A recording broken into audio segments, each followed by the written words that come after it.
Dead Gorgeous by Elizabeth Flynn. Read by Kim Hicks. Prologue. Early May.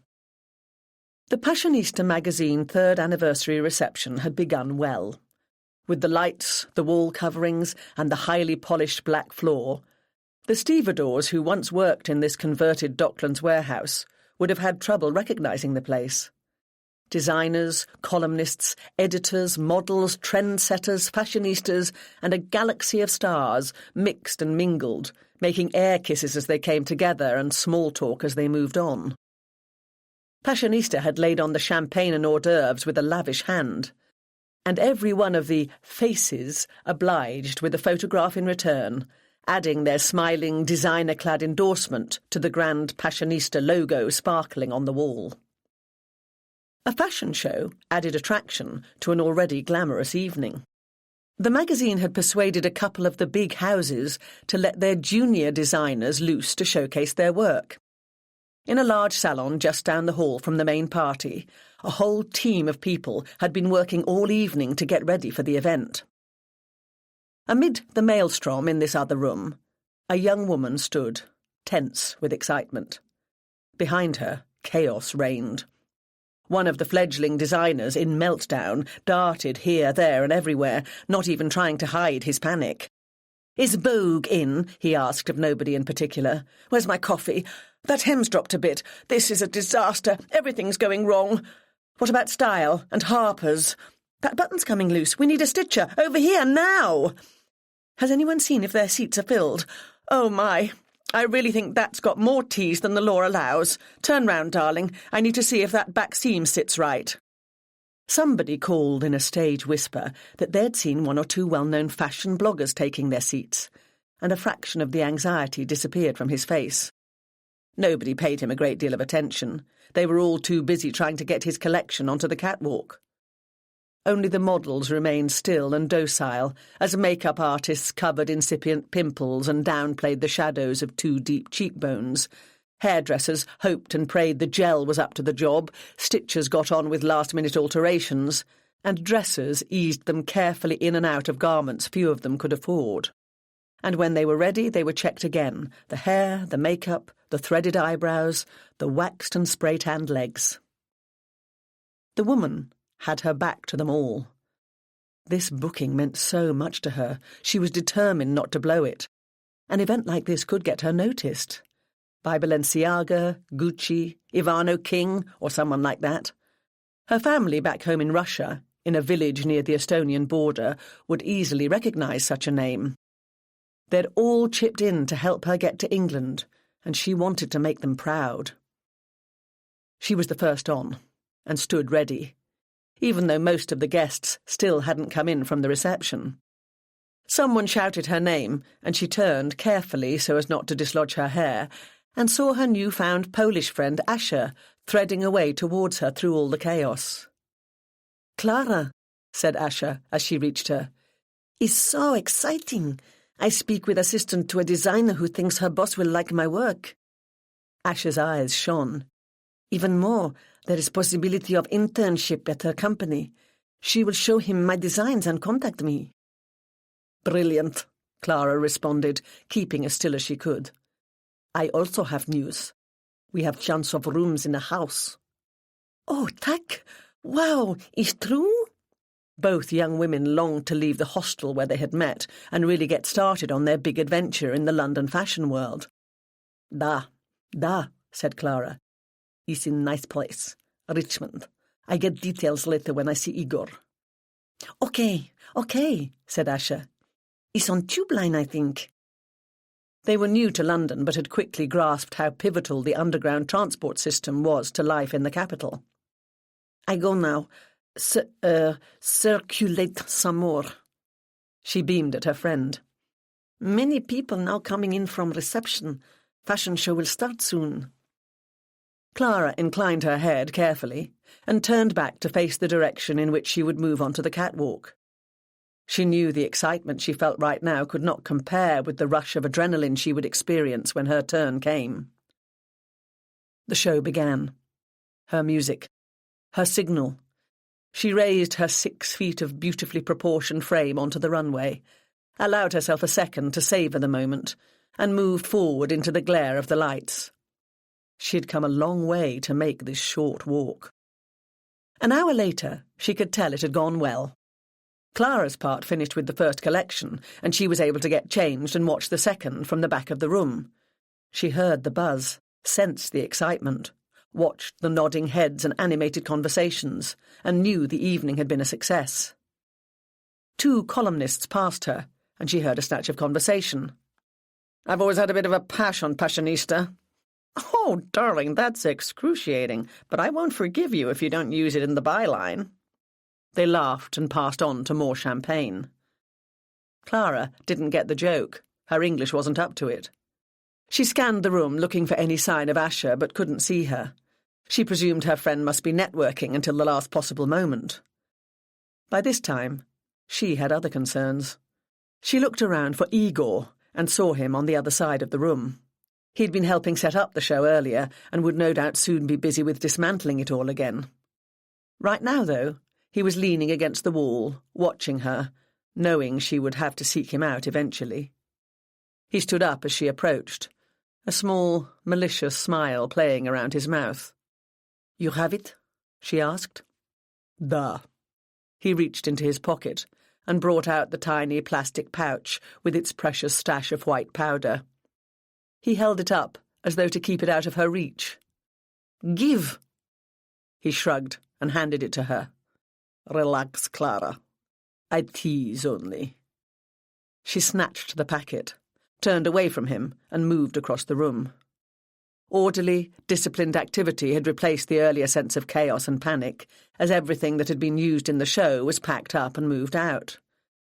Clara, oblivious to it all, made her way to the ladies' toilets. She hoped she wouldn't have to wait too long for a cubicle. Chapter 1. A Monday morning, late June. Kirsty Manners drove her Ford car past the Lebanese food wholesalers, which marked the beginning of the trading estate. She went along the uniformly constructed row of buildings, pulling up in front of the one at the far end, just beneath the sign, Ivano King. In the rear-view mirror, she saw a silver Porsche convertible gliding by. It slid into a bay further along. The occupant emerged, unfolding his sinewy form as he stood up. He was Ian King, the man behind the label. As he came past her to enter the building, she made sure her bare, silky legs were just emerging from her car. He paused, letting his gaze travel all the way up from her perfectly turned ankles to her beautiful face. She stood up, smoothed down her very short skirt, ran a hand through her luxurious dark hair, and treated him to one of her smiling pouts. Ian hid a sense of irritation. They were having a fling, for goodness sake, so why keep on preening and posing like she was trying to impress him? Then he remembered. "Morning, Kirsty," he said, in a non-committal tone. "I think Jenny's got quite a bit of paperwork for you to do today. I know it's still a way off, but things will become very busy in the run-up to London Fashion Week." Kirsty's pout took on a mullish character. She wasn't about to be deflected. "Yes, but you're having a shoot here today, and I don't see why—" "Tall women only, Kirsty, and we've got shed loads of them, minimum of 5'10", for a magazine campaign. And it's nothing to do with us. They're just using our premises." Ian turned towards the front door, and Kirsty fell into step beside him. "But they're using your girls, though," she said, as they reached the building. Ian paused and looked questioningly at her. "From Massingham's," she explained. He frowned. "Just because we use models from Massingham's agency a fair bit doesn't make them ours.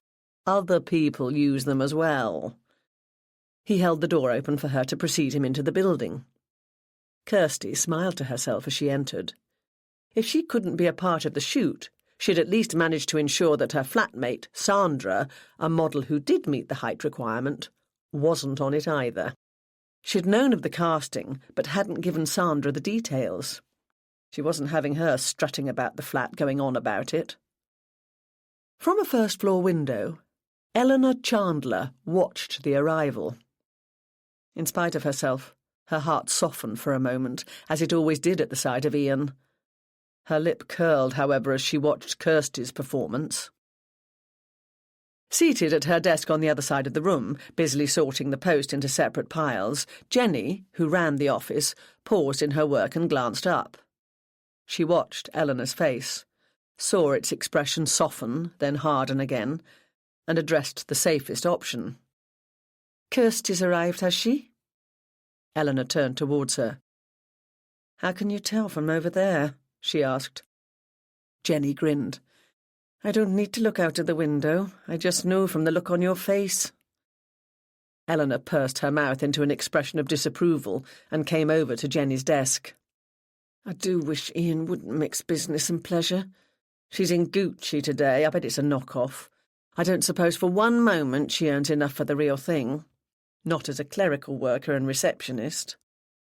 "And in-house model, don't forget," Jenny reminded her. "Yes, and I get the impression that she thinks the next step is the catwalk at Fashion Week. As if."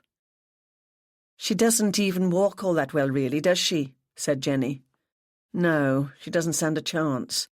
She'd be advised to stick to photographic work, because it's probably all she's going to get." Eleanor looked down at her jacket and checked the creases of her sleekly fitting trousers. As Ivan O'King's head stitcher, she knew more about clothes than most. "That's a nice outfit, Ellie. Is it new?" Jenny asked. She knew it had been a mistake to mention Kirsty and leapt at the excuse to steer the conversation into another channel. Eleanor could be a bit of a stuck record on the subject of Ian's women. "Thank you. Julian MacDonald, in case you didn't recognise it. I decided to splash out a bit." "It's very elegant," said Jenny. "I've got to hand it to you, Ellie. You've really come on since—" She stopped abruptly, blushed, and cast a hurried glance up at her colleague. Eleanor smiled. "Don't worry, Jenny. I know what you're thinking, and you're right. I've spent years turning out the most gorgeous clothes for the industry, but was never seen in them myself. It's true. Until Mother died, I looked a complete frump." "Things weren't that bad," said Jenny. "But in any case, nobody could call you that any more." "Thank you," replied Eleanor. "Sometimes I feel a bit guilty when I think of how I've moved on from her ways. But there you go. Nothing's going to bring her back, is it?" "No, you're right about that." Secretly, Jenny often used to wonder how a woman in her 40s could be so under her mother's thumb. But here stood the evidence right in front of her. She sniffed the air. "That's nice. You don't normally do perfume." "I got it last Christmas. Thought I might as well give it a whirl." "It's lovely." Eleanor smiled. "Ta." She went to the sewing room, sat at her machine, and gazed without seeing at the material-laden shelves, the stacks of cottons and the bindings. Several mannequins were festooned with a variety of fabrics. One had on a complete outfit, while another, tucked into a corner, was draped with a piece of beaded, diaphanous stuff that would have done Salome proud. A few moments later, the door opened. She caught the scent of a very familiar, very expensive aftershave as Ian entered the room and came across to her desk. Her heart did its usual little leap at his presence. She'd given up trying to kid herself she didn't care for this man years since, even though she knew she had no chance. At least he was straight. She'd known some undiscerning female colleagues over the years fall for gays with very embarrassing results. "Morning, Ellie. Good weekend?" "Morning. Yes, thanks. How are things?" "Busy. Been fine-tuning the collection. I'm not at all sure about the hemline on those jackets now." "That's only the third change of mind." "What's the betting you end up back with the first choice?" she joked. He grinned. "It's because I'm more nervous than usual. I keep thinking I've left it rather late in the season to change direction. It's all a bit risky." "Yes, but I think it's a gamble that's going to pay off, Ian. It's a younger, fresher look from you. I think you'll knock 'em dead come September. She became aware that his eyes were on her. He seemed to be studying her, almost as if he had never seen her before. "Is everything all right, Ian?" she asked. "What? Oh, sorry, was I staring?" Eleanor smiled. "Stare, stare, stare, drink me in," she wanted to say. "No problem," she answered. I just hope you're right. About the gamble, I mean." Eleanor said nothing. She could guess what was on his mind, and knew he wouldn't thank her for pointing out that his last 2 collections had been given the thumbs down by the media. Besides which, Jenny had told her Harvey Nichols and Harrods had both dropped his stuff. They had no outlet left in London at the moment but their own shop in Chelsea, and a batch of dresses had been returned from New York last week. "Right," he said. "I'd better get on." He grinned at her and left the room. Eleanor sat at her desk, watching his back as it disappeared into the corridor. "Unrequited love. It sucks," she said to herself. 2 types of photographs lined the walls of Ian's bright, cheery office which overlooked the front of the building. They were either of celebrities wearing his creations on a variety of red carpets, or they were of Ian with his arm around said celebrities at some reception or opening. Normally, just looking at them gave him a thrill. But this morning, he sat at his crowded desk and stared moodily at the original jacket design. He felt his mobile phone vibrate in his inside pocket. He reached for it and checked the message.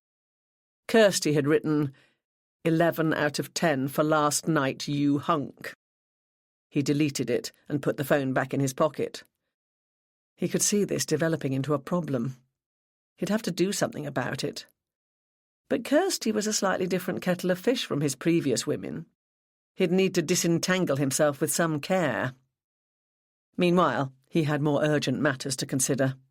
He ought to touch base with his business partner at the shop in the King's Road. He picked up the office phone and pressed the speed dial. A few seconds later, he heard a clipped, no-nonsense voice. "Nigel Summers?" "Nige. Ian. Morning. How goes it in Wandsworth?" "I still can't quite decide about those jackets." "You'll sort it," said Nigel with confidence. "Is everything set up for the shoot?" "Yes." Ian stood up and looked out of his window. "I can see some of the models arriving. Oh, and the photographer's here now. It's Leon. He gets around, doesn't he?" "Ah, yes, much in demand from what I hear," agreed Nigel. "I must say I wasn't at all sure about taking these premises at first. But that big space at the back has proved to be a nice little earner for us, hasn't it? You see, you just stick to designing the clothes, Ivano, and leave the business side of things to me." Ian grinned. "Yeah, your decisions have all come good so far. Want to sort out my love life while you're at it?" "What, has Kirsty come to the end of her tenure, then?" "I think so. But she sees me as her ticket to a supermodel existence or a rich and glamorous lifestyle, and I don't think she'll go quietly." I found her quite tenacious too. I had to be very firm in the end. And she's still stringing Darren along, isn't she?" "Oh, yes. She was his girlfriend even when she was seeing you. But you knew that. She's the sort who always has someone on the back burner. Why did you dump her, by the way?" "Couple of things, really. It dawned on me she thought we were a real couple, you know, like long-term, and she showed far too much interest in things that are no business of hers." "Oh, really?" "Yes. Well, I thought I'd give her a taste of how things go in this industry.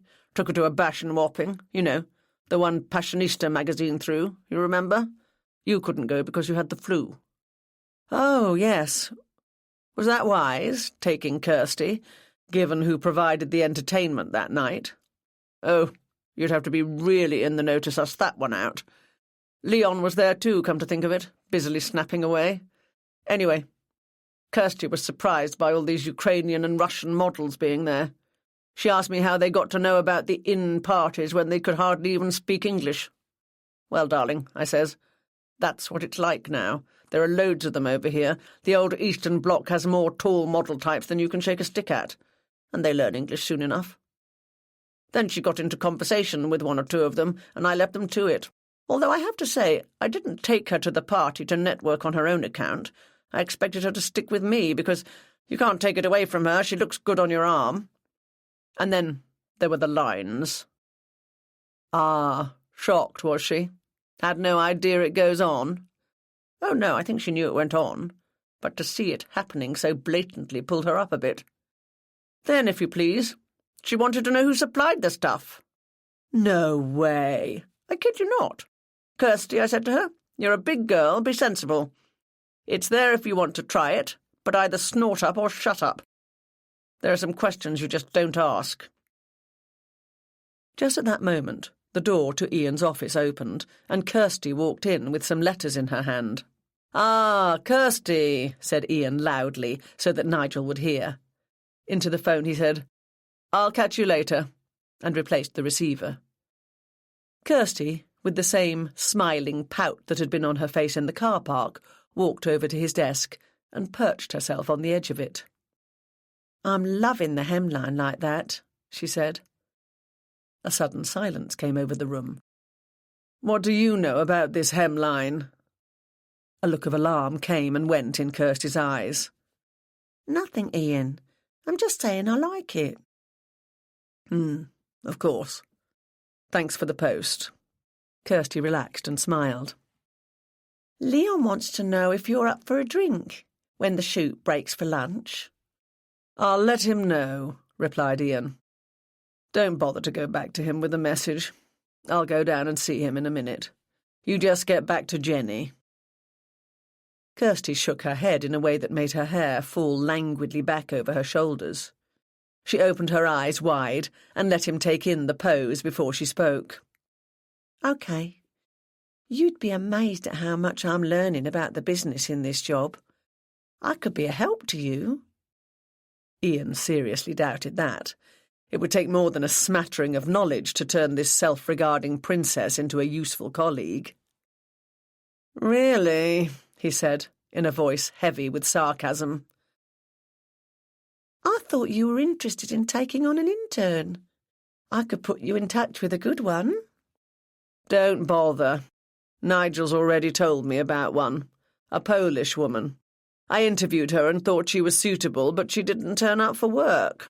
So much for wanting to get on. Anyway, I've changed my mind about employing an intern now.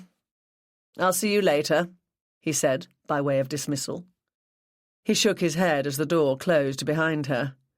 She really didn't get it. That stride was never going to get her onto the catwalk. As he leaned over and switched his computer on, his eyes flicked to the calendar on his desk. Only a few weeks to go, and he'd be celebrating his 44th birthday. What a thought! He could still pull the young women, though, and the not-so-young ones, he thought, as a picture of Ellie came into his mind. He'd known for ages how she felt about him. Suddenly, he sat bolt upright. A thought had entered his head. Ellie. She could be the solution he needed. He definitely had to do something about Kirsty. Now, Ellie. Would it work? There were distinct possibilities in the idea. He couldn't imagine it would be difficult. She'd become a presentable woman these days, no problems there. A bit older than him, but that didn't matter. She'd blossomed a lot recently. He sat there for a while before getting on with his morning's work. A plan began to form in his mind. Standing by his office window, Nigel Summers put the receiver down after Ian's call. It rang again, and he turned away from the window, giving himself a mental shake. A framed photograph of him with his mother at a gala dinner stood by the phone, and he smiled at it. "Good morning, Mother. I'll call you later," he said to the picture. He picked up the phone once more and gave his customary salutation. "Nigel Summers?" In a cluttered room at the back of the unit, Darren Carpenter walked among racks of garments, methodically checking the items against his inventory and pushing everything back to make more room. Very soon now, a small army of leggy females, all part of the magazine shoot, would descend on this place. Although in theory only the room next door had been hired, in reality the models, makeup artists and dressers always overspilled into his section as the day wore on. He could neither see nor hear Kirsty's car from here, but he knew she had arrived nonetheless. She'd go past his bike in the rack, of course. He thought proudly about the new white mudguards and reflector tape he'd stuck onto them. He left it on the end stand, especially so that she would see it. Darren and Kirsty were an item, a situation about which he wished he didn't feel so insecure. He heard his mobile phone ring from the desk in the corner and went across to answer it. He recognised the voice of Kirsty's flatmate. "Hi, Sandra. Thought I might see you here today." "Oh, really?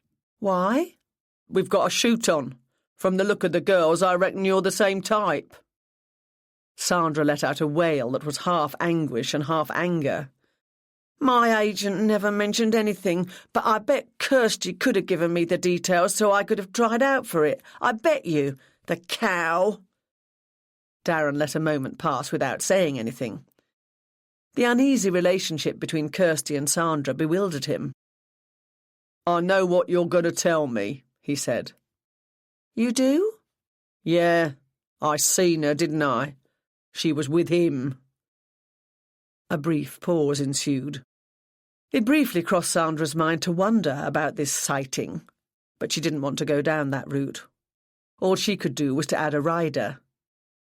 "She came in around midnight and left at the usual time this morning?" Darren's jaw hardened, and the pulse in his temple throbbed. "So much for the girl's night in with you, then," he said. "Is that what she told you she would be doing?" "Yeah."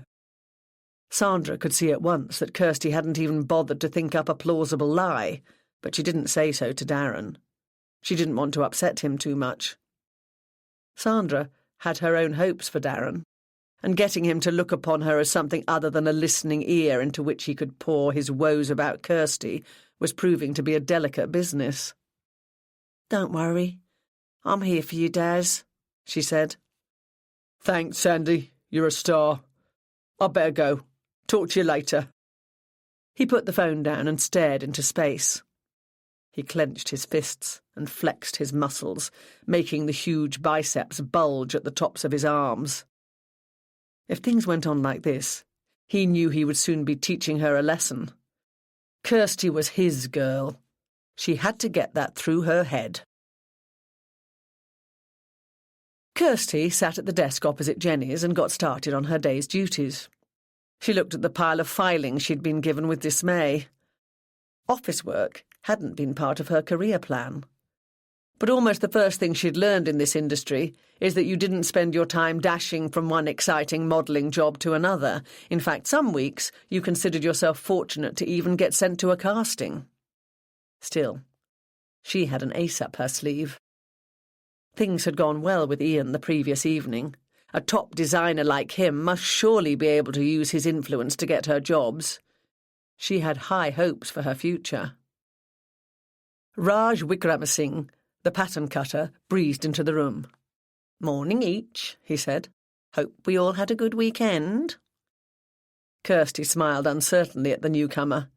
Raj seemed impervious to her looks and charms, so she didn't really know how to relate to him. Jenny did, however. She took in the rolling eye signal he threw at her with an infinitesimal nod. "Kirsty," she asked, "would you mind popping down to the cafe and getting me a latte, please? You know how I like it." "Oh, be a doll and get one for me, please, Kirsty," added Raj. "Sure," responded Kirsty, jumping up from her seat, glad for an excuse to put off the filing for a bit longer. Left alone, Raj smiled and raised an eyebrow at Jenny. "Come on, out with it," teased Jenny. "I know that look on your face. You've got some goss." Raj grinned and came over to her desk. He leaned forward, speaking in an unnecessarily low voice. "Our lot, the family, went out for a drink last night." "Oh, really? Still trying to persuade you to marry and produce grandchildren?" Raj clicked his tongue. "Ah, yes, my mum is anyway, in her dreams. Still, She means well, bless her heart. Jenny gave a guffaw of laughter. I don't see it somehow, she said. Yeah, tell me about it, said Raj. Anyway, we went to this nice little pub in Hampton Hill. Oh, yes. Jenny knew that Raj liked his listeners to pick up on the nuances of his gossip, so she added, Quite a way out. Yes, indeed. But however far you go, you can never count on being safe from prying eyes, can you? Jenny shook her head, smiling in expectation. Well, who should I see? Raj leaned in closer to her. She was there, he said, pointing his thumb in the direction of the door through which Kirsty had just disappeared. With Ian. That's hardly juicy gossip, Raj. Have you made me send Kirsty out for a coffee I don't really want just for that? No, listen. We all know about Ian and Kirsty. And her plans to get her feet under his table, said Jenny. Yeah, silly tart. Like that's ever going to happen, replied Raj. No, the thing is, Darren was there as well, hiding in a corner. He was watching them. Oh, wow, Jenny shivered. Are you sure it was him? It was him, all right. I must admit, I've always found him a bit intense, but that's more like borderline stalking. Creepy, agreed Raj. The door opened and Eleanor came into the room. Raj straightened up and Jenny spoke. So your mum hasn't given up hope then? No, but I've learned to live with it. Morning, Ellie. Morning, Raj, replied Eleanor. I left some swatches down here. Just at that moment, Ian walked past in the corridor. Eleanor quickly grabbed the swatches and hurried to take the opportunity to walk along with him. I'll catch you later at coffee, she said to Jenny as she headed through the door. When Ian and Eleanor reached Ian's office, he had to cut across her to enter. Suddenly, he paused in the doorway. Ellie, he said quizzically, his nose twitching. You're doing perfume today. That smells nice. Eleanor could hardly believe what she was hearing at first. Keep it cool, Eleanor, she said to herself. He's got a good nose, remember, that's all it might be. Yeah, she said. I don't normally, but I thought I'd give it a go. He smiled, and Eleanor could have sworn nearly winked. Well, it's very sexy. I approve. Sexy? He said sexy. He did, didn't he? Yes, he did. Eleanor went slowly back up to the stitching room. Well, this was a turn-up. What was that about? Kirsty's mobile phone vibrated in her pocket as she made her way back to the office laden with coffees. She'd received a text from Darren. You on for lunch? She stifled a sigh as she balanced the cardboard tray of coffees in one hand and texted back with the other. Yeah, see you at 1. She'd been getting weary of him even before she started seeing Ian. She found Darren intense and possessive. She felt certain he'd been lingering outside the house where she shared a flat with Sandra more than once. He hadn't been loitering outside last week, though. She'd come back from the gym to find him in the living room, talking to Sandra while he waited for her. Kirsty paused in her thinking. She'd better watch that. She had a suspicion Sandra liked Darren, and she wouldn't stand for that. Darren was her boyfriend, and she hadn't finished with him yet, Ian or no Ian. Still, it would all stop when she and Ian could finally take their relationship to the next level. Kirsty gave a smile. Oh, yes, that would raise eyebrows. Kirsty Manners would be somebody then. Chapter 2. A Sunday afternoon 1 month later. Detective Inspector Angela Costello and her husband, Patrick, slotted a desk neatly under the window in the second largest bedroom of their house and stood back in the doorway to survey the results of a morning's hard work. The room, until early that day, had had the appearance of the dumping ground it had become for the past couple of years. It now looked fresh, inviting and cosy. They could finally see the bed. They had cleared the floor of boxes and bags. The windows sparkled, and the stale, dusty smell had disappeared. Later, they would welcome Patrick's daughter back to the house in which she had grown up.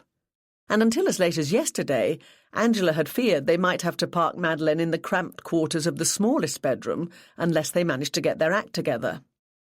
"Looks just as it did when she was 10, remarked Patrick contentedly. "All that's missing is a ballet poster and her teddy bear." Angela laughed, her gaze travelling over the walls, the duvet cover and the lampshade, all in a similar shade of pink. "Very girly," she nodded. "Interesting psychological insight there," said Patrick. "As a teenager, Madeleine was a rebellious goth, really into black, hair, clothes, makeup, very grim. But she didn't once try to change the decor in here. She remained pink at heart. I hope she stays for a while, so I can get to know her." Patrick picked up on the nervousness in Angela's voice and pulled her to him. "It's going to be just fine, darling. You two will get on like a house on fire." Angela felt grateful that with her face buried in Patrick's shoulder, he couldn't see the sudden tears springing into her eyes. She had become increasingly apprehensive as the big day of Madeleine's arrival approached, and surprised at how vulnerable she felt. Something of the depth of her feelings must have communicated itself to Patrick, though, because he sat on the bed and drew her down beside him. "OK, enough of the hearty platitudes. I've been jollying you along for a while now, but it's got through even to my dull wits that it hasn't worked." He fixed her with a penetrating stare. "Tell me." Angela picked at the duvet cover. "I'm just being very silly." He grinned. "Quite probably. But tell me anyway." "Well, I know that Maddie and I have got on fine every time we've met, but we haven't ever lived under the same roof. And this is the house she grew up in. I can't rid myself of the feeling that once she's here, she's going to resent me. "Yeah?"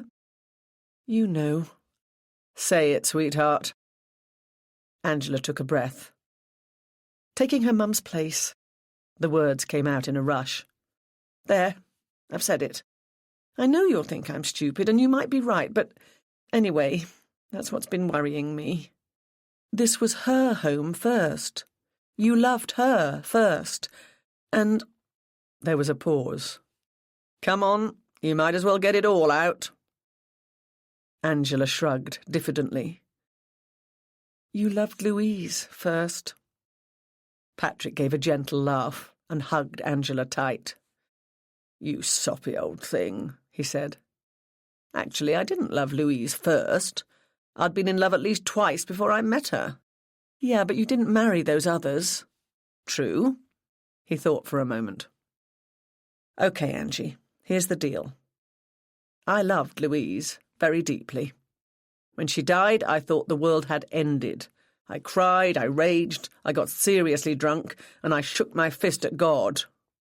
And you know what?" "What?" "The crying made me hoarse, the raging exhausted me, the drink caused me to throw up, and I discovered that God doesn't get uptight when you shake your fist at him." "What's your point?"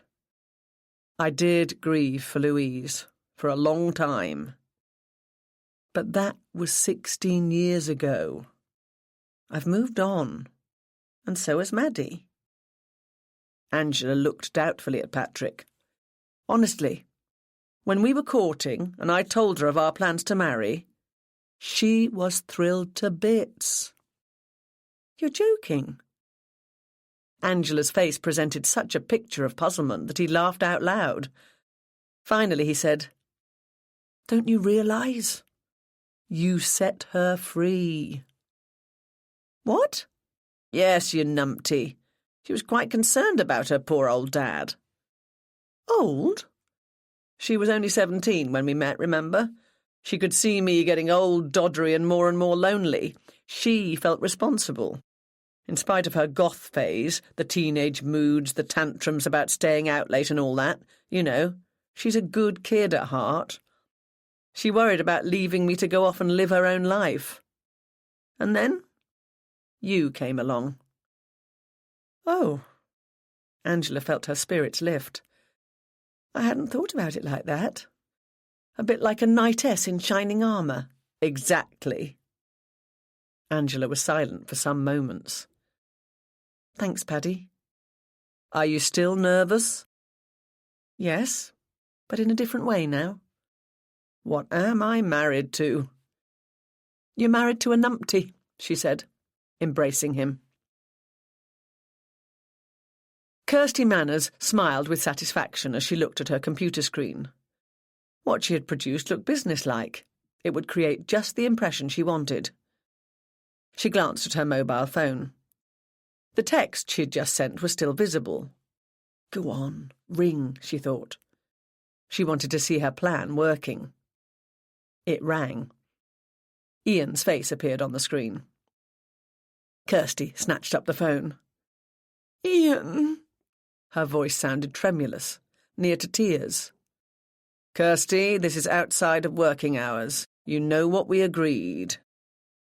Kirsty made a quick assessment of the depth of irritation in his voice and decided there was only a low-level risk of annoying him further. Yes, I know, Ian, she said, with a realistically weepy sniff.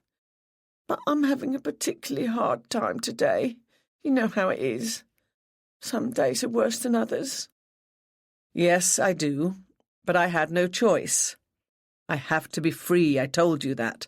Otherwise I can't work. I can't create. Anyway, it's only a trial separation so that we can assess what we both want. Kirsty homed in on what was to her the most salient point. You're hardly free now you're having a thing with Ellie. That's different. Ellie's an older woman and it's just different. It's okay, Ian. I know why you're going out with Ellie. Oh, really? And why is that? Please. You're trying to make me jealous, that's all. You think I haven't done that myself? It's all right. I understand. You want to be calling the shots when we get back together. You seem very certain we'll get back together. Ian, we're good together. You know we are. What about Darren? Aren't you still stringing him along? I finished with him just before you broke up with me, remember? I wanted you to be sure you're the only one for me. He's going out with my flatmate now. A smirk stretched itself across Kirsty's face as she thought about that. Darren had been to the flat a few times with Sandra, all very civilised and polite. They had behaved like grown-ups. But Kirsty hadn't failed to notice Darren's eyes constantly straying in her direction. She knew she would only have to click her fingers and he'd come running. Oh, I see. Well, said Ian, clearly at a loss. Kirsty, wondering if she'd sounded a little overconfident, thought a tearful note would restore the balance. Anyway, you've spoilt me for other men. It's just you I want. I really miss you, Ian, she sniffed. I can't bear the thought of you and Ellie together. Perhaps it's as well we're having this little talk. Kirsty, you're being very naughty, you know. But Ian, I really can't bear it. We are meant for each other. I know we are. The fact remains that Eleanor and I have a relationship, and you really mustn't goad her about it. It doesn't make you look good, Kirsty. A malicious grin danced around Kirsty's lips as she listened to him. She had let slip no opportunity to make snide comments in Eleanor's hearing, whether about her age or that she wouldn't be able to hold on to Ian. She took pride in her ability to get under the other woman's skin. Okay, Ian, she replied meekly. You're right. I'll behave better in future, she lied. Good girl. It was great just talking to you, Ian. It wasn't bad, was it? And who knows what the future holds? "Yes, I'll be waiting when you're ready, Ian." Kirsty finished the call and threw the phone onto her bed. It had gone well. She'd broken the office hours only rule and managed to engage him in conversation. And she could tell he wasn't honestly outraged at the way she behaved in front of Eleanor. She gazed with satisfaction at some photographs stuck around her dressing table mirror. Few women could match her looks, which hadn't ever let her down in the past. Oh yes, she'd get him back again, no doubt about that. Kirsty had never had any trouble getting the man she wanted. Ian offered a bit more of a challenge, that was all. "And once we are back together again," she thought, "I'll make sure he cuts out that good girl rubbish." Just as she turned back to her computer, the front doorbell made her jump. She hastily saved the file she'd been working on and closed the computer, aware that one couldn't be too careful. Then she went down to answer the summons. Eleanor Chandler hurried into her kitchen and sat down at the breakfast bar, breathing heavily and feeling the heat of her flushed cheeks. A complete contrast from her cool composure when she had left the house earlier. She had no idea what time it was, early afternoon, she supposed. She must have left her mobile at work, she supposed. But it didn't matter. There was nobody who would call or text her on a Sunday afternoon. She deeply regretted having set out in the first place. After a few moments she felt steadier, and she got up and took the kettle to the sink. A hot drink right now would restore her completely to herself. As the water ran into the kettle, her mind wandered back over the past year and a half.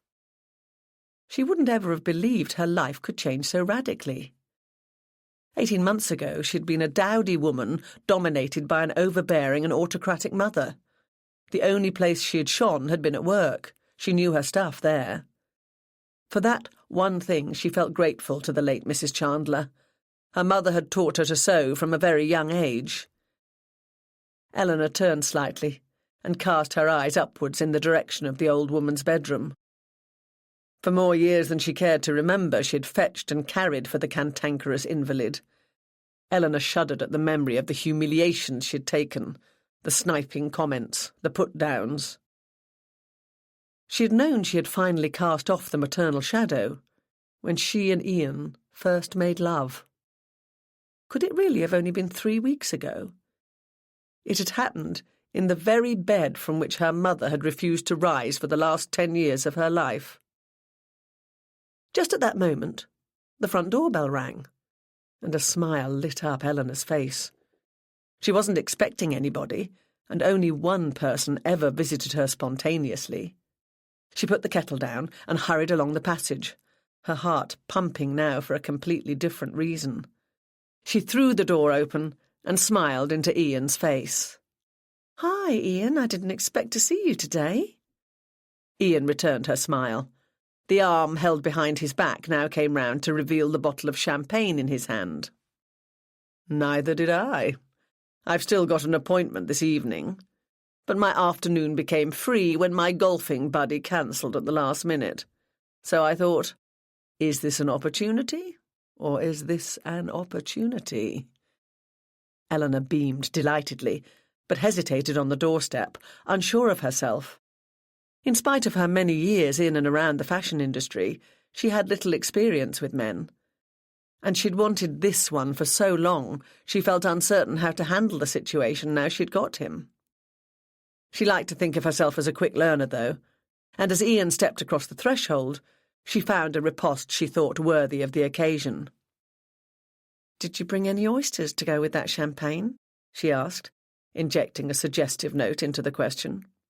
Ian smiled as he shut the door behind him and glanced up the stairs before fixing his eyes on her face.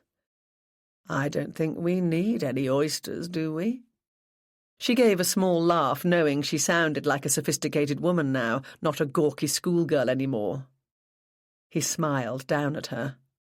"I tell you what, give me a corkscrew and I'll go upstairs to get to work on this bottle, while you get something to drink it out of and join me in a minute."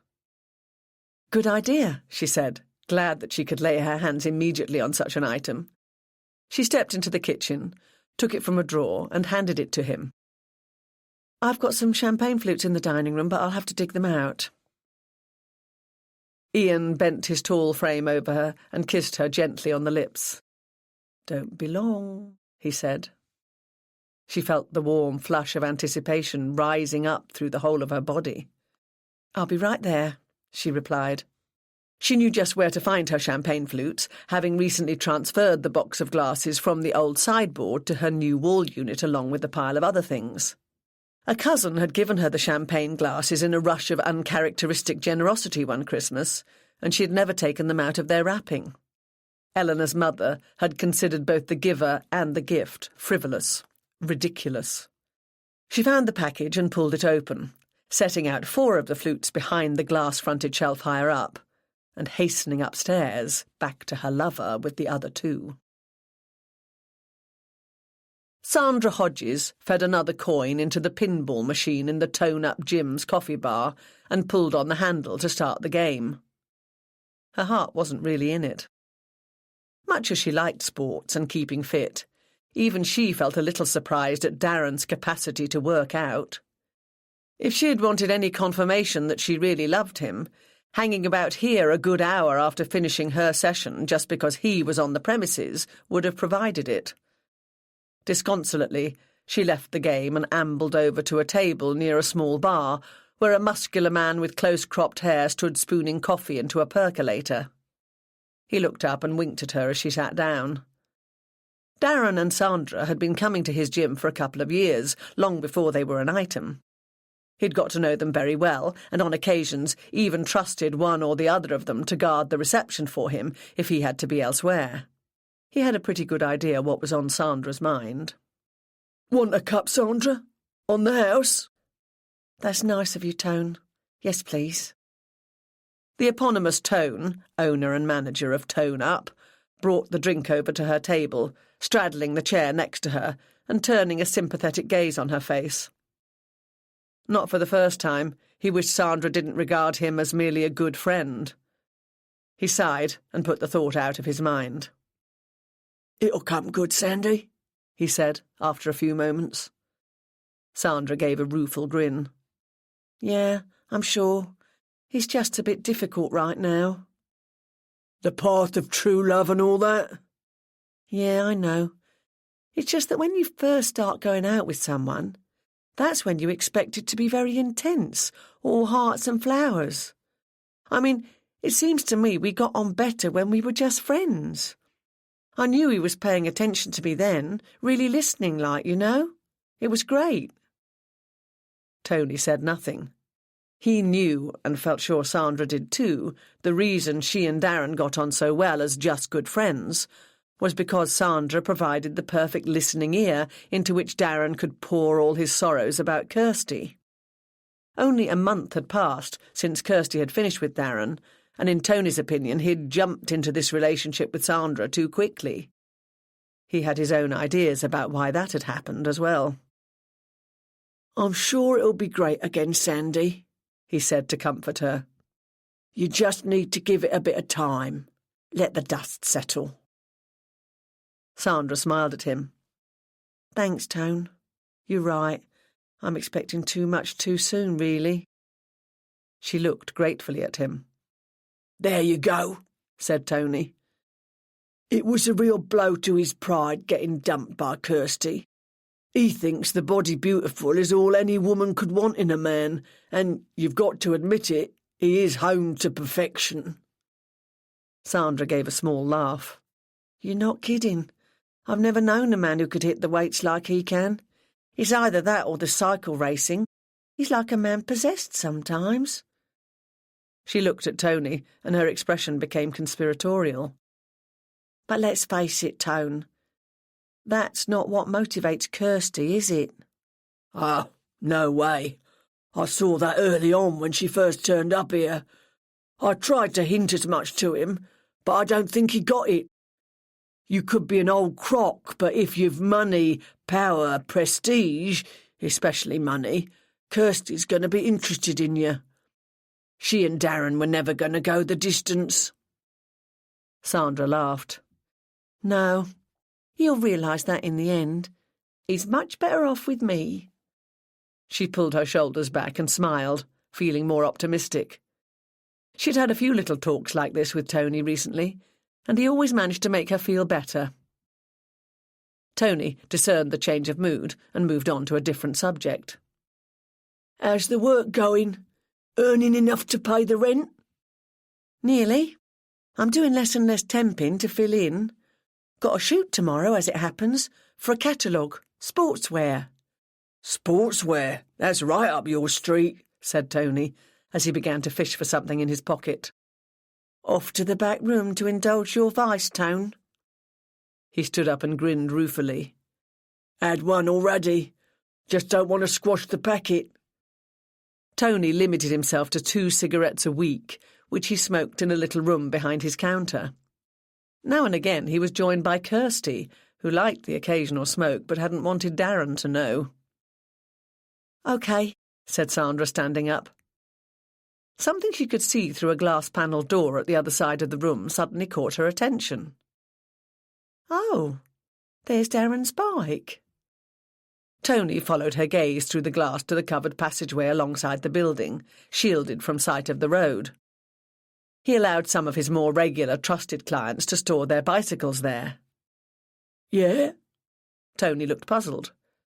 The door opened and a customer came in, so he began to move towards the newcomer as he spoke. "Where else would it be?" he said. "Well, there, of course. But it wasn't there earlier, not that far along, that is." "It must have been," said Tony. "I didn't see it earlier." "Well, nobody else would have moved it except me, and I didn't. So maybe you just didn't notice it." "Yeah, maybe." She didn't want to seem obsessive, so she let the matter drop. But it focused her mind.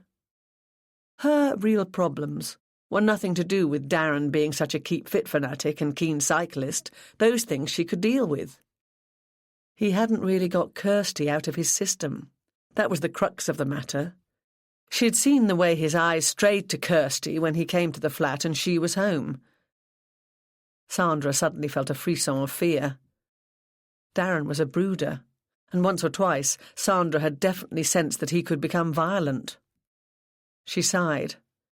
It would all be all right if only Kirsty wasn't around. Chapter 3. By the end of the afternoon, Madeleine had been installed, or rather, reinstalled. The only reminder of the rebellious teenager who had set off for university 3 years earlier was that her teddy bear, perched on the corner of her pillow, wore a little black trousers and T-shirt outfit. "I see Ted's still going through a goth phase," remarked Patrick, hoisting the last few books onto the top shelf of the bookcase. "He'll get over it," replied Madeleine, flopping onto the bed and stretching herself the length of it. Angela appeared in the doorway bearing a tray of tea and biscuits. Patrick looked up at her, correctly interpreted her hesitancy, grinned and beckoned her in. Angela came into the room, put the tray on a small table, then sat down. Madeleine sat up. "Thanks, Ange. That's ace," she said, leaning forward to take a cup. Over her head, Patrick winked encouragingly at Angela. Madeleine slipped her shoes off, drew her legs up under her on the bed, and munched contentedly on a biscuit. "That hits the spot," she said. "Have you kept up with your old school friends?" asked Angela. "1 or 2, but the closest ones have moved away. I'll check out the parish on Sunday, see who's around. How's it doing these days?" Patrick and Angela exchanged surprised looks. "The local parish? The church?" he asked. Madeleine grinned. "Yeah, you know, where I was baptised and went to Mass for all those years." "Yes, but I thought you'd become an avowed atheist," said Patrick. "I tried to be, but it didn't take." "Now, there's a thought to conjure with," said Patrick. "Let's see. It's quite lively. I'm sure you'll find something you can get involved with." "The parish priest these days is a young bloke called Martin Buchanan," said Angela. "He's a friendly chap. He should be coming here for dinner within the next week or so. We really must nail down a date, Paddy. Oh, excuse me," she added as she heard her phone ringing from her handbag in the other bedroom. "That's your work mobile," said Patrick, inclining his head towards the sound. "You're not on call, are you?" "I'm just covering for Ronnie Bailey for this afternoon, as he's got a family due," called Angela, hurrying into the room at the other end of the landing. She leaned across the bed and grabbed her handbag, trying to keep any trace of either relief or hope out of her voice. In spite of Patrick's reassurance earlier, she knew that she was going to have to get used to Madeleine's presence in stages. She could see from the screen on her mobile that it was Detective Constable Gary Houseman calling. Even while she was telling herself not to be silly, she knew she wouldn't be sorry to be called into work just at this moment. "Hi, Gary," she said, more loudly than necessary, knowing Patrick would hear and come to the obvious conclusion. "Sorry, Angie. I know you've got something on at home, but D.I. Bailey said—" "Not a problem," said Angela firmly. "What have we got?" "Unexplained death in Roehampton," replied Gary. "A young woman. Sounds dodgy from what I can gather, but the person who found the body is in hysterics. The neighbours who came to help had the sense not to touch anything. Well, apart from one of them trying to find a pulse. The doc's on his way. Rick and Jim are with me in the car. Shall we swing by your place?" "Yes, Gary. Thanks. See you when you get here." Angela finished the call, went back to the other room and stood in the doorway. Patrick threw her a penetrating glance and raised an eyebrow. "You didn't say you were on call." The conflicting emotions of irritation and understanding battled with each other in his expression. "Sorry, it's just for a few hours. Once we got embroiled in all the clearing out in here, I forgot." "It reminds me of when I was little and Dad was still in the police," said Madeleine. She knew nothing of the tensions exercising Angela earlier, aware only that she had come back to her old home and a warm welcome from her father and stepmother. Understanding won, and Patrick clicked his tongue good-naturedly. "I'll do the dinner," he said. "I hope you're back in time for it." "I hope so too," she replied, gratefully accepting his olive branch. "I'll keep you informed." "What is it, anyway?" asked Madeleine. "Are you allowed to say?" "A young woman in Roehampton, unexplained death," said Angela. "I don't really know any more than that at the moment." She saw Patrick's hand reach out automatically in a protective gesture to Madeleine, and suddenly realised, just as she had her own reasons for wanting to be out of the house for a few hours, it would do father and daughter no harm to be alone together for a while. The homicide assessment team car barely pulled into the curb before Angela was pushing open the front gate and heading towards it.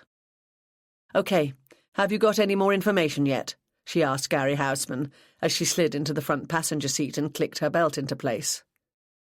The newest and youngest member of the team, Gary's arrival had coincided with Angela's promotion to Detective Inspector recently.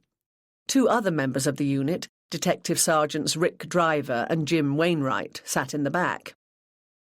"Not much, Angie. The dead woman's name is Kirsty Manners. Her flatmate, Sandra, found her about an hour ago.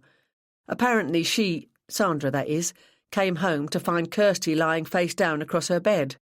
She called her name but didn't get a response, so she went close enough to see Kirsty's eyes wide open and staring, which is when she went screaming to the couple in the downstairs flat." "Who did what?" "Came back up with her and saw Kirsty. He tried for a pulse, and she rang for an ambulance and the police. A couple of uniforms are in attendance." "We can take them if you like, Angie," said Rick. "Who, Mr. and Mrs. Downstairs?" "Yeah," added Jim. "We'll want to know if they were in all afternoon, if they heard or saw anything." As a box-ticking exercise, what Jim said was accurate, but Angela preferred to take in the scene before making any procedural decisions. "Thanks for the offer, you two. Let's check it out first. For all we know, the woman died of natural causes and we're on a wild goose chase." "She might not even be dead," added Gary. "Who's to say she wasn't playing a trick on her flatmate and they're having an argument about it at this very moment?" But Gary's optimism proved to be unfounded. Kirsty Manners was unmistakably dead. Angela always waited for expert assessment, but just taking in the scene at first glance, it looked very much as though the young woman had been strangled. She lay face down across her bed, the ends of a filmy pink scarf trailing out across her back. Her mid-length dark brown hair had fallen across her shoulders, obscuring part of her face, so it was difficult to be exact, but it looked as though the scarf went all the way round her neck. She wore jeans and a shirt that spread out at her sides. Angela and her 3 colleagues said nothing for a moment, each taking in the scene in their own way. Rick spoke first. "At least she had her own bedroom," he said. "That'll make it easier to seal the scene." "Assuming this is her room," said Jim. "Oh, yeah, look," he added. "There are photos of her stuck on the dressing-table mirror." They all looked across at a selection of photographs showing the young woman in a variety of poses. In peach as a bridesmaid standing next to what was obviously a bride in the topmost view. In a bikini, relaxing on a beach. At a party, on the arm of a man out of shot. "That looks a bit odd," said Angela. "What does?" asked Rick. "Oh, I know why," replied Angela, moving round the bed towards the dressing-table. "These photographs have been stuck on with blue tack, and look, there's just a blob of the stuff on the frame under the last picture. Like there was another photo there, and it either fell or has been taken away."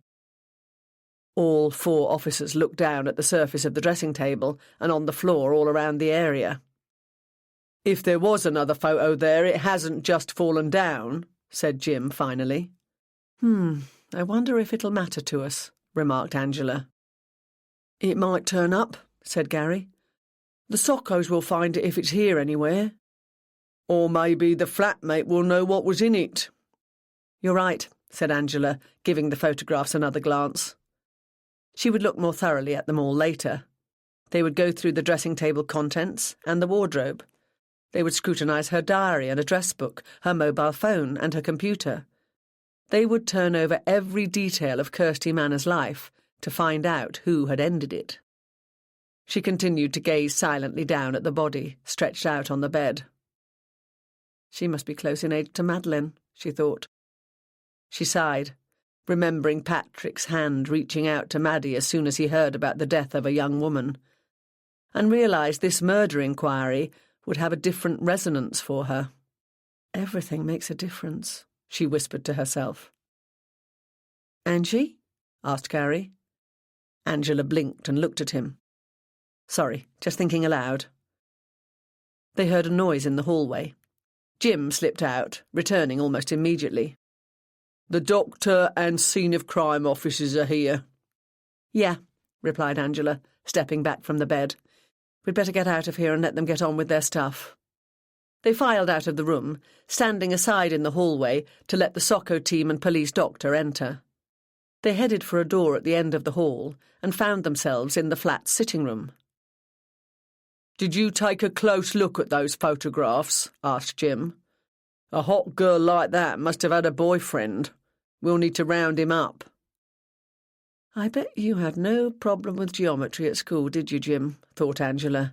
"You have a complete grasp on the fact that the shortest distance between any 2 points is a straight line."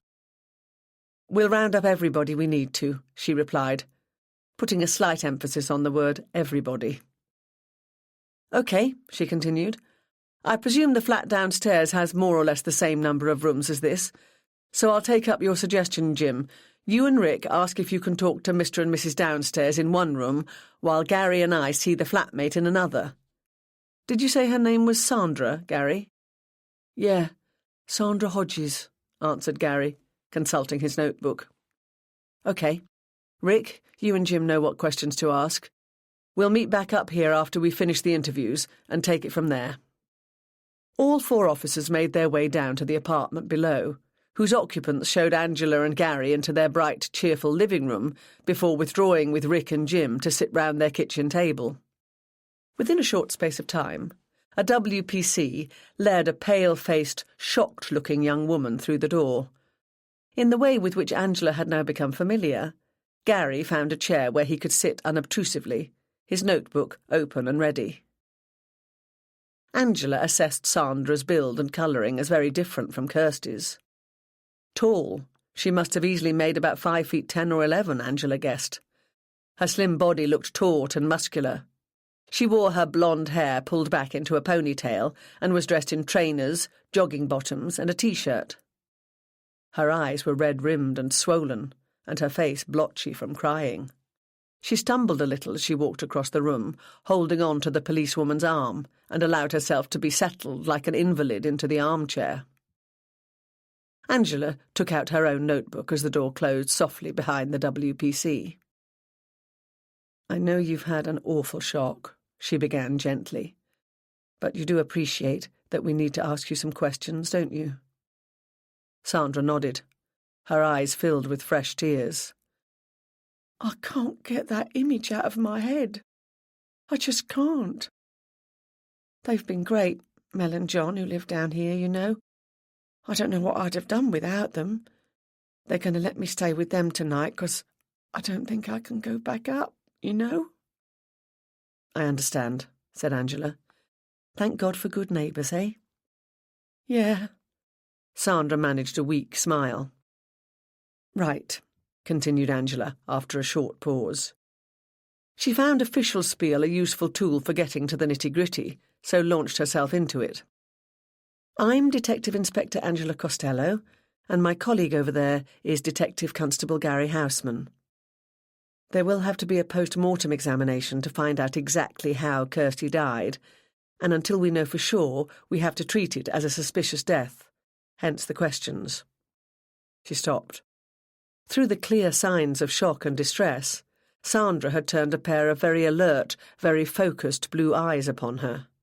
"Silly cow," she said. Across the room, Gary glanced up and raised his eyebrows before bending his head back to his notebook and recording her words. Began Angela.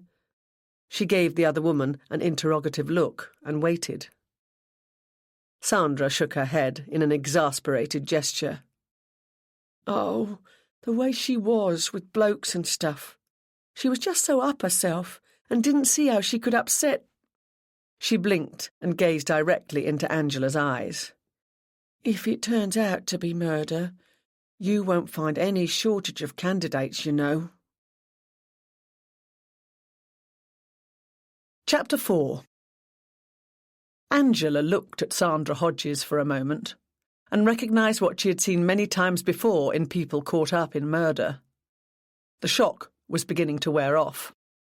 Very soon now, Sandra would realise the time had come for her 15 minutes of fame, and she would make the most of it. From this, Angela deduced that she hadn't been overly close to her flatmate. She thought, "I can see you can't wait to point the finger, Sandra. This could be interesting. But I'll set the pace of this interview, thank you very much." "That's an intriguing statement, and I'll come back to it," she said. "But I'll need to get a few preliminaries out of the way first." A hint of disappointment flared and died in Sandra's eyes. "Yeah," she nodded. "Where were you this afternoon?" "I was with my boyfriend at the gym." Angela noted the curious hesitancy in the way she said these words. "May I have your boyfriend's name?" "Darren. Darren Carpenter."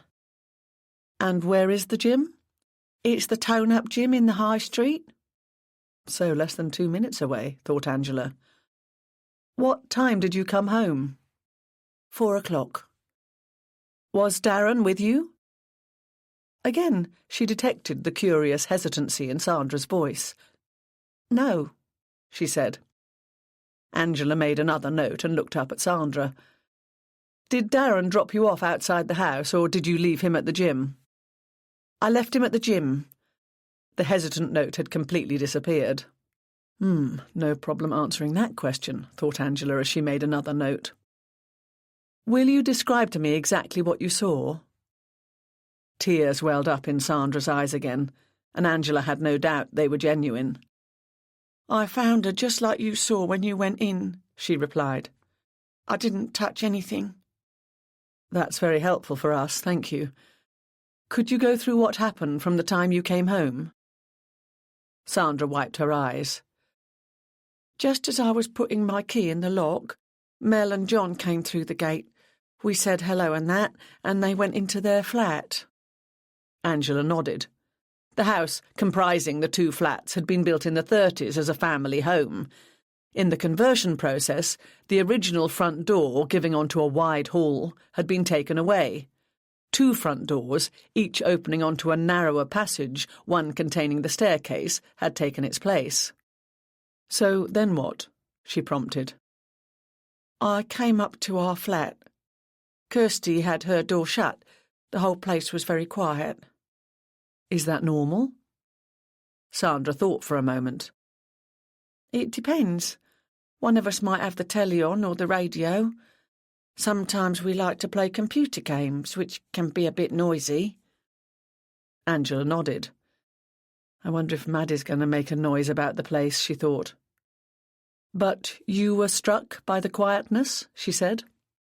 "Well, you never know never knew with Kirsty. She could have had a guest in her room with her. She sometimes brought people home." "So the fact that it was quiet made you wonder if she wasn't alone?" "Not necessarily, but it was possible. Normally, even when someone's in there, if you wait a minute, you catch a sound, a laugh or a bit of conversation." "Yeah, of course. So what made you think differently about this quietness today?" "Well, I had this weird feeling that I was alone in the flat, but kind of not alone." "So what happened then?" "I went closer to her room, and then I saw the door wasn't shut, just pulled to. So I called out her name just in case." "Yes?" "She didn't answer, so after a minute, well, it might not have been as long as that, I pushed the door open and looked into the room, and that's when I saw, you know." Sandra gave a shudder at the memory, and the tears started to flow again. "It's okay, Sandra, you're doing fine. You're quite sure you didn't touch anything at all?" Sandra shook her head. "It's the one thing I was clear about. I just thought, Mel and John, I must get down to Mel and John. They'll tell me I'm being stupid, or they'll say it's a joke and they're in on it. I was already thinking about what I would say if it turned out to be just a joke after all. I was going to go right ballistic, I can tell you." "Yes, some jokes are just not funny. Do you know who Kirsty's next of kin is?" "Yeah, that would be her mum and dad. Their number is in our telephone book by the phone in the hallway. We've got each other's parents' numbers and GP and all that there." "Very sensible. We'll take the details in a minute." Angela caught Gary's eye and he nodded. Angela turned back to Sandra. "There seems to be a photograph missing from around Kirsty's mirror. Would you know anything about that?" Sandra shrugged. "No, I mean, I know she had pictures there, but I don't know what they were of. Well, Kirsty would have been in them all, of course." Sandra rolled her eyes a little. "But we weren't in and out of each other's rooms. Weren't that type of flatmates." Angela nodded. "I think that's all we can reasonably get out of this line of inquiry at the moment. But you do realise that we'll probably need to see you again, don't you?" "Yeah." "OK," thought Angela. "I'll let you out to play now." "So," she said, "tell me what you meant earlier when you said there would be no shortage of candidates." Sandra made herself a little more comfortable. "The thing is," she said, "Kirsty liked being the centre of attention. With her looks, she never had any trouble getting boyfriends, and she didn't always bother to finish with one before she started with another." "We'll need to know the names of Kirsty's boyfriend or boyfriends." "Yeah, well, I can't help you there, I'm afraid. Kirsty was very cagey about them. She'd become very secretive lately. And excited." "Excited?" "Yeah, she's always been ambitious ever since I've known her.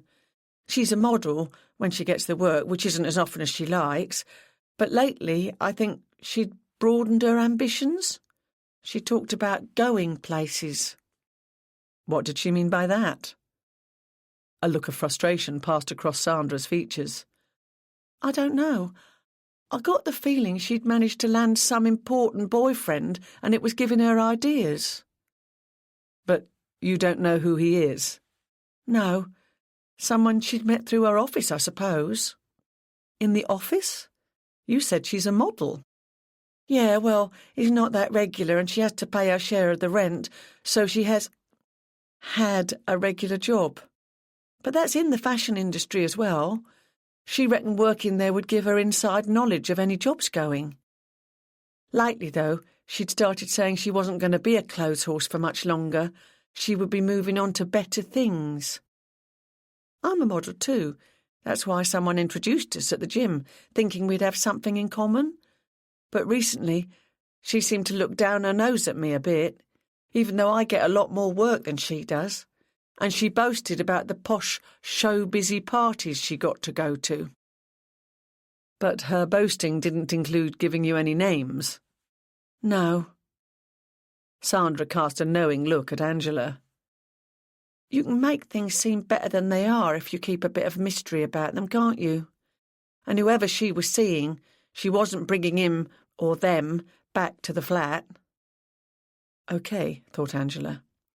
You've thrown in enough key words now, I'll take the bait. I've got to know anyway.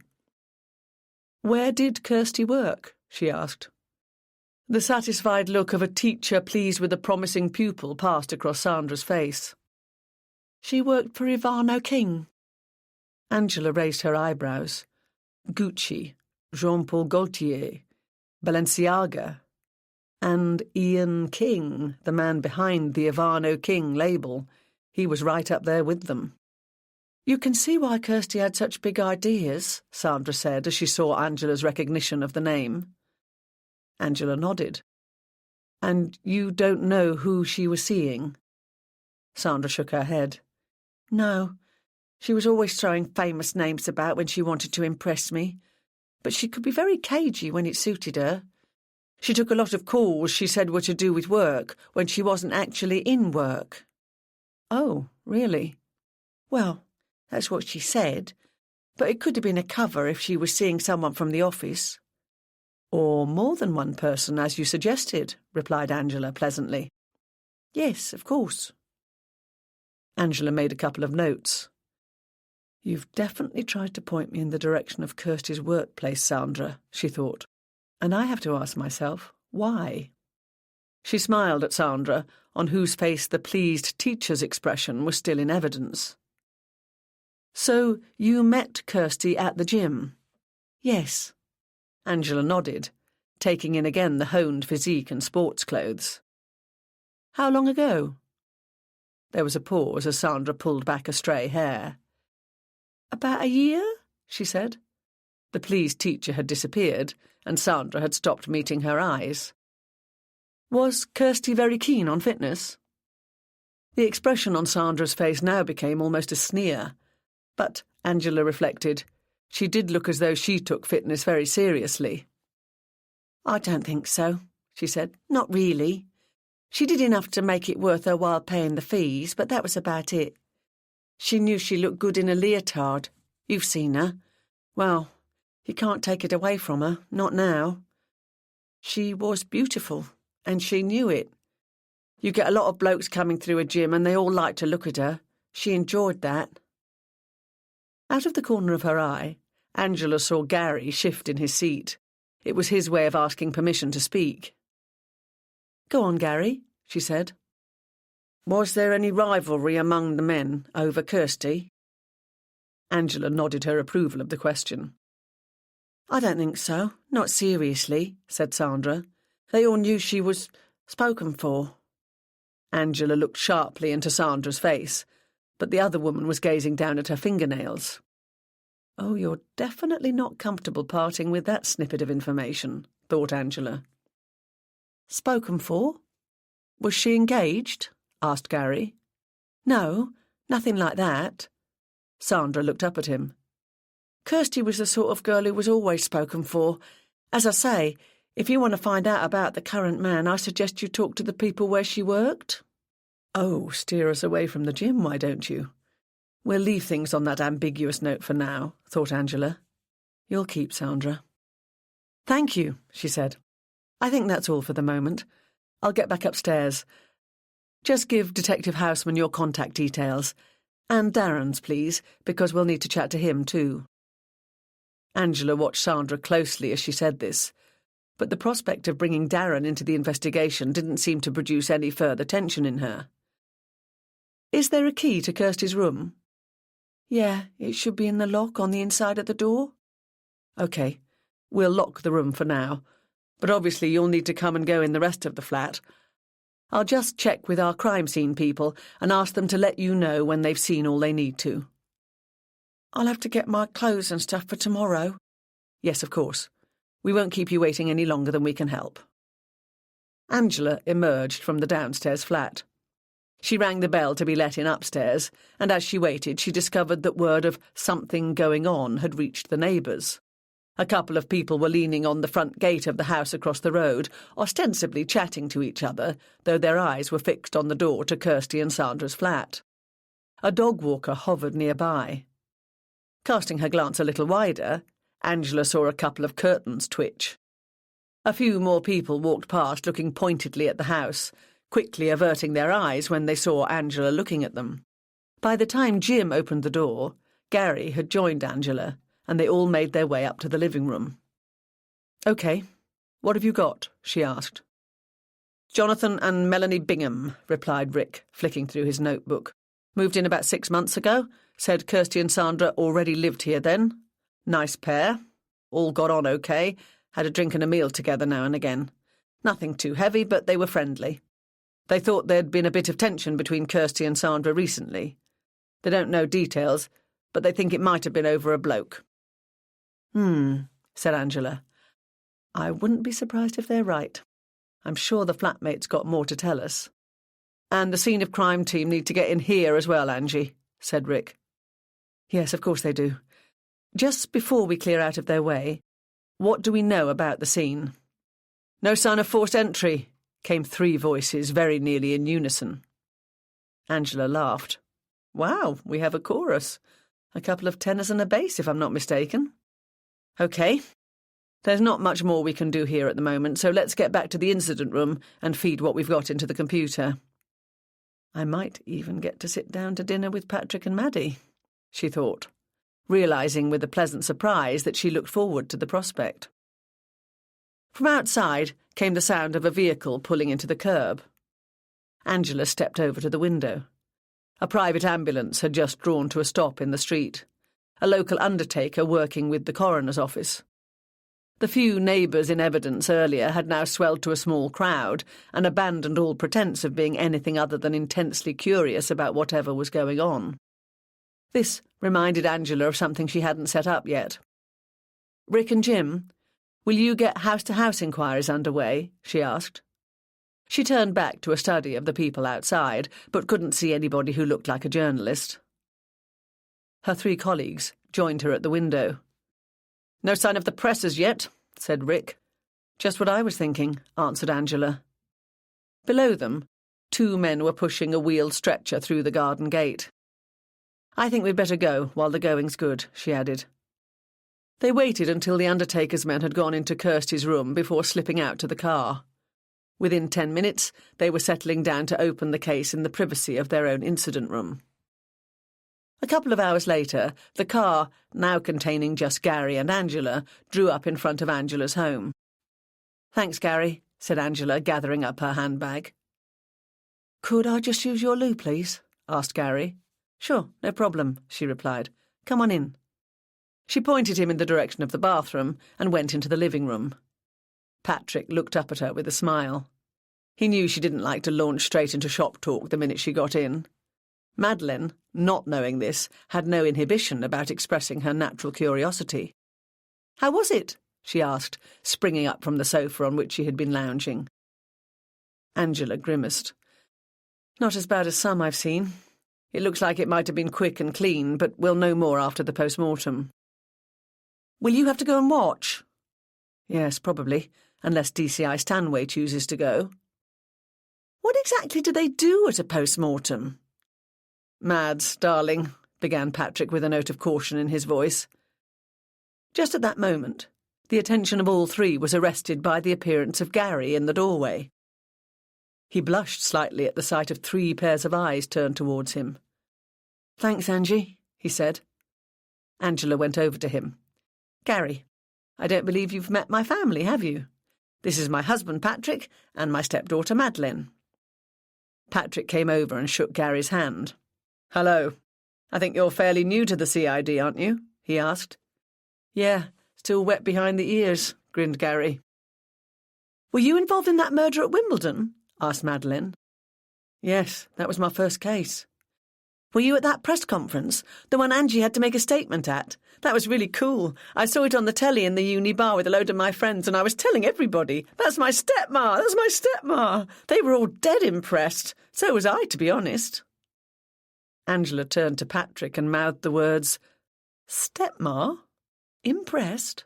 with a look of wonder on her face. Patrick grinned and winked at her. "Numpty," he said quietly. "I was there," said Gary, "but not at the press conference. The new boys don't get to do that sort of thing."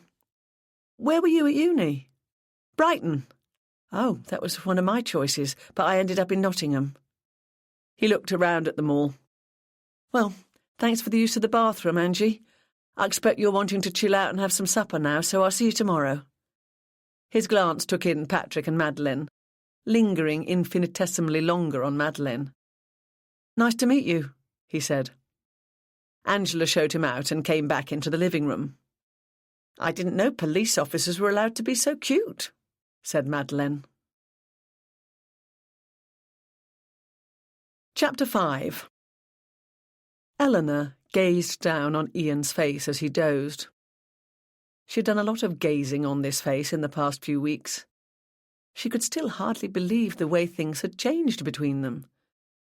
She had loved without hope for so long, she hardly dared imagine really being in a relationship with him. Yet here they were. She didn't lose her grip on reality, though. She, of all people, knew Ian's history with women. She would just enjoy the moment. That was a strict rule she had set herself. Ian opened his eyes, and she could see he wasn't immediately aware of his surroundings. She watched as he orientated himself, became aware of her gaze, and smiled up at her. "I must have dropped off," he said. She ran her hand gently across his forehead. "I like to watch you sleeping." He leaned up on one elbow and kissed her lips. "Who are you meeting later?" "Oh, just Nigel. We're getting together for a drink. I know it's still a way off, but we need to make sure we've got our act together for Fashion Week." "Oh, am I not looking forward to that?" said Eleanor. Ian grinned across at her. "I am. I'm getting a real buzz from this latest collection." "Yes, but the working round the clock, the last-minute panics, all that." "It'll be worth it, Ellie. You'll see. I expect to be the talk of the entire industry."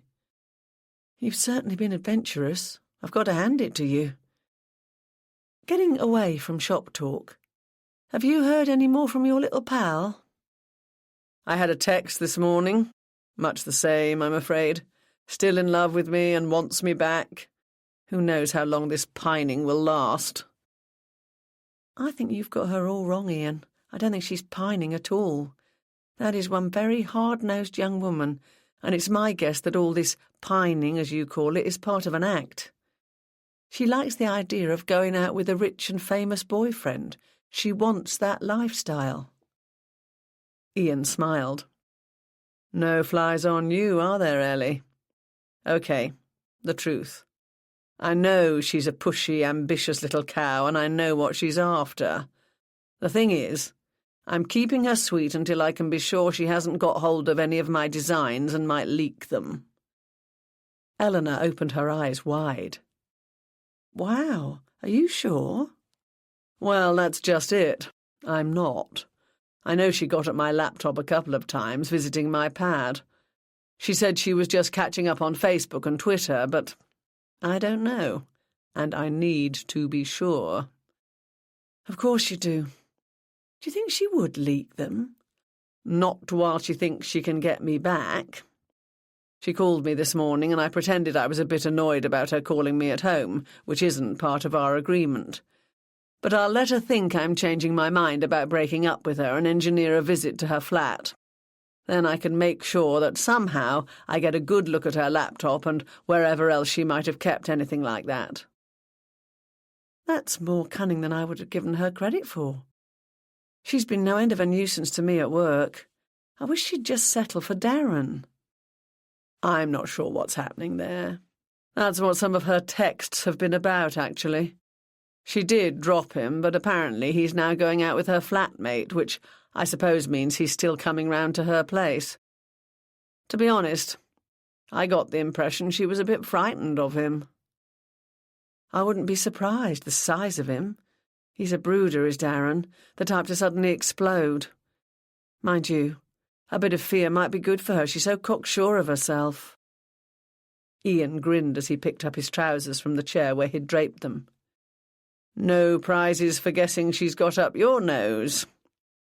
He pulled his mobile phone out of his pocket and punched some of the buttons. "Just checking with Nigel. He wasn't sure what time he could meet me." He put the phone on speaker and laid it on the bed while he stood up and put on the robe that Eleanor had provided for his use.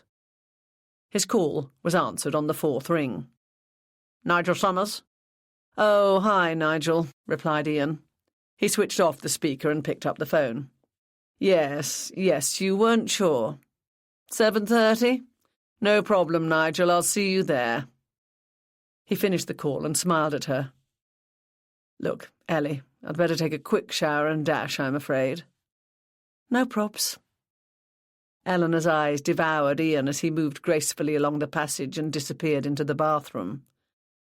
She still couldn't entirely get over this, as though she'd wake up and find it had all just been a beautiful dream. She was having an affair with Ian. Who would have thought it? Well, she knew who wouldn't. Mother, that was who. In the neat and tidy living room of a small flat in Wandsworth, Darren Carpenter and Sandra Hodges sat close together on a sofa, conferring over mugs of coffee. Darren was having trouble coming to terms with the facts. "It seems really weird." He stared into the middle distance. "To think that she won't be in work tomorrow. That she won't come to the gym again. She won't do anything again. I know we were having problems in our..." He glanced quickly at Sandra. "I know we were splitting up." He tightened his grip on his mug as if to warm his hands. Sandra stifled a sense of impatience. "You'd already split up, remember, Daz? I mean, you know, how we've been together the last few weeks and all that. I told that policewoman you're my boyfriend." Darren's eyes flicked towards her again, and he looked at her as if seeing her for the first time. "What?" she asked. "What did she ask you?" "Just about what I saw when I came home. How I found Kirsty." Sandra thought it best to subject her conversation with Angela to a heavy edit. "Still can't take it in, really," he said. He stopped. Just for a second she thought she saw a secretive look behind his eyes. "What?" she asked. "Nothing. I'm still coming to terms with the news. Bastard!" "Daz?" Sandra looked at him, puzzled. Then her eyes widened. "Do you know something?" He glanced briefly at her and away. "Nah, course not. What would I know? I just had to get my hands on the bastard, that's all. To think that while I was working out, someone was doing that." Sandra repressed another impulse to give way to impatience. When wasn't he working out? "Yeah, I do know that, Des. I mean, they're going to find out you were her boyfriend until recently, and they're naturally going to ask questions about how you got on.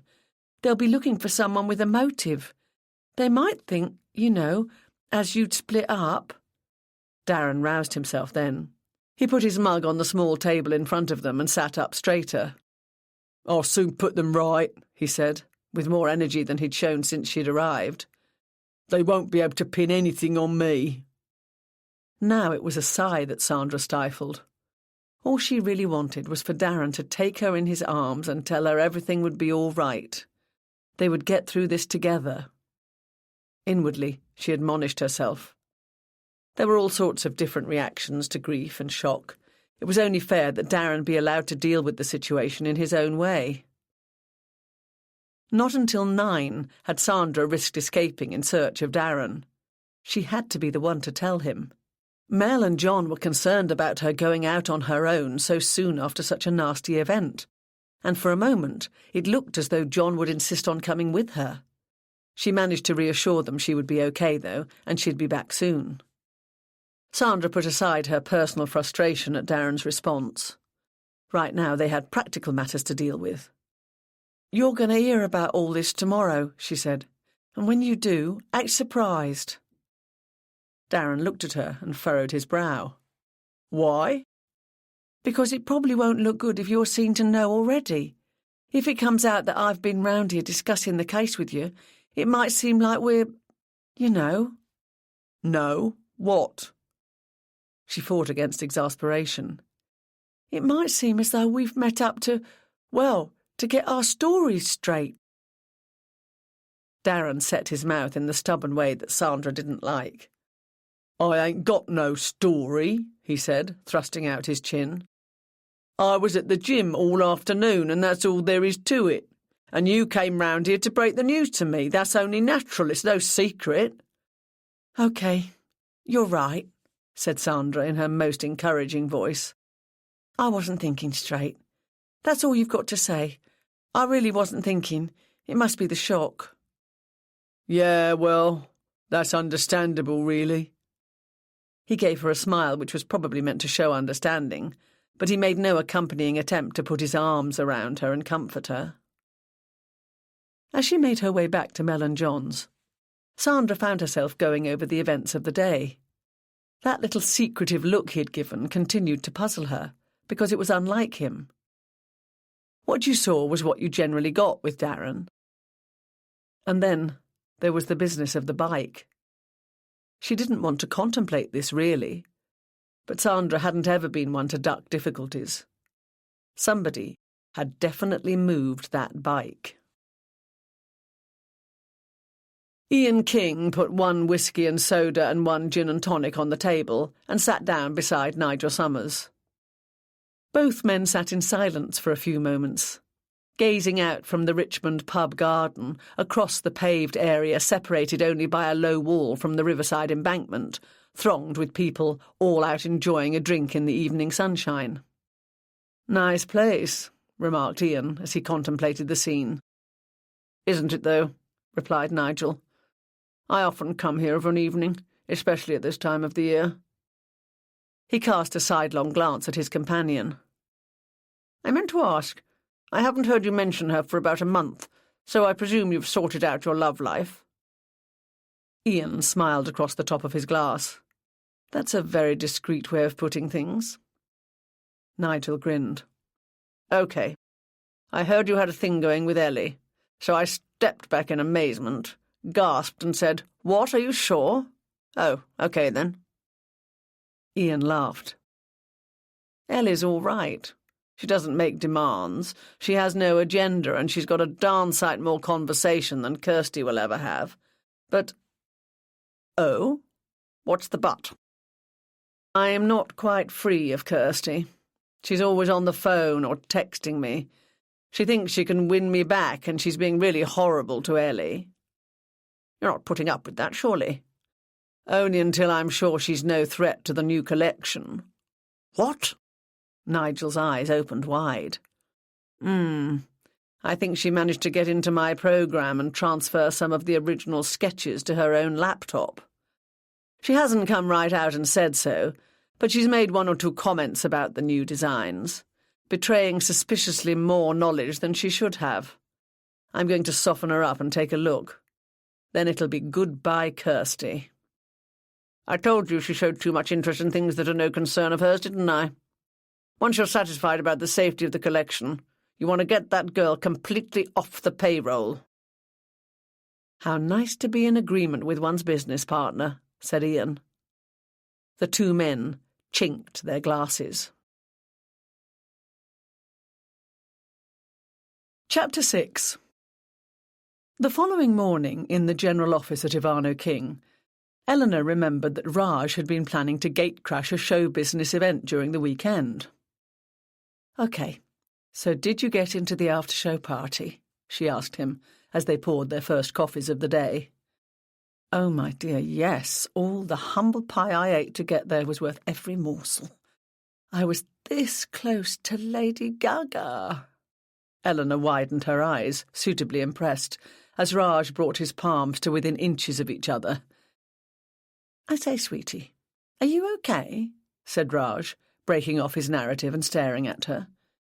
"You winced just then." "Toothache," replied Eleanor. "It's been with me on and off since last week, but I've got a dentist appointment this afternoon." "Oh, poor you." So there I was, rubbing shoulders with the great and good, when guess what? What? My contact, the one who got me in, had been rumbled and was being removed from the building. Oh, dear. So, yes, it was only a matter of time before I met the same fate. This heavy bore down on me and thrust his face in mine in a most unfriendly manner.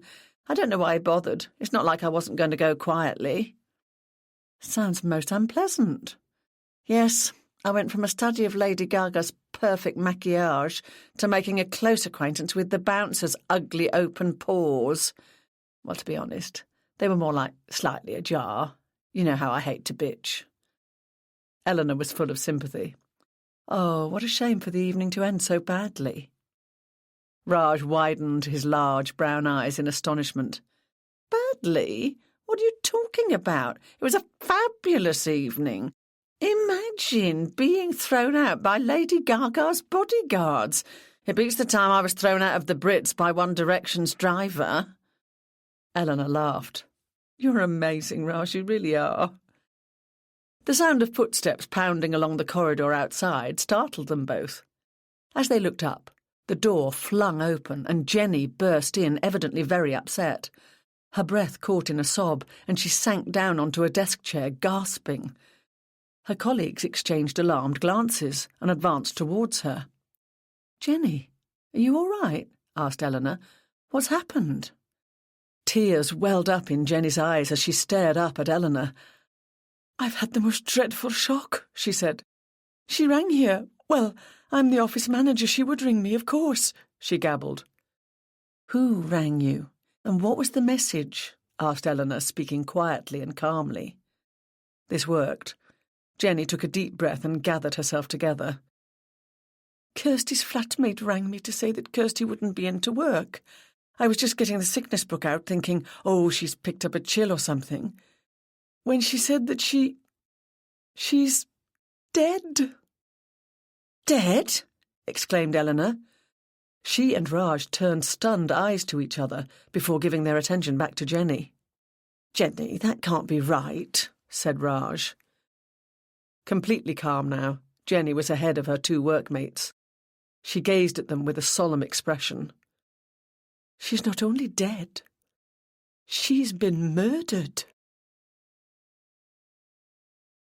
The viewing room of the public mortuary was devoid of any adornment whatsoever. The walls, the ceiling, and the sheet covering Kirsty were all uncompromisingly white. Angela and Patrick were silent as they stood respectfully by the body as it lay on the steel mortuary tray. "Well, at least it was quick," said Angela. The forensic post-mortem confirmed death by strangulation, identifying the scarf Angela had seen trailing out from under Kirsty's hair as the murder weapon. The time of death, very close to 3 o'clock the previous afternoon. There had been no signs of a struggle. As far as the pathologist could ascertain, the girl had been caught unawares from behind. It would all have been over in a matter of moments. "I don't suppose that will be much comfort to her parents right now," observed Patrick grimly. His duties that morning necessitated him being at the mortuary. Angela had to attend the post-mortem, and this gave them a rare opportunity to travel to work together. "No, of course not," she agreed. They were silent for a few moments before Angela spoke again.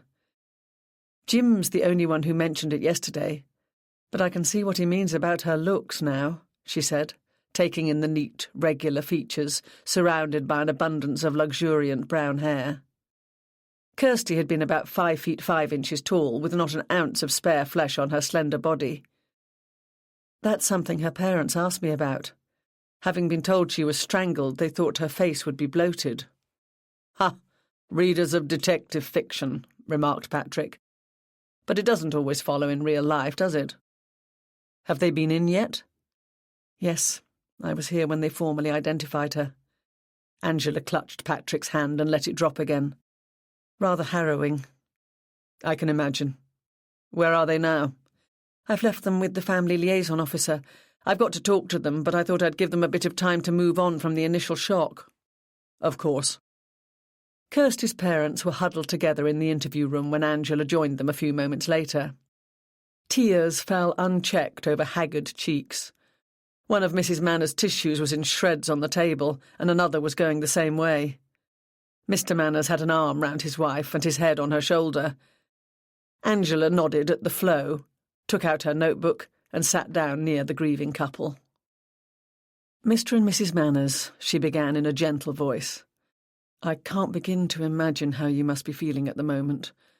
But we have to set our investigation in motion as soon as we can. We want to catch the person who did this dreadful thing." Both parents nodded, and Mr. Manners spoke. "We understand. We know you've got to ask us some questions. First of all, do you have any idea who might have done this?"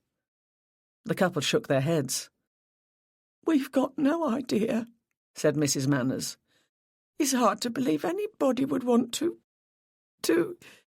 She was such a lovely girl, Inspector." "Beautiful," added her husband. "My beautiful little princess." He dissolved into weeping. "She hadn't mentioned that she was worried about anybody?" "Worried?"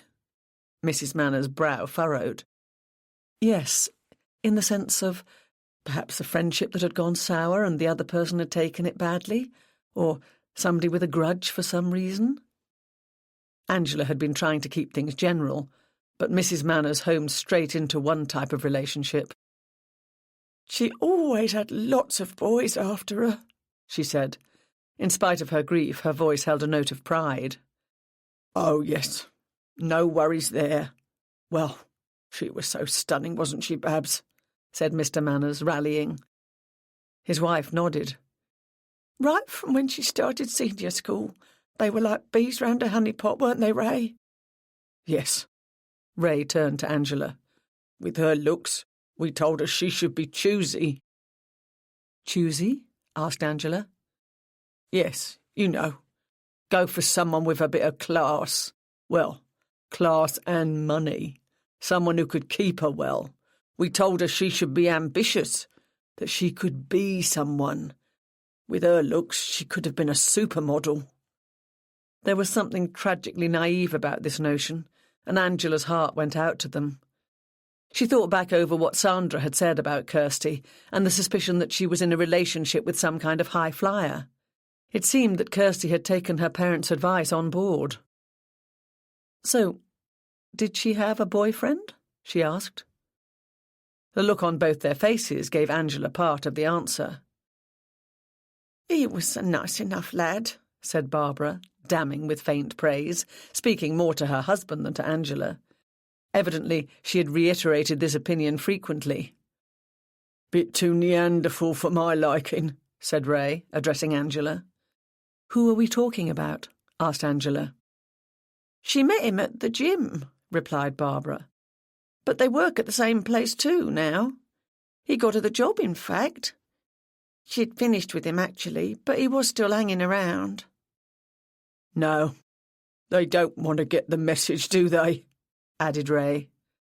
"Ah, this looks promising," thought Angela, remembering her conversation with Sandra. "I've been told Kirsty worked for Ivano King," she said. "Yes, she's the in-house model. Top designer's place it is." "She'd hardly begun there when she started turning heads. Isn't that right, Babs?" said Ray, his voice full of pride. "So, going back to the boyfriend," Angela persisted, What can you tell me about him? In the small hiatus following this question, Angela realised that the last thing either of them wanted to do was talk about the boyfriend, ex or not. "I think he's a hard worker," began Barbara, in much the same tone she'd used to describe him as a nice enough lad. "She could have done better for herself, though," said Ray. "What was his role at Ivano King?" asked Angela, intrigued. There was another silence. Ray and Barbara cast quick glances at each other. It dawned on Angela that they were slightly embarrassed. Ray shrugged and bowed to the inevitable. "I think he worked in the dispatch department, or the storeroom or something," he said. Barbara gave a small laugh. "OK, enough said." Angela was on the verge of asking them what was wrong with that when she realised that the top designer would be more what Ray and Barbara had in mind for their daughter. She decided to steer into safer waters. "What's his name?" she asked. "Darren. Well, she called him Daz, of course." "Oh, my. Are you the same Daz Sandra was talking about yesterday, or are you a different one? Whatever," thought Angela, "I shall be having a little chat with you before either of us is very much older." "Oh, yes," she said, in a carefully neutral voice. "I spoke to Kirsty's flatmate Sandra yesterday, and she mentioned a Darren." Barbara and Ray exchanged looks before Barbara spoke, more to Ray than Angela. "The coast'll be clear for her now, won't it?" "Did Sandra have her eyes on Kirsty's boyfriend?" asked Angela. She couched her question specifically to fall in line with their perception of their daughter. Ray's response proved that her strategy had been the correct one. "Somebody's always got their eyes on Kirsty's boyfriends," he said. "That's the way it's always been. The boys all want Kirsty and the girls are always jealous. Not surprising with somebody who looks like she does." Did reality hit him again, and his eyes filled afresh with tears. "I think that might be my question answered," thought Angela. "How did Kirsty feel about that? About Sandra's interest in Darren?" she asked. Barbara gave a smug little smile. "She could handle it. It was no problem." "Let's face it, she had enough experience," Ray added. Angela didn't feel she could gain any more in pursuing Kirsty's attraction for men. It was time to change tack. "How did she and Sandra get on?" she asked. "Were they very good friends?" Ray and Barbara looked at each other as they considered this question. "Well, they got on all right, I suppose," said Ray eventually. "I don't think they were especially close, though. It just worked out for them, being flatmates." "Yes, they met about a year ago at the gym Kirsty went to. It turned out Sandra needed a new flatmate and Kirsty wanted to move at the time. Like Ray says, it suited them. I doubt they'd have been best pals, though. They weren't the same type of person at all." "Oh, really?" Angela's tone was inviting. "Well, Sandra's a model too. I think that's why they were introduced. She does a lot of catalogue work from what I can gather, but she's sporty. I mean, really into it," said Barbara. "Did you notice her muscles? She works on them all the time. I don't think that's very feminine, personally. Our Kirsty had a nice little figure, and she just went to the gym to keep in trim. That's all you need to do, if you ask me." "He was no different, was he?" added Ray. "No different?" "Darren, always working out, lifting weights, and he rode that bike everywhere. Still better than being a couch potato, I suppose. But the gun worried me." "The gun?" Angela's eyes opened wide. "Yeah, he does a lot of cycle races, and once, when he was laid up with a pulled muscle or something, he was asked to do the starting pistol business. That got him into guns, and he got a real one in the end." Ray glanced at Angela and misinterpreted the interest in her eyes. "He's got a licence and a proper secure place for it. He's law-abiding, he's not a bad lad. But what I say is, why would anybody want a gun?" Why, indeed, thought Angela. Angela decided she had gathered as much information as she could use. She thanked them for their assistance, mentioned that she might have to speak to them again, offered fresh condolences, and left as soon as she decently could without seeming hurried. She popped her head round the door of Patrick's office on her way out. He looked up at her from his computer screen. "How was it?" he asked. "Not as bad as I'd feared. I've got my first possible signpost on the way." "Oh, really?" "Yes. There's confusion over whether a chap called Darren was Kirsty's boyfriend or her flatmate Sandra's." "Ah, the old three-sided love tussle. It's never very far away, is it? With any luck it'll turn out to be a jealousy killing. You'll charge either one or the both of them and be home in good time for dinner." "If life were only that simple," said Angela. "I'll see you later."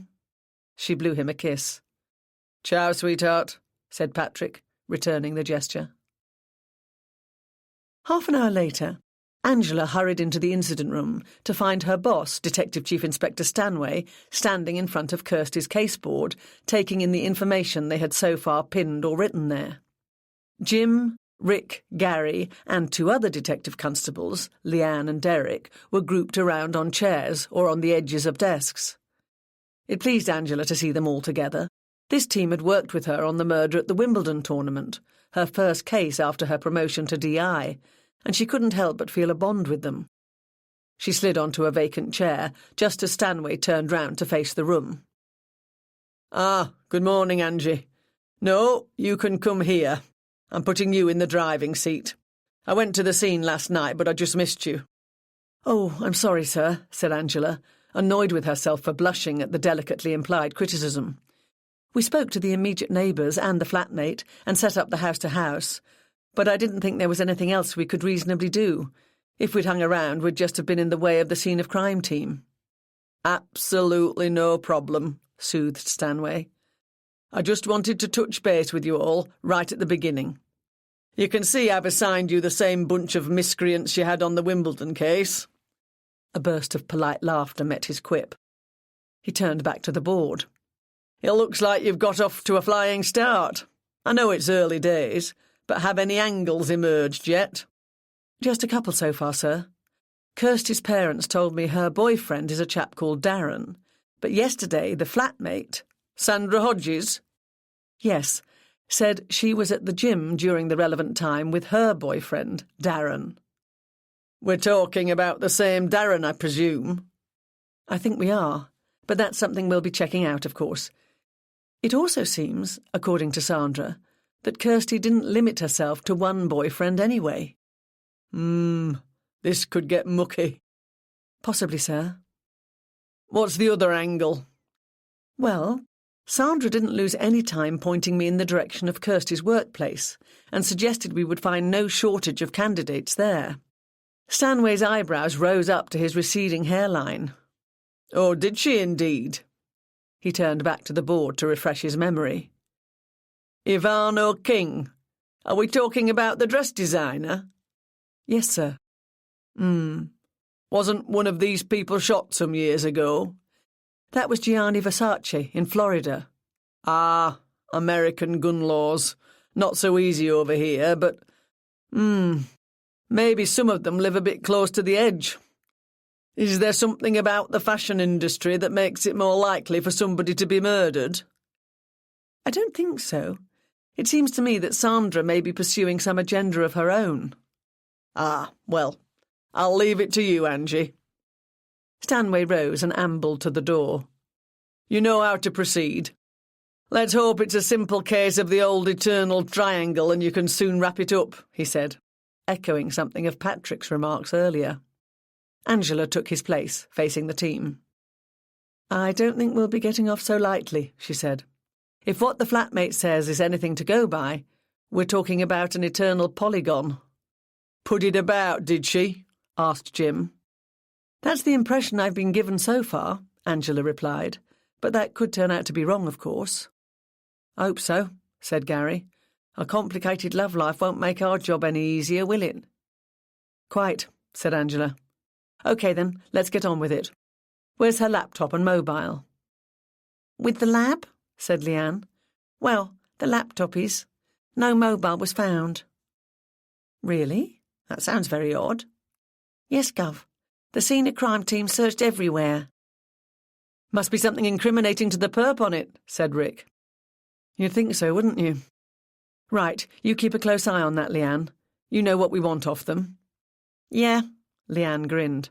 Everything that's on them. Absolutely. And you and Derek stay on top of the house to house. The minute you find a neighbour who noticed so much as a pigeon landing on the roof of Kirsty's flat yesterday, I want to know about it. What's the time frame, Angie? Quite wide, really. It could be several hours before the event. Even the previous evening at a pinch. With no forced entry, she let someone in, or else they had a key. Kirsty's bedroom is at the other end of the landing from Sandra's. It would have been tricky, but not impossible, for someone to be there overnight without Sandra knowing. There were plenty of neighbours out on the street watching what was going on yesterday, said Gary. Weren't they just, acknowledged Angela. They weren't bothering to hide their curiosity by that point, and I'm sure that among them there must be one or two who could curtain twitch for England. Especially if she had a rapid turnover of blokes, said Jim. The comings and goings might have been more interesting than watching the soaps to someone. That's very perspicacious of you, said Angela. Jim formed his mouth into the shape necessary for saying, what? Paused and said, I'll look it up. Angela laughed. You've worked with me before, she thought. She looked around at the rest of her team. OK, then. We'd better get ourselves over to Ivano King. Kirsty's colleagues have managed to rouse her flatmate's suspicions. Let's see if they'll have the same effect on us. In any case, that's probably where we're going to find this Darren, and he's got to be the first one we speak to. Chapter 7. Father Martin Buchanan sat patiently in the Immaculate Conception Parish Confessional. A good-sized room for its purpose, it had originally been used as an office at the back of the church. A screen, at right angles to the door, hid Martin from anyone coming in, allowing penitents the option of remaining anonymous behind a covered mesh opening in the screen, or moving beyond it to sit face-to-face with him. Confession was available after every Mass, but he didn't really expect to get many takers this early on a Monday morning. He had come to value the quietness just sitting here. A light glowed above the door announcing his presence. He picked up his breviary to take the opportunity of saying the next part of the divine office. He had no sooner opened the book when he heard the front door slam. Almost immediately, a shape appeared at the frosted glass panel in the confessional door, and it was pushed open.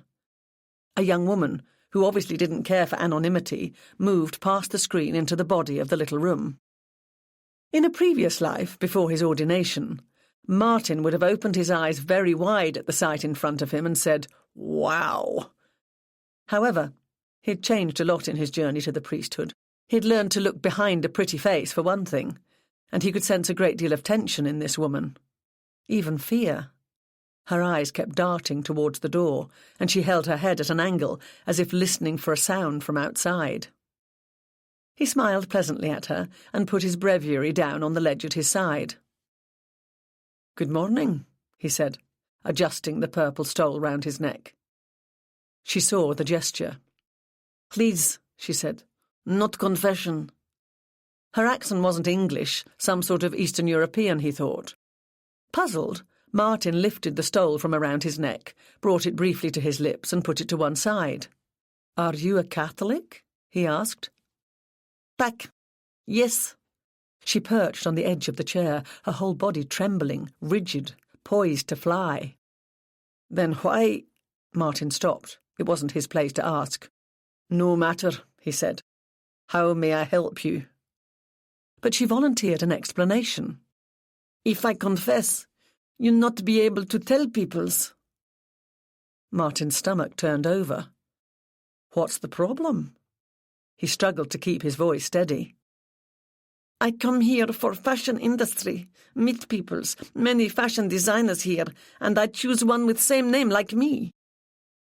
Martin's brow furrowed at this, and he wondered what she meant, but he didn't want to interrupt the flow.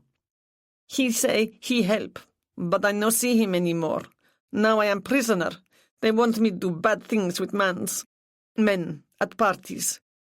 The other girls they accept, but I do not want do this."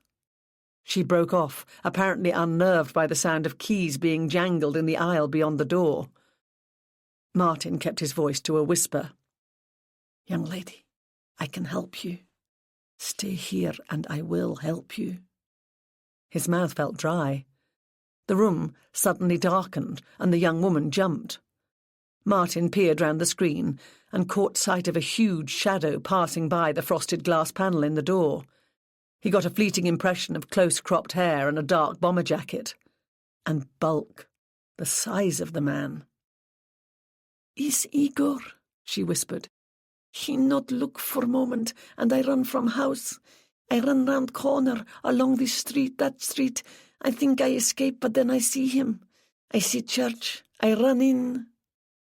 Martin's stomach churned again. The idea of being watched by that giant was not a pleasant one. "Please, let me help you," he said. She looked at him. "It's no good. I have to go." She put her hands up to her cheeks. Tears started in her eyes.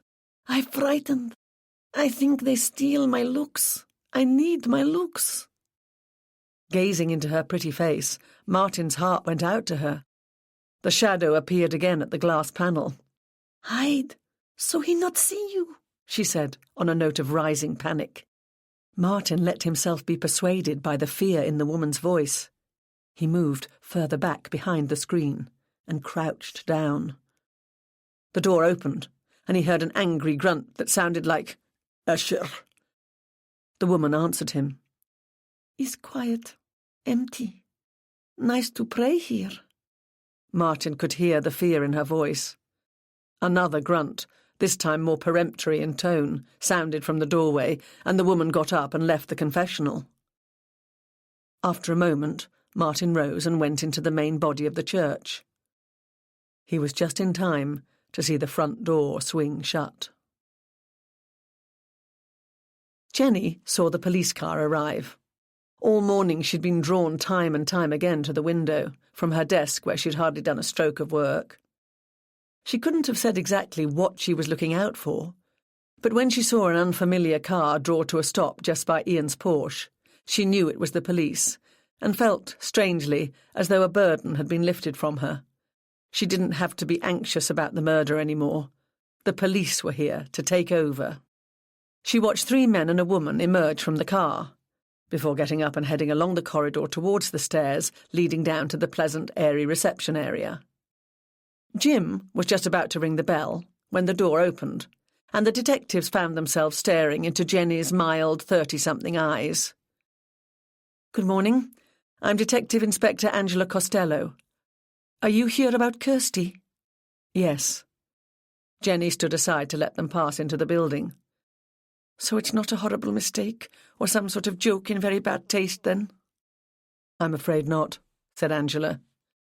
"I'm Jenny, the office manager. You'd better come into the general office where I'm based," said Jenny, leading them up the stairs. As they went along, she gabbled on about what a terrible shock it had been to receive the news. Angela made sympathetic noises as she walked, taking in her surroundings, walls arrayed with large photographic poses of models in elegant and stylish clothes.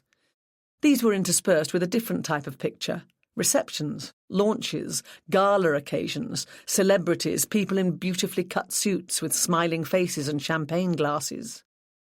Here and there, she could see the type of plaque that could only be an industry award of some sort. Once in the general office, Jenny offered them seats. Angela introduced her colleagues. "How was she killed?" asked Jenny, once they'd all turned down the offer of tea or coffee. "It wouldn't be right to talk about the way in which Kirsty died. Not at the moment, anyway," said Angela. "But there's no question of it being anything other than murder, which means we're going to have to talk to all the people who worked here with her." Jenny nodded. "This is awful," she said. "It's like something from the telly or the films. Everybody's very shocked. I don't suppose much work is being done out there." She cocked her head in the direction of the corridor. "I can imagine," replied Angela. Would you have a list of the personnel here? We're not big on personnel as such, answered Jenny. Most of the people working here are on a contract. We employ a lot of casuals, in the stitching room, for example. And there's Raj, the pattern cutter, and Ellie, the head stitcher.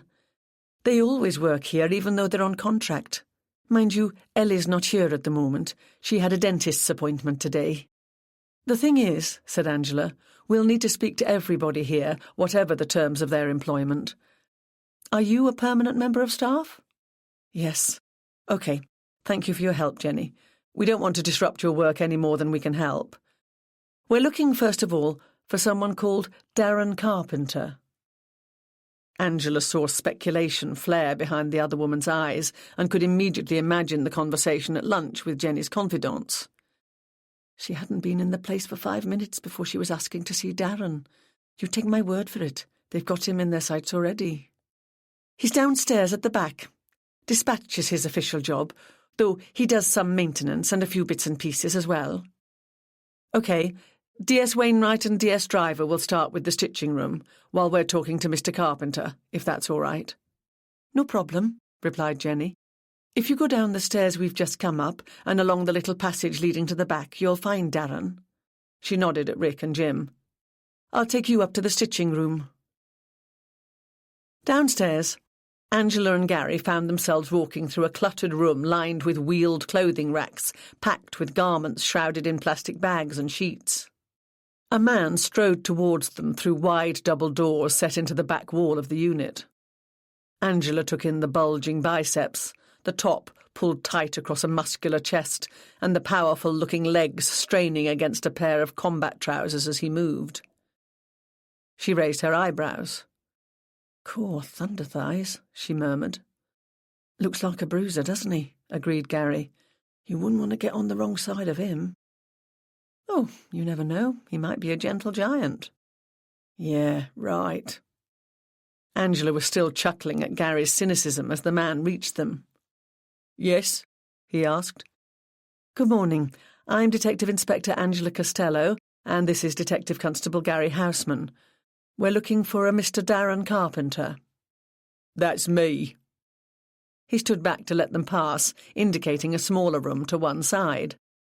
The two detectives entered to find themselves in a tiny office, clearly Darren's personal domain. A couple of speed bike posters decorated the walls, and snaps of riders lined up to start a race. Darren could be clearly seen in two of them, looking very solemn. One showed him as a competitor, and in the other he held aloft the starting pistol. The office had only 2 chairs and very little room. Gary, glancing back into the dispatch room, spotted a low stool which he commandeered, seating himself more or less in the doorway. He took out his notebook. Angela sat down on one of the chairs. Darren sat on the only other one. He picked up a cable tie, used throughout industry to close plastic refuse bags, and fiddled with it. Angela decided to use his obvious hobby as a starting point. I see you're a keen cyclist, Darren. Do you mind if I call you Darren? Nah, it's all right. Yeah.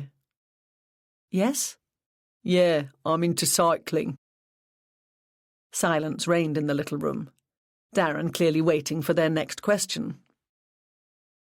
Angela reminded herself that this man had just lost someone close to him, and she couldn't know how he was dealing with it.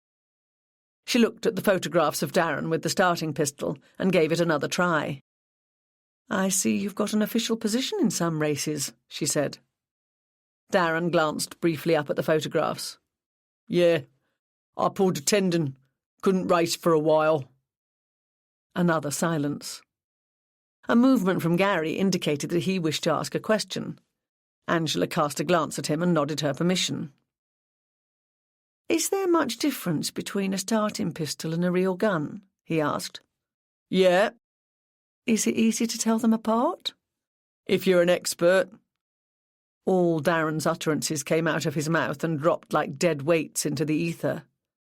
Gamely, Gary battled on. He smiled, his tone keen and interested. Ah, you're an expert then? Darren nodded and looked quickly at Angela. Got a licence, he said. Angela nodded and gave up on easing gently into the interview. Darren obviously didn't do conversation. "We're here about Kirsty Manners," she began. Tears welled up in Darren's eyes and overflowed down his cheeks. "Yeah," he sobbed. "I knew you'd—" He was unable to continue. Angela waited, letting him regain his composure. "I knew you'd turn up," he said, eventually, in a shaky voice. "You've obviously heard what's happened." "Yeah." More tears poured down across his face. "I was told last night." "Who told you?" "Sandra. Sandra." "Sandra Hodges?" "Yeah." "I see. I'm sorry to distress you, but I'm sure you realise I have to ask you some questions." Darren nodded. "Yeah, it's all right. I know." "I believe you'd been in a relationship with Kirsty." "Yeah, we'd split up." I bet this wasn't a clean break, thought Angela. Her speculation was immediately answered by Darren's next words. "Well, she'd split with me, but I had to, sort of. I was going with her flatmate Sandra." He stumbled to a halt. Hello, thought Angela. I bet you're taken up with Sandra in an attempt to make Kirsty jealous and get her back. "When did you split up with Kirsty?" "About 4 weeks ago." "And had you seen her at all in that time?" "Yeah, well, at the gym. We used the same gym. And when I came round to the flat to see Sandra." "You didn't find that awkward?" Darren shrugged. "Nah, it happens. You just get on with it." He paused. "I don't think it was working out for her." "What wasn't working out for her?" "Her relationship, the one she'd split up with me for." "Oh, really? She was seeing someone else?" "Yeah, well, that's why she split with me. But something had gone wrong, according to Sandra anyway." "You've no idea what?" "Think she was being dumped. Sandra heard her in her room on the phone. She said it sounded like she was arguing and pleading, and she thought Kirsty had been crying a couple of times but tried to hide it. It looks like it happened straight after she told me she didn't want to see me anymore." He gave a small, satisfied smile. "Serves her right. She should have stuck with me." He broke off and cast a swift, calculating glance at Angela. He secured the ends of the cable tie so it couldn't come undone and pulled on the resulting circle of plastic with both hands. "I was thinking, maybe—" He shrugged and ground to a halt. "Were you thinking that if her new relationship wasn't working out, perhaps you and she could get back together again?" There was a very long pause. "Yeah." "Tell me about Kirsty," said Angela gently. A large sigh escaped him, causing him to shudder. "She's lovely. A real looker. Couldn't believe it when she said she'd go out with me. When the job came up here, I put in a word for her. She always said she wanted to be a model. She sent pictures to agencies and had done a bit of photographic, but she wanted to do the catwalk. So I thought this job would give her a taste of it like. She was so keen." Tears coursed down his face again. Angela and Gary exchanged glances. "Oh, really?" asked Angela. "I didn't know she had big ideas. It wasn't just about modelling. She wanted to live the high life. She thought she could be somebody and get someone way up there." He waved his hand towards the ceiling. "Up there?" "Yeah, you know, like up the social ladder." "And who did she want?" "Someone rich and high class. Her parents had told her she could get anybody she wanted. But she didn't realise." Darren was overtaken by another bout of weeping. "What didn't she realise?" asked Angela, after he'd calmed down a little. "Well, it's not just about looks, is it? You need other things. You have to have a bit more about you. You have to know how to—" You've got to be able to walk the walk as well as talk the talk, ain't you? Kirsty was gorgeous, all right, but apart from that, she was just an ordinary girl. You know what I'm saying? Angela nodded. I think so. Looks alone aren't enough. To mix in certain circles, the ones Kirsty was drawn to, you need education and culture. That's it, nodded Darren. You need class. And it's looking like Kirsty didn't have any, thought Angela. Who was the man she left you for? Ian. Ian King? Darren nodded. Angela made a note. I see what you mean about her being a high flyer. Yeah, well, it was him that she split up with me for, but I think there was someone else before that. I don't know who the other person was, but that's when I first got suspicious like. What made you suspicious? She had texts here and there that she was cagey about. I'd go to the bar to get our drinks, and when I came back I'd catch her reading a text. When I asked her who it was from, she'd just say it was her mum or one of her friends. But I don't know, I just got a feeling. Then I reckon that finished, 'cause she was like full on with me for a while. Then it started up again. You mean that relationship, the first one? No, I mean the caginess. Things that made me suspicious. And this time you think it was Ian King? It was him. A couple of times she came to meet me and I caught a whiff of his aftershave. He always wears the same one. It's not cheap stuff. Kirsty used to like to give herself a spray of a bloke's aftershave here and there. She did it with me when we first started going out. And I saw them together. Where did you see them? Darren was silent for longer than consideration of the question required. In a pub in Barnes, he said at last. Angela made a business of writing the information down. Anywhere else? She asked, without looking up from her notebook. The pause wasn't so long this time. They went for a meal in Mortlake once or twice, and they were in Hampton Hill a few times.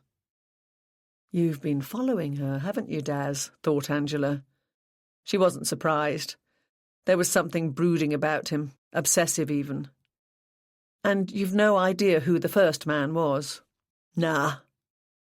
Did it not bother you that she was seeing other men while she was supposed to be your girlfriend? Darren put his hand through the cable tie and pulled it up his arm in bracelet fashion. Thought she'd soon learn, and then it would be all right, didn't I? Learn what, Darren? What I said. Looks ain't enough, especially with him. Him? Ian. He never sticks with 'em for long. Oh, right. OK. Darren, I need to know where you were on Sunday afternoon. Tears welled up in Darren's eyes again, but he remained composed. At the gym. From what time? I got there after lunch, about 2-ish. And how long did you stay? Till about 5. That's a long time to be working out, isn't it? Darren shrugged. I wasn't working out all the time. I stopped, I went to the loo, I helped out on the reception a bit. The bloke who runs the place is a good mate of mine, so I hang out there quite a lot. Do you remember what time you stopped for the loo and to help out at reception? There was a pause. 3, or around then? Angela looked up from her notebook to find herself being scrutinised by Darren. She bent her head to her notebook again. She thought. There was something going on in the back of your mind just then. I wonder what it was. So there are plenty of people who could verify that you were there. Darren was completely relaxed. Oh, yeah, no problem. Angela shut her notebook and stood up. She thanked Darren for his time and gave him the usual warning that she might need to speak to him again. Angela and Gary went out to the front of the building and called Rick and Jim to come and join them. How did it go with the stitchers? She asked, once they'd arrived. There were 3 of them there, answered Jim. We've got their details. None of them could tell us much. They knew who Kirsty was, of course, had seen her in the office here, but hadn't really talked to her. What about the is he or isn't he boyfriend? Asked Jim. Well, that situation's a bit clearer, said Angela. Darren, who works in dispatch, is the ex who wanted her back. In the time he was with her, he suspected she'd been seeing someone else, and more recently he knew for definite that she had gone out with the boss here, Ian King. "Who's this Ivano King, then, Angie?" asked Jim, looking up at the sign above the unit. "The same person. Ivano King is the label on the clothes, that's all. I suppose he thought it sounded more interesting alongside names like Prada and Armani. As it happens, I've quite liked some of his stuff in the past, but I haven't heard much about him for a while. I read somewhere that he's had a couple of bad years." She looked towards the building. They seem to be in full production, though, so perhaps he's hoping for better reviews for the next collection. "Really? Well, I'm a strictly Marks and Spencer man," said Jim. "I expect the girlfriend will have heard of him, though." Angela didn't bother to point out the Marks and Spencer stake in the fashion market to Jim. She didn't think he would get it. "No matter," she said. "Gary and I will take him on. And then we can talk to this person," she said, tapping the next name on her list. "Although I think she's not here this afternoon." Jim cast a look down at the page. "OK, so do you want us to take the woman who let us in, Jenny, and this Packy bloke?" There was a brief silence. "The what bloke?" asked Angela eventually. Jim had the grace to look embarrassed. "The Asian gentleman, Angie." "Yes, Asian gentleman," said Angela. "Raj Wickramasinghe. It's probably not even a Pakistani name, but even if it were, there's no excuse for referring to him the way you did." She paused. "Yes, Angie." Jim didn't meet her eyes. "There's no place for racists on this team, Jim." "Yes, sorry." OK, let's get to it then, chaps. Chapter 8. Angela realised what Darren had meant about Ian's aftershave the minute she entered his office. And he was right. It wasn't cheap. Angela looked around, avidly drinking in the atmosphere. This was probably the only chance she'd ever get to be in a top fashion designer's office, and she wanted to make the most of it. The whole place breathed creativity. She noted all the photographs of the glossy lifestyle, but her eyes were really drawn to the sketches on the work table, the swatches of fabrics, silks and wools, linens and cottons thrown here and there. She wanted to run her hands over them, to feel the textures. In her teens and early 20s, she had made many of her own clothes, and had only stopped in her determination to rise through the police ranks. In clearing out the room at the weekend for Maddie's return, they had come across her sewing machine. She was just thinking about how easy it would be to set it up in the smallest bedroom, when she became aware of Gary looking at her with a puzzled expression on his face. Reluctantly, she turned her attention to the other man in the room and tuned back into reality. "I'm totally shattered by this," Ian sighed. "And not just me. Everybody's very shocked." "Yes, I'm sure," said Angela. "How did you all find out?" "Jenny told us. Well, she told Raj and Eleanor because they were in the general office." "Oh, yes." Angela consulted the hastily put-together list in her notebook. "Eleanor Chandler, the head stitcher?" There was a brief pause before he replied, "Yes." Angela looked up at him and gave a small, puzzled smile. "You don't sound too sure about that," she said. Ian put a hand up to his forehead and took a breath. "Sorry," he said. "Not quite with it this morning. I keep thinking, goodness, Kirsty. But there's work to be done. And then I find it some time later and I haven't done any work. I suppose I can't get my head round it." "Yes, I can understand that. There's no gentle way to lead into this, so I'll just get on with it. Would you mind telling me where you were yesterday afternoon?" A flash of annoyance appeared in Ian's eyes. "Well, to be honest, I think I would, Inspector. Are you saying that I'm a suspect?" Not at all, sir. It's just routine. The expression on his face lifted. Yes, of course. Sorry. I'm overreacting. I think we're all a bit tense today. He paused for a moment as though thinking what to say next, running his fingers through immaculately cut hair. Even the ensuing disarray looked fashionable. This is why I hesitated just now.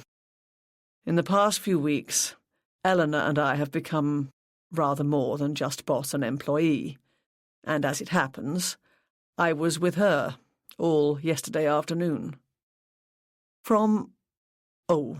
I got there just after 2:00, and I think I left around 6. I see. Angela made a point of keeping her face expressionless. So how long was the interval between dumping Kirsty and taking up with Eleanor, she wondered. She jotted something down and underlined it.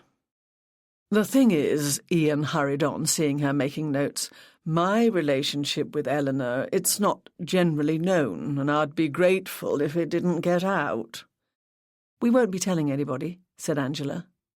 He nodded, a man of the world. Angela decided to squeeze a little. Unless it becomes part of the evidence in the trial, she said. Ian paled before managing a smile. Oh, there's no chance of that. Our situation, Eleanor and mine, that is, has no bearing on what happened to young Kirsty. He leaned back in his chair, completely at ease again. Young Kirsty, queried Angela to herself. Are you distancing yourself from her now, or did you always call her that? How much do you know about what happened? She asked. Only what Jenny could tell us this morning, he replied. Apparently, Kirsty's flatmate phoned in to say Kirsty wouldn't be in. Jenny was just about to inquire what was wrong with her when the flatmate said Kirsty was dead. She'd been murdered. We're all still having trouble believing it, really. I'm sure. Angela smiled pleasantly at him. Now, is my next question going to annoy you, or is it not? She made a play of flicking through her notebook before finding the correct page. I believe you were recently in a relationship with Kirsty, she said. Ian clicked his tongue. I don't suppose it was much of a secret around here. So it's true? Yes, we had a thing going for a while, but I had to put a stop to it. Jenny fielded a couple of inquiries from the tabloids recently and said they seemed keen to move from my next collection to my love life. I don't mind my own people knowing, but I didn't want it getting into the press. I've got a bit of a reputation, and I don't know that Kirsty would have done it any good. Really? Why not? She was trying to make it as a model, wasn't she? Isn't that the sort of person you'd be expected to consort with? Oh, please, Inspector. This industry is crawling with women who are trying to make it as models. The bottom line is, if I ran into, say, Mick at a bash, would I have introduced them? Mick? Jagger. Oh, right. I've got a feeling Kirsty was telling her friends about us as though we were a couple. I suppose I shouldn't be surprised. I think she was quite naive, a little gauche, perhaps. Not very sophisticated. Surely that's the type of thing gossip columnists look for anyway. Can you really be sure Kirsty was indiscreet? Ian spread his hands. It was only a matter of time. On a couple of occasions when her mobile battery was low, she used my laptop. Later, I had to clear her Facebook and Twitter pages from my browsing history. You know how girls like to gossip? Angela also knew how girls like to keep secrets when it suits them. She wondered for a moment how far the lab had got with trawling through Kirsty's computer. She decided not to let him get away with blaming Kirsty now she couldn't speak up for herself. I find it's often impossible to trace gossip to its source, she said. You might be right. The poor kid's dead, so there's no point in dissing her anyway, is there? No. So, how long were you in a relationship with Kirsty? Oh, I wouldn't go so far as to call it a relationship, said Ian. He smoothed one expertly threaded eyebrow. I don't know. What's the modern term for a dalliance? I could tell you, but modesty forbids, thought Angela. She was beginning to feel defensive on young Kirsty's behalf. Well, whatever you call it, she said, being careful to keep her voice neutral. You were obviously seeing her for a while. Would you mind telling me when it started? Ian thought for a moment. Where are we now? Nearly into August, so probably middle to late May. And when did it finish? I told her it was over about a month ago. Why did you decide to end the relationship? Ian sat forward in his seat, fully cooperative now.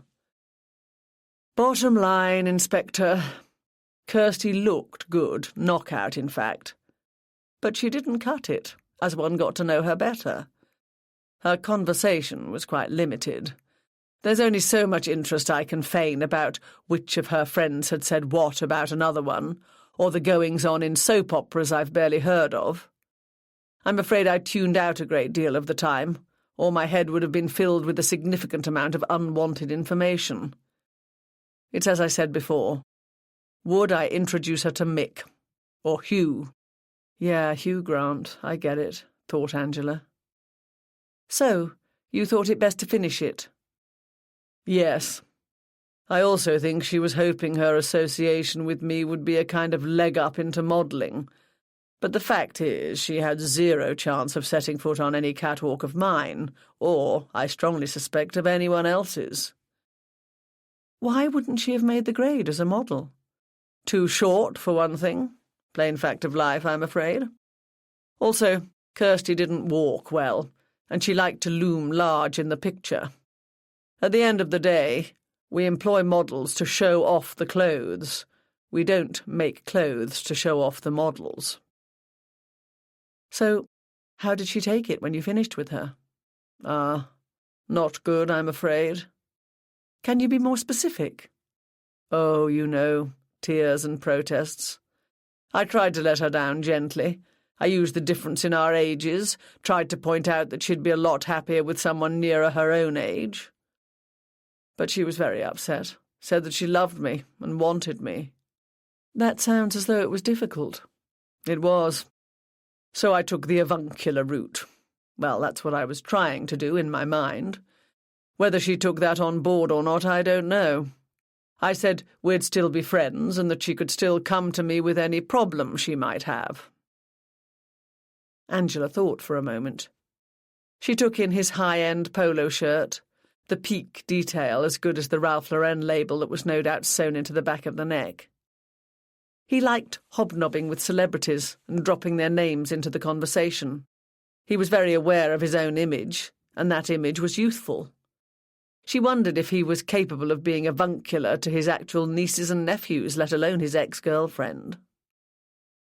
And did she? What? Come to me with her problems? Well, unfortunately, yes. And they all seemed to centre on me.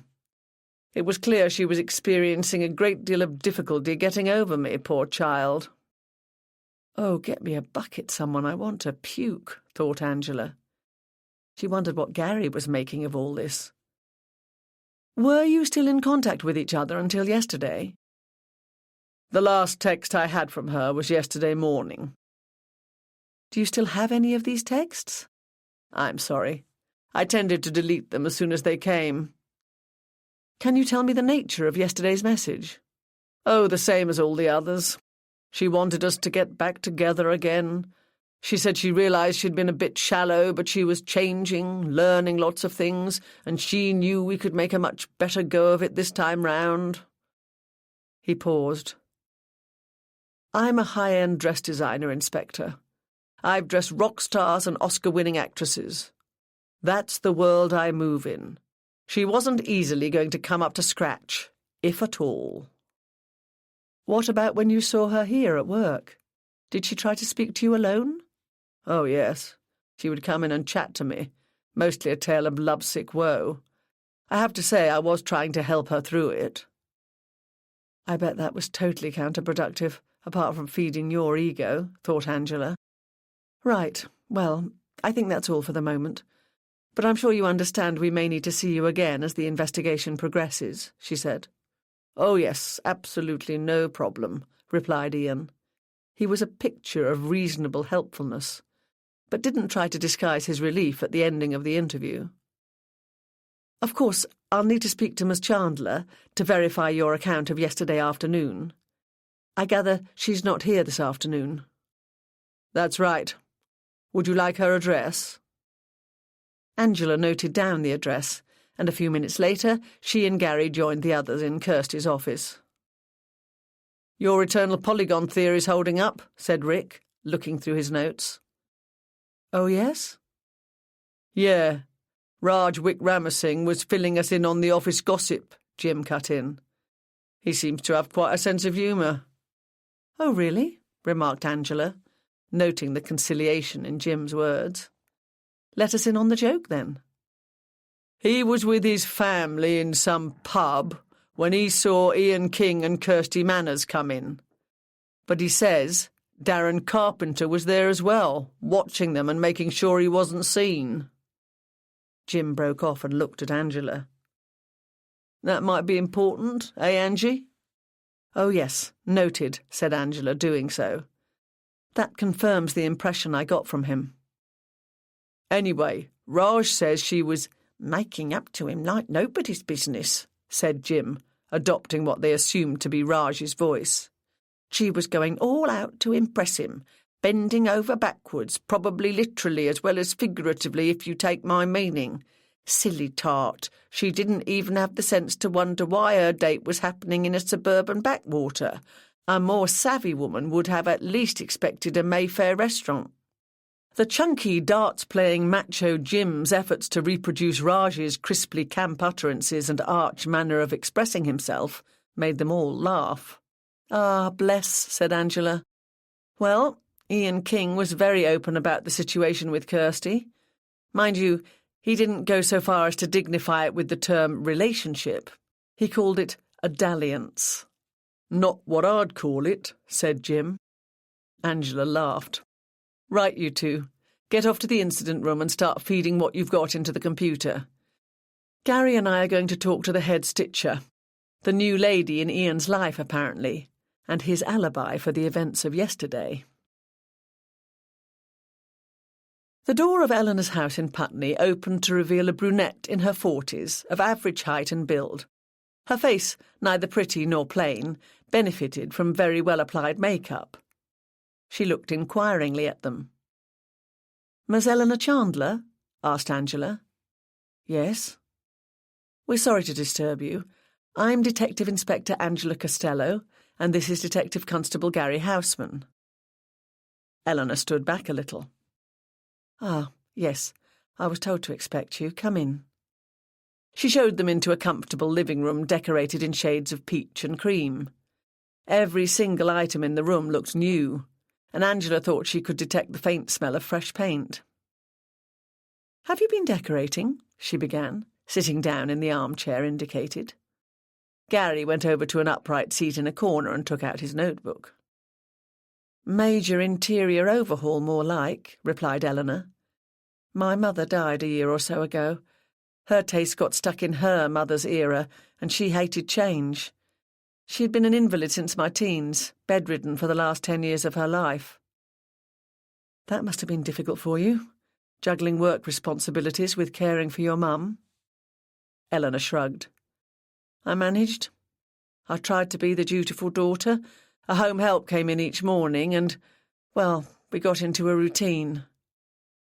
She straightened a little in her chair. "Still, you haven't come here to talk about my mother, have you?" "No, you're right." Angela opened her notebook and looked down at it. "We've been speaking to Ian King." She looked up to see a softening of Eleanor's eyes mixed intriguingly with a hint of sadness. "Yes, he sent me a text to let me know he thought you'd be here this afternoon." Angela nodded.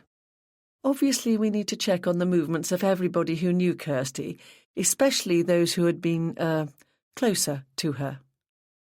I wonder if Eleanor knew about Ian and Kirsty, thought Angela. but she saw a tightening of the other woman's mouth and guessed she knew the answer. I presume we're talking about yesterday afternoon? Yes. Ian was here with me all yesterday afternoon, Inspector. She thrust her head up and opened her eyes wide. Angela thought. You enjoyed telling me that, didn't you? Dutiful daughter, invalid mother since your teens. I bet there haven't been many boyfriends on the scene, if any. What time did he arrive? Around 2ish. I was downstairs when he got here, and there aren't any clocks down here. It's taking a while, dragging the decor of this house out of the 1930s. And these rooms and the hall were only completed last week. I haven't found any clocks to my taste yet, and I'd stupidly left my mobile at work. So, you can't give me an exact time? Oh, yes. The clock in Mother's bedroom keeps excellent time. That's where... It's the only room with a double bed. I see. So how long after Ian King arrived did you go up to the bedroom? Eleanor hesitated. Very soon. Ian went up first, and I followed a few moments later. A soft blush appeared on her face. You're not used to this, are you? Thought Angela. Did you notice the time when you got to the bedroom? Yes, it was 2:10. And what time did he leave? About 6ish. He slept for a little while and had a shower. He would have stayed, of course, but he had a business meeting. Oh, really? Replied Angela, making a note of these details. Odd time for a business meeting, I would have thought. London Fashion Week's coming up and things are more manic than usual.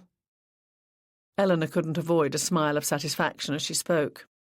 I should think a great many meetings would take place outside normal working hours. I see. OK, Miss Chandler, that's very helpful. Thank you. Eleanor visibly relaxed. That's no problem, Inspector.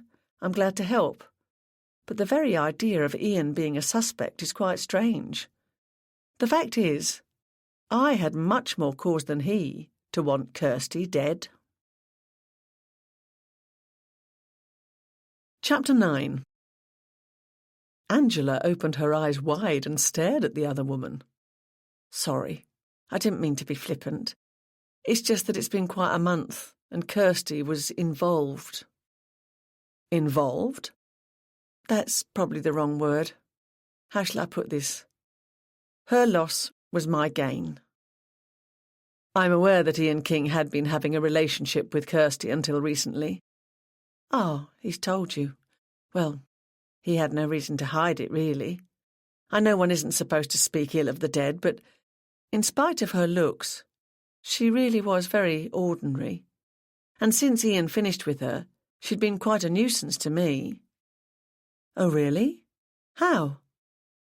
She wanted him back, and she let me know in no uncertain terms that she was going all out to get him. You could say she mounted a campaign. I've never come across such blatancy. Every day I had an email from her talking about the things she and Ian had done together, or making it clear that she would get him back in the end. I tried to rise above it, but I found it wearing. Then we had an actual confrontation, which left me reeling, I can tell you. What happened?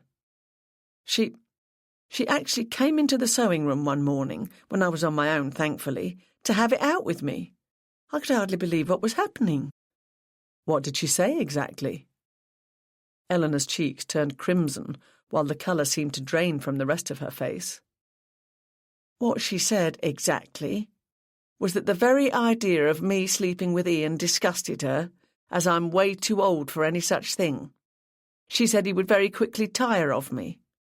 "He'll soon get fed up with an old wrinkly like you," were her precise words. I remember them clearly. She said they had plans together, and I was kidding myself if I thought I could hold on to him.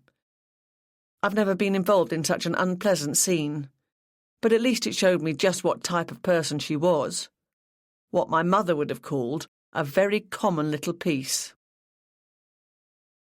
What did you say to her? I made it clear that I was not prepared to get embroiled in a slanging match, especially with a child. That shaft went home, I can tell you. I said her behaviour lacked all dignity, And if that was how she normally carried on, then it was no surprise Ian had dumped her. And how did she react to that? Like the gutter snipe she really was.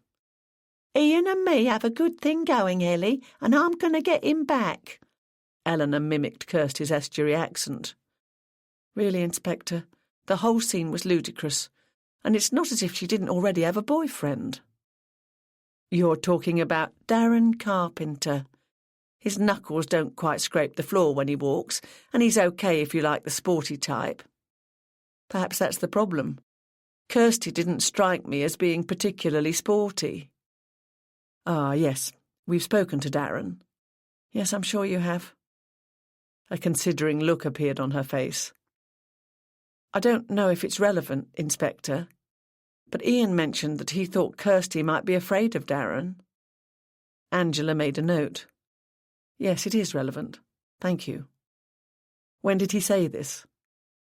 On Sunday? Just after... shortly before he left for his meeting? OK, we'll look into it. And this scene between you and Kirsty, this was the only actual confrontation? Yes, apart from the sniping and the emails. I was surprised how much it upset me. I've been in this business a long time, and I thought I'd come across every possible situation. She must have caught me on an off day. Ian had told me about her texts and calls to him. He was very laid back about them, but personally, I don't think he was wise to let the situation drag on. Angela smiled politely. She thought she had learned all she could for the moment. She rose, nodded at Gary, and they took their leave. Leanne and Derek were the only two people in the incident room. From the way they both stood up and looked at her as she entered, Angela guessed they had news to impart. Either that or they'd been having a crafty snog, she thought. Derek and Leanne had been thrown together on the investigation at the Wimbledon tennis tournament, and after a short time of coy prevarication, they'd gone public with their relationship a few days earlier. She looked expectantly at them. "What have you got?" "3 things," said Derek. "A secret file," said Leanne. "A woman and—" Derek paused for effect.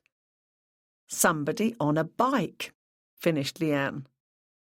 Angela smiled. They'll be wearing matching jumpers next, she thought. OK, let's start with the secret file. "Ah," said Derek. "We can't actually tell you anything about that at the moment, except that it exists."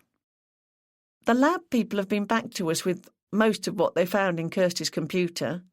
These are the printouts, added Leanne, indicating a pile of papers on the desk at which she stood. It seems pretty innocuous stuff, but they've also found some password-protected files. They'll get back to us once they've cracked it. That's intriguing, said Angela. I wonder what Kirsty was keen to keep to herself. I don't suppose it'll take the lab long to find out, said Derek. No, I'm sure. Right, so tell me about this woman and the person on a bike. Leanne and Derek exchanged smiles, apparently certain they were about to pass on an important piece of information. Information from the house-to-house, Gov, said Leanne. One of the neighbours saw a woman near the house a bit before 2 o'clock. Description? Smartly dressed was all we could get. The witness thought she wore a dark suit, but couldn't be sure about the exact colour. OK. And the bike rider? Derek took over. Somebody came to the house on a sports bike at just before 3 o'clock on Sunday afternoon. Oh, wow. Tell me more. His face fell slightly. There's a bit more, but I don't know how helpful it will be. He read from his notebook. This is from a lady who lives directly opposite the house where Kirsty lived. She says she just glanced out of the window and saw this person riding up to the gate. She's very clear about the time because she was timing some sponge cakes in the oven and had to keep her eyes on the clock. She went into the kitchen to swap over the oven shelves, then came back to check the clock and noticed the bike had been left in the front garden. She didn't think anything of it, but the next time she looked out of the window, which she thinks must have been 10 minutes later because her cakes were almost ready, The bike was gone. Did she give a description of the rider? Wearing an anorak was the only thing she was clear about. She thinks he or she might have been wearing jogging bottoms. You're being very careful about saying a person and he or she, remarked Angela. Derek grimaced. Yeah, sorry, Gov. She thinks the person was tall-ish, so she was thinking it might be a man, but she wasn't certain and didn't want to commit herself as to gender. She also says they were wearing a baseball cap with the peak turned round the back, and sunglasses. She's used to seeing a bloke on a bike come to the house, so she didn't take a lot of notice. Never mind.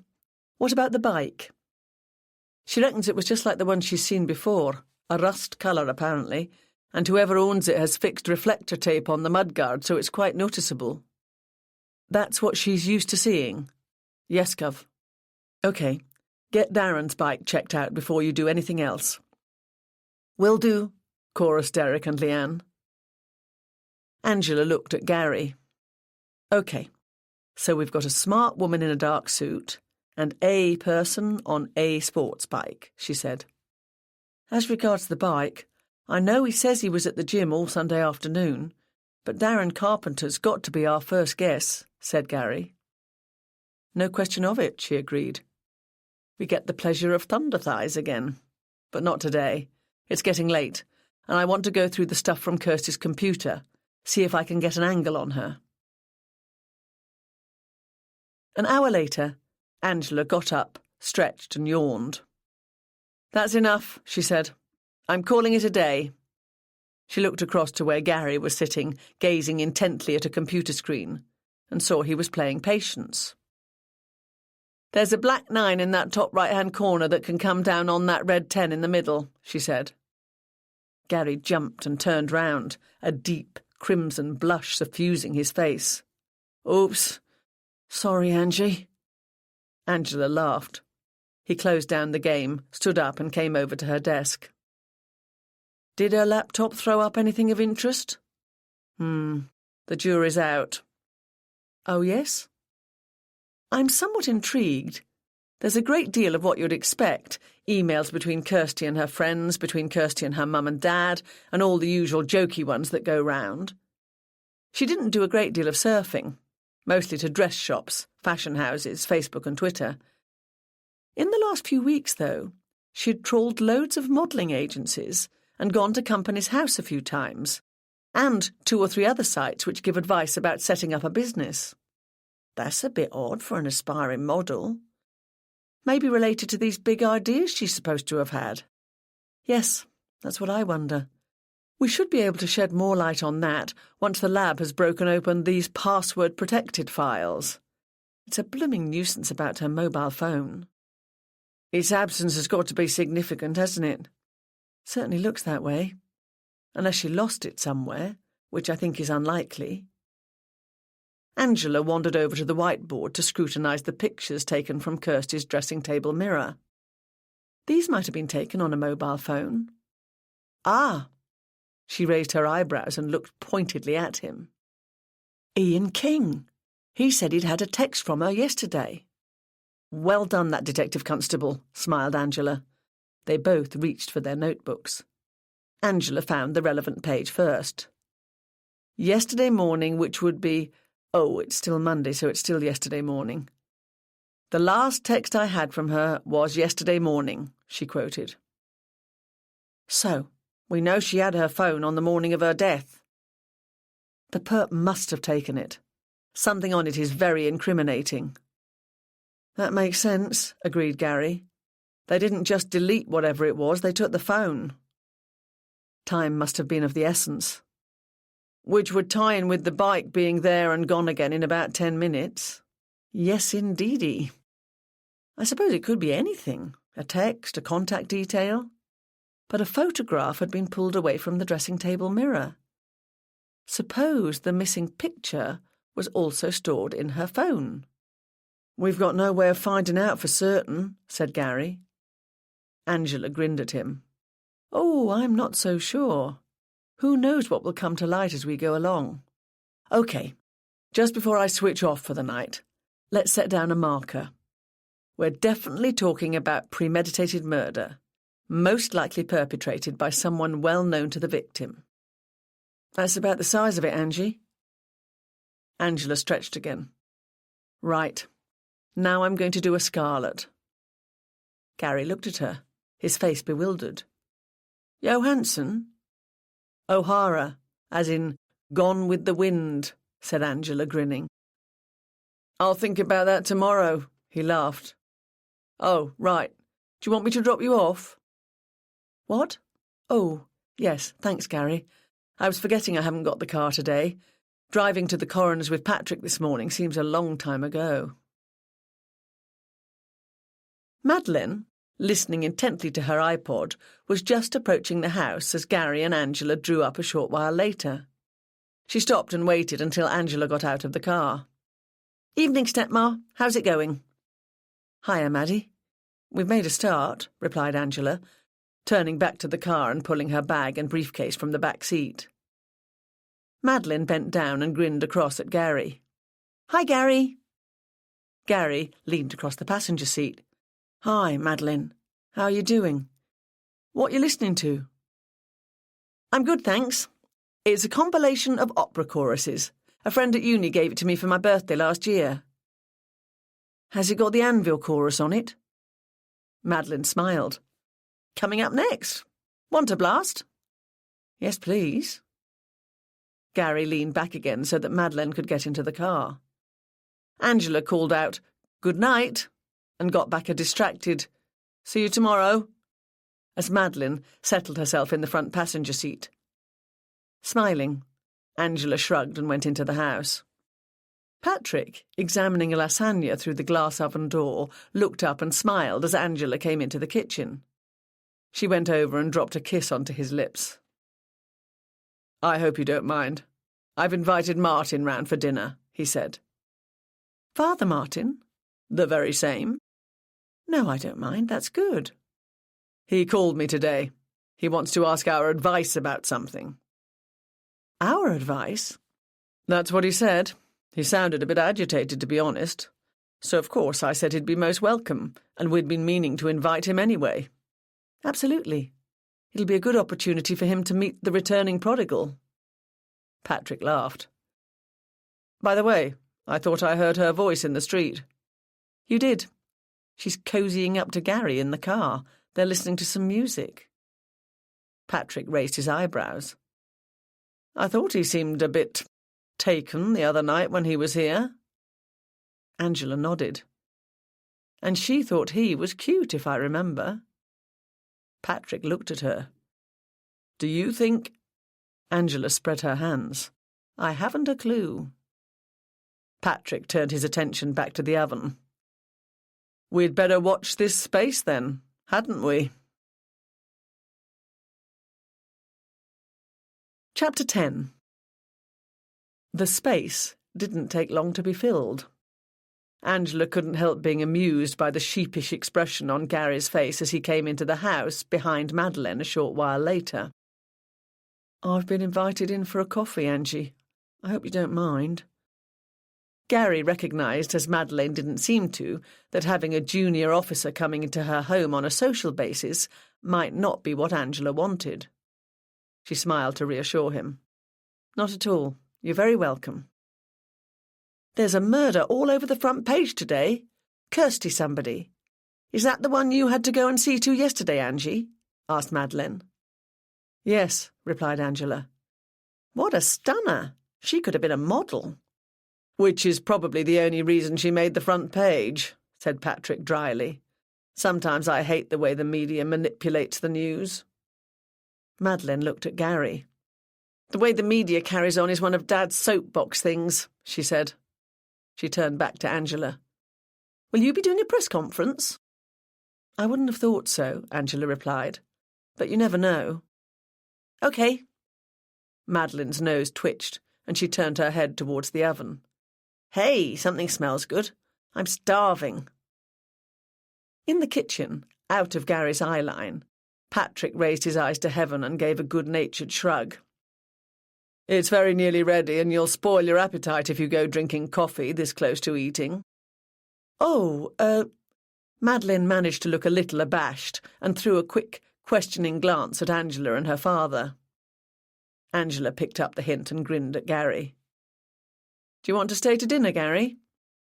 "That'd be great. Thanks, if you're sure it's no trouble. We were talking about music and Madeline's got this CD that—" "It's all right. You don't have to explain yourself. You two go and get comfy and have your chat about Vaughan Williams or whoever, and I'll call you when the meal's ready. We're going to be joined by our parish priest." "Fortunately, it's a big lasagna," said Patrick. Gary and Madeline disappeared into the living room. Angela went into the kitchen and shut the door behind her. "I must say, your daughter's a smooth operator," she said. "If I was wearing a hat, I'd take it off to her." Patrick looked up from where he was pouring 2 glasses of wine and smirked. "She gets it from her old man. Charm personified." Angela laughed and embraced him. As she pulled away again, she saw the newspaper lying on the worktop. Patrick followed the direction of her eyes. "It's true, though, about Kirsty, isn't it? Mind you, we saw that for ourselves at the mortuary this morning." As the melodies of Vaughan Williams drifted in from the living room, Patrick paused, looking down at the headline story. His face sad. "Those poor parents," he muttered. Angela hugged him again. "Come on, let's get the table laid," she said. From his Richmond Hill penthouse, not too far away from Angela and Patrick's home, Nigel Summers gazed out into the evening. This window offered a vista across some of the most expensive real estate in the country, and beyond that gave glimpses of the river. He loved this view. For him, it had come to symbolize everything he had achieved in life, and he had no intention of losing any of it. He knew his relationship with Kirsty could have done serious damage to his plans, and he felt very glad to have got her out of his life when he did. He admired her ambition, but she had no idea how to carry off the lifestyle. She was shrewd, though, he had to admit, especially if she'd managed to get Ian rattled in case she had some of his designs. Normally, when Ian finished with a woman, he walked away without looking back.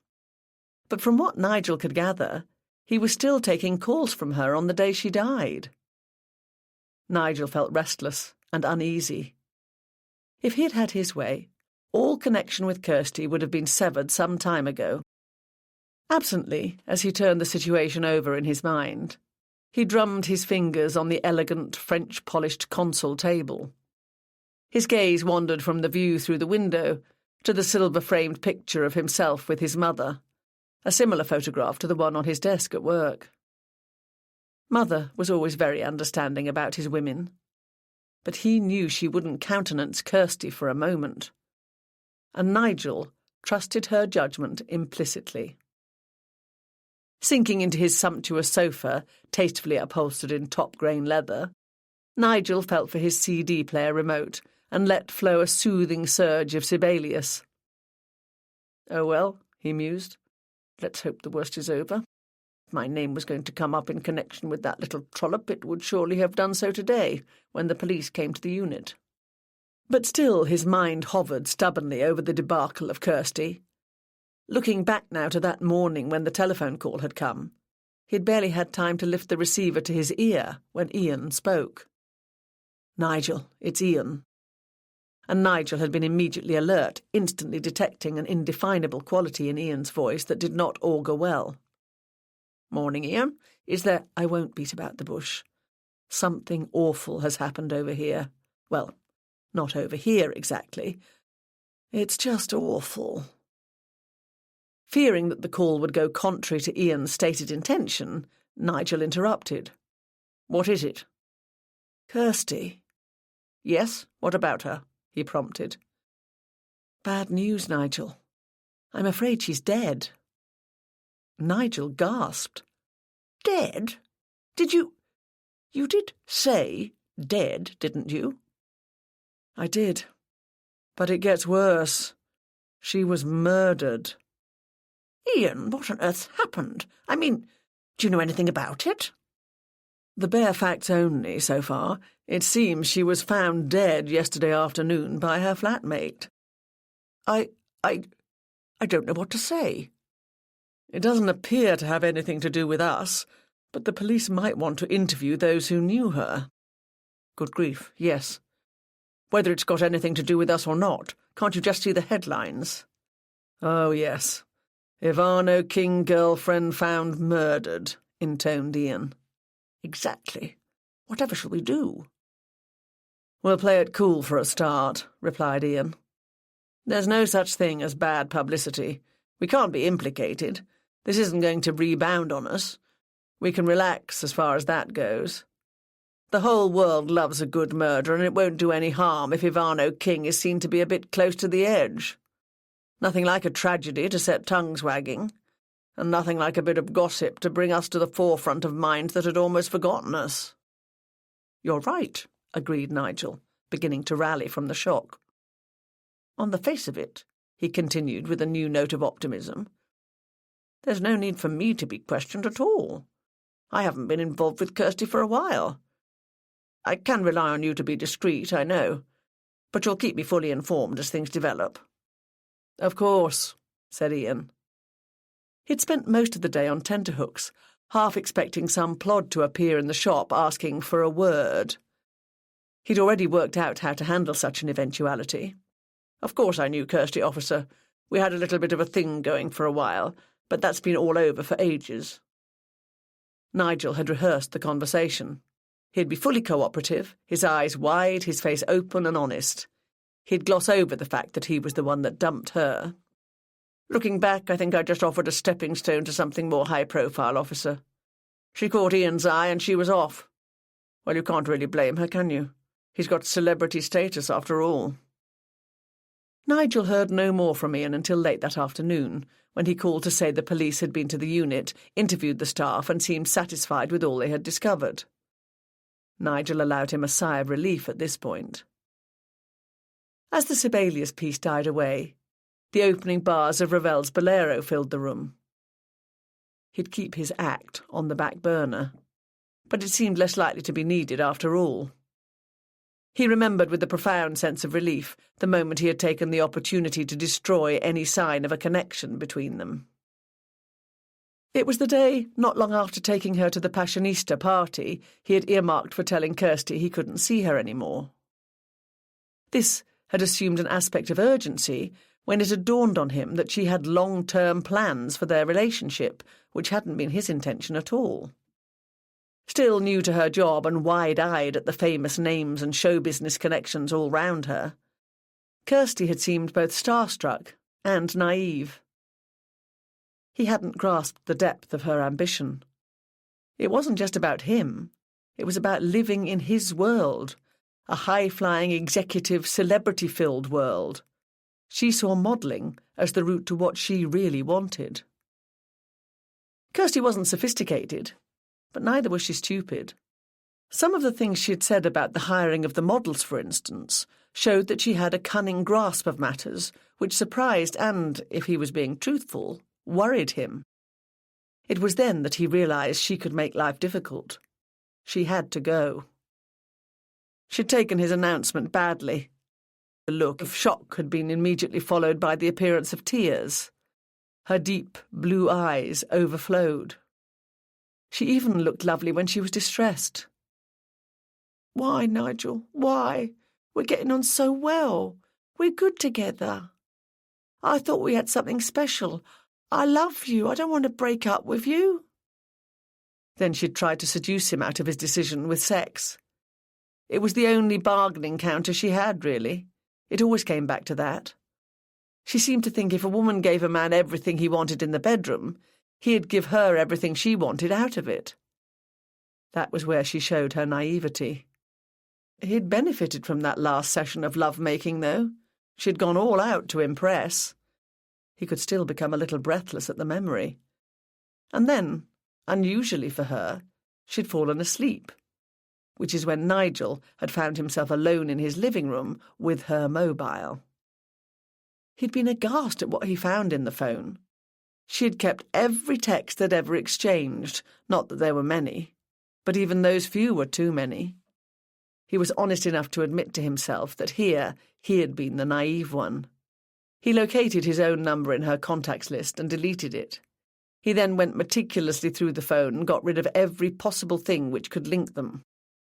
When she woke up and realised he hadn't changed his mind, in spite of the good time she'd given him, she became tearful, and he knew he had to lay it on the line for her.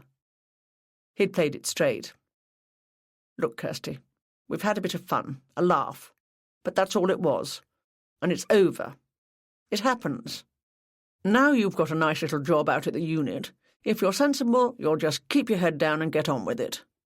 The flash of awareness in her eyes as she listened to him affirmed his intuition about the cunning quality of her nature. But she covered it very quickly, with a tearful look of resignation. He almost admired her. In that instant, he could see she knew the score. If she made a fuss, she would suddenly find herself without a job. She wasn't the first woman who had slept with her boss and then become an embarrassment to be got rid of, and she wouldn't be the last. Had he entertained any lingering doubts about his treatment of Kirsty, her subsequent history would have reassured him. Not a month had gone by before he heard the first whisper about her and Ian. Well, of course, she'd think she had it in the bag now. Ian, the man behind Ivan O'King. And if she fancied a bit of rough, there was always her regular boyfriend who, so far as he could tell, she kept stringing along.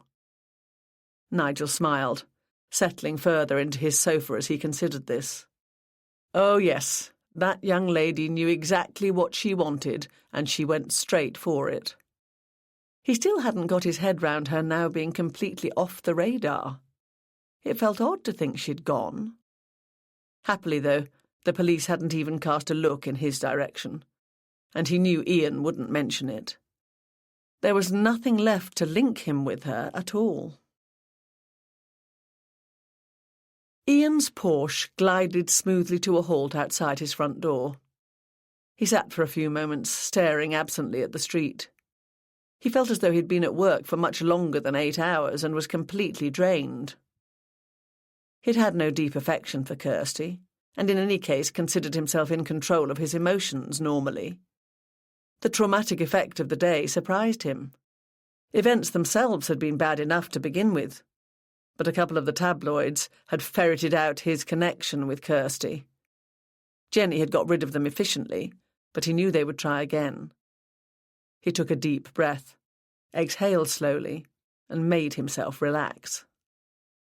He let himself out of the car and stood up, stretching his long form slightly to ease the residue of tension. A delightful breeze came towards him from the river, and he stood for a moment without moving to enjoy its refreshing coolness. After a few moments, he moved across to his front door. The blow seemed to come from nowhere. 1 minute he was putting his hand into his pocket for his house keys, and the next, something hit him in the middle of his back with such force that he was unable to prevent himself from sprawling across the pavement. He was just about to raise himself on his hands and look round to see what had hit him, when he felt a sharp kick in his side. He half turned and saw the toe of a boot swinging straight at his head. Instinctively, he curled himself into a ball, pulling his head into his hands. This action protected him, causing the next kick to miss the target and catch his elbow. He let out a cry that was half expletive and half shriek of fear. Someone yelled, "Hey!" and he heard feet clattering noisily from the direction of the river. Peeping from between his arms, he saw a pair of legs turn and run away from the noise. Coughing and spluttering, he manoeuvred himself into a sitting position and looked round for his assailant. There was nobody to be seen. The owners of the feet, a young couple, reached him. "Are you all right?" asked the man, squatting down to Ian's level. "What happened?" asked his female companion, peering with a concerned expression into Ian's face. "Well, I don't really know. It was all so quick. I suppose it was an attempted mugging." Ian reached across the ground to where his keys had fallen from his hand in the attack. He picked them up and allowed himself to be helped to his feet. "Is there anything we can do for you?" asked the man. "I think I'll be all right," said Ian. "I live just here." He looked at them. Did you see who it was? Not really. I saw you go down and heard you cry out, but it was all happening below the level of the car roofs. I think I saw someone running away, but nothing more than shape, really, added the young woman. Ian brushed himself down and thanked the couple for their rescue and concern. He assured them no serious damage had been done. They obliged him with their names and addresses in case they were later needed as witnesses, and moved off to continue their journey. Home at last, Ian mixed himself a large gin and tonic before calling the police, and gazed out into his garden. What a day, and what an ending to it. A horrible feeling. A few streets away, his assailant jogged to where he'd secured his bike, cursing himself and the two people who had come running to the rescue. It wouldn't work, not in the street. Even a quiet street was too public. He'd have to think of something else. He freed his bike, swung a leg over the crossbar, and cycled off into the night. Chapter 11.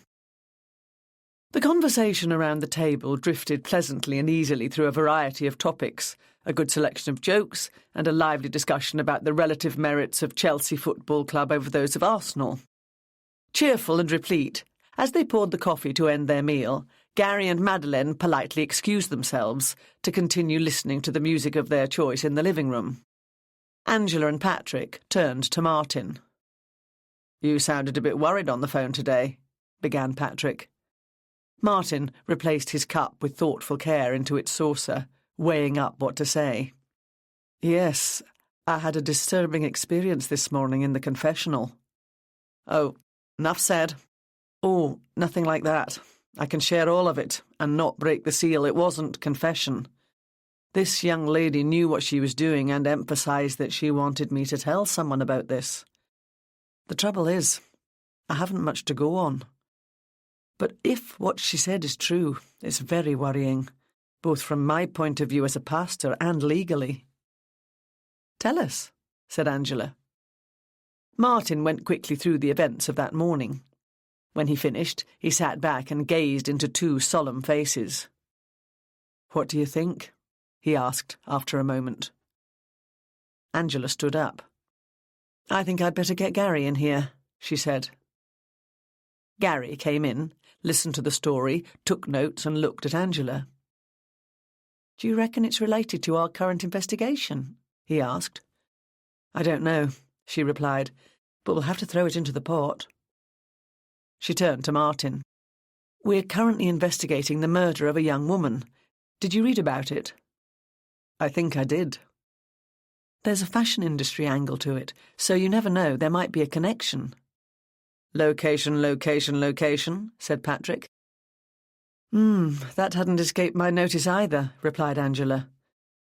"The murder took place in Roehampton, and the episode in the confessional happened here in Richmond." "It's only the other side of the park," he replied. "We're talking about a very big park, but even so, I don't like this," said Angela. "Me neither. I'm sorry," Martin grimaced. "I feel like an out-and-out coward, but I don't think I could have taken the bloke on. He was huge. Anyway, she told me to hide, and I thought I'd better do as she said. If I'd tried anything on, I might only have made it worse for her." "Yeah, if he's threatening to spoil her face somehow, I don't know, slash it or throw acid at it, that's scary," agreed Gary. "Wherever the house is, it can't be all that far from the church," surmised Patrick. "I've thought about that. I reckon it must be within a 2-mile radius, 3 at the outside." "Sounds reasonable, without knowing how long she was running," agreed Angela. "She sees an opportunity to escape and makes a dash for it. Obviously, he sets off in pursuit, but she doesn't know the area. I'm assuming that would be the case. She runs up one street and down another, finds a dead end or two, doubles back, and ends up in his eye line again. And he gets to her. But this time, they're near the church and she heads for safety." "What was this word he said?" "It sounded like Asher," said Martin. "I don't know if that's her name or an instruction in whatever language. Well, Polish, I suppose. She said tak at one point, which I know is the word for yes. That's more or less the extent of my Polish, I'm afraid. She didn't give you much to go on, did she? Understandable, she was stressed and scared. You mentioned she said, I choose one with same name, when she spoke about looking for a designer. That's a puzzle. I suppose we can do a trawl of people in fashion with East European-sounding names. That's a bit of a hopeless task, said Gary. The designer is the name, but there are multitudes behind them, aren't there? It could be any one of hundreds of people. You're right, agreed Angela. She turned back to Martin. OK, I'll make the incident known to the local force and put it through to Vice in case they can shed any light on it. And of course, I'll make sure our team are briefed and alert, just on the off chance there's a connection with our case. Angela looked at the young priest with a sympathetic smile. Apart from that, I can't do much without more information, Martin.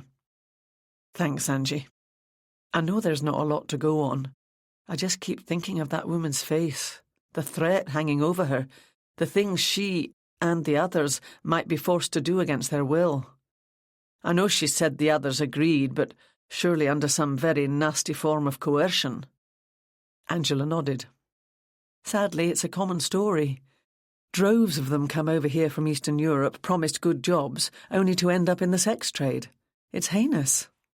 She looked at him. I can't promise you anything, Martin. I know, but at least I've done what I could to help her. Do you think there's any connection with our case? The question came from Derek at the following morning's briefing, once Angela had told them about Father Martin's experience. Well, Angela ruminated on it. On the face of it, no. But, that's the thing. I keep thinking, but. Here we've got an ambitious model killed in Roehampton, and now this other one running terrified into a church in Richmond. I think we'd be failing in our duty if we didn't keep this incident in mind. Unfortunately, that's about all we can do at this moment. Leanne, draw a balloon up here with the incident in it, so at least we've got it on the radar. Will do, Gav, said Leanne, rising from her seat and going over to the board. Mind you, I reckon I could throw a bit of light on what that bloke said. Oh, really? Replied Angela. Leanne's surname was Dabrowska. Both parents were Polish, and she was known to be fluent in the language. Yeah, it's quite a common diminutive of a longer name. You hear it all the time. Although it's pronounced Asher, it's actually spelt A-S-I-A, like the continent. I know a few Ashers myself, in fact. Oh, that's helpful. Thanks, Leanne. At least this poor young woman has a name for us now. OK, what next? Angela stood in front of the board, staring at the photographs that were taken from Kirsty's dressing table mirror. They'd been taped up in the order they had been displayed, including the blob of blue tack under the final one where the missing photograph should have been. This is irritating me, she said. There must have been another picture there, and I think the murderer took it. But why? Perhaps it's nothing to do with the case, ventured Rick.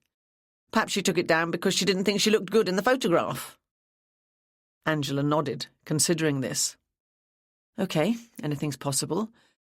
But I think we've got to assume the murderer took it because it was in some way incriminating. The thing is, she continued, these first two are the normal, girly pictures. Here she's somebody's bridesmaid, here she's on the beach. But the last two are completely different. She looks, I don't know. She doesn't have the same feel about her.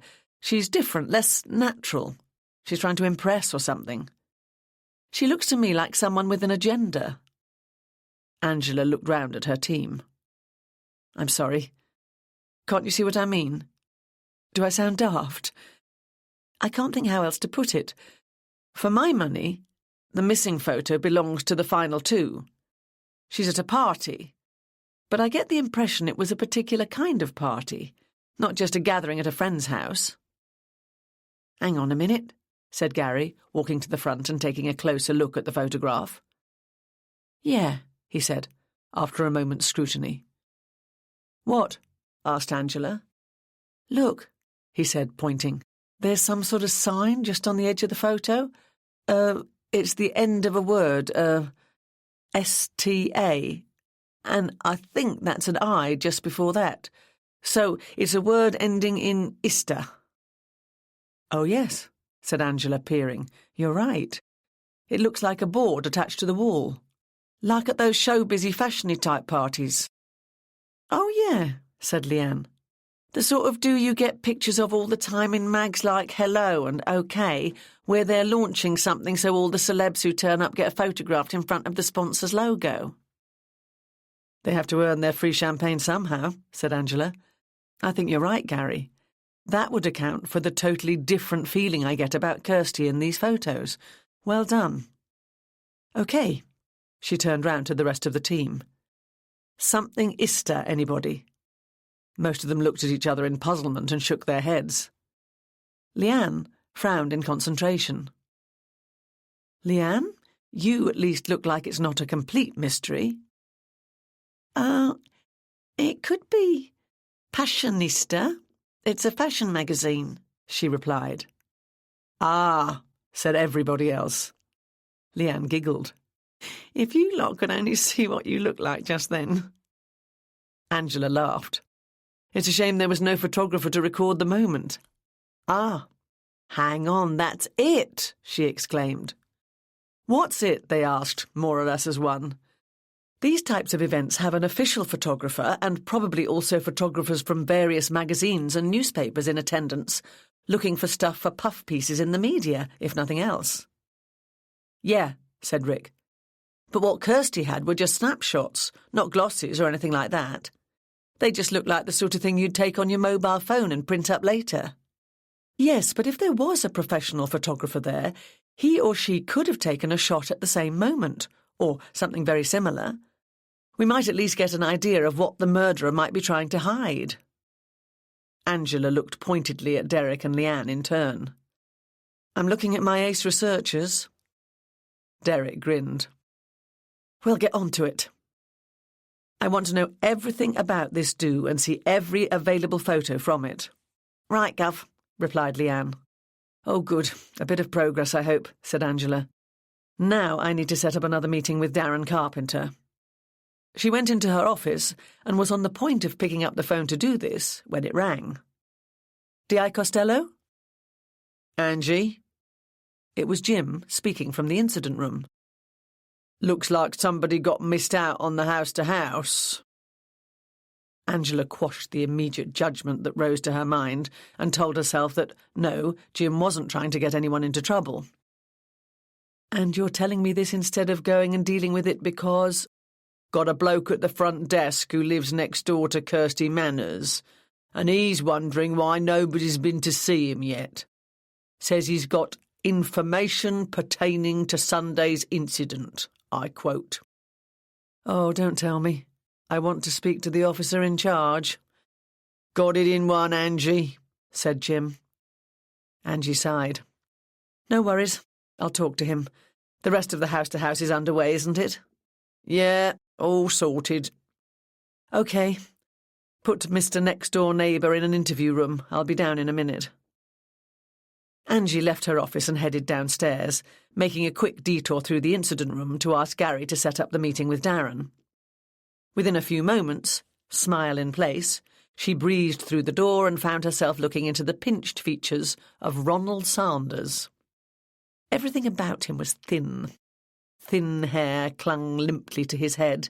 His thin body sat primly upright on the seat, and thin lips were pursed in an expression of disapproval Angela guessed was likely to be permanent. As she opened the door, he was making a business of looking at his watch.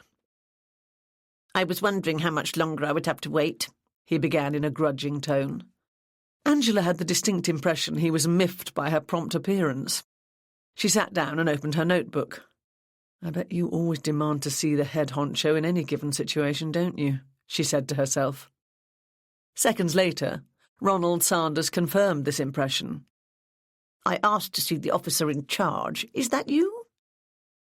Angela looked at him and cranked up the smile. I'm the in-chargest you're going to get, boyo, she thought. I'm Detective Inspector Angela Costello, she said. Chief Inspector Stanway is overseeing the whole operation, but for practical purposes, yes, I'm in charge. I have important information pertaining to the murder of my neighbour. He paused, his brow furrowed as if he wasn't sure a mere DI could be trusted with what he had to say. So I understand, she replied. She made a point of lifting up her pen and waiting. Realising that he wasn't going to get his chief inspector, Sanders gave a petulant little pout, shifted further forward in his seat, and took a breath in order to give more weight to his words. I think I may have seen the murderer. Raising her eyes, Angela saw a look of smug satisfaction on his face. She nodded as if this snippet was no more nor less than she had expected. Would you like to tell me about it? She asked. Disappointment that Angela didn't go running upstairs to bring the DCI in on the interview showed clearly in his face and words. Well, This conversation will be reported to the Chief Inspector, won't it? You need to get out more, she thought. Word for word, she assured him. Sanders made a final little moo with his mouth and capitulated. I was waiting for a taxi on Sunday afternoon when I saw this person approach next door's front gate. What time was this, Mr. Sanders? It was 13:35. You're sure about the time? Perfectly. I was waiting for a taxi which was booked for 13:40. I use this cab company all the time, and they know my views on punctuality. No doubt, she thought. I see, she said as she wrote. OK. Tell me about this person. It was a woman, a brunette. What was she wearing? A rather elegant suit. What colour? Dark. It might have been maroon, but I couldn't swear to it. All right. What else can you tell me about her? Well, it was all a bit odd. She passed my front window, and she slowed down as she got near next door's gate and veered towards it, as if she were about to go in. Then the next thing I know, she'd picked up speed and was moving off up the road. I didn't think anything of that at the time. I mean, she could have been a stranger in the area and realised that she'd got the wrong house, or, well, there could be several reasonable permutations on the theme. But then, blow me down, a moment later she was approaching the house again from the other direction. Did you manage to get a look at her face? I mean, would we be able to draw up a photo fit? No, unfortunately she kept her face down. I presumed she just looked at the ground as she walked, as some people do. Anyway, she stopped by the gate again, and this time she pushed it open and went in. So then what happened? Another disappointed look stole across Sanders' face. His allocated 15 minutes of fame were coming to an end. Ah, that's it, I'm afraid. Just at that moment my taxi arrived. By the time I'd gone into the hall, got my coat and opened my own front door, she was nowhere to be seen. What a bummer, thought Angela. Had you ever seen this woman before, Mr. Sanders? No. He gave her a sharp, penetrating look. Nor since. His expression lightened. She hasn't tried to go back to the scene of the crime yet. But murderers do that, don't they? It's a well-known psychological fact. We don't know that she's the murderer, said Angela. But she had to admit the situation did look strange. Perhaps this woman was accepted into the house in all innocence by Kirsty herself. She could even have been an accomplice to the man on the bike. Angela made the arrangements for Sanders' statement to be typed up and saw to it that he was made comfortable and given a cup of tea while he waited to sign it. She went into the incident room and fed the new information into the computer. Have we got another date with Darren Carpenter? She asked Gary. Any time today would do for him, he answered. Angela looked across at Leanne. Anything back from the lab about Kirsty's secret files yet? Not yet, Gov. I phoned them earlier, and they were hoping to have something this afternoon. OK. We've had something a bit odd in from uniform, though, Gov. Oh, really? Yeah. Ian King was attacked last night. What? Yeah, he was a bit shaken, apparently, but no harm done. He asked that you should be informed, though, in case it might be related to Kirsty's murder. He's worried that he might be next in line and was asking for police protection. Oh, no, I hope he's wrong. We're going over there anyway to see Darren, so we can go up to him after that. Shall I pass that message back to him, Gov? Yes, please, Leanne. Less than 20 minutes later, Gary was steering the homicide assessment team car past the Lebanese food wholesalers towards the sign saying Ivano King. "Stop," said Angela suddenly. "We're not there yet," replied Gary, stopping nonetheless, after a quick glance in the rear-view mirror. "Sorry, Gary. Still, let me congratulate you on your emergency stop." Angela grinned at him and then inclined her head out of the car to her left. "Do you see what I see? It's a bike rack in a cage." "Oh, yes, of course." Secured snugly in its rack within the bicycle cage was an expensive-looking bike of a dull reddish colour. It had white mudguards with strips of reflector tape added. "Rust-coloured," said Gary. "Not what I'd go for." "Yeah, but it's what Darren goes for, seemingly." Darren led them through the dispatch area and into his own tiny room, kicking the bottom drawer of his desk closed as he did so. He sat in his chair, hanging his hands down between his muscular thighs, and looked expectantly at the two police officers. "We won't take up much of your time, Darren," began Angela. "It's just that some information has come in that you might be able to help us with." "Yeah?" A rust-coloured bike was seen outside Kirsty's flat on Sunday afternoon, shortly before the time that she would have been killed. Angela had kept her tone deliberately gentle, but it wasn't enough to prevent a spasm of pain flashing across Darren's face. His nostrils flared and tears sprung to his eyes. He lowered his head for a moment. When his gaze met Angela's again, there was a puzzled look in his eyes. "So?" he murmured. "I believe we've just passed your bike in the cage outside. Is that right?" "Yeah, probably." "It's rust-coloured, just like the one our informant mentioned." Darren stared at Angela as if waiting for her to get to the point. Good grief, this is like pulling teeth, she thought. "Darren, was it your bike in the front garden of Kirsty's flat on Sunday?" "Nah," he said. "My bike was at the gym. I was at the gym all Sunday afternoon, I told you." "It's a bit coincidental, don't you think?" said Gary. "How many bikes of that colour do you suppose there are around?" Darren didn't even bridle at the slight edge that Gary put into his voice. He merely shrugged. "Not many, but I've seen one or two about. It must be a coincidence." Angela and Gary exchanged glances. "When you're at the gym, is your bike secured?" she asked. "Yes, of course." "With a chain?" "Oh, no, not at the gym. Tone lets me put it in the covered passageway. No one can get to it from the outside." "Where is this covered passageway?" "At the side. It's a lean-to, really. Tone lets one or two of his special customers put their bikes there, out of sight of the road." Angela quickly decided the next port of call would be the gym. "OK. So did you miss your bike on Sunday afternoon?" "No, but I didn't check on it. I just left it there and came back for it later." "And was it still exactly as you'd left it?" Angela would never be able to swear to it, but she thought for a second that the question caught Darren without an answer. He glanced away, then seemed to remember himself and looked back at her, his brow furrowed, and he shrugged. "I didn't really take any notice. I mean, Tone might push it along a bit now and again to get to something like, or somebody else might move it to make room for their bike. There's not a lot of space. It's only a tarted-up side alley." "Yes, I get it," said Angela.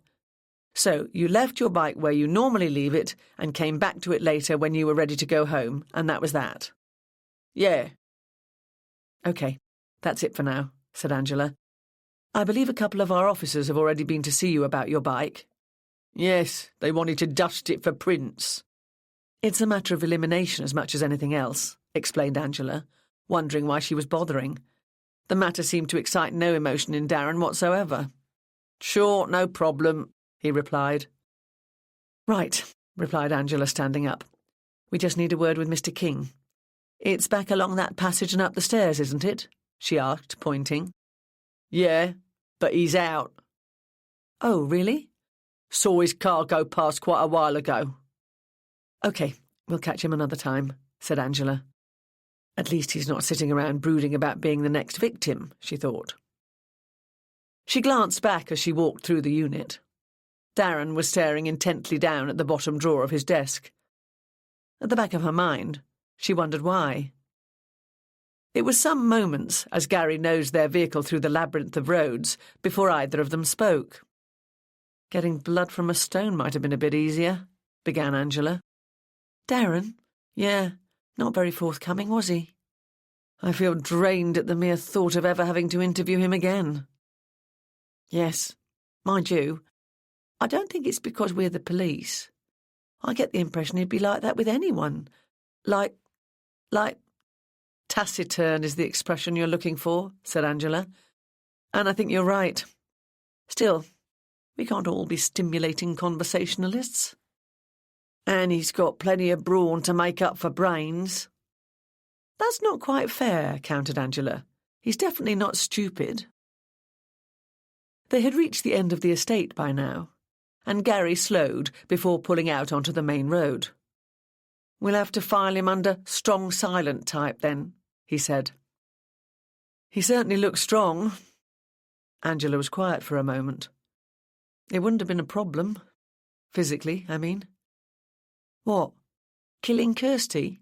Darren? Yeah, no problem, I'd have thought." I think we'll go to the gym. Let's check out this covered passageway where he keeps his bike. I'd like to see the layout. If he's such a good friend of the owner, a little chat could be very useful for all sorts of reasons." "OK, have we got the address?" "Drive in the general direction of Roehampton and I'll check it out on the internet," replied Angela, pulling her mobile out of her bag. Tony met them at the door. Standing about 5'10", he wore a sleeveless T-shirt displaying finely tuned muscles on his upper arms. This, with his close-cropped hair, could have given an impression of aggressiveness, but somehow did not. Tony was affability itself.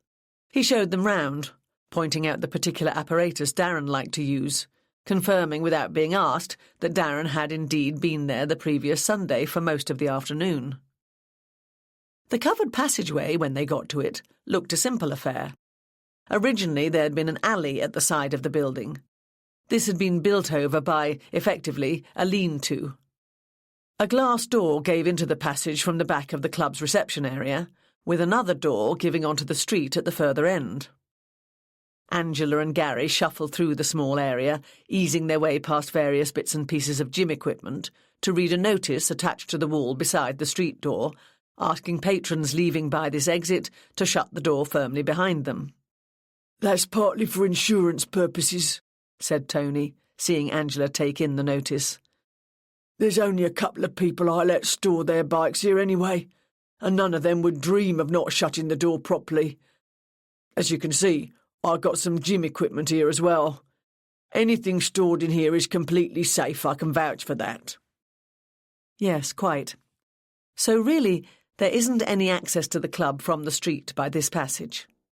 "No way, I wouldn't allow that. I need to be able to keep track. Everybody has to come through the main front door and sign in. Apart from the fact that it's my business, there are health and safety regulations to think about." Angela nodded. She walked up and down the space and peered through into the gym and back to the passage's street door. "So," she said, coming through into the main building again, "this room is your reception and the refreshment area." She gazed over at the mass catering coffee machines, the large urn, and his selection of snacks arranged in a rack. "Yes, that's right," said Tony. Angela sat down at one of the tables. "You can't really see into the passage from this room?" "No, well, if you're sitting at one of those two tables at the back, you could see into it a little way." Tony stopped abruptly. There was a pause. Angela and Gary watched as something triggered a memory, and a worried look stole across his features. His expression changed into one of diffidence, and Angela moved in before it could become anything less than cooperative. "Yes?" she asked, raising her eyebrows in encouragement. Tony lowered his eyes. "Oh, nothing. he replied. "I was just remembering something." You don't seriously think I'm going to let that pass, do you? No way, Jose, she thought. About the bikes in the passageway on Sunday? She asked. She was careful not to sound as though she was pouncing on the hesitant note in his voice. Tony shrugged and feigned nonchalance. "It's nothing," he repeated. "It's just that I was talking to Sandra, and she noticed Darren's bike out there." Did she not normally notice it? Tony cranked up the nonchalant attitude, but his eyes didn't meet hers. Yeah, he said. He then looked her full in the face and grinned. Ah, you've found an explanation that you think will do, she thought. Yeah, but she's in love with Daz, ain't she? You know what it's like. She takes notice of the least little thing. So, what did she say about Darren's bike? There was another inconsequential shrug. Nothing, really. She just suddenly noticed it through the window. Come to think of it, she was sitting where you are. Angela looked at Tony. His expression now was one that she had seen many times on the faces of suspects, a whole variety of suspects, but always the same look. Will she buy it? She decided to buy it for the moment. Tony wasn't going anywhere, and she could come back to him. Since Sandra seemed to be at the heart of this mini-intrigue, she would speak to her.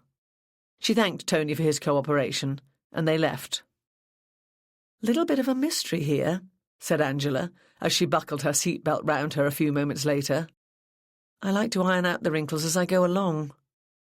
"OK, so where to then?" asked Gary. "Hang on a tick," replied Angela, leafing through her notes. She found Sandra's mobile number and made a call. "Putney," she said a few moments later as she put the phone back into her bag. "She's temping in an office near the High Street, and her lunch hour is due to begin in about 10 minutes. Chapter 12. It seemed Sandra's close proximity to a murder case had given her a frisson of celebrity status in the solicitor's practice where she was temping. When Angela and Gary arrived, the earnest young receptionist made no secret of the fact that they were expected, showing them into a small room where Sandra would join them in a few moments. It was closer to 10 minutes before the door opened and Sandra appeared. "I'm sorry," she said by way of greeting. "I had to finish an important letter to one of the clients." Angela could hear a hint of hesitancy behind the seemingly reasonable sentence, and she saw guardedness around Sandra's eyes. "Not a problem," she answered. Sandra came fully into the room and sat down on the only other vacant chair. "So you want to talk to me about... Has something else come up?" Angela and Gary noted the hesitation. "I bet Tone was straight on the phone to you," thought Angela.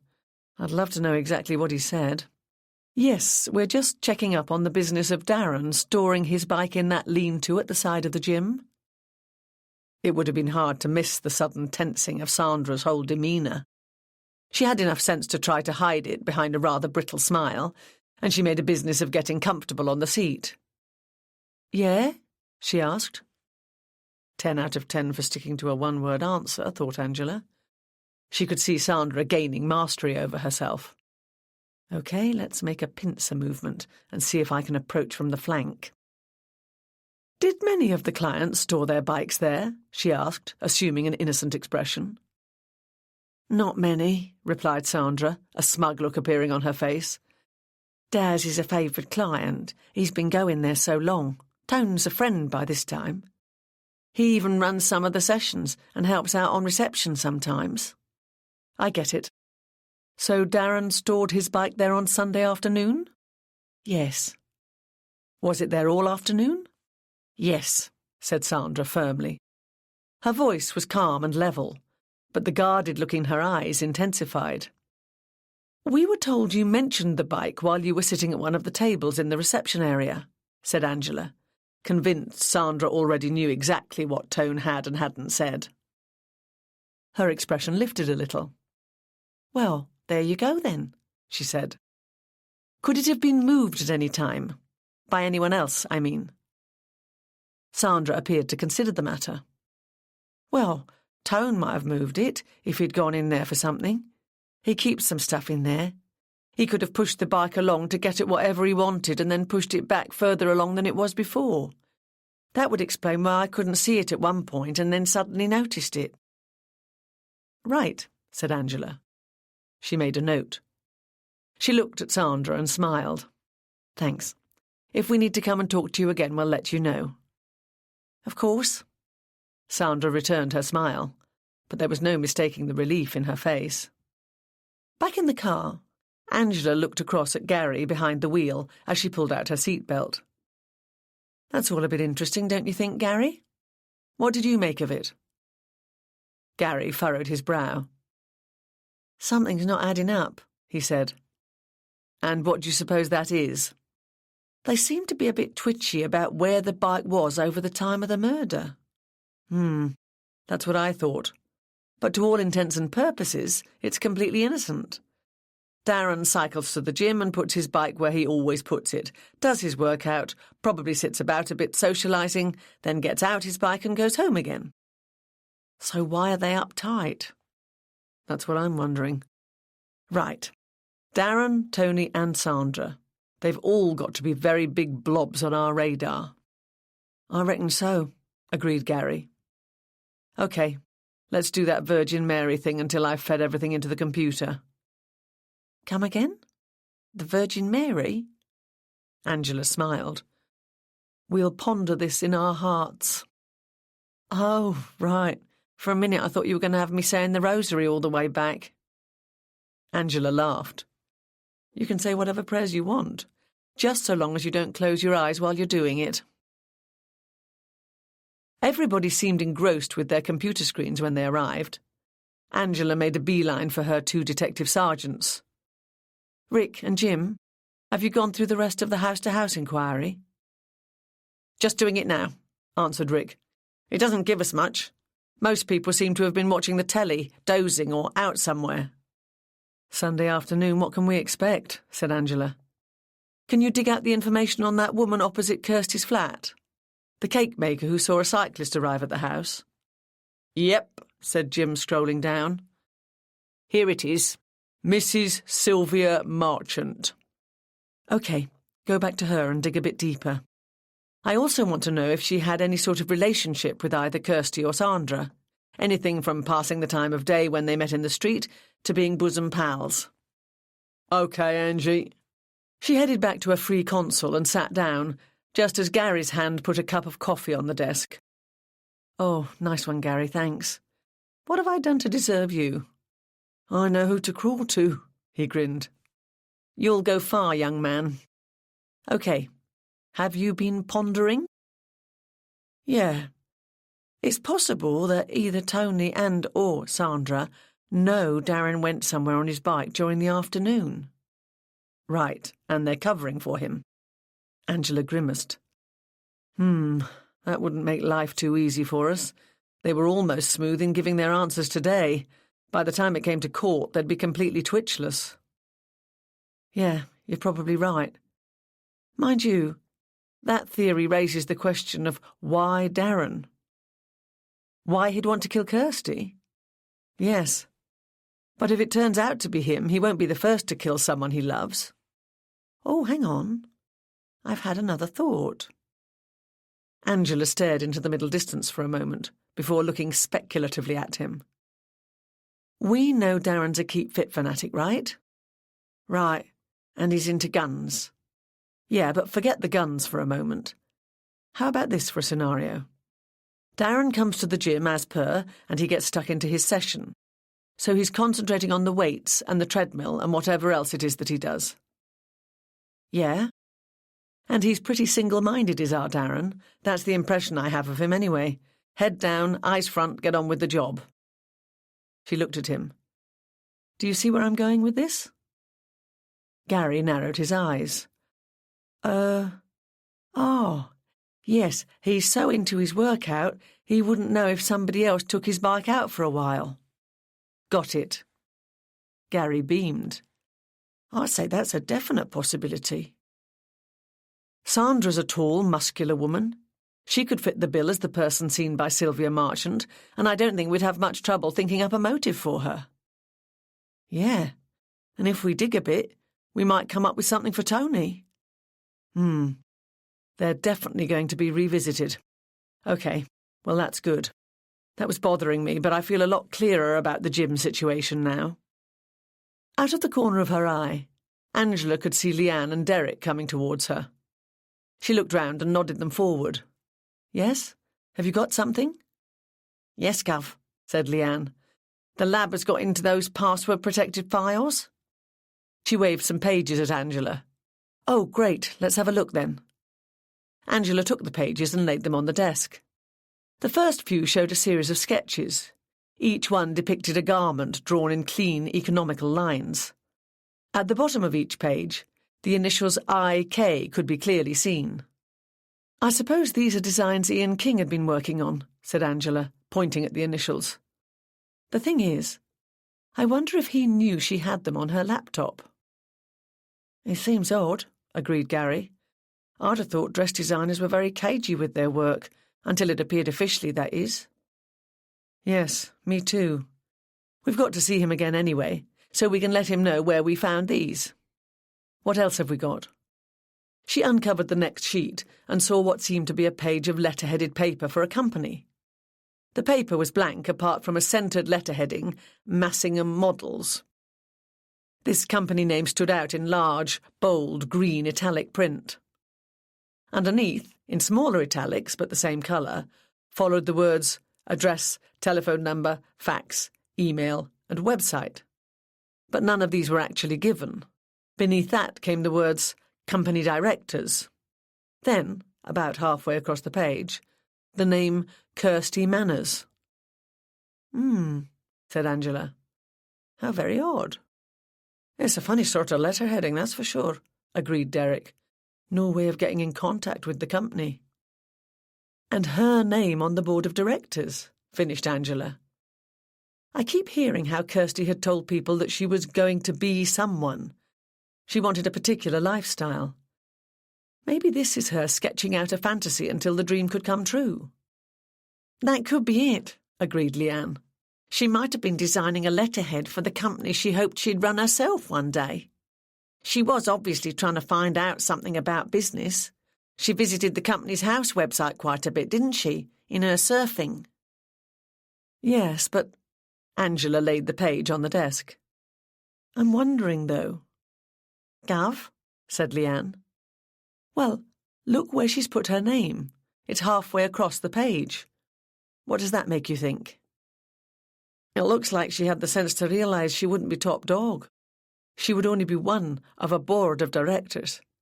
There's room for a couple of other names in front of hers, said Derek. That's what I was thinking, said Angela. She was silent for a few moments, going over in her mind everything she'd heard about Kirsty's ambitions. Perhaps the names would be added as her plan took shape, suggested Leanne. Angela looked up at them both. Chase this up. If Massingham Models actually exists, they'll be registered with Company's House and quite likely have a website. See what you can find out about them. OK, Gov, said Leanne. And you'll find there's even less on the other. Angela glanced down at the last page and saw what Leanne meant. An A4 page with very little on it, just a series of numbers on one line at the top. Angela counted them. 11 digits beginning with 07. No prizes for guessing, she said. Mobile number, Gov. Exactly. I'll tell you what. Before you look into this company, can you check up on all the telephone numbers we've got so far from all the people we've spoken to, and let me know if this tallies with one of them? OK, Gov, replied Leanne. She and Derek moved away to get on with the task. Angela switched on the computer. OK, let's feed in the result of our labours this morning. She worked silently. A quick and efficient typist, before long she pressed save and leaned back from the computer. That's good, she said. Things are moving. We've got a couple of promising lines to follow. Just at that moment, Leanne appeared by her desk again. Ah, how'd you get on, Leanne? Nothing doing, I'm afraid, Gov. We haven't got this number anywhere on the system relating to this case. Oh, not to worry. Thanks for trying. That's a nuisance, said Gary as Leanne moved away. It'll take a while to find out who it's registered to. We don't even know the network. Do you want me to get started talking to the mobile phone companies? Angela smiled broadly at him. Why do you want to make life so complicated? There's a much easier way to get the information we need. A blush suddenly appeared and spread across Gary's face, and he grinned sheepishly. Oh, yes. Angela was still smiling as she picked up the desk phone and keyed in the number. After a moment or so, someone picked up at the other end. She could hear a conversation going on, and a male voice speaking, clipped and precise, with authority. Then he spoke. Nigel Summers? Chapter 13. Angela cut the line and sat with a puzzled look on her face. Anybody you know, Angie? Asked Gary. Somebody called Nigel Summers. We haven't come across that name so far, have we? It doesn't ring a bell. Just at that moment, Angela saw DCI Stanway coming into the room and she stood up. Good afternoon, sir. Stanway returned her greeting as he stopped in front of the whiteboard, studying all the information relating to the case. I've got an appointment tomorrow, so I'll miss most of the briefing in the morning, he said. Will you bring me up to speed? Of course. Angela went through the results of their work so far, finishing with the password-protected pages on Kirsty's computer. Oh, yes? And what were they all about? A few things, sir. She had copies of Ian King's dress designs. Oh, really? That's interesting. Should the office junior stroke in-house model have access to such things? I wouldn't have thought so, sir. But we'll be speaking to Ian King again later. I presume you've caught up with the news that he was attacked last night? Yes. I want you to keep a close eye on that, Angie. Absolutely, sir. What else did you find on the computer? She had a letter-headed page for a company called Massingham Models. Which you're checking out? Oh, yes. And the telephone number of somebody called Nigel Summers. Stanway smiled. I'm ahead of you there, Angela. I took a look at the Ivano King website while the rest of you were doing all sorts of running around yesterday. He's a co-director with Ian King, but he's obviously the one with the business brain while his partner designs the frocks. Apparently he works from their premises in Chelsea, which I've no doubt is a very exclusive shop. Big bucks in all this, I should think. Oh, you can be sure of it. I wonder if he had a relationship with Kirsty as well. What makes you say that? Well, I'm just thinking about what Darren Carpenter said when we first interviewed him. He knew that Kirsty was seeing Ian King, but he also thought there had been someone else before him, only he didn't know who that person was. Well, Nigel Summers' number must have been hidden in Kirsty's computer for a reason. Stanway smiled and raised his eyebrows, and Angela realised she was being gently sent off to her next task. Yes, sir. I'll have one of the team ring and set up an interview. As suggested by the address, the outlet for Ivano King in the King's Road, Chelsea, was very exclusive. A single exquisitely cut suite formed the window display. Instead of a counter and a shop assistant, a young woman looking more like a receptionist sat at an antique Georgian desk. As Angela and Gary entered, she glanced up and smiled at them across the type of hush that can be produced only by fabric wallpaper and deep pile carpeting. The two detectives were assiduous about wiping their feet thoroughly on the mat just inside the door. There weren't many other garments on display, but then Angela guessed that shoppers probably didn't come here just looking. Good afternoon. We're here to see Mr. Nigel Summers. Ah, yes. The receptionist consulted a leather-bound book on the desk. Detectives Costello and Houseman? Angela confirmed the identification, and the woman indicated they should each take a seat.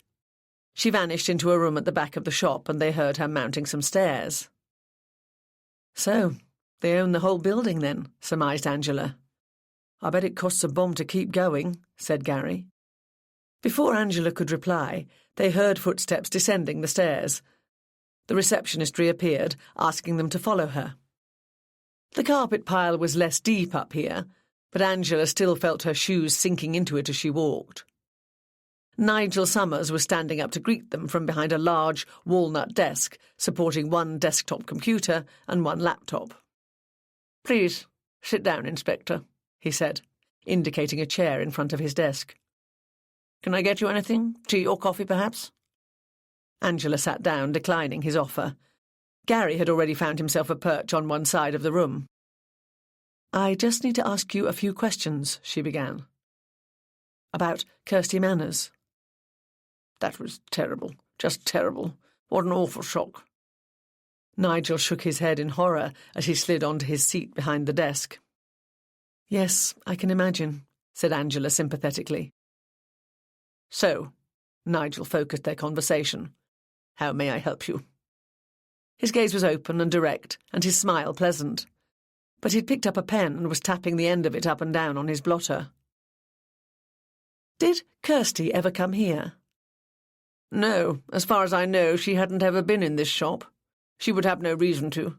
Kirsty was based at our unit in Wandsworth." "Would she have ever been required to come here, with a message, say?" "Once upon a time, Inspector, maybe. But in these days of texts and emails, it just doesn't happen." Angela smiled. "What about if she wanted to buy some clothes?" Nigel returned her smile. "Well, yes. But I know what we were paying her, and I can assure you she wouldn't have been able to afford it." "How well did you know her?" Nigel thought for a moment. The pen tapped a little more rapidly. "I saw her in passing when I went to the unit, of course. Well, to be candid, one could hardly help noticing. She was hotter than Hades. It's just dreadful to think of such a young life being destroyed." Angela reminded herself that Nigel Summers was a company director in an industry with an unrivalled ability to talk up its products. By the same token, he could probably stonewall for Britain. It was time to cut across the preliminaries. "Had you been having an affair with her, Mr. Summers?"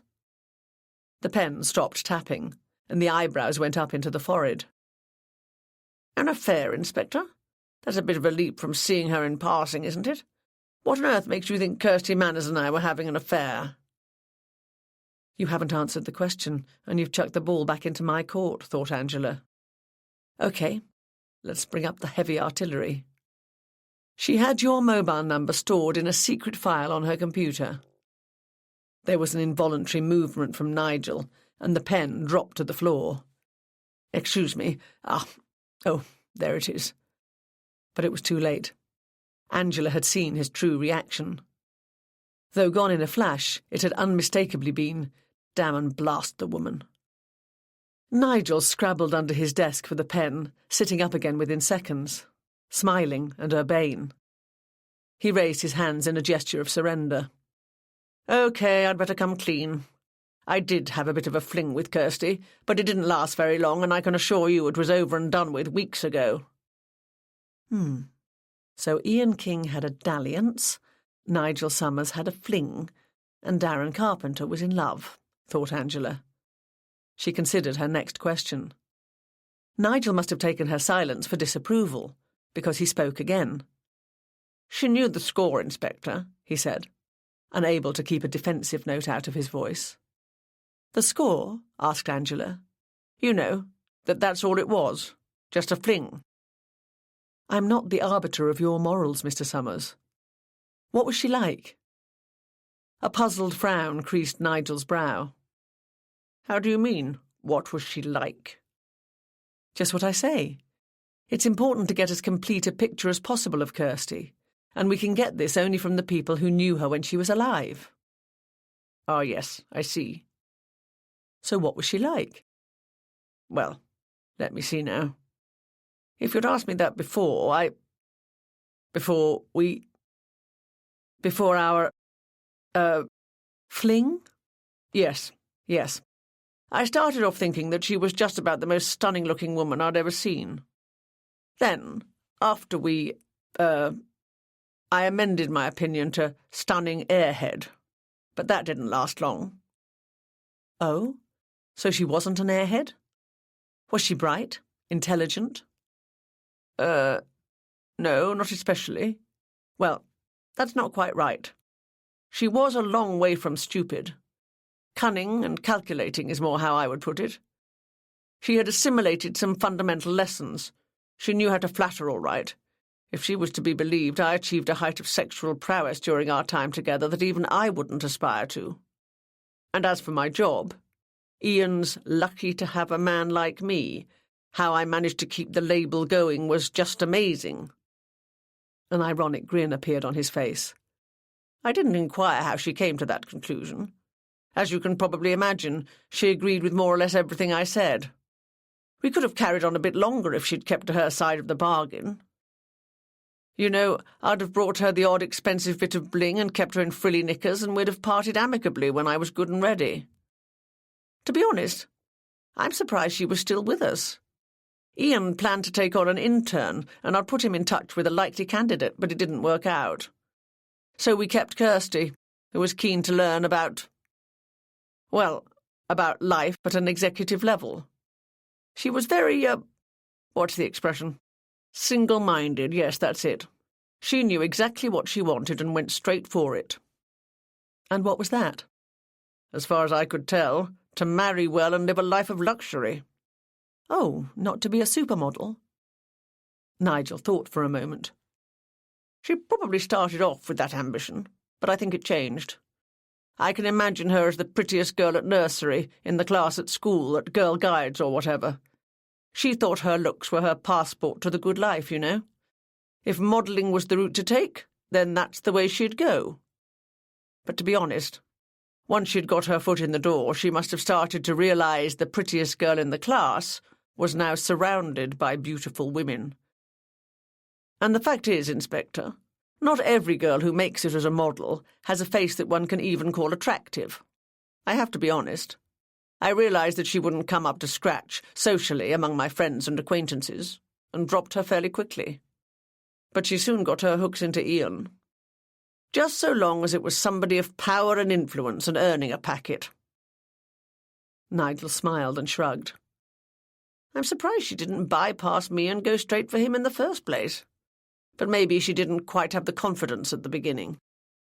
So you're saying... What I'm saying, Inspector, is that she was a gold digger. Very decorative, to be sure, but that's what she was, nonetheless. The ironic grin reappeared. And who says the young have no drive and ambition these days? Quite. Did you know she had a regular boyfriend? Oh, yes. Kirsty was the kind of young woman who would always have someone simmering gently on the back burner. Poor Darren. I couldn't help feeling sorry for him from time to time. She should have stuck with him, really. But there you go. She had big ideas. Do you own a bicycle, Mr. Summers? A bicycle? Nigel's eyes opened wide in surprise at the change of subject, but he recovered quickly. No, I don't. As a matter of fact, that's something I didn't ever get to grips with. Really? Yes. I suppose I could learn easily enough, but it's not something I ever got around to. Ah, said Angela. May I ask where you were at approximately 3 o'clock on Sunday? Am I a suspect, Inspector? It's a box-ticking exercise at this stage. OK. Nigel raised his eyes to the ceiling as he thought the matter through. At 3 o'clock on Sunday, I was probably just approaching the 14th hole at the golf club I belong to. I presume you weren't playing alone? No, there were 4 of us. Would you like their names? Yes, please. My colleague will take them from you. Angela rose from her seat. Thank you for your time, Mr. Summers. I can imagine how busy you must be. I'm sure you're aware, as the investigation progresses, we might need to see you again.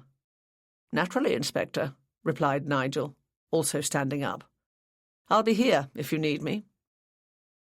Within 10 minutes they were in the car from where Gary made a call to ascertain Ian King had returned to his office. They set off in that direction. After a short while, Angela noticed that Gary seemed unnaturally quiet. What's the matter, Gary? Gary grinned and threw a quick glance in her direction. It's a bit, I don't know, it's all a bit depressing, isn't it? What is? Well, I suppose I can't talk. My life isn't lily-white. But some people seem to be such users, don't they? You mean Kirsty trying to sleep her way to a rich lifestyle, and Nigel Summers and Ian King just using her for sex? Yes. That's nothing new, though, is it? No, but at the end of the day, what was Kirsty going to get out of it? She was going to get precisely nothing, Gary, certainly not the rich, luxurious lifestyle that she craved. Unfortunately, I don't think she'd woken up to that reality. Poor thing. I don't know. She seems to have been quite ruthless in her own way. She kept stringing her boyfriend along as first reserve, remember? And as for Nigel Summers and Ian King, she just wanted them for what she could get out of them. There was no indication she actually cared for them as people. Yes, but it's all very superficial, isn't it? There's got to be more to life and relationships than that, hasn't there? There is, Gary. There's a whole lot more. Chapter 14. Angela and Gary found themselves parking once again under the large, looping letters of the Ivano King label. Jenny appeared, ushering them into Ian's office. "Ah, good. The police," said Ian, jumping to his feet as they came through the door. He indicated chairs for them to sit on. "We're calling about the events last night," began Angela once they were seated. "I know these things are very upsetting, but we've looked through the police report of the incident, and on the face of it, there's no reason to see it as anything other than a random attack." "Oh, I'm sure that's not the case, Inspector," replied Ian. "It's shaken me up, I can tell you." "No doubt," said Angela. "It's a frightening business, whatever the motive. Tell me, what makes you think it wasn't random?" Ian looked just for a moment as if he thought the question a stupid one. "The circumstances are pretty indicative, I would have thought. The attack on me so closely following on from the murder of my very recent ex. You think whoever killed Kirsty might now be targeting you? Isn't that the implication?" Is that vanity or genuine fear speaking?" wondered Angela silently. "To be perfectly honest," she said, giving him what she hoped was a reassuring smile, "I would expect the two events to be totally unrelated. You've got a good address, a very nice car, and I can tell that's a highly expensive watch on your wrist. I wouldn't be at all surprised if your attacker put these things together and took a chance on your having something worth stealing. He didn't hang around once somebody set up a chase, did he?" "Well, no, there is that," admitted Ian. "It was all very sudden and quite scary. I just assumed—" "That's understandable," agreed Angela. "I think you're wise to at least ask the question. We're going to keep the matter on our radar, so to speak, just in case you turn out to be right. I know the police took a statement from you last night. Have you signed it yet?" "I'm calling in at my local station to do that on my way home tonight." "OK, Mr. King. We'll make sure we have copies included in the file on the investigation into Kirsty's murder. I'm sorry we can't provide you with protection, but I'm sure I don't need to remind you to be careful and cautious." "Absolutely." "Right. I think that's all we can do. Hopefully nothing like it will occur again. If you see anybody behaving at all suspiciously, get in touch with your local police again. I'll make sure they alert us to any report from you." "Thank you, Inspector." Ian stood up. "I feel a little better now, and I hope you're right and it was just a random event." He suddenly realised that Angela and Gary had remained seated. "Was there something else?" "Yes. At least we think so. Kirsty had some protected files on her laptop, and we're wondering about some of the documents we've found, now our experts have managed to break the password." "Oh." Ian sat down again. "We found some designs with your initials on them." Angela took a photocopy out of her bag and showed it to him. It was a pencil drawing of a very smart trouser suit. "Yes, I knew it. I just knew it. Thank God you found them." Ian's expression was an odd mixture of triumph and fear. He took a set of keys from his pocket, selected one of them, and unlocked one of the drawers in his desk. He pulled out a sheet of paper and turned it so the two officers could see what was on it.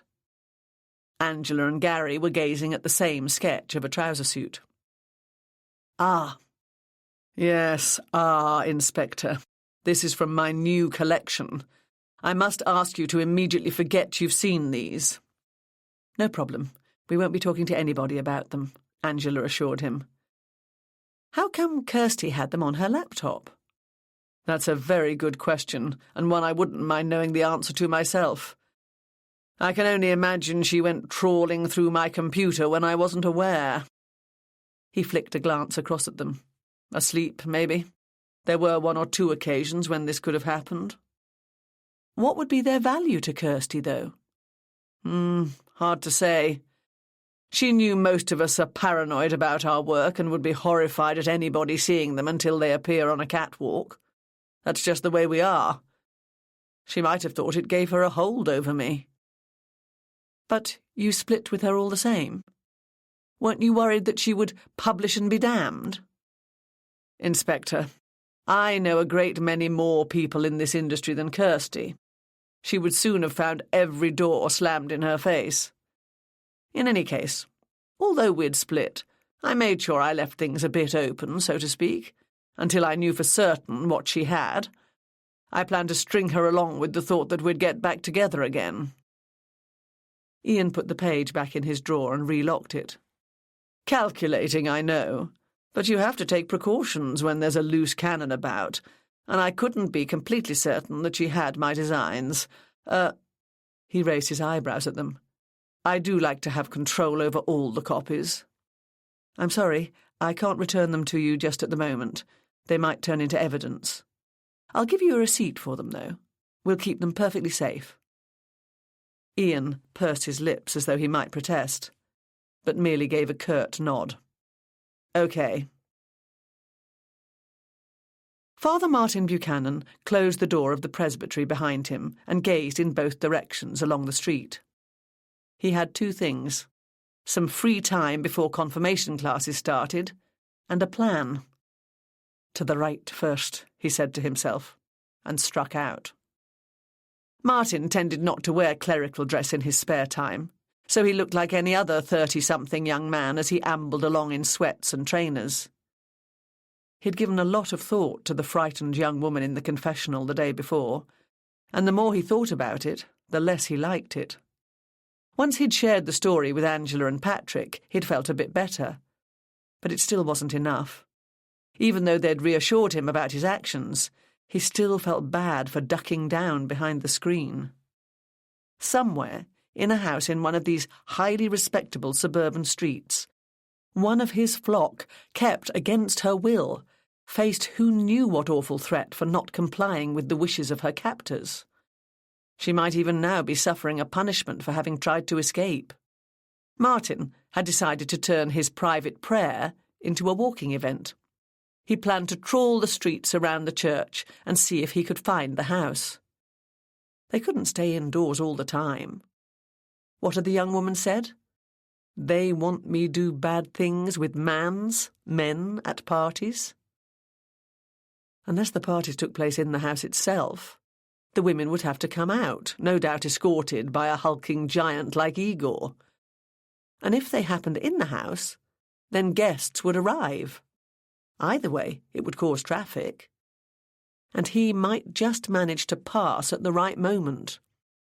He knew it was a very long shot and possibly naive of him, but he had to do something. Eleanor and Jenny left the unit at the same time that evening and made their way to the bus stop. They were both more tired than usual. "This business about Kirsty is draining, isn't it?" remarked Jenny. "You can say that again," agreed Eleanor. "It seems strange to be doing my normal work. I keep thinking everything should stop. And then I think, why? I know what you mean. It's all a bit unreal. We'll have to get over it, though." Jenny looked at Eleanor, making her eyes big and round. "London Fashion Week looms." "Ah!" screamed Eleanor, feigning horror. "Actually, she continued. I'm quite looking forward to it this year. Ian's gone out on a limb with his new collection, and it'll be interesting to see the reaction. He certainly had a bit more spring in his step lately, agreed Jenny. I was getting worried. Some of our regular buyers haven't put in an order for ages, and I've seen a couple of articles in magazines where they've come right out and said he's lost his edge. I think he's got it back now, said Eleanor. Some of his latest stuff is very exciting. I shall be after 1 or 2 pieces myself once they hit the high street. Jenny looked across at her colleague. I suppose that's all part of the transformation job you've done on yourself since your mum died, she said. She hesitated. I think it's paying off, she ventured, wondering if Eleanor would pick up the hint and the conversation could lead into what was happening in Ellie's private life. Both Jenny and Raj had their suspicions about Eleanor and Ian, but they didn't feel free to ask. Eleanor smiled back at her. OK, I'll put you out of your misery. Ian and I are having a thing, and it's been going on for about a month. I did wonder, replied Jenny. Then she stopped. A month? But wasn't he— Yes, he asked me out before he'd dropped Kirsty, though that followed very soon after. It really put her nose out of joint, I can tell you. I know you shouldn't speak ill of the dead, but she behaved like a complete pig to me about it. I can imagine, said Jenny. There was something quite feral about Kirsty, wasn't there? Angela invited Gary in for a coffee when they got home that evening. He still seemed a bit flat in his spirit. If Maddie was in, she would probably cheer him up. In this, she wasn't wrong. Hi, Gary, she said, bounding into the living room 10 minutes later, just as Angela was handing him a cup. He brightened immediately. Hey, Mads, how are you doing? OK, thanks. I started looking for a job today. I wasn't expecting to see you back here so soon. Gary's face took on a sheepish expression. I think Angie's being a ministering angel. Oh, really? He struck me as being a bit down, explained Angela. I just invited him in for coffee. Oh, poor you. What's up? Asked Madeleine. Gary shrugged, and the sheepish expression became stronger. Oh, I just felt a bit fed up, that's all. It'll pass. The life goals that some people pursue can seem shallow and depressing to others, said Angela. I assume that's about the case you're on, so I'd better not ask, said Madeleine. Anyway, it's nice to see you're a sensitive soul. That's good in a bloke, she added, and they all laughed. Gary looked for an instant as though he would have continued with the subject. Instead, he shrugged, got on with his coffee, and the conversation passed to other matters. But Angela remained curious and picked up on it again as she was showing him out about half an hour later. You looked as though you were going to say something else earlier, Gary, when we were talking. Oh, it was only that I was thinking what a shame it is when a gorgeous woman loses her life so young. It's a shame when any young person dies, Gary. He smiled. I'm being sexist, aren't I? It's a shame whether she was young and pretty or not. Angela smiled. Exactly. Night, Gary. Night, Angie, he replied, setting off down the path. See you tomorrow. She remained for a few moments in the hall after she closed the door behind him, a smile playing around her lips. The better acquainted she became with her detective constable, the more she warmed to him. She suspected consideration of Maddie's feelings had motivated his reticence earlier, and that pleased her. Perhaps he didn't want Madeleine to think that he had an eye for the ladies. Perhaps he was interested in Maddie. Angela wandered slowly back into the living room. She thought to herself, this could get interesting. As she entered the house that evening, Eleanor couldn't help glancing up at the ceiling to her mother's bedroom. She immediately thought of Ian's visit on Sunday. It had been particularly good. Suddenly, her memories of Sunday passed to an earlier moment from that day, when she had acted completely out of character, and she moved quickly into the kitchen and began to get the things together for her evening meal in a brusque and angry manner. That was something she definitely didn't want to dwell on, thank you very much. She went cold and shaky at the very thought of it. After her meal, however, she thought about the front bedroom again, with its still very obvious evidence of Sunday's activity. She hadn't cleared up in there at all, and had no plans to do so immediately. I'll just go up, she thought, and sit there for a while. She couldn't have said why she did this, but she supposed that she wanted to savour the memory. The same room, the bed still in disarray, the empty champagne bottle and flutes abandoned on the night tables, and remember the time with Ian. Remember she was desired. She didn't kid herself she was loved, and that made this affair a very bittersweet one. Eleanor never had been one to harbour illusions. The tone-up gym reception area was empty when Sandra entered it that night. Tony saw her and raised his eyebrows. "I wondered if I might see you here tonight," he said. He lifted up a steaming jug of coffee and looked questioningly at her. "Yes, please, Tone," she said, sitting down at the nearest table to the tiny counter. She let out a huge, heartfelt sigh. "I can guess what sort of day you've had," he said, putting a mug of coffee for each of them down on the table. "It was awful," she replied. "Thanks for giving me the heads up they might be on their way." "Turned up, did they?" "Yes. I reckon they must have phoned to say they were coming as they were driving away from you. They spoilt my lunch, really." "How did it go?" "Can't tell, really. They don't give anything away, do they? I don't get why they're harping on about me seeing his bike. All I did was notice the freaking bike in the lean-to, and there's like this major inquiry going on. What's the bike got to do with Kirsty's murder anyway?" Tony took a sip of his coffee and looked at her with a thoughtful expression. "You've got to look at it from their point of view, Sandy. Darren must be in the frame for it, so they've got to check out his alibi." "What's his bike got to do with his alibi? He was here all the time, I can vouch for that." Tony said nothing. He gave her a shy smile and let the silence lengthen. Light dawned for Sandra. "You thinking they don't want to rely on my word because of our relationship?" "Well, I think they've got to rely on it legally, but I'm sure they'll be looking for a way to crack it. It's what they do, isn't it? I mean, say, for instance, Darren was the murderer.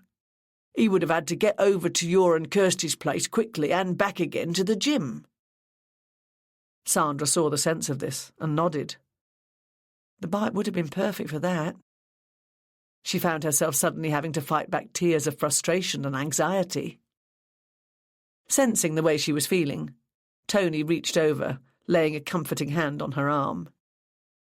"Don't worry, Sandy. It'll all work out. You'll see."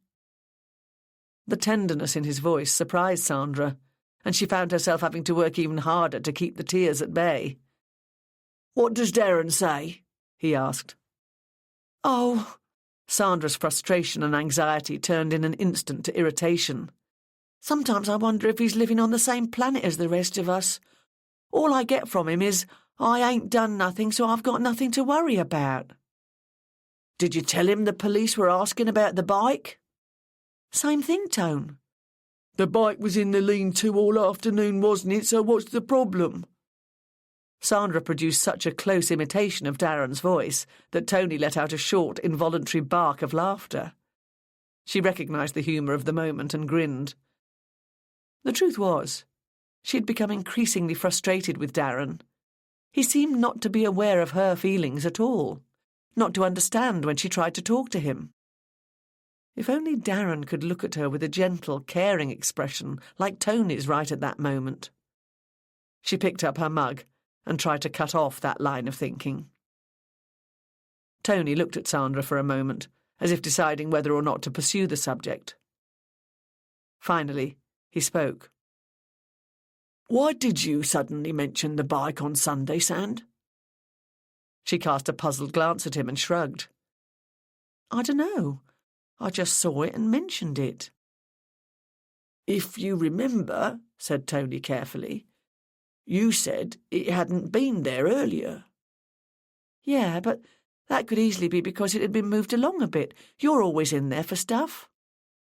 Tony looked at Sandra and slowly shook his head. I don't think I went in there at all on Sunday. A look of fear came into Sandra's eyes. So, what are you saying?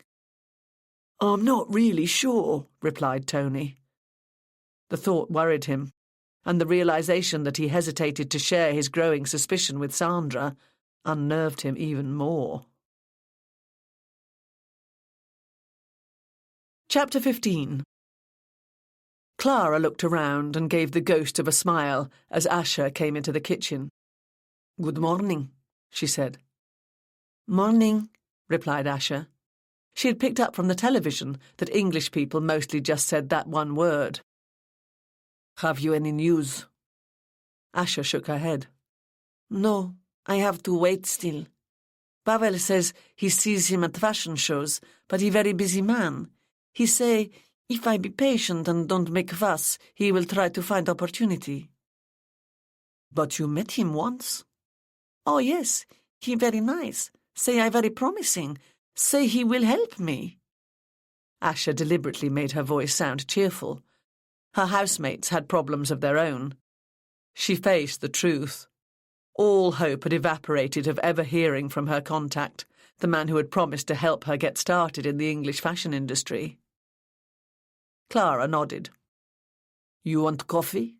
She asked. The door to the conservatory stood open, and for one brief second Asher's heart leapt.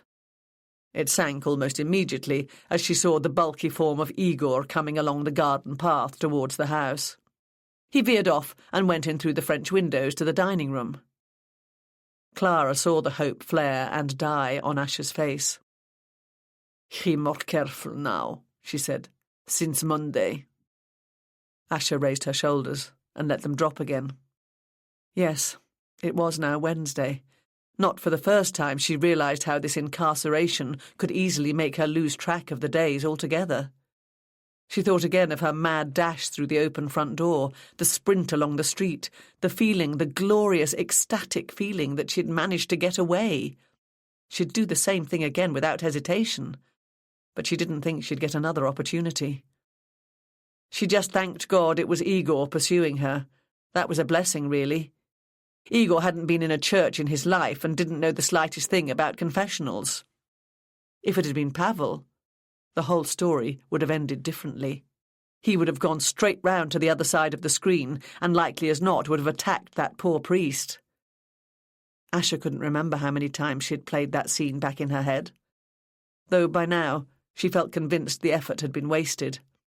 She'd been too garbled, obscure. She hadn't given enough information. And her English was bad. Only the thought of the kindness and concern in the face of the priest kept her from despair. As Clara pointed out, Igor's vigilance had increased, and if it wasn't him, it would be Vladimir or Pavel. She hadn't wanted to make things awkward for the others, though. If worse for you, I'm sorry, she said. Clara shook her head, her eyes dull. It's no matter. I obey, they not hurt me. Asher nodded, knowing what Clara meant. It was a lie, though. Maybe they don't beat you, but they hurt you all the same, she said softly. Clara shrugged. They keep promise, I get work. I work tonight. Tonight? What kind of work tonight? Tonight big fashion bash. Clara was obviously proud of knowing this word for a party. Many peoples, much contacts, important for future career. Clara looked away. We provide entertainment. Asher picked up the kettle Clara had boiled and concentrated on pouring water into her cup, so Clara wouldn't see the pity in her eyes. They both knew what providing the entertainment meant. The only contact Clara would make that night would be of a sexual nature, with whatever man she'd been offered to. They both knew Clara wouldn't fight it. For a while, at first, Asher had wondered why. But only last week, she'd seen traces of white powder around the nostrils of her friend, and knew the answer. No wonder her eyes were dull, and the bloom had gone from her cheeks. When is next proper modelling job? she asked. Something of the old, carefree, hopeful Clara appeared in the other woman's eyes. "Soon," she replied. "They promise." Asher cast her eyes down at her cup again. They promise. Poor Clara, she was so innocent in her way. She thought back to the day she and the Russian woman had arrived at the house, both armed with bursting portfolios, and relieved to think they had found reasonable lodgings while they pursued their dreams. Clara's face fell again, and she sat down at the little kitchen table. "When you first realize what goes on?" "I suspect quite soon. I think, why always man in house, like some, Asher frowned as she tried to recapture the word eluding her. "Bodyguard is word, I think." "Pack, yes. Then I realize they're not bodyguards. They're just guards." "They not make you go to provide entertainment now?" "No. After first time when I refuse. My case different from you. They not have same hold. I am not model. There is nothing I need from them. They leave me alone now, but they cannot let me go. They frightened I run to police. It's true. I would. Igor, Vladimir and Pavel, they not bosses. They taking orders from someone else. I think they don't know what to do with me." Asher got a grim sense of satisfaction from this, but it gave her little comfort. "I remember that reception, our first one. I saw you speaking with English lady." Asher brightened at the memory. "Yes, she nice, take interest in my work. I show it to her from my phone." Clara nodded, and both women were silent at the mention of mobile phones. These had mysteriously disappeared from their belongings along with their passports very soon after they arrived at the house. It was the same with the other girls. They didn't talk about it much among themselves, but they all knew. They could all read the hopelessness in each other's eyes. There was no landline in the house. They were guarded all the time. For Clara and two of the others, the little packets of white powder had become the only form of escape. "Jim, how are you and Rick getting on with this Sylvia Marchant who lived over the road from Kirsty?" asked Angela as soon as the team briefing had ended. "We haven't managed to make contact yet, Angie," replied Jim. "She seemed to be out most of yesterday. We're going over there again this morning." "OK.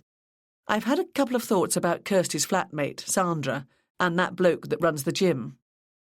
"Tony something or other? Yeah? Is this to do with what you were saying in the meeting, something dodgy about the bike?" "That's the one. We've barely scratched the surface with those two. It's time for a bit of digging. For all we know, any one of them could have taken the bike out. They could be in it together and covering for each other, or not in it together and each trying to avoid letting the other know what they were up to. It's all up for grabs." Angela turned to the more junior members of the team. "Leanne, Derek, have you managed to find anything about Massingham models?" "I got a number and tried ringing them," said Leanne, "but it went straight to voicemail. A message telling me to leave my name and number, which I did," she added. "Did you say you were from the police?" "No, I just gave my name and my mobile number. I didn't want to alarm her." "Good. Did you contact Company's house?" "Yes. The only other information we could get was the name of the managing director and one other named director." "Yes?" she asked. "And they are—" Leanne looked down at the paper in her hand. "Managing Director D.M. Massingham, Director J.W. Massingham." Whoever the Massinghams are, they're keeping it in the family, aren't they?" Angela said, holding out her hand for the page. "They seem to be, Gov," agreed Leanne, handing the sheet over. "I tried Googling them. There was something about Massingham's girls in one or two of the things I read, and they were related to fashion shows." Angela took the page and tapped it against her lips for a moment as she thought. "Tell you what," she said eventually. "I'd like to know a bit more about this before I go any further. Kirsty thought it was important enough to password protect information about this company on her computer, so I want to proceed with caution. Trawl around and see what you can find out. Rick and Jim, you're still busy with Sylvia Marchant. Gary and I will concentrate on Tone Up Tony and Sandra. As it happened, Angela didn't have to leave the building to speak to Tony again. She was just collecting her bag from her office when she received a call saying a Mr. Chambers was in reception asking to talk to her. Mr. Chambers, she said to herself. Across the incident room, she could see Gary in conversation with Derek. "Hey, Gary, bring your notebook. There's a chap called Chambers downstairs asking to see me." Just at that moment, she looked up at the whiteboard and saw, in the space between the names Tone and Tone Up Jim, somebody had squeezed in the name Chambers. "Ah, that's who it is. This is interesting." "You were pondering about him in your heart, weren't you?" said Gary. "You know, the Virgin Mary?" Angela grinned. "I was indeed." Tone looked up, a mixture of diffidence and embarrassment on his face, when Angela and Gary entered the interview room a few moments later. They sat down across the table from him. "So," Angela began, "what may I do for you?" "I've been thinking about what you were asking me yesterday, about this business of Darren's bike." "Yes?" "Well, I think there would have been a gap." "A gap?" "Yeah, in the timing. I think there might have been a space when the reception wasn't manned. On Sunday, I mean." He looked at them and leaned back slightly in his chair. "How long a gap are we talking about, Tony?"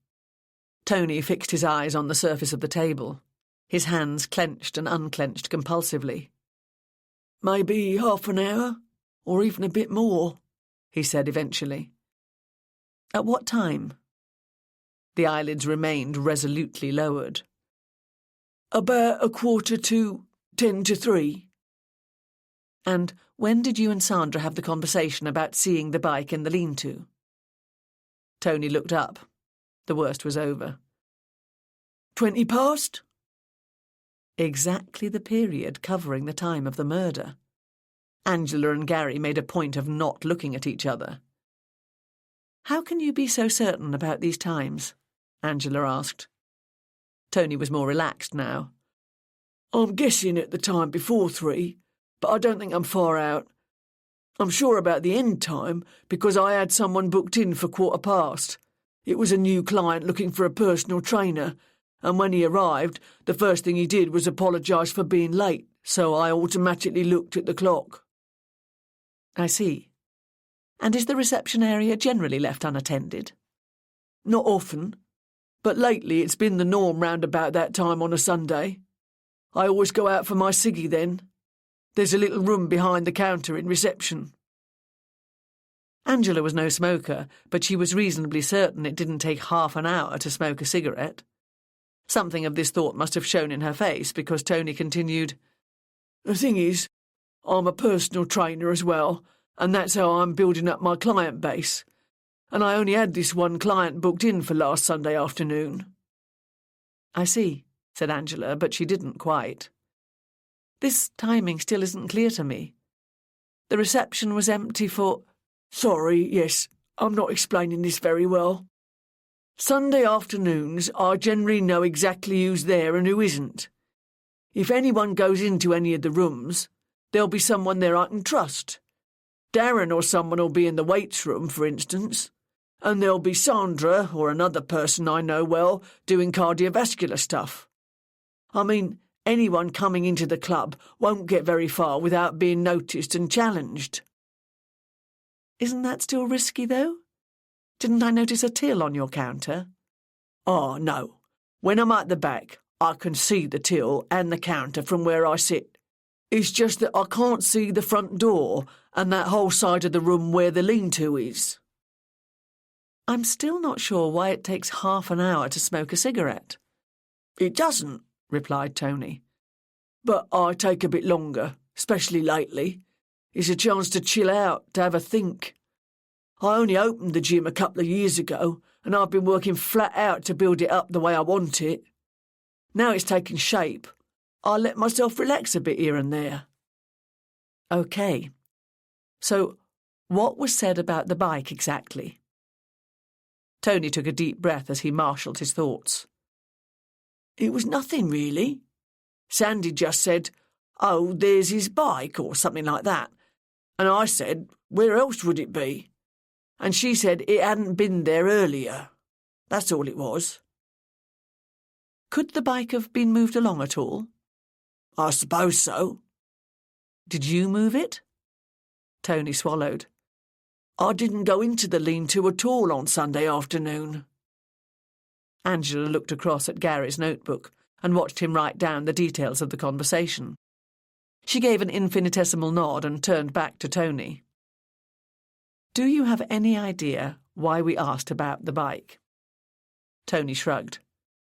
No, but you did ask about it, and Sandra seemed to think it had been moved.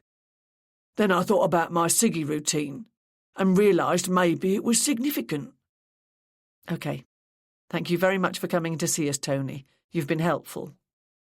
Sure, no problem. Is that it then? Yes, for now, said Angela, standing up. We'll get someone to type up your statement so that you can sign it. Will it take long? Asked Tony, rising as well. Only I've left the gym locked. Don't worry. One of our officers can bring it to you tomorrow for signing. Thanks. She couldn't have done it, you know, he said abruptly. Angela raised her eyebrows. She? Sandra. She's solid gold. She just wouldn't. It's not in her. Nor him. He's all right, just a lump of fitness, really. I mean, I know he's into guns, but he hasn't got a malicious bone in his body. Darren, I mean. Angela smiled at him. Thanks, Tony. Let's hope you're right. Back in the incident room, Angela stood over Gary's shoulder as he typed in the latest information. It seems as though this bike was used in the murder, doesn't it? He remarked as he tapped the keys. It's looking like a contender. By the way, I haven't seen the forensic report on it yet. Oh, you're right. I'll get onto it. My impression is that Tony didn't notice the bike at all on Sunday and would never have picked up on this if Sandra hadn't said, "Oh, look, there it is." On the other hand, I could be wrong. We have to put Tony in the frame with the others.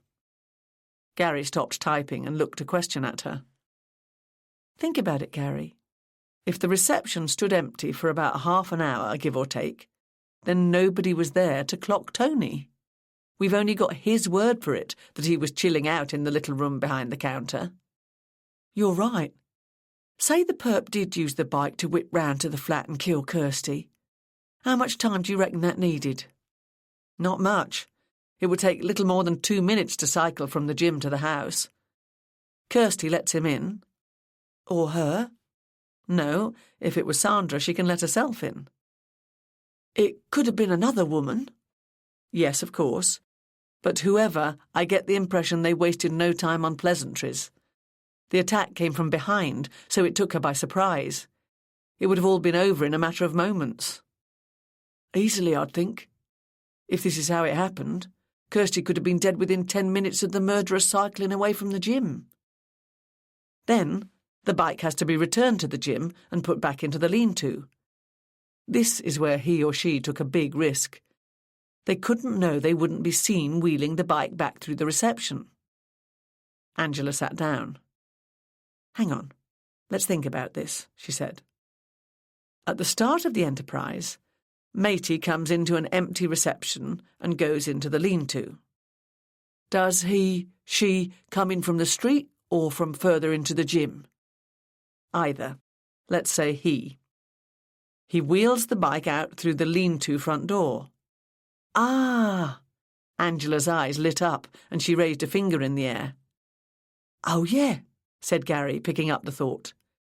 He leaves the lean-to door on the latch. Absolutely, said Angela, remembering the sign by the lean-to front door asking patrons to make sure they shut it behind them if leaving that way. When he comes back, he doesn't have to come into the main reception at all. And the timing fits in with the estimated time of death. Yes, He still took a chance, but a much smaller one than we originally thought. And, of course, the perp knew there'd be a bike. Or a strong possibility of one being there. That's right. So, who have we got in the frame? Tony, as you've pointed out, Darren and Sandra, and I suppose other members of the gym. Yes, we need to obtain a full list of the membership and find out exactly who came into the club on Sunday afternoon. That'll be a job for our Rick and Jim, I think. We can't rule out the possibility of a house-to-house in the vicinity of the gym, although the question they will have to ask is a bit of a no-brainer. Gary grinned. Did you see an athletic-looking person wearing gym clothes cycling away from here on Sunday afternoon? Duh, said Angela, putting a finger to her lips. Chapter 16. Immediately after lunch, Leanne appeared in the doorway of Angela's office. Hi, said Angela, looking up at her. How are you getting on? I've just been talking to the director at that company, Massingham Models, Gov. Oh, that's good. What have you found out? It's run by a Mrs. Massingham. She phoned in response to my voicemail message. Oh, right. And what did Mrs. Massingham have to say for herself? Nothing yet, Gov. She sounded a bit bewildered when I said it was to do with one of our investigations. Bewildered, eh? Did you tell her we'd like to pay a visit? Yeah, but she wants to come here. She said it'd be more convenient. Shall I arrange a time with her? Surprised that the woman thought the effort of a journey more convenient than receiving a home visit, but glad of the time it saved, Angela looked at her watch. OK, let's say 3. Thanks, Leanne. Gov. Leanne left to make the phone call. Mrs. Massingham, in her mid to late 60s, from her beautifully cut and styled hair through the flawlessly applied makeup to her expensive, elegant suit, looked every inch a successful company director. She arrived a few minutes before 3. Angela remembered Leanne's use of the word bewildered and set about putting Mrs. Massingham at her ease. I expect you're wondering why we wanted to see you, she said, as she sat down at the table between them. I'm completely intrigued, replied Mrs. Massingham. She raised an inquiring eyebrow in Gary's direction as he sat beside Angela and opened his notebook. Am I being interviewed, officer? I'm Detective Inspector Angela Costello, and this is Detective Constable Gary Houseman. Don't be alarmed, Mrs. Massingham. It's just the name of your company has appeared in the course of one of our investigations, and we're hoping you might be able to help us. Helping the police with their inquiries, quoted Mrs. Massingham. When I hear that on the news, I always wonder if it's a euphemism for the police grilling a suspect. Angela smiled. Not at all. We'd better take some details first. You're Mrs. D.M. Massingham. Dorothea Millicent, if you want the full name. I suppose you want my address as well. Thank you, yes, said Gary, noting all the information as she dictated it in her well-modulated, cultured voice. Are you familiar, said Angela, once Gary finished writing, with the name Kirsty Manners? Mrs. Massingham's brow furrowed as she considered the question. Yes, I'm sure I've heard that name recently. I just can't think in what connection. Kirsty was trying to break into modelling. She was killed on Sunday afternoon at her flat in Roehampton. Ah, yes, that's it. I remember reading about it in the papers. Poor thing. Yes, she was. Did she have any connection with your company? Mrs. Massingham's expertly arched eyebrows went up towards her hairline. With Massinghams? Well, I suppose she may have approached us at some time. It's conceivable we could even have her photo on our system, but I've never put her forward for any work. I would remember that. A document relating to Massinghams was found among her personal effects. How extraordinary! Could she have applied to your company for a job other than modelling, perhaps? Dorothea Massingham gave a gentle laugh. We're a very small enterprise. 2 men and a dog, if you see what I mean. 2 men and a dog, repeated Angela, considering the comment. I believe the other director is a J.W. Massingham. My husband, Inspector. He is a named director, it's true, but as someone several years older than I and effectively retired, he doesn't take on any active day-to-day role. Angela smiled at Mrs. Massingham, wondering why she'd launched herself into an explanation about her husband's status in the company. She decided it must be a generational thing, and to respond in kind. That's good, she said. Some men would have had a problem with it, wouldn't they? Especially men of a particular, age group? I dare say you're right. Not Jeremy, though. Then is there any possibility Jeremy would know the name Kirsty Manners? Not a chance, Inspector. Mrs. Massingham responded swiftly and decisively. If this young woman, or indeed any young woman, applied for a position with Massingham's, it would be I who dealt with it. We have not been advertising any secretarial positions. I assume you have in mind that Kirsty Manners may have applied for an office job. Yes, that or, well, anything really. I was just following a trail, which unfortunately seems to have come to a dead end, thought Angela. Right. Well, I can't go much further with this then. But if you come across the name Kirsty Manners in any of your business papers, or any connection comes to your attention, I'd be grateful if you'd get in touch. Let me give you my card, finished Angela, fishing in her handbag. Certainly, Inspector. If I can help in any way. Ah, yes, there is one thing. May I have a copy of your letter-headed notepaper? Letter-headed? Yes, of course. I'll fax you a page. Would you also drop a hard copy in the post for us, please? The sculpted eyebrows rose once more, and a good-natured smile appeared on Mrs. Massingham's face. I don't see what... Still, mine not to reason why. I'll attend to it immediately on my return. Thank you very much. You've been most helpful. Angela went to the door, holding it open for her to go through first. Mrs. Massingham gave a small laugh as she allowed herself to be escorted along the corridor. I'll take your word for that, Inspector, she said, as she disappeared through the front entrance. Angela closed the door slowly behind her. Angie? Said Gary. I don't know, Gary. Did you get a funny feeling about that woman? Gary shrugged. I could tell she was nervous. I thought she was uncomfortable about being in a police station. So why volunteer to come in? We could have gone to see her. Never mind. Perhaps I'm being overly sensitive. Come on, let's see what the others have been up to. Angela and Gary got back to the incident room just seconds after Rick and Jim. Hi, guys, she said. Any luck with Mrs. Marchant? Not as regards the bloke on the bike, replied Jim. Person on the bike, corrected Rick. Yeah, person. Well, her story hasn't changed from what she told the house-to-house lot. Person and bike, as per description, turns up a little before 3, possibly goes into the house where Kirsty lives, is gone by 3. And she didn't really have any relationship with Kirsty. She thinks she nodded good morning to her once in the newsagents, that's all.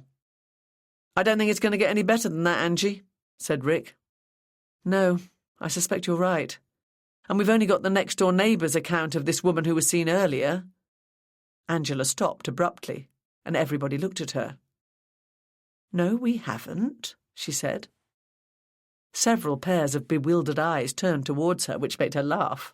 You should see your faces. Has a witness slipped off the radar, Gov? Asked Derek. Nearly, I think. She looked at Leanne.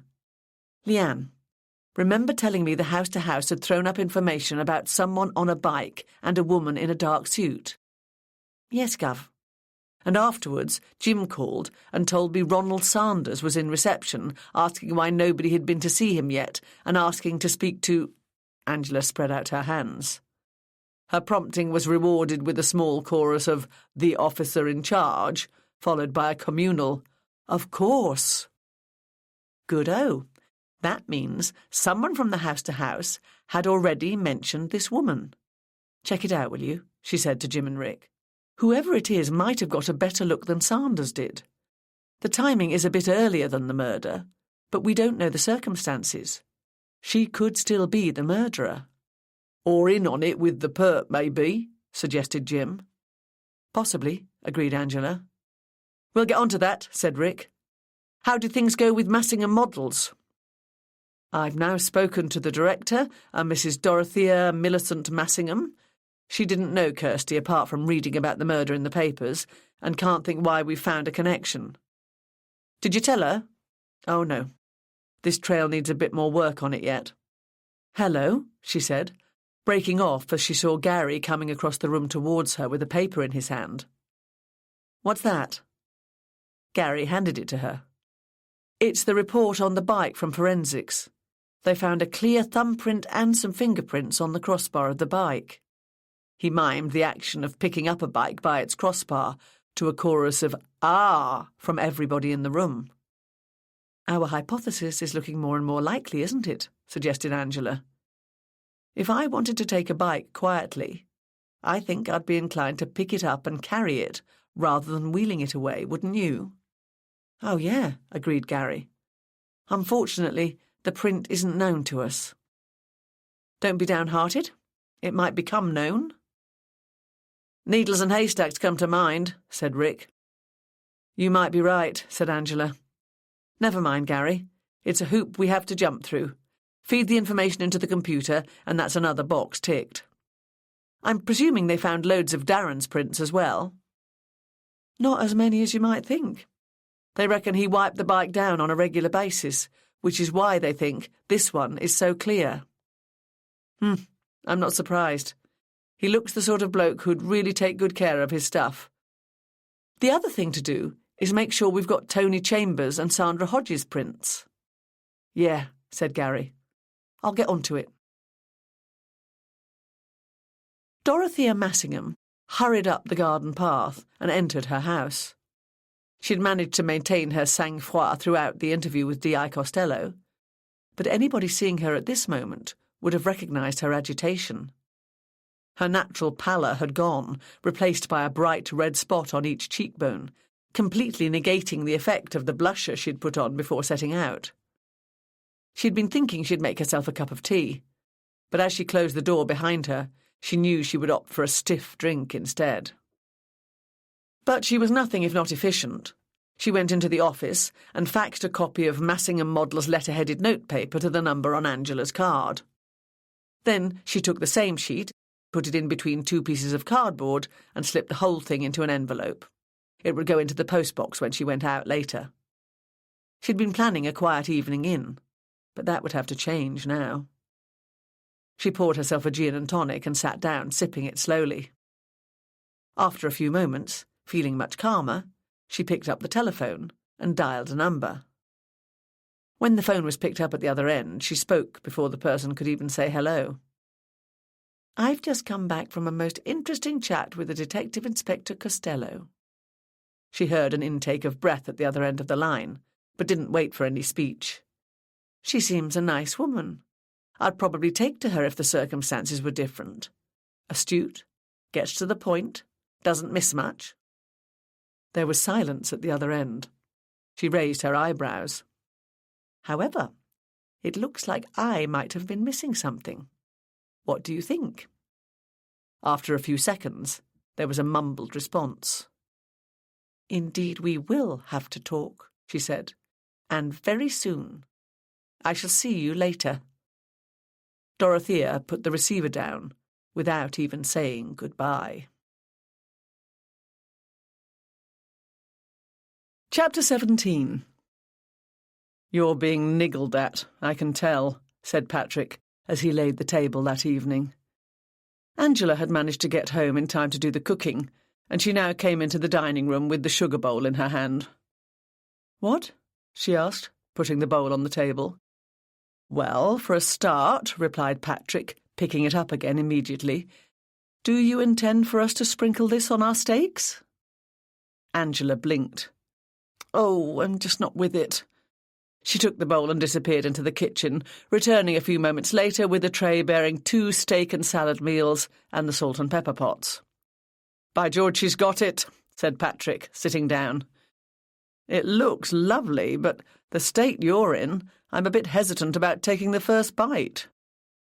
Angela put down the fork she had just picked up and looked questioningly at Patrick.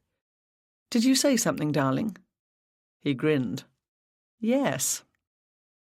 Angela sat up straighter, picked up her fork again and started on her meal. "I'm really sorry, Paddy. It's just that something is niggling at me." "No, really?" he said in mock disbelief. "What is it?" "Well, I interviewed a woman today, and it's been on my mind ever since." "Oh?" "Yes. When you were in the police, did you ever find yourself being led in interviews?"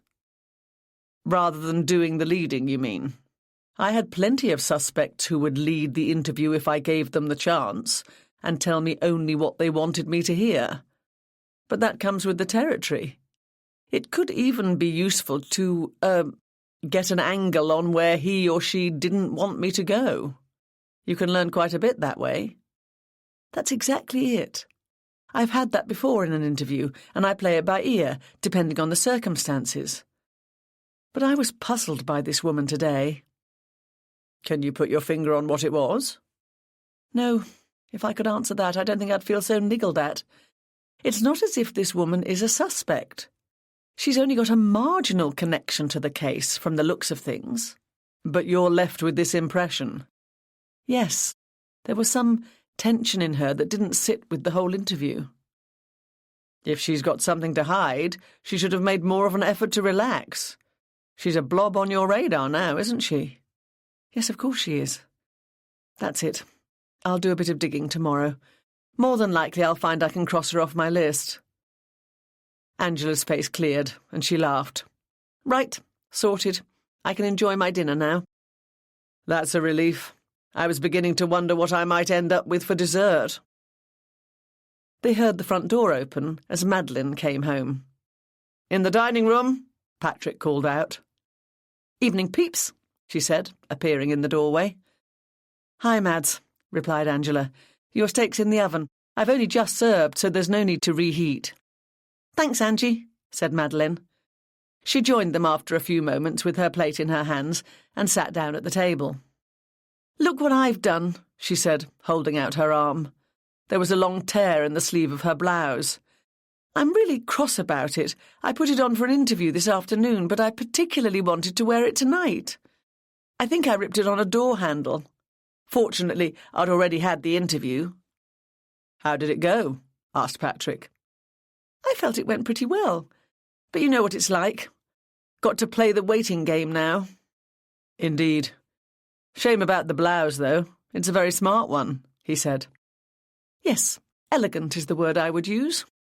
"I'll try to fix it, but it won't be in time for tonight," replied Madeline. "What are you doing tonight?" asked Angela.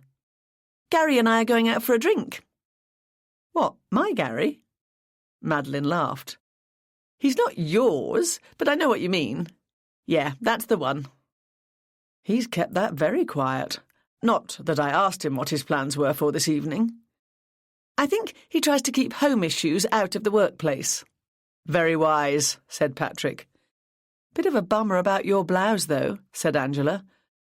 "I tell you what, I've got a similar one. You can borrow that if you want." "Oh, yes, I know the one you mean. It's actually a couple of cuts above this one, I would think." "Thanks, Angie. I promise I'll be careful with it." "I'll just get it out ready," she said, heading for the passageway. "There, that's sorted," said Patrick with a smile. "Angie? Angie? Darling?" Angela jumped. "What? Sorry, Paddy." "Oh, no. Sorry, Pads. It's not the same thing, though. Something Maddie's just said put an idea into my head." "An idea about what?" "That's just it. I don't know, because it flew straight out again." "It'll come back when it's ready. Make a little note in your notebook and forget about it. I don't want you niggled all evening." He raised an eyebrow. "Nibbled, maybe?"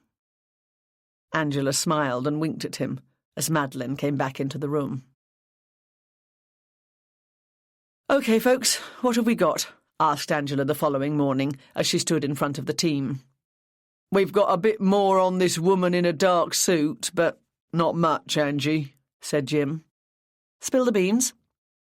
"Well, we went to this other neighbour a bit further up on the other side of the road. She saw the woman outside the victim's house and gave virtually the same description as Ronald Sanders." "What did this neighbour say?" "She says the woman went up to the front door and rang the bell. She presumes the woman went into the house but didn't actually see her do so." Angela thought for a moment about the account from Ronald Sanders and this new information. Oh, it's a blooming nuisance, this. We've got 2 people seen at the house. They quite likely gained access, but nobody saw either of them leave. Did this other neighbour give the same time frame as Sanders? "Yeah," said Jim. "About 20 to 2, she said." That tallies. And the person on the bike is later, much closer to 3, the time of the murder.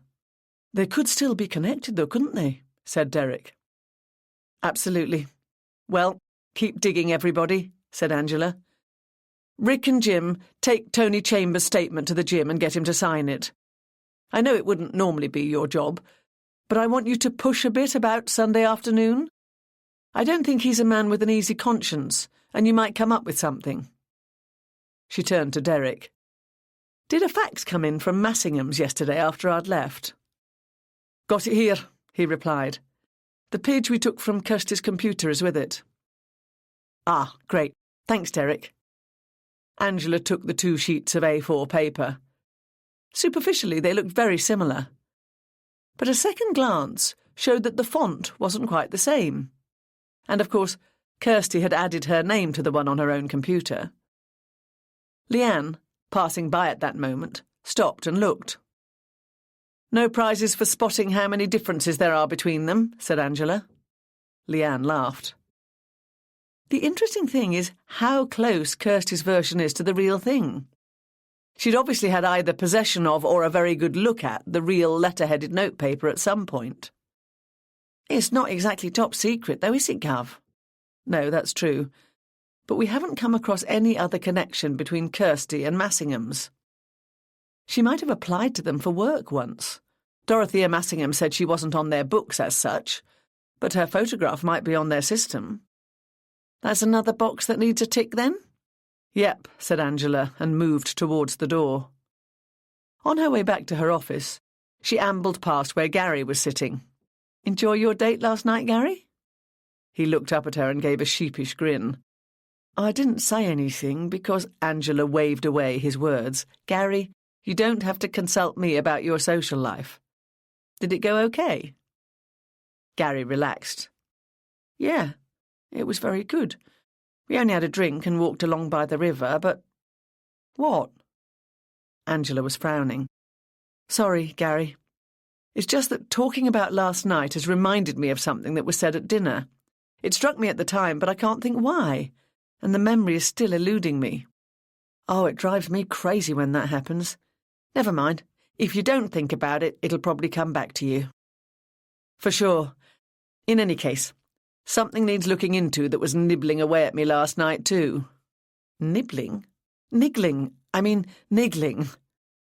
Angela smiled at him and continued on her way, leaving Gary looking after her, rather puzzled. She didn't turn back.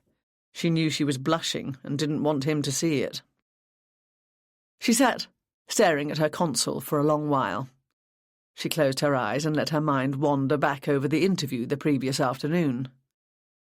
At this stage, she didn't want to look through Gary's notebook. She had good recall, and within a couple of moments she could visualise Dorothea Massingham seated opposite her in the room downstairs. It was a whole package with that lady. She presented exquisitely to give a particular image, elegant, intelligent, sophisticated. Then why the jarring note? Angela felt certain that something in the whole scene didn't sit right. She saw herself asking Mrs. Massingham if her husband, Jeremy, would have known Kirsty. And suddenly she knew what she was looking for. Not a chance, Inspector, Mrs. Massingham said. She said it so quickly, too quickly. Angela had the definite sense she'd been headed off at the pass.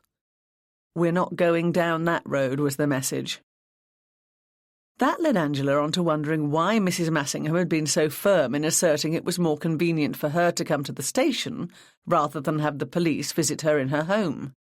Generally speaking, people coming to police premises was feasible enough. Already, Ronald Sanders, Kirsty's neighbour, and Tony Chambers of the gym had turned up to volunteer information. But why should it be more convenient than a home visit? By now, Angela definitely smelled a rat. Was Mrs. Massingham trying to keep a distance between the police and her husband? Given Kirsty's track record, it could be that Jeremy Massingham knew her not only socially or professionally, but in the biblical sense, which could explain Dorothea's reluctance to speak of her. Chapter 18. Leanne was just putting the phone down when Angela appeared by her desk. "How are you getting on?" she asked. Leanne beamed up at her. "I managed to find out one thing. The official photographer at the Passionista party was a chap called Leon... Leanne flicked back a page or two in her notebook. Leon Rushton. He's got his own studio and a website, and it looks like he does a lot of fashion photography." "Promising. Will you set me up with a meeting?" Tony Chambers was just being called away to help someone with their session when Rick and Jim arrived at the Tone Up gym. They assured him they were happy to wait and each accepted a cup of coffee. They took advantage of the opportunity to familiarise themselves with the layout as they'd heard it described at the briefings. They sat where Sandra had sat when she remarked on Darren's bicycle and inspected the lean-to and realised how easy it would have been for someone to go into it, take Darren's bike, leave the front door on the latch and replace it through the same door, all without being seen from reception.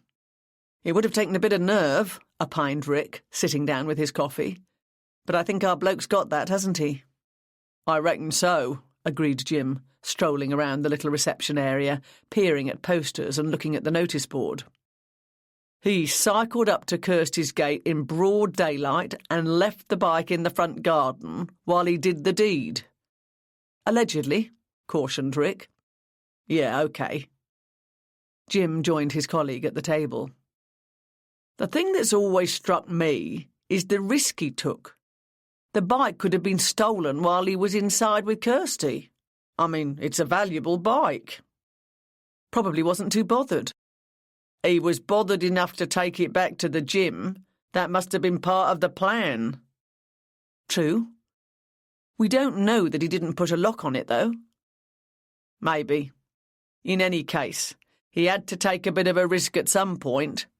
If we're assuming the cyclist is the guilty one, then it looks like he wanted to put Darren in the frame." "Could still turn out to be Darren." "OK. But if it was Darren, he wouldn't come on his own bike, would he? That would be stupid. I mean, the neighbours in Kirsty's street didn't strike me as being that much concerned with each other, but the ones that take any notice were used to seeing Darren's bike there." "Yeah? So someone else used his bike to point the finger at him?" "I reckon so. Unless, of course, it's a double bluff." "Could be. But if it wasn't him, it's got to be someone who knew where he stored his bike at the gym and how easy it could be to get at it if you just knew the system. So, we're looking for someone who knew the system here." They both looked up as Sandra Hodges entered through the front door, just as Tony returned from one of the inner rooms. "Hello?" began Sandra, her brow creasing into a frown. "Weren't you with the police at my flat last Sunday?" "That's us," confirmed Rick, standing up and flicking open his police ID. "I'm Detective Sergeant Rick Driver. This is DS Jim Wainwright." Jim nodded. "Is this where you work?" he asked Sandra. Even as he said it, he remembered Angela reporting that she and Gary had interviewed Sandra Hodges at some solicitor's place in Putney. "No, I'm not working today. I had a casting this morning. For a modelling job," she added as she noticed a puzzled look on Jim's face. I've just come here to hang out. Her eyes flicked across at Tony behind Rick and Jim, and a small smile appeared fleetingly on her face. They want to ask some more questions about Kirsty, said Tony. Sandra's expression changed into one of peevishness. OK, I'll go and do some weights or something, she said, her voice tight. Actually, it would be helpful if you stay, said Rick. We would have tried to see you as well later. Sandra couldn't hide her sense of satisfaction. Fully mollified, she sat down. Sure, she said, with an attempt at nonchalance. Rick and Jim took out their notebooks. We're trying to fill out our picture of Kirsty a bit more, began Rick. You know, her likes and dislikes, what sort of person she was. For instance, Jim went on, we've heard about how she had plans to be somebody. Do you know if this was just a pipe dream, or did she have something specific in mind? Do you know, began Sandra, then stopped and thought for a moment before starting again. OK. If you'd asked me that question when she moved in with me, I'd have said she relied on her looks and just hoped to sleep her way to a fortune, if you know what I mean. Both the detectives nodded. And now? Asked Jim. She'd started to wake up, I'd say. She was already going out with Daz when she moved in, but there were a couple of blokes in the background. Kirsty was that kind of woman. She seemed to need the reassurance of knowing that she could pull, right? I get you, said Jim. She was quite open about her love life at first. But as time went on, she got more cagey. The other men disappeared off the scene, I think. But she still didn't limit herself to Darren. Oh, no way. That was when I got the impression she'd started dating some kind of high flyer. What made you think that? Partly because she wasn't so open, I suppose. But she was obviously going out somewhere, and I didn't think it was with Daz. She always went for blokes with money, said Tony. Yes, Tone's right, agreed Sandra. Once she started with this new bloke, though, the one I'm saying is a high flyer, she seemed to begin to realise it isn't just about money. You know, like in the top echelons of society. You can be poor and still be one of them. She started to see you needed something money can't buy. Class, supplied Tony. That's it, agreed Sandra. I don't think she was ever going to cut the mustard, but she wouldn't have accepted that. I think going out with this whoever he was gave her ideas. The other blokes seemed to float off into the ether, and Darren, as far as I could tell, became the man on the back burner. I never said as much to him because I didn't want to upset him. But I think he had a pretty good idea. So, said Rick, you think she was using this new man to climb up the social ladder? I think so. Because she'd twigged that, for some men, she'd need more than good looks. How did you make that out? Asked Jim. I noticed that she was, well, not exactly nervous, but anxious to please. No, not that. Anxious to get something right. That was it. Well, that's normal when you're dating someone, isn't it? Asked Jim. This is Kirsty we're talking about, Sandra reminded him. She never had to try too hard. Blokes flocked to her like bees round a honey pot. Can you give us an example of this trying to get something right? Asked Rick. Well, for instance, she got all dressed up to the nines one night. Let me see, this would have been a couple of months ago. She came into the kitchen to ask me if I thought her outfit was right for a posh restaurant. In fact, she looked a bit tarty, and I told her so. I mean, that's what friends are for. I said, if it was a really classy restaurant, she'd do better to look a bit more, demure. Demure? Yes. I don't think she entirely got the point, but she changed into something else, and to be honest, she looked a lot nicer.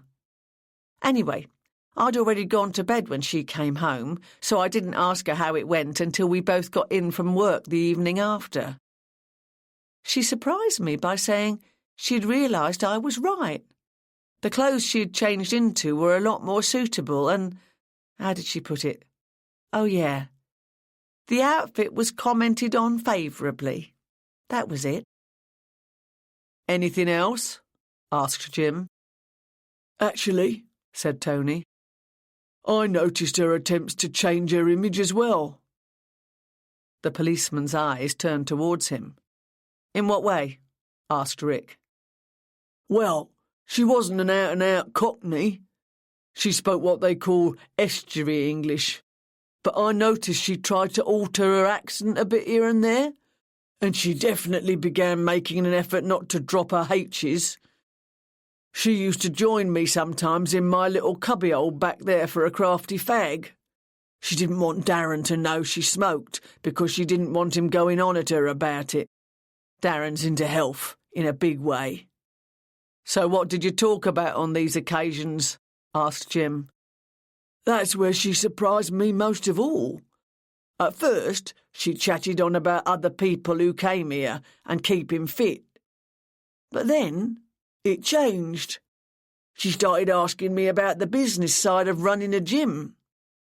Once she grasped that if the gym is registered as a company, which it is, then I have to be on the books at Company's House as much as a big conglomerate or a bank. Well, then it was all about that. She wanted to know every detail about how you got registered and what's involved, all that sort of thing. Did she say why she was interested? I asked her that. I said, "What, are you thinking of going into business then?" And what did she say to that? She didn't really give me an answer. She just said, you never know what might happen. And she just wanted to find out how it all works. And that was it? Asked Jim.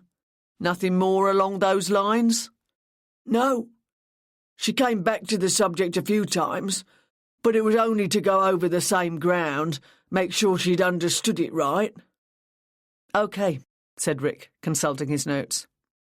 And we've heard somewhere along the line that she might have been frightened of Darren. The spontaneous reactions of both Tony and Sandra gave the lie to this. Their mouths dropped open and they started forward in their seats. "What?" exclaimed Sandra, disbelief etched into every line of her face. "It's just something that someone put forward," replied Rick. "No way," asserted Sandra. "She could twist Darren round her little finger." "He's a powerfully built bloke, though."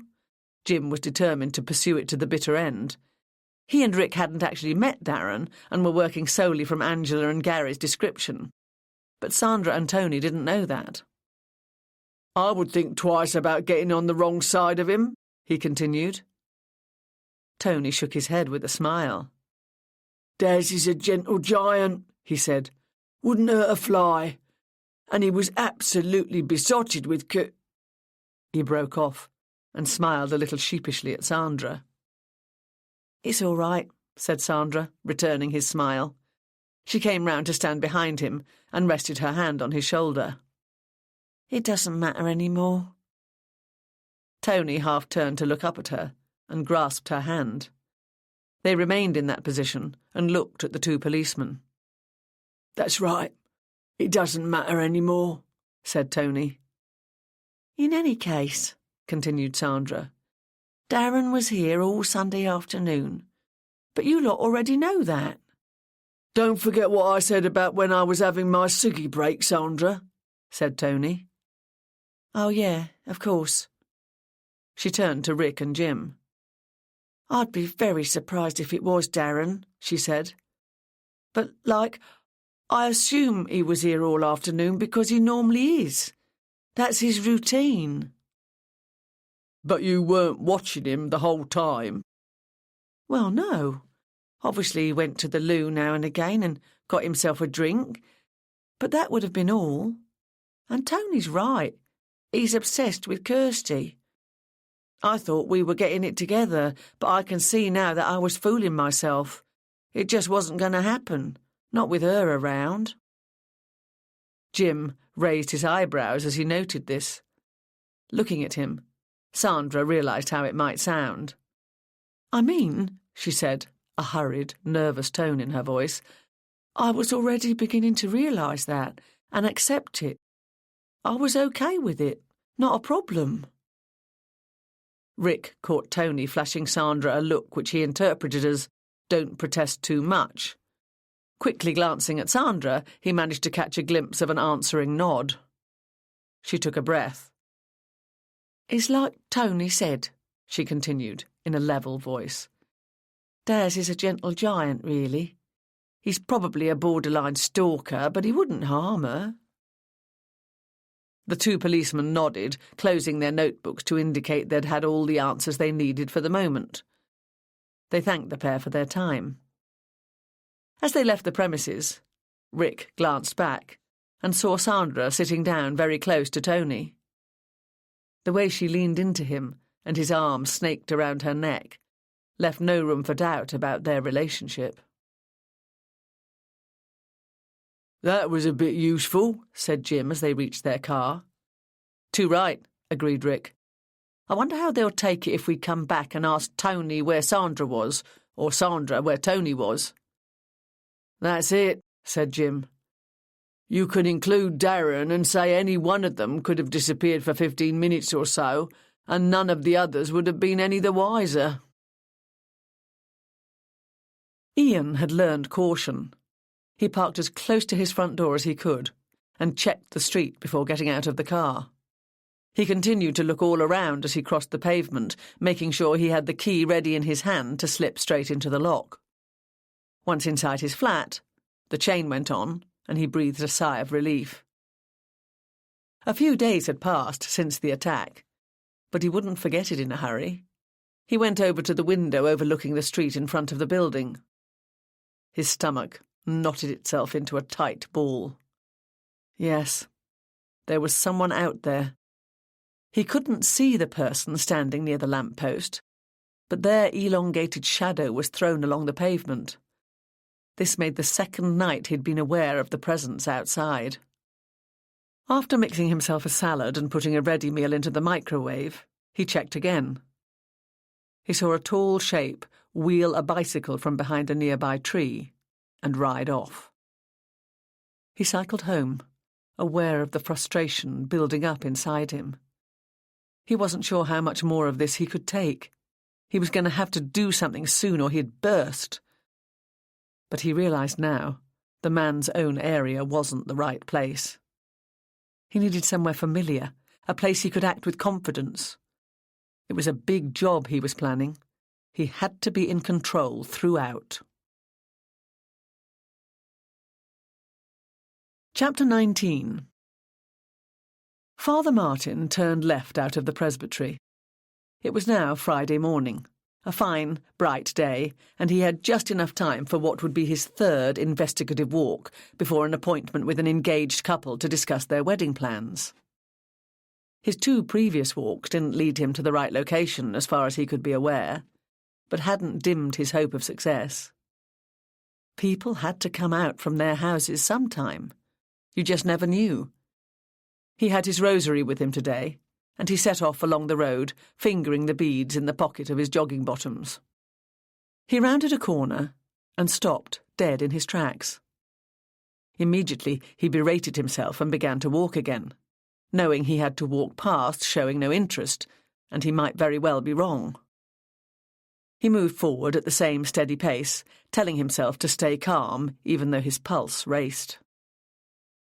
Two men stood outside a house about halfway along the street. They were very big, with close-cropped hair. Something about the stance of one of them reminded Martin of the shape he had seen briefly through the glass panel in the confessional door. He drew level with them. He heard their conversation in some unknown language. He passed on, not hurrying or looking back.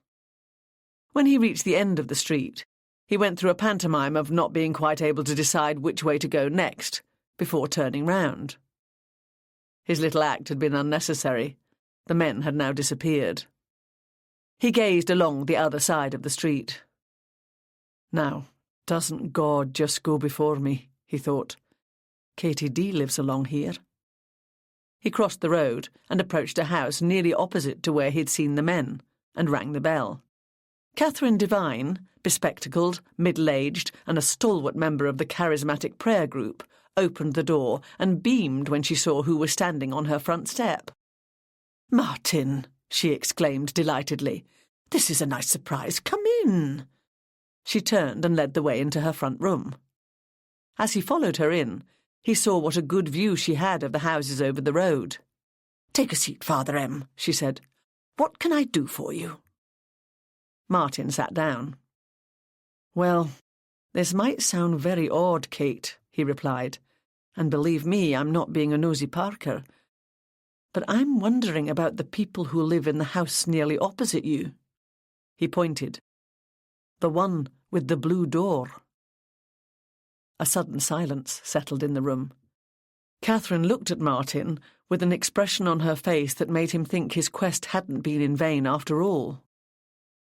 "You know," she said after a moment, "once or twice I've wondered about that house myself." "Ah," he said. "In that case, I've got a bit of a story to tell you." Leon Rushton was up to his neck with preparations for a fashion shoot when Angela and Gary arrived to interview him. He greeted them at the door of the Whitechapel studio to which they had been directed. "Hi, you the cops?" he asked. Angela introduced herself and Gary. "Come through," he said, turning and leading the way into the studio proper. He had an egg salad sandwich in his left hand and picked up a polystyrene cup of coffee from the reception desk with the other as he went. An expensive-looking long-lensed camera was slung over his right shoulder. He was a tall, lanky man with a pleasant, smiley face. "I hope you don't mind if I get on while you're talking to me," he said. "Not at all," replied Angela. "Thanks for sparing us the time." "Well, I suppose I'm not, strictly speaking," he grinned. "But deadlines are necessary evils, and we're already late on this one." He pointed to a couple of chairs. "Park yourselves there for a minute, while I see where we've got to." Angela and Gary found themselves sitting to one side of two large arc lamps, mounted on stands and pointing to a blank, white space.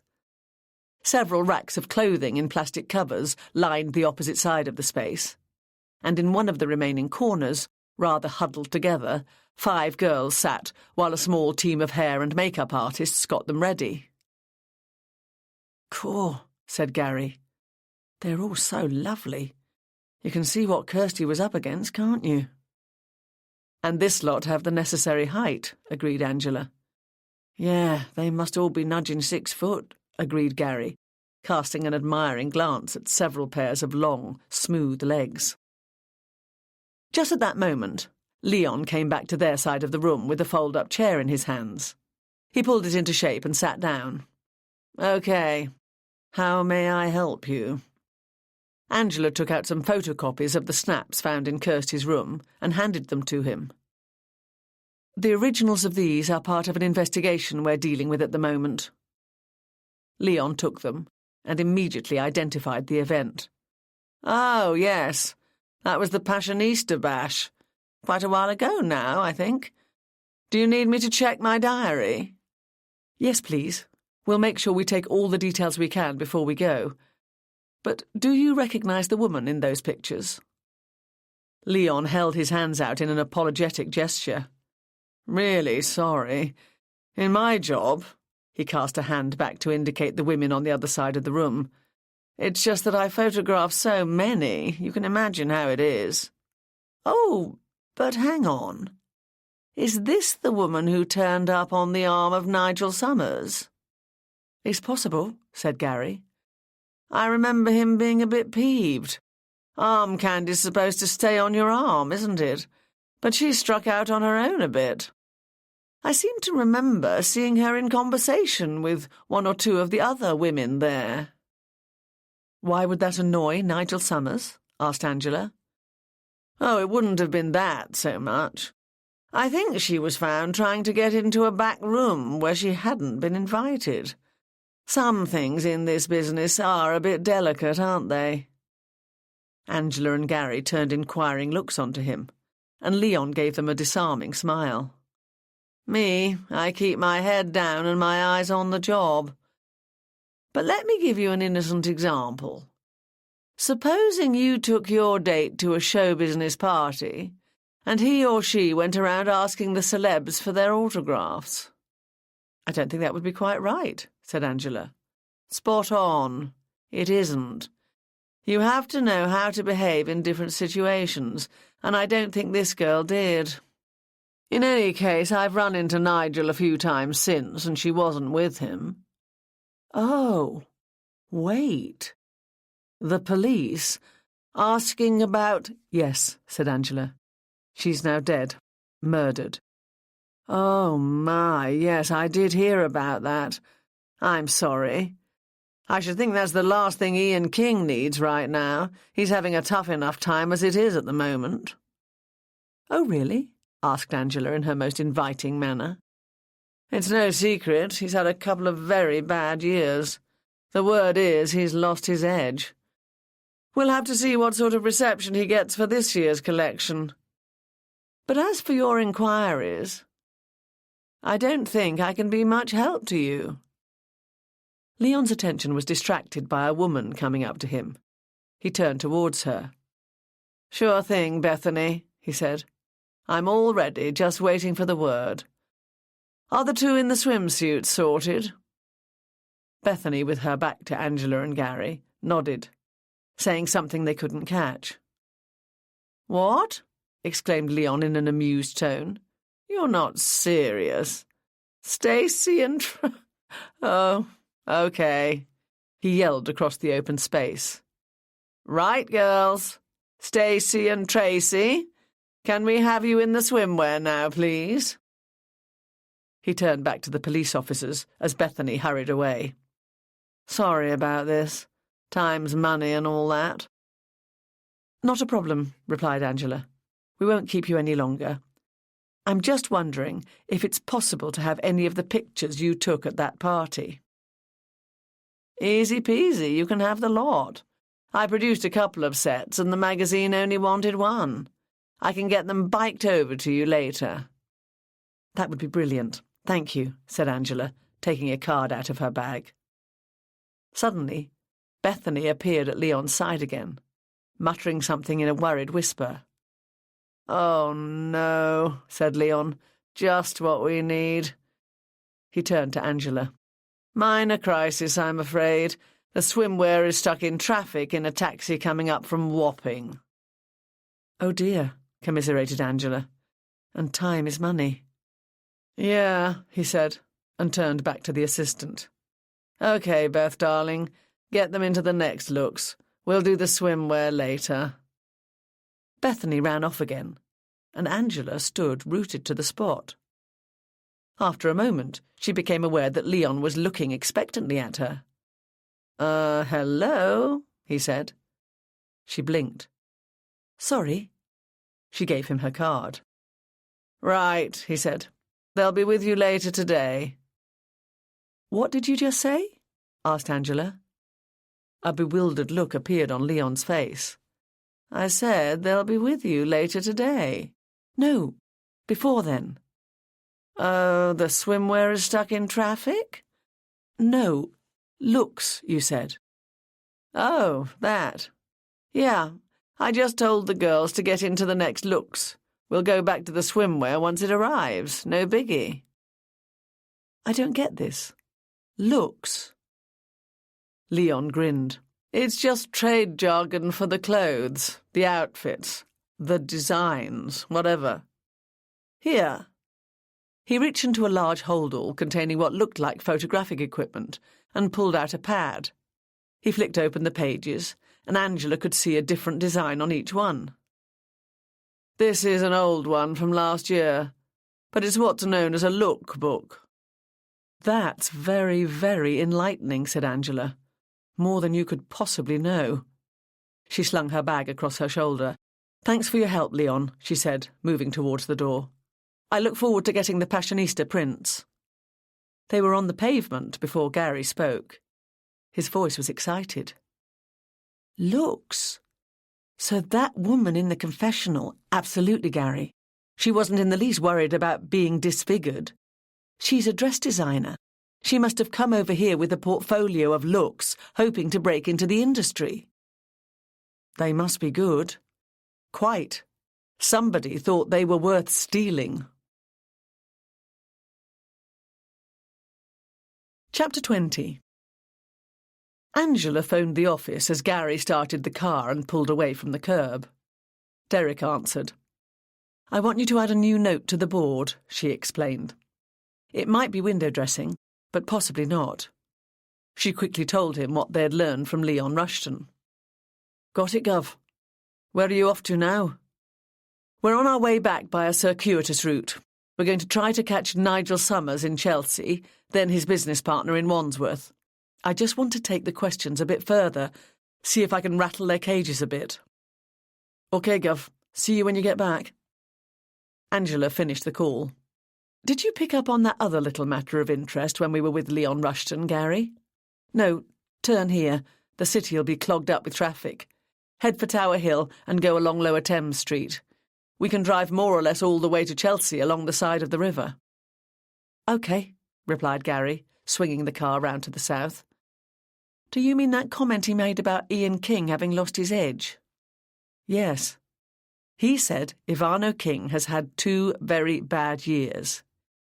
Yet Nigel Summers still operates from that very expensive place in the King's Road." "Good point. What's more, the carpet looked very new to me and classy as well.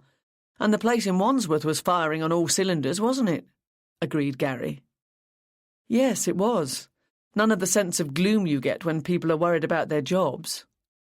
Could be toughing it out, keeping up appearances. I wouldn't be surprised if one or both of them have plenty of dosh." "You could be right. But the question still has to be asked. Or maybe it's the Financial Investigation Unit that'll be asking. Are we calling them in on this then, Angie?" "It's a possibility. If I put it to Stanway, he'll want some concrete evidence." "Ah, hence the cage rattling." "Exactly, Gary." Nigel Summers' expression seemed more guarded than at their previous interview with him, but any irritation or annoyance he may have felt at their unannounced visit was hidden by the time his receptionist showed them into his office after a short delay. He had only one computer, a desktop, in operation today. "Sorry to bother you again, Mr. Summers, but I'm afraid investigations throw up all sorts of questions in the most untidy manner." "Not a problem, Inspector. How may I help you?" "It's just that a clearer picture of Kirsty is emerging, and it seems she was developing quite a lively interest in how business works. Since you're the business side of Ivano King—" Angela's voice tailed off when she saw Nigel nodding at her with a resigned smile on his face. "Yep, you've got it. It wasn't just business, though, Inspector. She was curious about all sorts of things, most of which were none of her business. To be honest, she was a snoop." "Really?" "Oh, yes. I think she thought knowledge was power. Well, it can be sometimes, but not with Kirsty. I wouldn't expect her to be discreet about having inside information." "She doesn't seem to have told anyone about having some of Ian's designs, though." "Yes, Ian told me you found some of his looks on her laptop. He was mightily relieved. I would think she imagined having them gave her some kind of hold over Ian, which is what she wanted. And you're right. She doesn't seem to have done anything with them. We would have heard otherwise." "What about other aspects of your business?" "Which other aspects?" "The normal business side of things. You're effectively a clothing company, so stock, orders, invoices, all that sort of thing." "She would have picked up quite a lot of the normal day-to-day running from her work at the unit, that's true. You'd need to speak to Jenny to find out if she poked her nose in where it wasn't wanted." "Could she have learned anything about hiring models from Jenny?" Angela couldn't swear to it, but she thought Nigel tensed for a second. "The invoicing is done through Jenny, but either Ian or I do the actual negotiating. We prefer it that way." "What agency do you use?" He was fiddling with his pen again. She remembered the mannerism from the first time she had interviewed him. We mostly use the same one, Massingham's. We find them very reliable. Yes, we met Mrs. Massingham the other day. From Kirsty's personal effect, it's clear that she had some interest in the agency. You surprise me, but I suppose it's not impossible. They're a modelling agency, and she was trying to make it as a model, in theory at least. Would Kirsty have ever had access to your computer, either here or at your home? Absolutely not. He looked horrified at the idea before adding, not that you would have found any reference to Massingham's in any of my files, because there isn't any. Why are you twitchy about this? Thought Angela. There must be something, if you hire models from there, surely, she asked. Nigel's mouth suddenly formed a thin, tight line. He was piqued to be wrong-footed. Yes, OK. I might have their number, but for everything else you'd need to speak to Jenny. Angela decided to take the finality in his tone as her cue to depart. Thank you very much for your time, Mr. Summers, she said, rising. Not at all, replied Nigel. Happy to be of help. Not much doing there, commented Gary as he belted himself into the driving seat. Apparently not, agreed Angela. But you never know. We dropped a pebble into a pool. Logic dictates that some ripples must be produced. We still need to know why Kirsty fancied herself on the board of Massingham Models. She was well deluded if she thought her beauty could swing her a job like that. Her mum and dad didn't do her any favours bringing her up to believe stuff like that, did they? You're right. You can't blame any parent for thinking their children are the bee's knees, but it sounds as though in this case they got a bit carried away. The first interpreters of the world for all of us are our parents, or whoever brings us up. And if they feed us a load of hogwash, it's very hard to do a rethink when our experiences don't meet the expectations they planted in us. Angela glanced across at Gary. Father Martin would say she'd been badly catechised. What? Oh, is that to do with the catechism, like religious teaching? That's what I like to see, a detective who can follow a trail. Gary laughed. Yeah, but we got no indication that Kirsty was religious in any way. It's not just about religion. Think of it as teaching. Everybody gets taught something. If you're brought up to believe that the sun shines out of your eyes and you can have everything you want just for the asking, then that's what you've received, and you'll try to live by it. Oh, I get it. Yeah, Kirsty was definitely going nowhere fast. The bloke in the unit at Wandsworth had the angle on that, didn't he? You know, when Jim was reporting on his interview with him and he talked about one of their dates happening in a suburban backwater. Then it was probably back home to bed without even a how was it for you the next morning. Angela laughed. I think you've hit the nail on the head, Gary. This is what Ian King calls a dalliance. Well, maybe Kirsty learned about Massingham's from him. OK, let's go, young houseman. I'll phone him as we go. You don't want to just turn up, like we did with Nigel Summers? I don't think it would work. I expect Nigel's already rung Ian and told him about our visit, and mentioned that we've shown an interest in Massingham Models. Ian could decide that if we're on our way to him next, he might suddenly discover pressing business elsewhere. Bringing ahead will make that more difficult. However, it didn't seem that Ian was trying to avoid the police. They hadn't been on the road for more than 5 minutes when Jenny rang back in answer to Angela's request to say that Ian would be happy to see them just as soon as they got to the unit. 20 minutes later, they parked under the now familiar sign and through the glass panel in the front door could see the office manager waiting for them.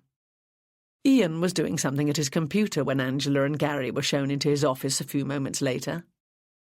He clicked the mouse a couple of times and turned away from the screen with something of a flourish. Right, Inspector. You wanted to see me again. He spread his hands to indicate the 2 chairs on the other side of his desk. Angela and Gary sat down. I don't flatter myself that you've come because of my report from last night. Your report from last night? Asked Angela. Yes, I saw someone watching my flat. Whoever it was left wheeling a bicycle. I phoned the local Nick as requested, but since nothing happened, I suppose it's not very high on your scale of things to follow up.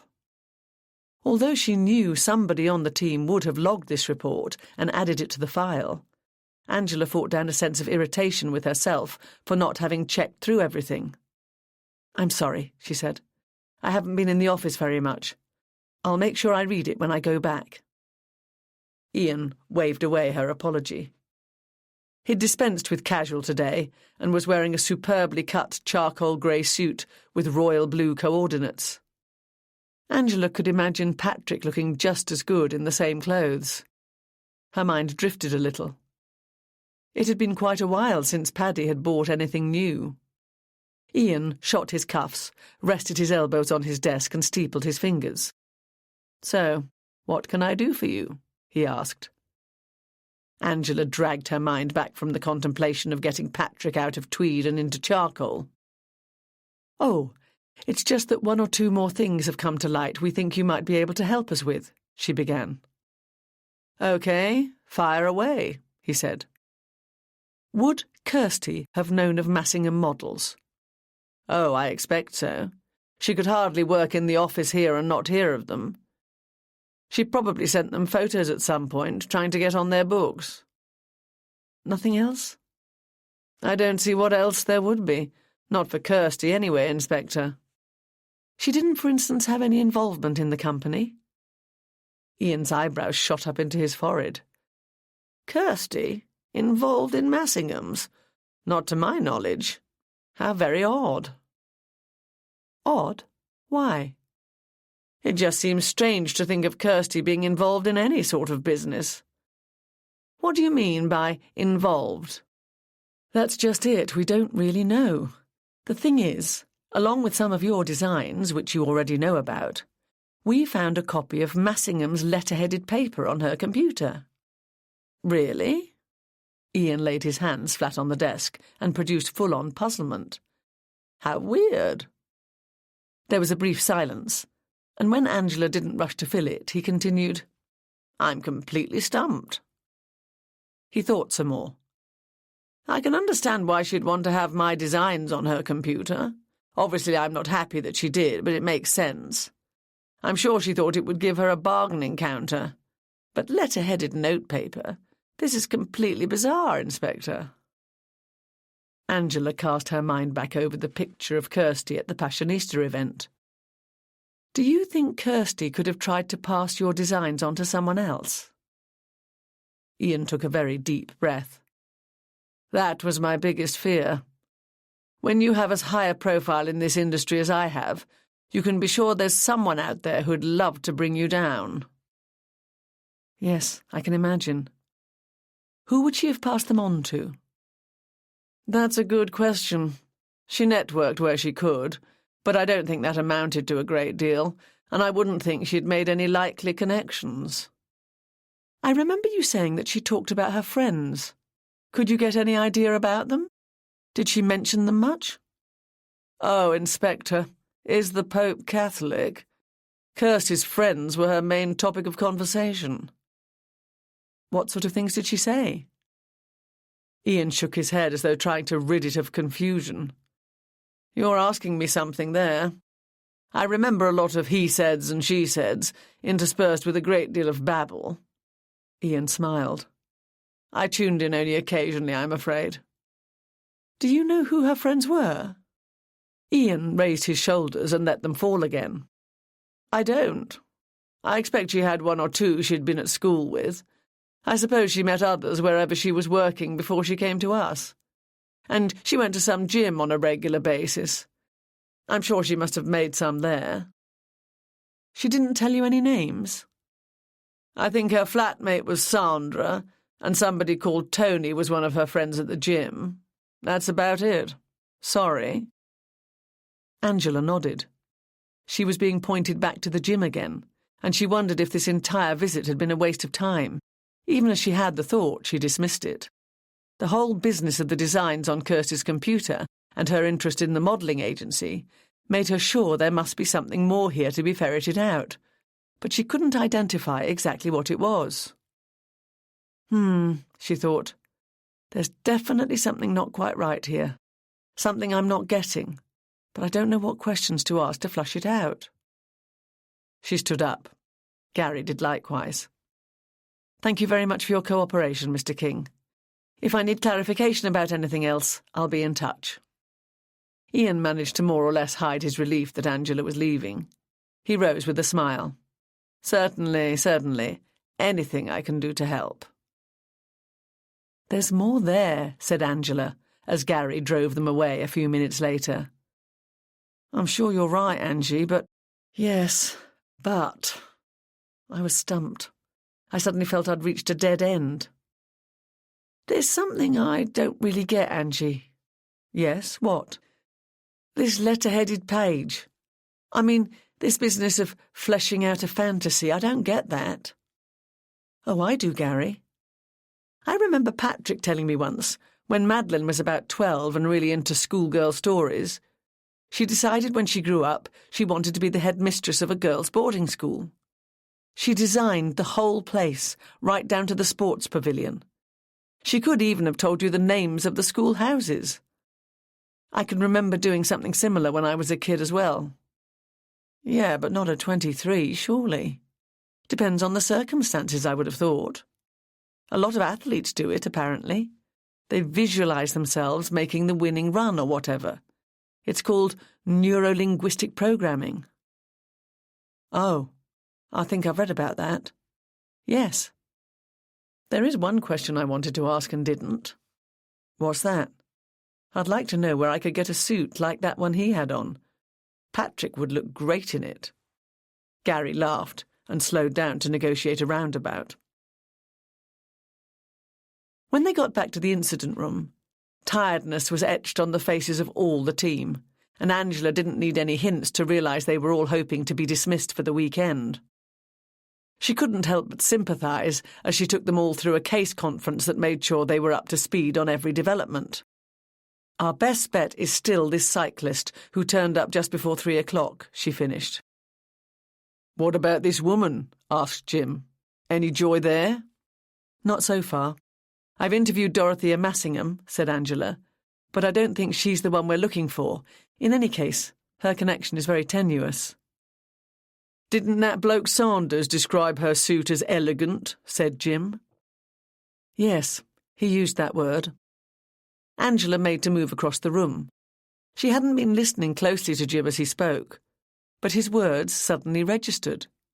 She stopped and stood very still, as though in a trance. What is it? Asked Rick. Angela blinked. I'm not sure. What Jim said reminded me of what my stepdaughter said last night, which has made me think of something else. What was that, then? Asked Jim. Ah, that's a good question. When I've remembered that, I'll let you know.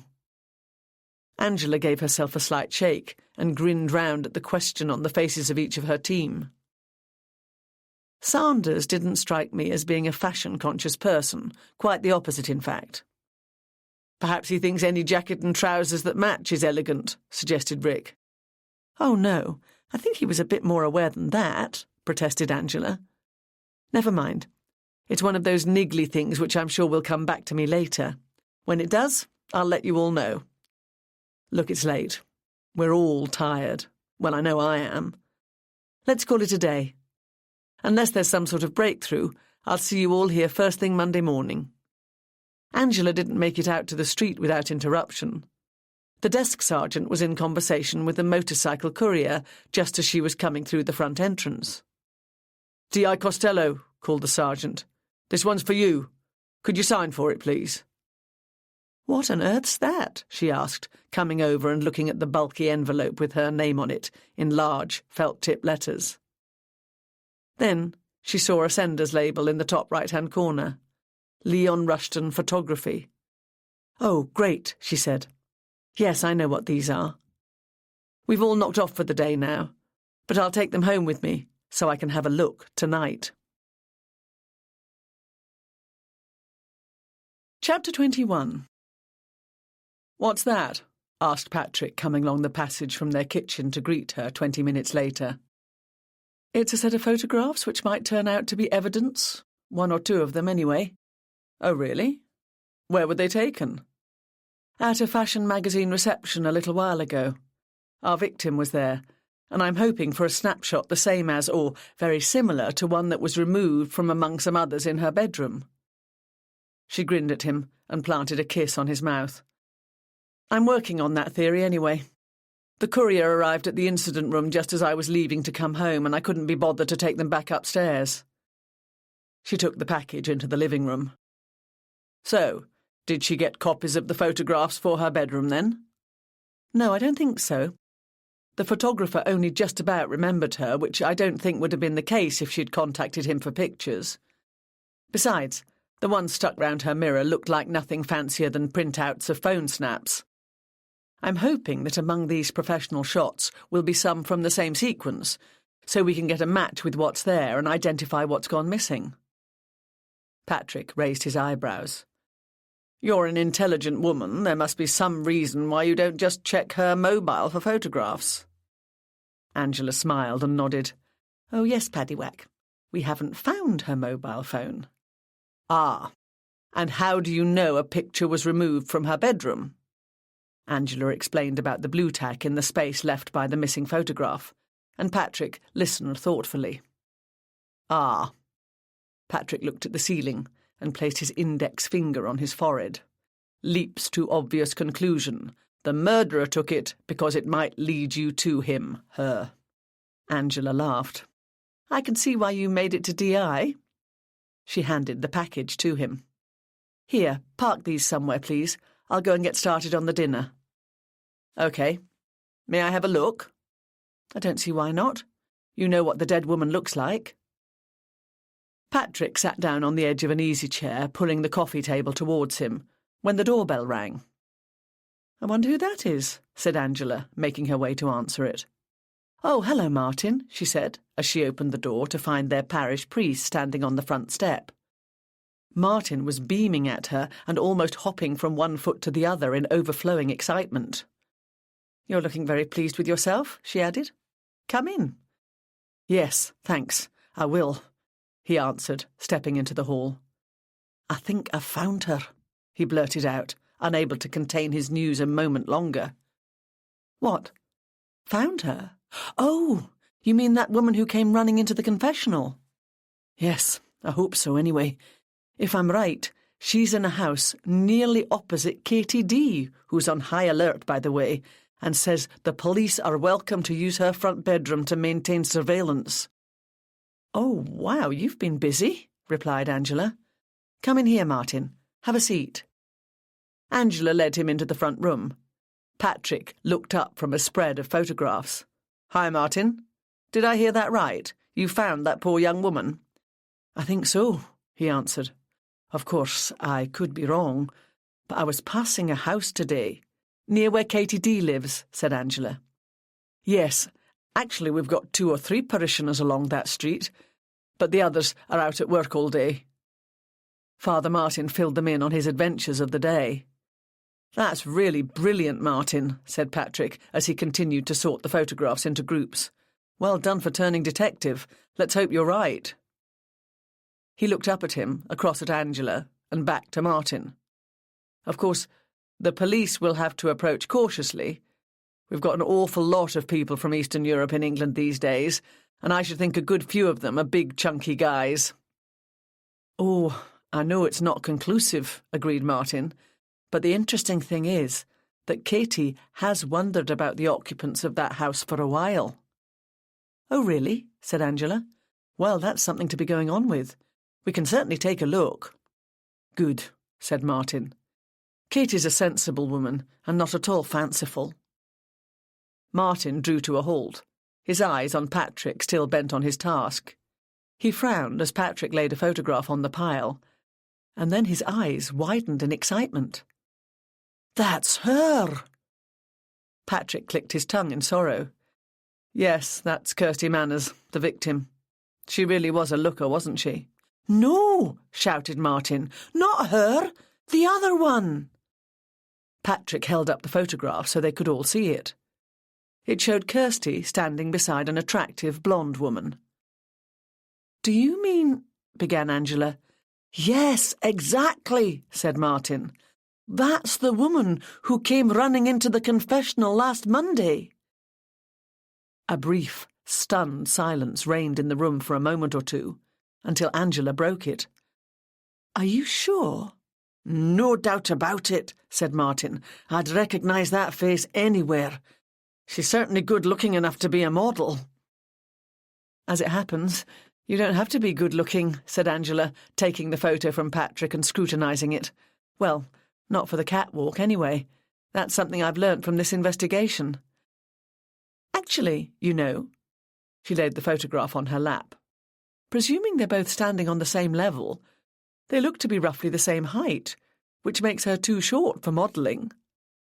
Angela turned her gaze to Martin. "She didn't say she'd come here to be a model, though, did she?" Well, I assumed that was the case." Martin screwed up his face as he thought back to the previous Monday. I jumped to that conclusion." Angela grinned at him. "If I remember correctly, you reported her as saying she'd come here for the fashion industry." "Yes, that's it. You're right. Modelling wasn't actually mentioned, now I come to think of it." Angela turned the photograph around so Patrick and Martin both had a clear view of it. "OK, what do you see?"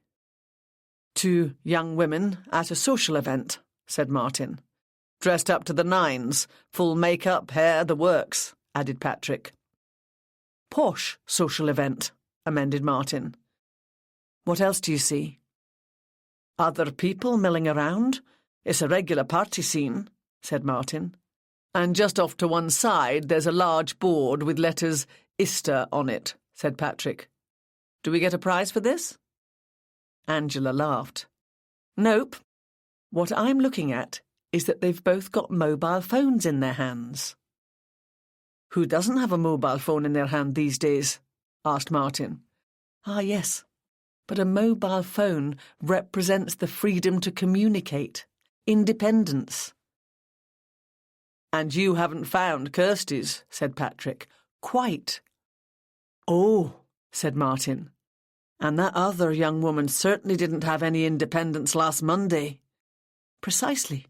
I bet she hasn't got access to her mobile now. What's more, I've learned a little bit about this do from the photographer. Kirsty was meant to be there in a decorative role only." "Oh, arm candy," said Patrick. "Exactly how it was put to me earlier," agreed Angela. "She caused some annoyance by going off on her own, networking, and generally snooping around. It sounds like she was a bit too curious for her own good." "Which might be why she's now dead," suggested Patrick. "Yes," said Angela, with a grim expression. "Let's come back to these phones. I'm assuming these two women hadn't met before, but I can't be sure about that. In any case, they struck up enough of an acquaintance to swap numbers from the look of things," answered Martin. Angela was silent as she stared into the middle distance. Eventually she spoke. "I wonder if that's all they were doing," she said. Later that evening, after Martin had gone back to the presbytery and they'd eaten, Patrick picked up the photograph and sat gazing at it as Angela brought their coffee into the living room. "Bit of a breakthrough, this," he said. "Oh, yes. I've called the team in for tomorrow morning and started setting up surveillance procedures. It won't be a full day, Pads. I just want to get everything in place." "Yes, of course," he answered. "Katie's going to find her home life disrupted for a while. Let's hope it doesn't go on too long." "Oh, amen to that. She's a good sort, Katie, and she has a strong sense of civic duty." "What did you mean earlier when we were talking about them swapping mobile phone numbers, and you wondered if that was all they were doing?" he asked. Angela sat down and took a sip from her cup. "We've already found some designs from Ian King on Kirsty's laptop. What's to say she didn't also have them on her phone?" "Showing them to the other woman?" "Yes, something like that.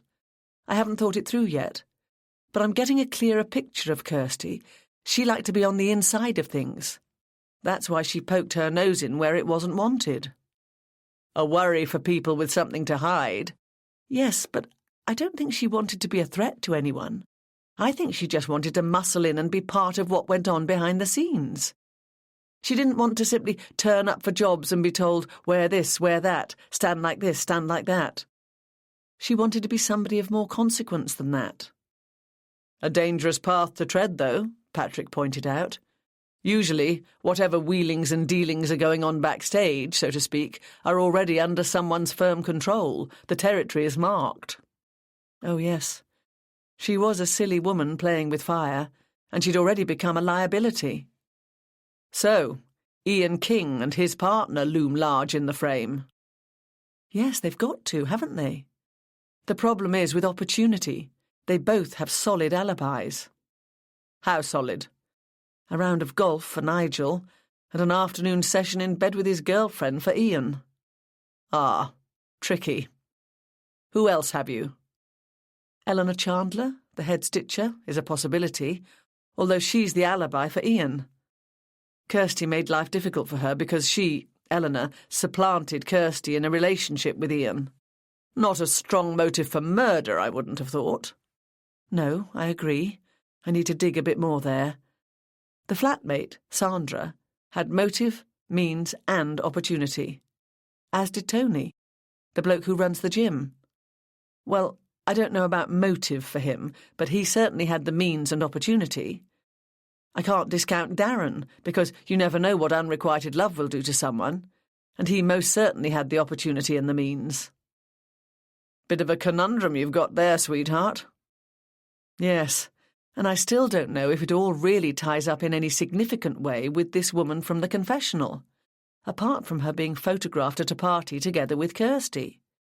It could be a complete coincidence. She sighed, suddenly feeling quite exhausted. I'll tell you what you're going to do, said Patrick. What? Patrick leaned back and drew her into his embrace. You're going to enjoy your coffee, then later on we'll have a wee dram of something and listen to some music. She smiled up at him.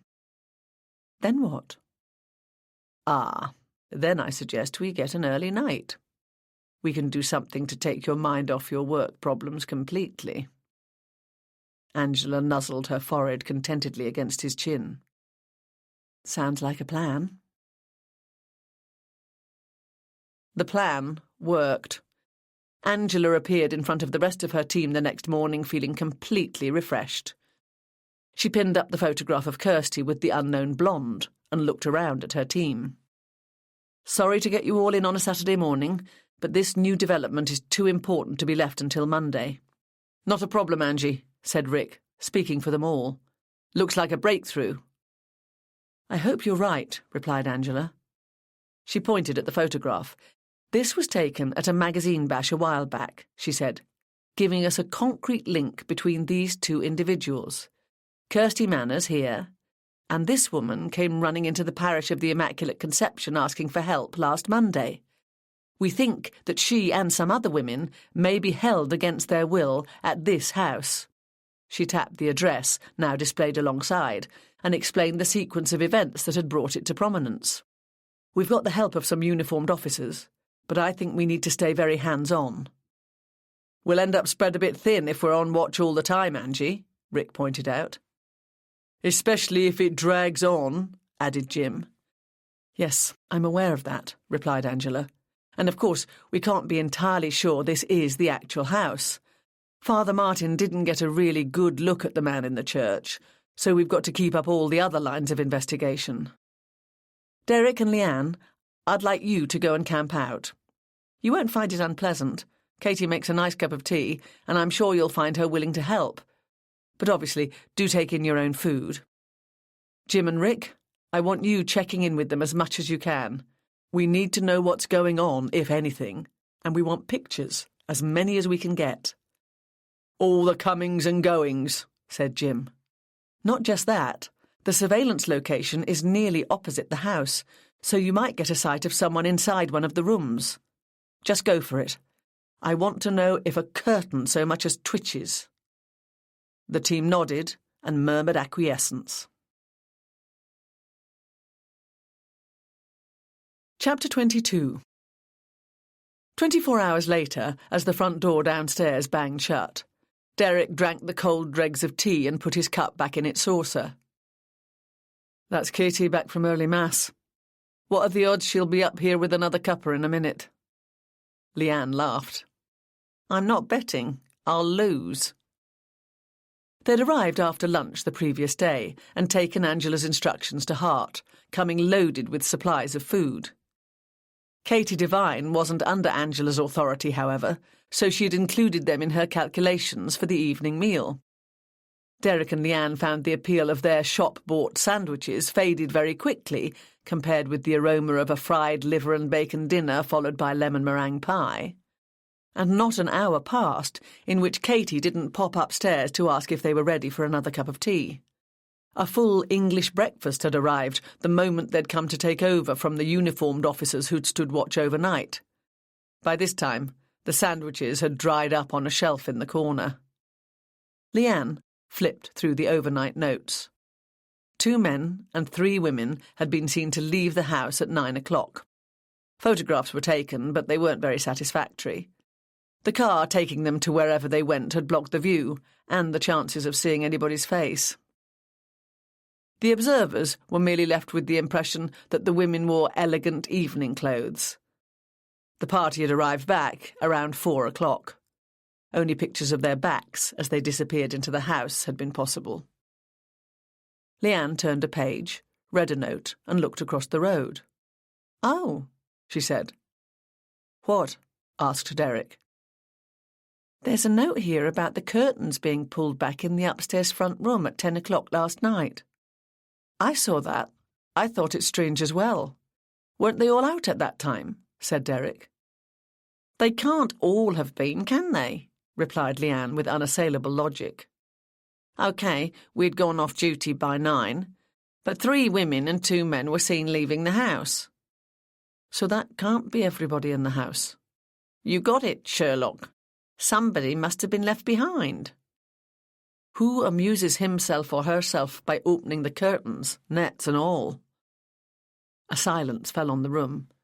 Leanne and Derek stared at each other for a few moments. Finally, Derek spoke.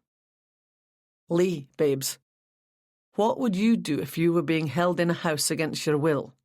You're fairly feisty, remember? You've already tried to escape once." "I think I'd do every little thing I could to draw attention to myself. "Yeah? Well, if the only thing I could do was to draw the curtains in one of the rooms looking out onto the street, I'd still give it a go and, yeah, I'd stand in the window if I could." Instinctively, they both looked across the road. At that moment, the house looked a perfect picture of suburban respectability. The nets covered the windows, and the heavy curtains were drawn back exactly as one would expect at this time of the morning. They could see nobody. Just at that moment, there came a gentle tap on the door, and Katie put her head into the room. "Now," she began with a cheerful smile, "I'm sure you're both ready for a nice cup of tea." "Yes, please, Katie," answered Derek with enthusiasm. They'd all arrived at first-name terms very soon after being installed in the cheerful little bedroom, with its single bed, wardrobe, dresser, desk and a couple of chairs. It wasn't a Spartan room by a very long way, but it was entirely without decoration or ornament, and both the officers surmised that it had been occupied by a male. "That's good," said Katie. "I'll just get the kettle on. And I've got a nice piece of lamb for lunch. Do you both like mint sauce?" "That would be really marvellous, Katie. Thank you." "My pleasure," beamed Katie as she withdrew. "Katie," Leanne called after her. Katie's head popped back into the room. "Yes, dear?" Leanne nodded in the direction of the house across the road.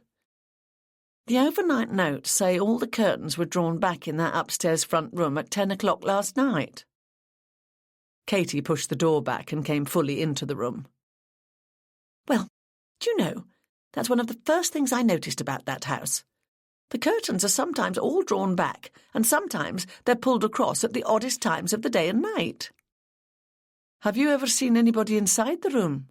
asked Derek. Katie shook her head. "No, I can't say I have. Mind you, I did see them being drawn back once, But the person kept behind the curtains as they came across, if you see what I mean, so I couldn't see who was there. Is it important?" "We're not sure," replied Leanne. "We've got to take notes of everything, though." Katie sat on the bed. "Yes, I suppose you must. Whoever pulled those curtains looked in a great hurry, I can tell you that much." "Oh, really?" asked Derek. He and Leanne exchanged looks. Leanne pulled the notes towards her and picked up a pen. "How could you tell that if you couldn't see the person?" Katie thought about this for a minute. "It was the impression I formed. When I looked, one side was already drawn to the middle, and the other side came across really quickly. I remember wondering if they were in a hurry to do something in secret." "Is that the only time you've noticed any movement in that upstairs room?" asked Leanne. "Yes, I'm sorry I can't be more help," answered Katie after a moment's further reflection, with a regretful look on her face. "Not a problem," Derek reassured her with a smile. "Every little helps." He looked around the room. "Leanne and I have decided this was probably a boy's room," he said. Katie beamed fondly. "Yes, my son. He moved out to get married in March of this year." "So, have you got an empty nest now?" said Leanne. "I have. I'm not really used to it yet. I'm gradually finding more and more things to keep me busy. But it seems strange without Ali. He's my baby." She grinned. "All 6 feet 12 stone of him." "Ali?" Derek sounded a little puzzled. Ali sounded like a girl's name to him. "Alistair," explained Katie. "My husband's family are from Scotland, so we decided to give a nod in their direction with regard to names when Ali was born. We called him Alistair Ian." "I didn't know they were Scottish names," said Leanne. "Oh, yes," said Katie, "very much so. Alistair is the Gaelic for Alexander, and Ian is John." Leanne didn't answer. A thoughtful look had appeared on her face. "There you go. You learn something new every day, don't you?" said Derek, as if to fill the silence. "Yes, you do," said Leanne slowly, still following her own train of thought. Katie slapped her leg and stood up. "Well, this won't get the dinner cooked, will it? And I mustn't distract you like this." She made for the door. "I'll be up shortly with that cup of tea," she promised, as she disappeared through it. "Are you all right, Lee?" asked Derek, once the door had closed. Leanne frowned. She said. "I didn't know that Ian was a version of John." Derek shrugged. "I've never really thought about it. Why? Does it matter?" "It might. Didn't this young woman talk about coming to a designer of the same name?" "That priest thought so, yeah, though it sounded like he had a bit of trouble making out everything she said." "But he definitely thought she was Polish, didn't he?" "Yes. Why? What's that got to do with it?" "It's just that I think I might have an angle on this." Derek smiled. "Oh, yeah, Miss Dabrowska. You would have if anybody would." "Yep," replied Leanne. She made up her mind. "I know Angela's probably busy cooking her Sunday lunch right at this moment, but I think I'll give her a call." "If it seems that important, go for it," said Derek. "Here, let me take over anyway. You've been sitting in that spot since we arrived, and it's about time I did a stint." Lunch being in Patrick's hands, Angela was just standing back to admire her newly appointed sewing room when Leanne's call came through.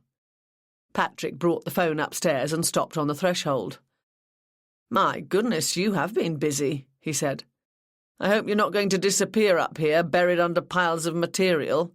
I don't want to become a sewing widower." Angela laughed. "That's not going to happen, darling. But I'm looking forward to making a few things for myself. Who's on the phone?" He held out the mobile. "Leanne, from Katie's house." She frowned. "I hope it's important. I did tell them that I wanted to know if so much as a curtain twitched, but I didn't mean it literally." Patrick covered the phone with his hand. "Leanne's a bright lady," he said. "She wouldn't call you for something trivial." Angela took the phone from him. "You're right. I'd best take it." Later, she was very glad she did. The next morning, Angela had just finished telling the team that it had been a quiet Sunday with nothing much to report except some oddity about whether or not the curtains were drawn, when her mobile sprang to life. Leanne's number appeared on the screen. "Yes, Leanne? Anything happening?" she asked. "Gov, 2 men and 3 women left the house about 10 minutes ago. Soon after they went, all the curtains, nets and drapes were pulled back in the upstairs room, and there's a young woman standing in the window looking out into the street." "Picture?" "Yes, Derek's taken several. He's zoomed in as much as he can, but she's obviously still in a bit of shadow. We think there's a good chance it's our girl from the Passionista party, though." Angela punched the air and gave a quick look round at the team. She could see them all interpreting the conversation for themselves and beginning to move. "Load it up to your laptop and whiz it through to my email, please, Leanne. I want to send one to Father Martin for confirmation." "Already done, Gov," replied Leanne, as a gentle beep told Angela her phone had mail. "Oh, thank you, God, for Leanne thinking on her feet," she thought. She opened up her email and gazed at the image. It definitely looked like the woman from the party. "Right, everybody," she said. "We might be on the money with this, but I do want to get Father Martin's say-so first. He's had the best close-up look at the woman so far." She brought up Martin's contact details and forwarded the picture. "That'll only take a few minutes, won't it?" asked Jim. He was hovering by the door, clearly wanting to get moving. Angela looked at her watch. "Bit longer, I'm afraid. He's probably just begun celebrating Mass. Not to worry, he'll pick up his messages as soon as he's finished. It will give me the chance to bring DCI Stanway in on it."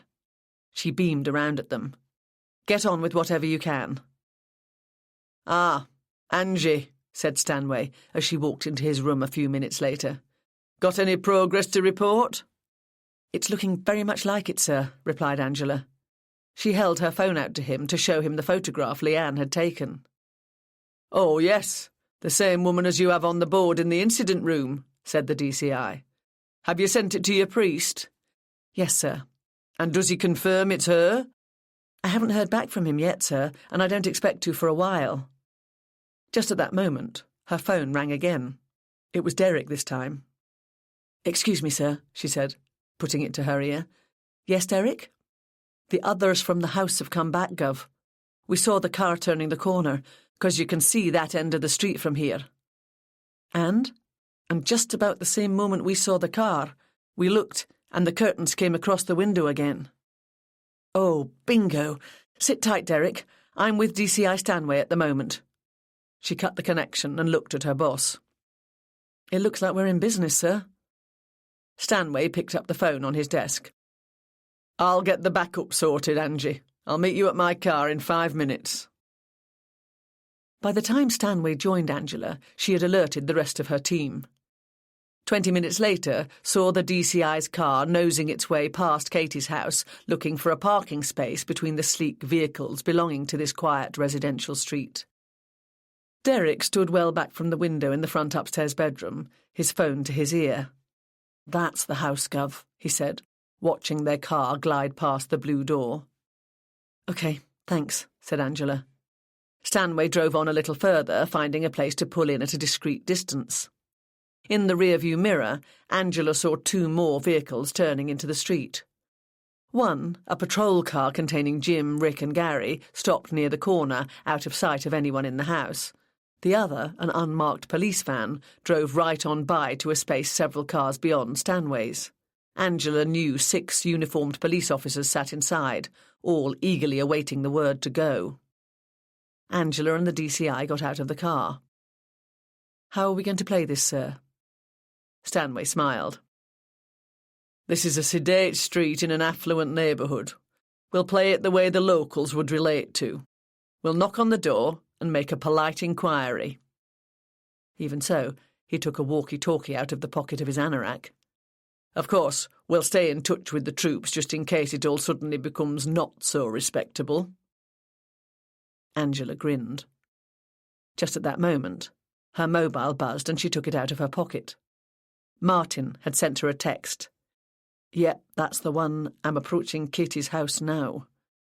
She looked up and sure enough, there he was, walking along the street, wearing clerical dress this morning. He looked like a priest and not a jogger. He gave her a wave and turned in at Katie's front gate. A member of the clergy, just paying a parish visit. Stanway watched him disappear through the front door. Can't be avoided, I suppose. It would have been impossible to keep the lid completely on this, not with Leanne and Derek in the house. He has a pastoral concern, sir. It was to him the woman ran for help. Yes, of course, replied Stanway. He seemed to pause for an instant and square his shoulders before starting off again. OK, let's get going, he said, leading the way towards the blue door. They were still about 20 yards from the house when Stanway stopped and turned to Angela. Leanne. She's got Polish grandparents, hasn't she? Yes, sir. Does she speak Polish? Yes, sir. Good. Get her out here with us. We might need an interpreter. Angela phoned through. By the time they reached the gate, she could see Leanne heading down Katie's front path. Stanway stood back to let Angela precede him. I'm right behind you, Angie, and the backup can be here in 10 seconds. Sir. Angela walked up to the front door and rang the bell. Chapter 23. Nothing happened at first, so after a few moments, Angela rang again. They waited a little longer, straining their ears for any sound from within. She had just lifted her hand to ring for the third time, when they heard a key turning in the lock. They looked at each other. Locked from the inside, thought Angela. The door was pulled open to reveal a giant of a man with a close-cropped head, dressed in black jeans. His pristine white T-shirt stretched across powerful-looking pectoral muscles. His unfriendly gaze moved slowly over each of them. Angela experienced a slight shiver. "I help you?" he asked in some unidentifiable accent. His words belied his expression. He didn't look in the least as though he wanted to help them. "I hope you can," began Angela in a business-like tone. It was obvious the man's mother tongue wasn't English, but she decided not to speak slowly for him. She wanted the advantage. She held up her identification. "I'm Detective Inspector Angela Costello of the Metropolitan Police. This is Detective Chief Inspector Stanway and Detective Constable Leanne Dabrowska. We have reason to believe a young woman is being held in this house against her will." The giant took his time computing this sentence. At no time did he appear fazed or worried. Finally he shook his head and gave a small, somehow unpleasant smile. He clearly wasn't troubled by their appearance on the doorstep. "Is not so," he said. The amount of time he'd taken coming back with his answer had given Angela the opportunity to construct her next comment. "In that case, you won't have any objection to us taking a look, will you, sir?" It didn't take as long for him to deal with this. He pushed his bulk more squarely across the front entrance. "Is not good time. My girlfriend sleep." He spoke with finality. Angela could see she was dealing with a bully. She'd always believed it best to let bullies know right from the outset you weren't going to be intimidated by them. In her experience, it saved a lot of trouble in the long run. She took a step forward. "We've received a report from a concerned member of the public," she said. "May we come in?" She didn't bother with please. If push came to shove, Stanway had a warrant in his pocket. A look of surprise dawned on the man's face as she moved towards him. But just then, a door further down the corridor opened, and he half turned. "Clara," the man called, and Angela sensed both warning and menace in his voice. A female shape appeared in the dimness of the hallway. She was very tall, with long blonde hair. It was immediately evident she was not the woman from the upstairs window. She said something in a half-asleep voice. The 3 police officers could only make out the final word. Igor. Angela pounced on the name. "Right, Igor," she said to the man, continuing her move forward. "We just want a few words. We won't take up much of your time." She crossed the threshold quickly, followed by Stanway and Leanne. The first door on the right stood open, and she went through it and found herself in a comfortable sitting room, looking out onto the street. A three-piece suite was grouped around an empty fireplace. A few books and some ornaments were arranged on the shelves, one in each alcove by the side of the fireplace. A couple of upright chairs primly guarded a folded table by the back wall. Angela sat down in one of the single armchairs. Stanway, close behind her, took the other one, and Leanne headed for the sofa. With a face like thunder, Igor followed them into the room. Angela suspected he was much more used to people cringing before him rather than barging past. She took her notebook and a pen out of her bag. "May I have your full name, please, Igor?" Igor narrowed his eyes at Angela as he subsided onto one of the upright chairs. He jerked his head to Clara, now standing in the doorway, and said something to her. She looked hesitantly round at them all, took a step towards him, rested her hand awkwardly on his shoulder, and looked down at him with the most unconvincing smile Angela had ever seen. The man tugged at the girl, and she perched herself half on, half off his lap. Angela would have been willing to lay odds that what he had said had been along the lines of, "Come here and pretend to be my girlfriend." She cast an inquiring glance at Leanne, who correctly interpreted the look and shook her head. "Russian, I think, Guff," she said under her breath. Angela nodded. She opened her notebook and tapped a fresh page with the pen. "OK. May I have your full name, please, Igor?" "Igor Dmitry-Zolnorovich." Like Angela, he made no attempt to speak slowly. He looked at her with an unpleasant smile as he rattled off his name. Angela saw he was playing her at her own game, which amused her. "Would that be the usual spelling?" she asked. She sensed, rather than saw, Stanway and Leanne quickly hide smiles. But Igor saw them clearly, and his eyes darkened as he guessed they were sharing some English joke. The woman suddenly jerked and winced, causing them all to look at her. As she settled again on her unlikely perch, her eyes glazed over and she stared out of the window. "So you express your chagrin by pinching the lady," thought Angela. Not nice. "OK, Igor, thank you," she said, writing phonetically what she could of the name. "Now, is this your girlfriend? Clara, is it?" "My girlfriend, da." Igor hugged Clara closer to him, but his eyes never left Angela's face, which meant he wasn't looking at Clara. As she wrote, Angela looked up briefly and saw Clara's eyes fixed on her with an intense stare. She held the other woman's gaze briefly. "How many other people are living here?" 6. 3 mans, 3 womans. "We'd like to talk to them." "No possible.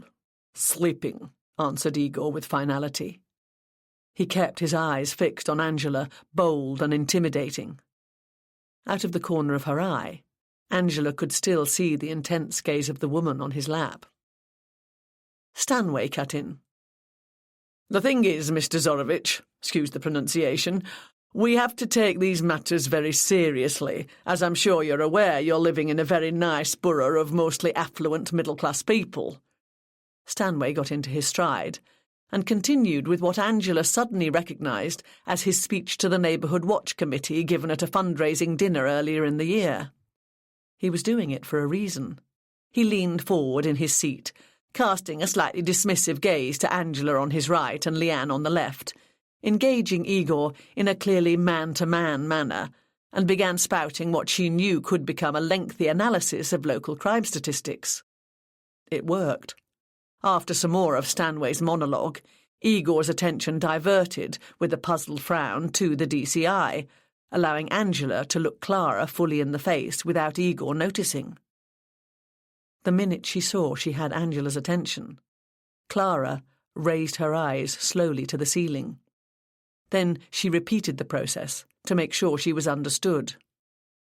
Angela nodded, a barely noticeable gesture. Clara gave the merest of smiles and seemed to relax. Stanway recognised what had happened. He cut off the exposition on summertime pickpocketing in the riverside pubs and went straight into the matter in hand without a pause. "So, anyway, Mr. Zorovich, we'll have to talk to your housemates, Please just call them in here." Igor looked at him, uncertain of what he was dealing with. He hadn't picked up most of what Stanway had been saying, but he recognised there'd been a change of tack and could tell they were now back on course. "Your housemates, Igor," repeated Angela. "I applaud you for having a stab at the surname, sir," she thought, "but I'll stick with what I know if you don't mind." "They sleep. Then wake them up." Igor looked at the three officers. "No. You make me?"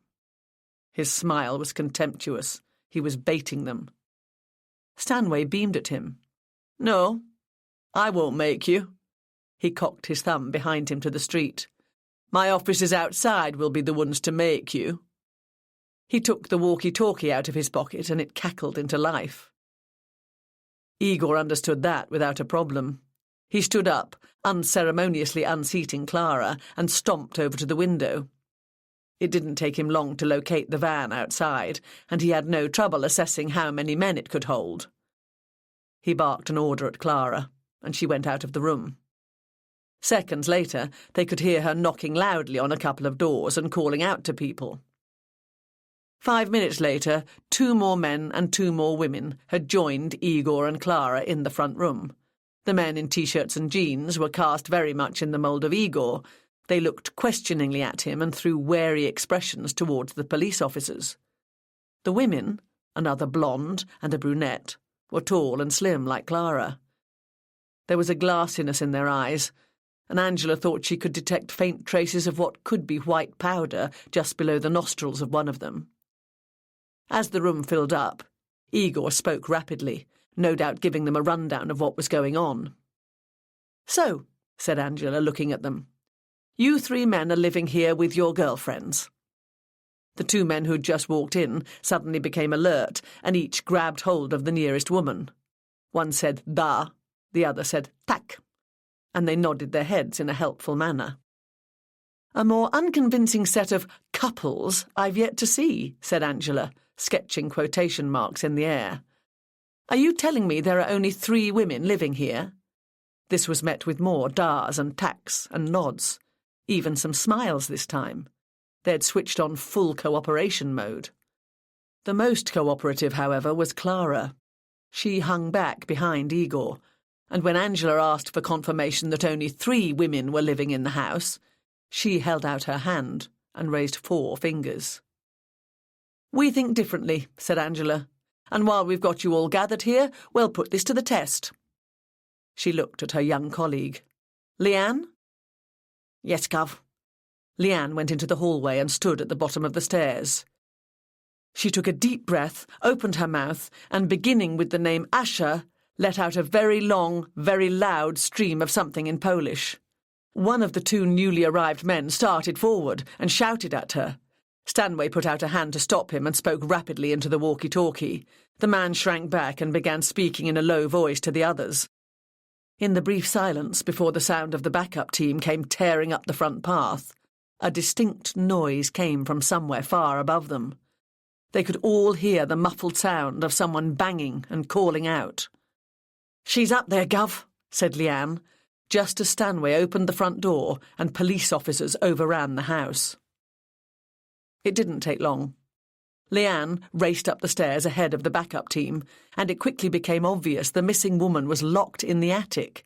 In his haste to get her out of sight and answer the door, Igor had stashed the stepladder behind the nearest bedroom door, leaving it easily available to be run up against the loft hatch. When they pushed up the trapdoor, the tear-stained face of the woman from the photographs appeared over the hole. Leanne called up to her in Polish, gently explaining who they were. When she realised rescue had arrived, the tears began all over again, this time in relief and happiness.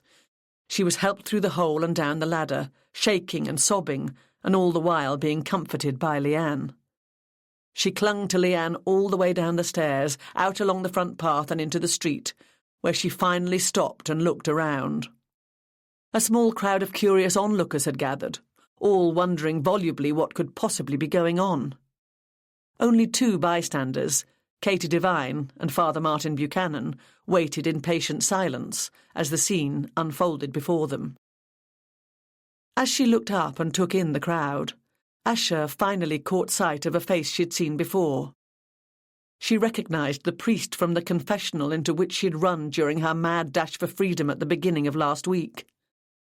Martin smiled and raised his hand, half benediction, half wave. Whether she was just glad to see a familiar face or had guessed he was instrumental in her rescue remained unclear. But it didn't matter. She let out a loud cry as she flew across the road and into his arms. Chapter 24. As the brouhaha of the police raid died down, Angela spotted Rick, Jim and Gary coming towards her along the pavement. She beckoned them over to join her, Leanne and Stanway. "Looks like a good result," began Rick. "Do you want us in there, sir?" he asked Stanway, nodding towards the house. "Probably, but let's get these people sorted first," replied the DCI. As he spoke, the three men, now handcuffed, were led out and taken along to the police van. "What is it? Wrongful imprisonment?" asked Jim. "For starters," said Stanway. "But from the look of a couple of those women, we might find something other than damsels in distress. Did you notice the traces of white powder on the face of one of those women?" "I did, sir," said Angela. Yes. Well, who knows, we might find more of the same inside." As Stanway spoke, Martin led Asher back across the road to Angela. "I expect you have some questions for these women," he said. It was Stanway who answered. "I think we'll let them recover a bit from their ordeal, especially this one," he said, looking at Asher. He smiled gently at her. "Miss, "My name is Asher Kroll," she told him. "I am very thanking you for rescuing me." "All part of the service," beamed Stanway. And when Asher looked puzzled, he added slowly, "I'm very happy to help you." "Ah." Asher smiled and nodded. Stanway indicated with his hand to where the other three women were standing, of whom only Clara looked fully aware of her surroundings. "Will you wait there, with your friends?" he said, in the same slow voice. Asher nodded and moved towards the others. "Mind you, I'm not sure how much of an ordeal it was for the others," he said to Angela. He looked towards the police van and back to her. "Are we looking at disorderly house, do you think?" "I wouldn't think so, sir. Going on what Martin could glean at the beginning of last week, along with the comings and goings observed from Katie's bedroom, I would think they were being taken out to parties and gatherings to be used as high-class prostitutes." "That ties in with what she said on Monday," agreed Martin. So I suppose the boyfriend pantomime was exactly that. They wouldn't really have got a look in," said Stanway. "No, sir. They would have been under very strict orders not to, handle the merchandise." Stanway nodded and looked at Angela and Leanne. "Well done, the pair of you," he said. "Very well done." Leanne and Angela smiled. "You deserve congratulations too, sir. I think that was a good bit of teamwork in there," said Angela. Stanway beamed. "That's what it's all about, eh?" he said. "Yes, sir," replied Angela. "I remember that speech." Stanway gave a smirk. "I cut it down considerably for the neighbourhood watch do.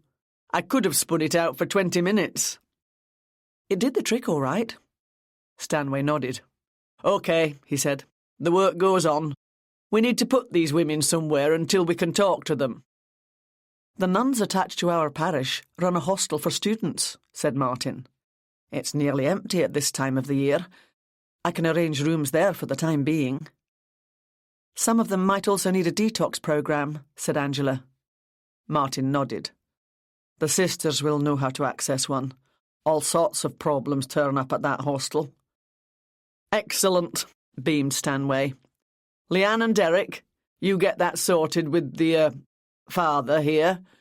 Get the women settled in. Make sure they understand someone will be coming to talk to them tomorrow. Then come back and join us at the incident room." He turned to the others. "OK, let's follow that van and get started with these men. A search team will be here to go over the property any minute, and they're best left to get on with things on their own." Yes, sir, replied Angela. I'll just thank Katie for her cooperation and the use of her house. Absolutely. Make that on behalf of us all, Angie. Within 15 minutes, Katie and Father Martin sat comfortably in her living room, reliving all the excitement over a cup of tea. A search team had started a painstaking examination of the house with the blue door, and the street had emptied of all visible signs of police presence. A very palpable sense of euphoria and self-congratulation pervaded the incident room later that day. Jokes and light-hearted banter went back and forth between the team as they settled down. It was still going on when Angela took the case file from her office and joined them. Jim, Rick and Gary shared in the pleasure of a successful outcome, but bemoaned the fact that they weren't really needed during the event.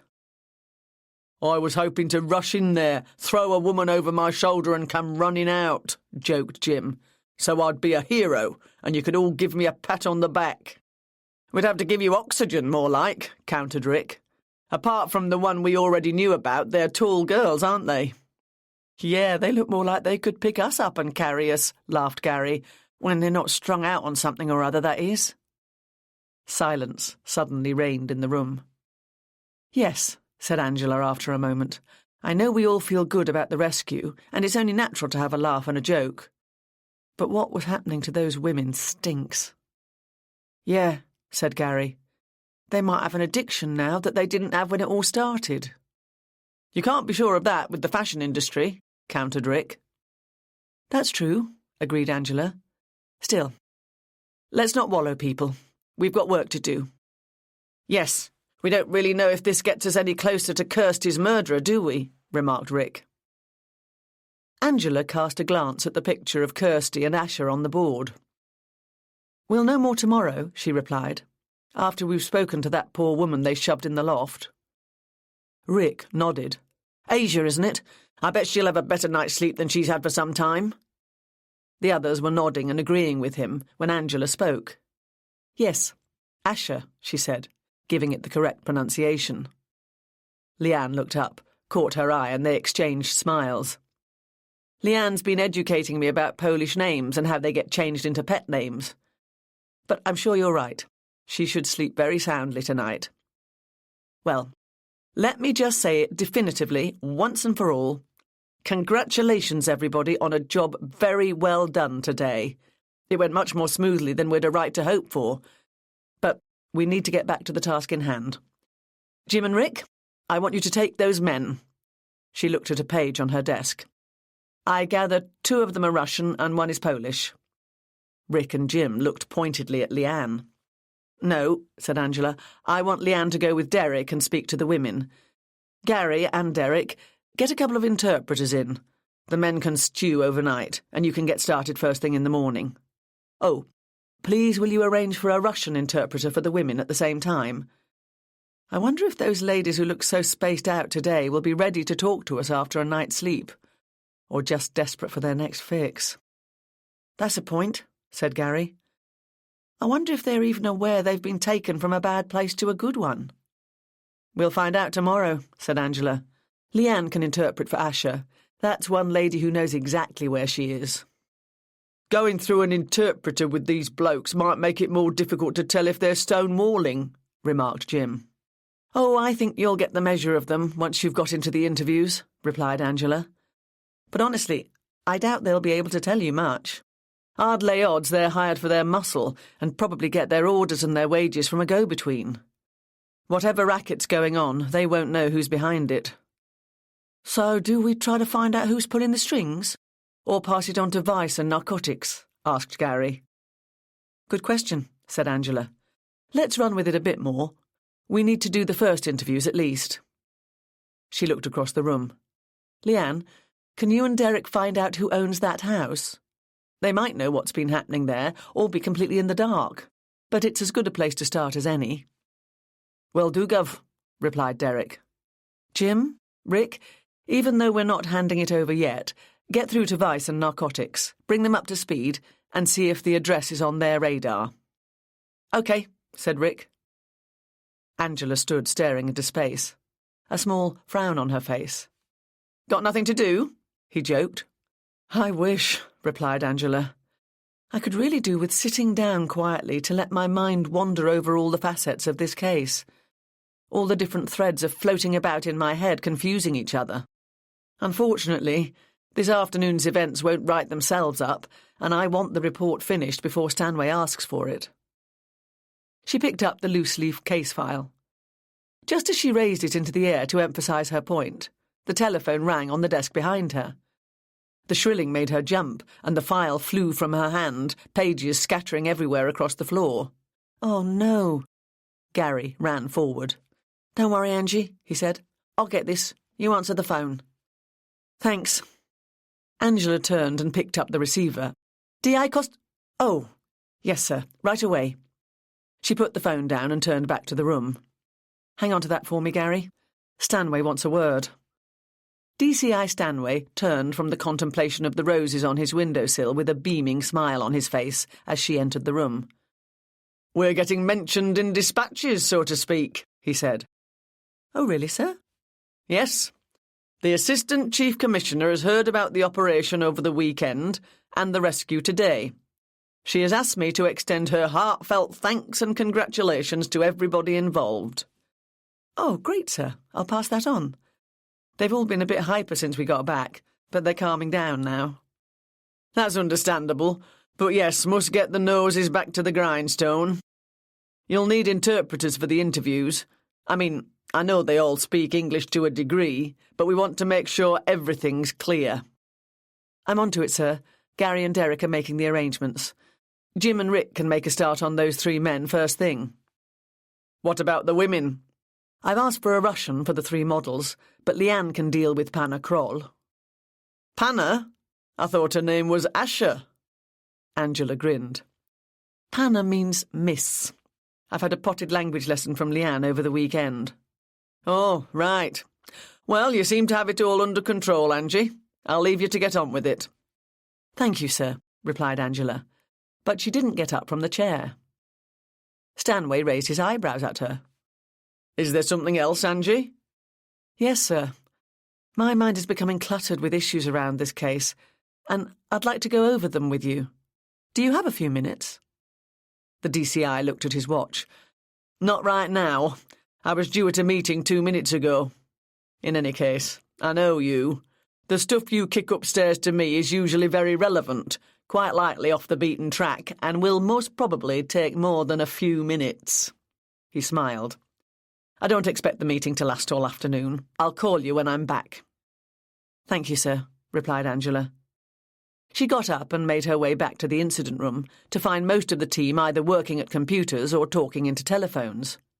Gary, however, sat perched on the corner of a desk, holding the now tidied-up case file in his hand. "Ah, thanks, Gary," she said, going over to him. "The sooner I get started on this report, the sooner it's finished."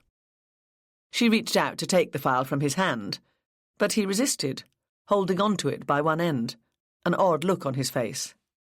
"Gary, I need this," she said, pulling gently at it. "Yeah, but I want to show you something." "Oh? What?" "As I was picking up those papers, the witness statements and stuff, I noticed something funny." "Ha-ha or peculiar?" "Peculiar." "OK. Want to come into my office? You can tell me there." Gary nodded and followed Angela to the door. Leanne put down a telephone and called across the room. "Gav?" Angela paused and turned towards her. "Yes, Leanne?" "I've just been speaking to the land registry. The house we raided today is owned by somebody called Massingham." The room went quiet. Everybody stopped what they were doing and looked at Leanne. Chapter 25. Angela looked at Gary. "Will the peculiar thing keep for a minute?" "Yes, it will." "OK," she said, moving across to Leanne. "Don't jump to conclusions, Angie," she admonished herself. "Check the facts first." "Is it a D. Massingham, Leanne?" "No, the initials J, Gav." "Ah." Angela brought a chair over and sat beside Leanne. Gary came and stood behind them. "Bring up the interview Gary and I had with her," she said. Leanne did so, and together they read through the account. The report was as innocuous as Angela remembered the occasion to be. Dorothea had mentioned her husband, but made it clear the agency was her baby. She'd said the role of company director no longer appealed to him. OK, we need to check this out to make sure we're talking about the same family of Massinghams. I think it must be. It would be too much of a coincidence otherwise, but we have to be sure. We might have a direct link between Kirsty's murder and a drugs and prostitution racket, and we can't afford to blow it. No probs. Assuming he's Dorothea's husband, the contact details should be the same for them both. But I suppose it doesn't automatically follow. In any case, find out what you can, then get hold of her and ask if I can go and see her this afternoon. Will do, Gov. Angela got up and turned to Gary. OK, Gary, my office, she said, leading the way. Right. What's this thing, then? She asked, as he passed her to enter the room. Look, he said, taking out 2 pages from the file and laying them side by side on the desk.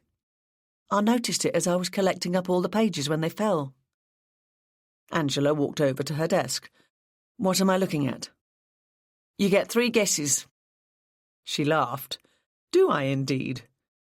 She looked from one of the pages to the other and cast a puzzled glance up at Gary before scrutinising them again. OK, she said after a moment or two. I give... Oh, no, I don't. At least, I don't think I do. She stretched out a finger to a place at the bottom of the right-hand page and then moved the same finger to point at something on the other sheet. She looked up at Gary with an inquiring glance. He smiled. That's it, Angie. What do you think? Angela nodded her head slowly. I think I'm looking at something very odd that requires an explanation, she said. Well done, young man. You can have a boiled sweet. Cool, thanks, miss, he beamed. I can check this out tomorrow. It won't take long. She tapped the page on the left. In the meantime, you work back through the formatting on this one and see if anything's been cropped off or airbrushed out. If you have a problem with it, ask the lab. OK, Angie. I think my IT skills are equal to that. Good-o. She smiled at him. Now clear off, Houseman. I've got a report to write. Left alone, Angela got stuck into her task. After half an hour, she felt pleased with her progress. As she sat back, yawning and stretching, Leanne's face appeared in the glass panel of the door. Come in, Leanne, she called. Mission accomplished? She asked once the young woman was in the room. Yes, Gov. She's on her way here. Angela looked up in surprise. Did you say I would go and see her? Yes, but she says she's out and about this afternoon, and it would be just as easy to pop in here. Angela frowned, but nodded. That could be true. But more likely, she just doesn't want our plod footwear on her shag pile. Ah, well. What have you managed to find out about her husband? Leanne frowned. Well, that's the really funny thing. Angela looked at her with an amused, quizzical expression on her face. What is it with the younger members of my team and funny things at the moment? I presume it's the same Massingham on the letterhead as owns the house? Yes, Gov, it is. But it's really strange. Yes, what is? He's been dead for the last 18 months. Angela stared up at her junior officer. This is all getting very murky. I think on reflection I won't ask her about the house and what happened there this morning. It would be better to wait until we've got a full report from the search team anyway. I'll stick to what you've just found out and see where we get with that. Dorothea Massingham duly arrived and was put into an interview room. Angela and Gary entered. Angela beamed warmly at her. She wanted her completely at ease. I'm sorry to have to bother you again, she began. She noted again the woman's perfectly coiffed and made-up appearance.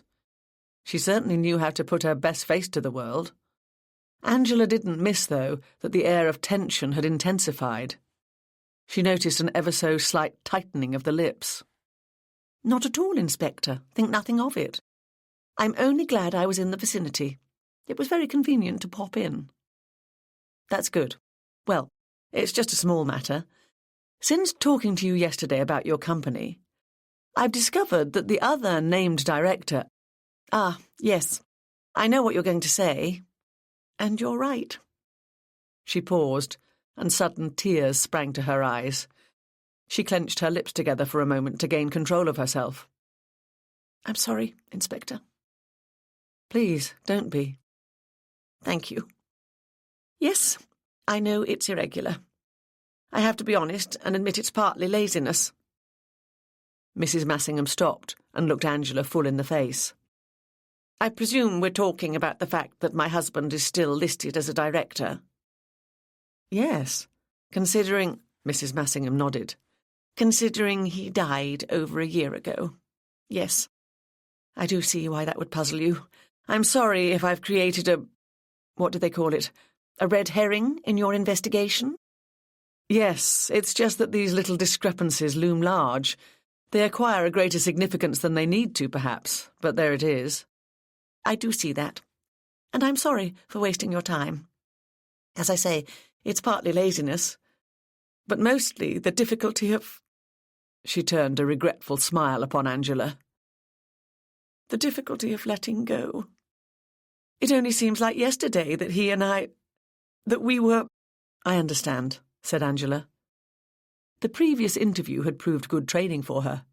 A quick learner, today Angela could pinpoint the precise instant Dorothea Massingham set about deflecting the thrust of the conversation. She leaned back in her seat, listening, all sympathy, as Dorothea talked fondly of her husband and how things had been during those last months of waning health, nodding here and there, adding the occasional comment. Angela allowed herself to become a quasi-grief counsellor. She didn't mind. She knew the next step to take and could afford to be patient. It served her purpose that Mrs. Massingham should be completely relaxed. 20 minutes later, Angela was walking slowly back towards the main entrance with her. They stood together in the reception area, Mrs. Massingham fulsomely thanking Angela for her understanding attitude. Angela looked up, nodded and said, "Sir?" as Stanway came into the building. Stanway dipped his head in response, cast a casual glance of scrutiny at Mrs. Massingham, and made his way to the front desk. He collected his messages and stood waiting for Angela as she saw Mrs. Massingham off the premises. "You wanted a word, Angie?" "Yes, your office or mine, sir?" "Mine's closer," he replied, turning and leading the way along the corridor. Once inside his office, he hung up his coat and popped out to the water cooler in the corridor for a glass of water. Angela sat in front of his desk and marshalled her thoughts. "Right. Go for it, Angie," he said, coming back in. "The fashion industry is a very rich one. A good designer can make a small fortune in a year." "I can't think why." Stanway cast a brief glance down at his own clothes. "I've had this suit for the past 5 years and it's still as good as new." "Yes, but you're not a fashionista, are you, sir?" "A what? Oh, never mind. I'm sure I won't be any the wiser if you tell me." Angela smiled. "The thing is, Ian King, from what I've heard and read, has had a couple of very bad years. From what I can gather, he's lost his edge. His last 2 collections barely raised a blip on fashion's horizon. We're talking about one of the top designers, somebody with celebrity status. So he must have lost quite a bit of face as well as a fortune. And he's going full tilt showing his next collection at the London Fashion Show this year. I've been to his Wandsworth office where the clothes are made, and it's all business as usual, a full staff doing all their regular stuff. I've been to their outlet in Chelsea too. Very swish, sir." "You'd expect that in Chelsea." "Yes, the decor looked expensive, and I wouldn't be at all surprised if it's fairly recent. And I expect they used an interior designer whom I'm certain wouldn't have come cheap. A glance through the glosses shows he's been keeping his profile high on the social scene too. Champagne, caviar and all sorts of substances they'd probably prefer the police not to know about." "Exactly, sir. Keeping up this kind of lifestyle takes a very great deal of money." "And you're wondering where it might have come from?" "That's it, sir." Stanway steepled his fingers and rested his chin on them as he digested this. Angela waited patiently through his humming and hawing. Eventually he spoke. You don't have a business brain, do you, Angela? No, sir. I'm a policewoman. I have an inquiring and suspicious mind. He grinned and nodded. Quite. It's just that you can't make nothing from nothing, sir. I'm wondering if there's enough reason to ask the Financial Services Unit to take a look at their books. Stanway thought for a moment. I can have a word with them, Angie, see what they think. Thank you, sir. Angela paused.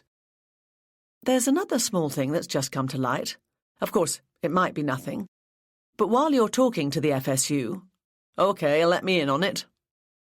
Angela quickly went through what she'd learned about Massingham models. Stanway listened closely and nodded. So, what does your suspicious policewoman's mind make of this business?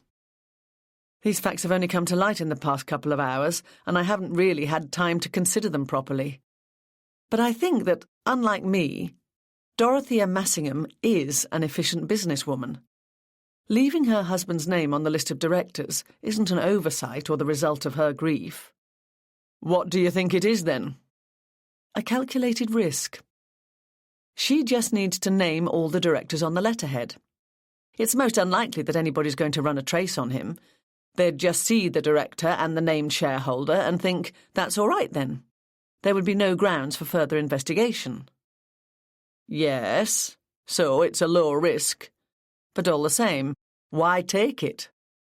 Yes, that's the puzzle, isn't it? Angela lapsed into thought.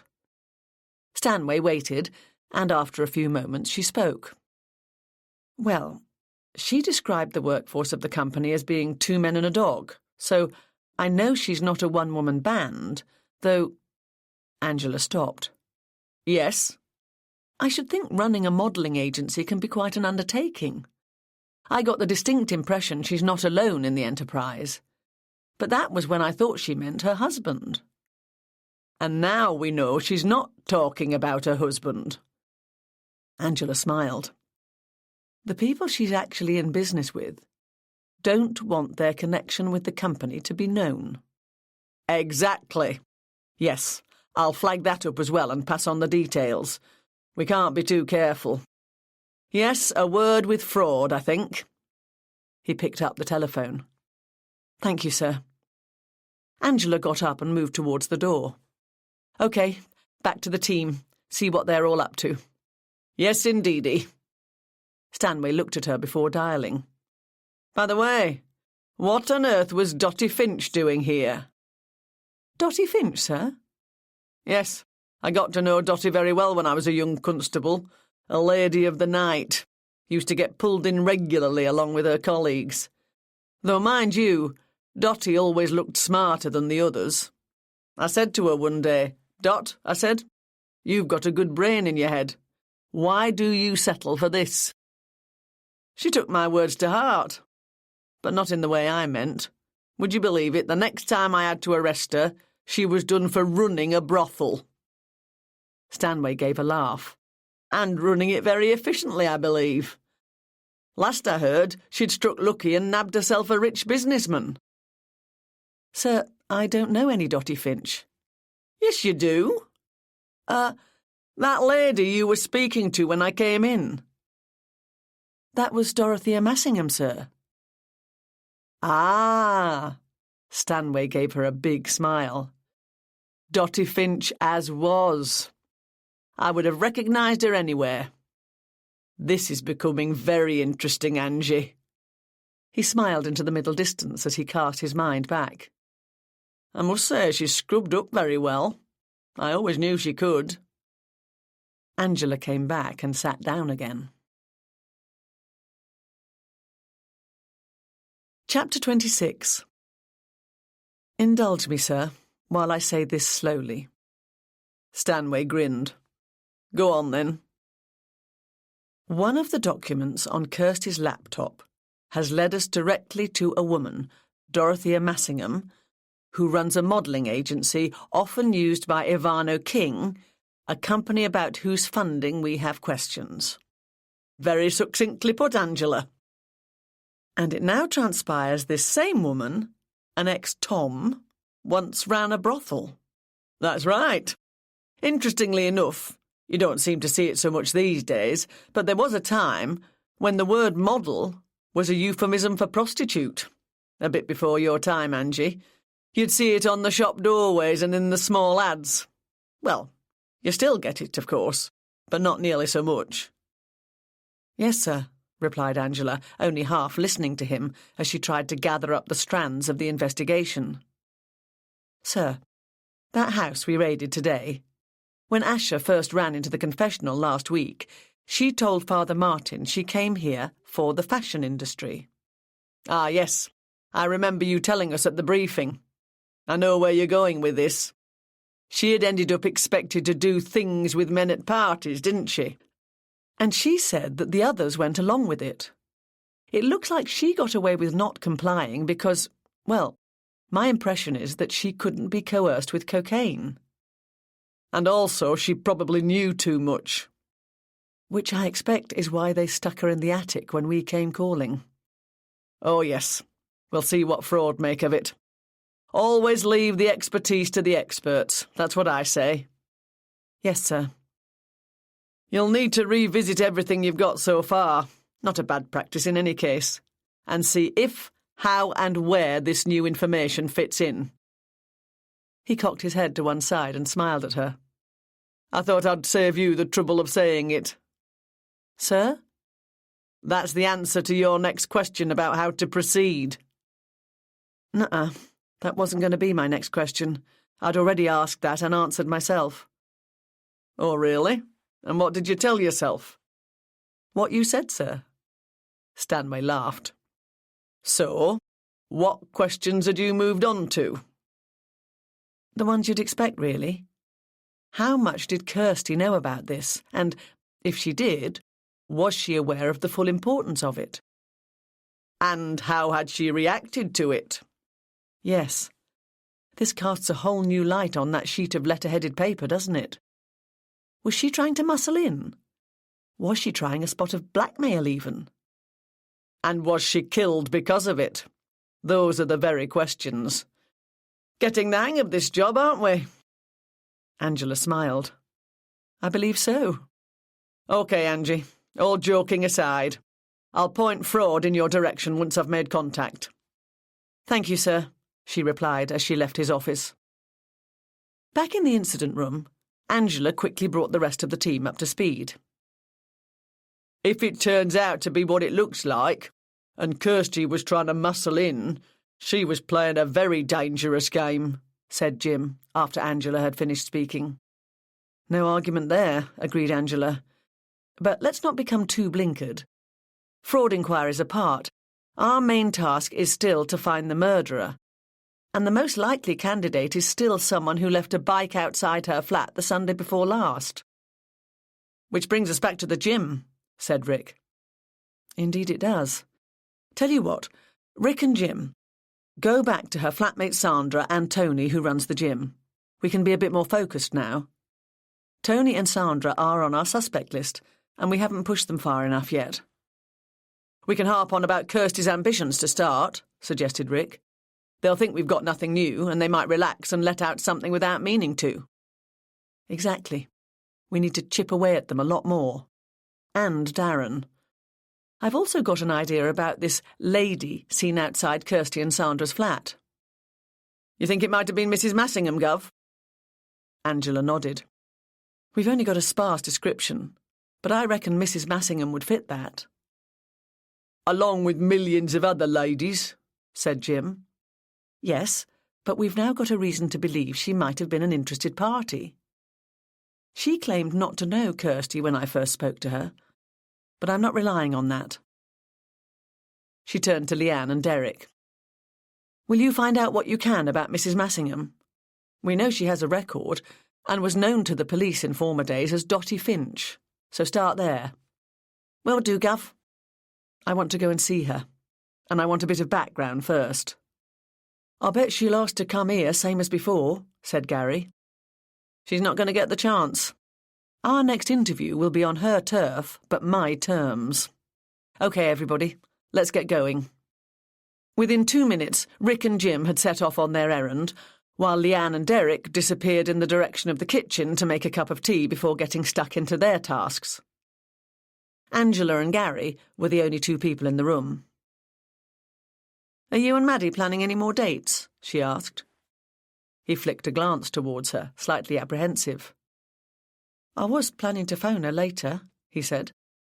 Angela smiled. She detected a worried note in his voice. "It's all right. I'm not going to pump you for all the juicy details, and I'm most definitely not reporting back." He relaxed visibly. "Yes, it's very early days. But the signs look promising." "That's good." Angela made her way into her office, an amused smile on her face. She turned her computer on and set about revisiting all the evidence they'd collected so far. An hour and a half later, she and Gary sat in the car in a quiet street in Kingston, looking at a house a little distance away on the other side of the street. "OK, let me just see what Leanne managed to dig up for us," said Angela, taking some A4 pages out of her bag. Derek had presented them to her just before she and Gary set out. "She's pretty good at research, isn't she?" "Leanne? Yes, she's very efficient. I wouldn't be surprised if she ends up in somewhere like FSU." FSU? The Financial Service Unit. Stanway tends to call it fraud, but it's not just the old fraud unit. Its remit expanded when it changed its name to incorporate financial investigation. I tell you something. I wouldn't want them beavering away in my bank account. Gary laughed. "They'd be lucky to find anything in mine." Angela looked at him with a grin. "Go Dutch next time." "It's okay, I'm exaggerating." A faint blush had appeared on his face. Angela cast a very brief glance across at him. "It's not something they teach you at police training college, Gary, how to date your DI's stepdaughter," she thought. "If this relationship develops, I hope you learn to relax a bit. We've got to work together." She veered away from the subject. "Right then, let's see what we've got." She riffled through the pages. "OK, born Dorothea Finch. First arrest for soliciting at age 20. Soliciting, more of the same. Ah, here's where she went up in the world. Keeping a disorderly house. Then a gap. Keeping a disorderly house again." Angela grinned across at Gary. No wonder Stanway remembered her so well. And that seems to be that. Perhaps she met her rich husband after the last conviction. "You've got another page there," said Gary. I just want to check I've covered everything here. OK, that seems to be all the arrests and what have you. So what else has Leanne found out?" Angela ran her eyes over the writing on the final page. Then she flopped the sheets into her lap and breathed out loudly. "Oh, bingo!" Gary opened his eyes wide and looked at her. "Have we hit the jackpot?" "I think so. Listen to this. 10 years ago, at the age of 55, she married a local businessman, Jeremy Massingham. But, listen, in her mid-20s, she was briefly married to an electrician by the name of Leonard Summers." "Summers? But that's—" "Yes, it is. You're absolutely right. Nigel Summers is the business partner of Ian King. It can't simply be coincidence. It just can't." "I think we're about to find out," said Gary. He nodded towards the house they'd been watching. Angela followed his gaze just in time to see a light switched on in the front room. "She's in then," he said. "I wonder if she's worried." "If she's got any sense, she will be. Deeply worried," said Angela. "She was much less at ease with me the last time we spoke." "We're not exactly going to be welcome callers, are we?" "No, Gary, we're not," said Angela, closing her bag and opening the door. "Come on, let's get it over with." Gary's prediction was correct. When Mrs. Massingham came to the door a few moments later, her opening stance was one of exasperation. "Yes? Inspector? Really, this is becoming too much. What on earth do you want now?" "I'm sorry to bother you again, and so soon after our last interview, But some more information has come to light and I need to ask you some more questions. Well, can't it wait until tomorrow? I'd prefer to come to the station. I know you would, and I wonder why, thought Angela. She allowed a firm edge to creep into her voice. I'm sorry, but we need to act on these things as soon as we can. May we come in? Dorothea made a last-ditch attempt. I'm not at all sure I want you in my house, Inspector. As she spoke, Angela could see her mind busily active and wondered at the nature of the calculations going on inside. We can speak on the doorstep if you'd prefer, she offered, keeping her tone relaxed and her smile pleasant. Dorothea knew when she was beaten, but she'd obviously also worked out her strategy. Oh, very well, come through here, she answered in a tetchy voice. She was clearly indicating that they should precede her down the passage to a room further towards the back of the house. In the few seconds available, Angela glanced at Gary and slewed her eyes very briefly towards the front room door, which remained closed. As he stepped across the threshold, Gary made for this door and opened it, every inch the keen, young, courteous police officer who couldn't possibly have seen where Mrs. Massingham was pointing because he was behind Angela. "Oh, yes, thank you, Mrs. Massingham. Just in here, is it?" he asked, pushing the door open. "No." Dorothea Massingham couldn't hide a note of panic and fear in her voice. "Oh, I'm so sorry," said Gary, pulling the door shut quickly. "I do beg your pardon."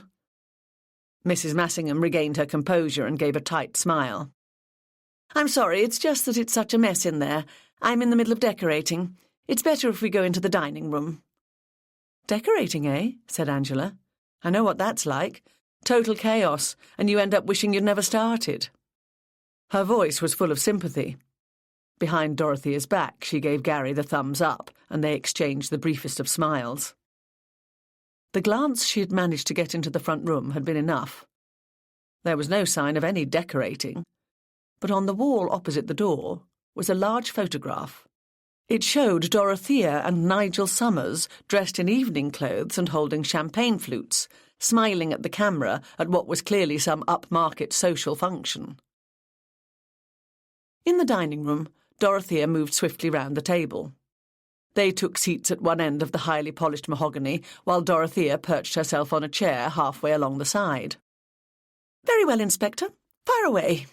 Dorothea was nearly in control. Her voice was only 1 degree off having a squeak in it, and she had the good sense to keep her hands out of sight under the table. "We're trying to trace a woman who was seen outside Kirsty's flat shortly before the murder last Sunday." Dorothea relaxed visibly. This was evidently not the kind of question she had braced herself to field. Something akin to a smirk even appeared on her face. "And this has what to do with me exactly?" she asked. "We need to speak to all interested parties who fit the description." I really sound very formal at times, thought Angela. "I'm not quite sure why I should be considered an interested party." "If you remember, we found a page of Massingham's letter-headed notepaper among Kirsty's effects." "Ah, yes, I remember. I didn't have an explanation for it last week, and I don't have one now. It strikes me this link is very tenuous, Inspector, and I don't think it qualifies me to be considered an interested party." She was almost beginning to enjoy herself. Angela had no problem with that. "I can assure you I was here all day that Sunday, Inspector." "Is there anybody who can verify that?" "Unfortunately not." Dorothea was completely at ease now. Angela had offered no description of this unknown woman, and could tell Dorothea recognised the paucity of the information about her. "Right, let's leave that for the moment, although I presume you'd be willing to take part in an identity parade should we decide to go ahead with one." "Of course." "Thank you. That's very helpful." Dorothea dipped her head in a gracious gesture, and the atmosphere in the room warmed up a little. "OK," thought Angela, "so you feel on solid ground with this subject. Let's take you where it's a bit more wobbly." Angela flipped over a page in her notebook. "So, when did you open this modelling agency? We've been going for 4 years now." "Have you built up a strong client base?" "I'm pleased with the progress we've made. 4 years isn't long, but we've made some good contacts. Was it difficult to get started? I would think it's a hard industry to break into. I know when to be pushy, replied Dorothea, and we have some very good models on our books. That would be essential, of course. Still, I expect you find that part easy. You're quite experienced at running girls, aren't you? Dorothea paled a little. I'm not sure what you mean, Inspector. No matter, replied Angela, knowing the shaft had hit its mark. I run a completely respectable business. Just what are you implying? Her voice was cold, even haughty. I just think you'd be wise not to use past experience to build present endeavours. It went wrong for you before, and it will go wrong for you again. I think I'd like you to leave now. I wish to telephone your son, Nigel Summers, co-owner of Ivano King, Mrs. Massingham? Yes, you probably do. Chapter 27. Dorothea's face became haggard.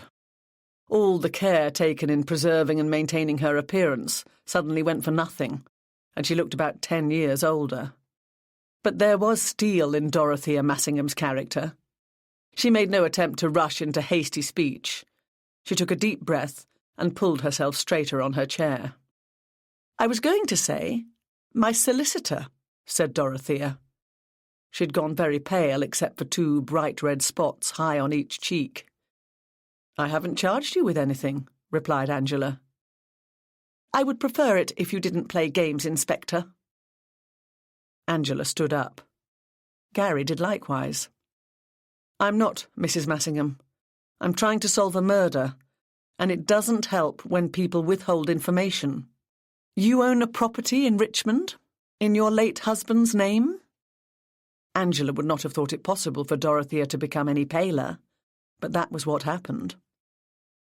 You must know I do, otherwise you wouldn't be asking. You might not be aware that it was raided this morning. 4 women and 3 men were taken away.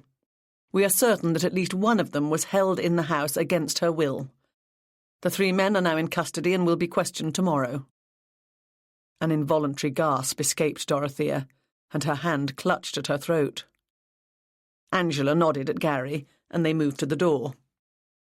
We will be back, she said, as she headed along the passage. They both sat in the car and breathed deeply. Wow, said Gary after a few moments. Yes, all that leaves a very nasty taste in the mouth. Why didn't you question her more about the house? I want to know exactly what was found there first, and what the people living there say about the setup. Oh yeah, that makes sense. Where to now? Back to the incident room? Not immediately. This woman in a suit is still hanging round the case like a spare part. I want her sorted. I've got one more little idea we can try. Head for Putney. Ah, said Gary, as he pulled the car away from the curb and set off.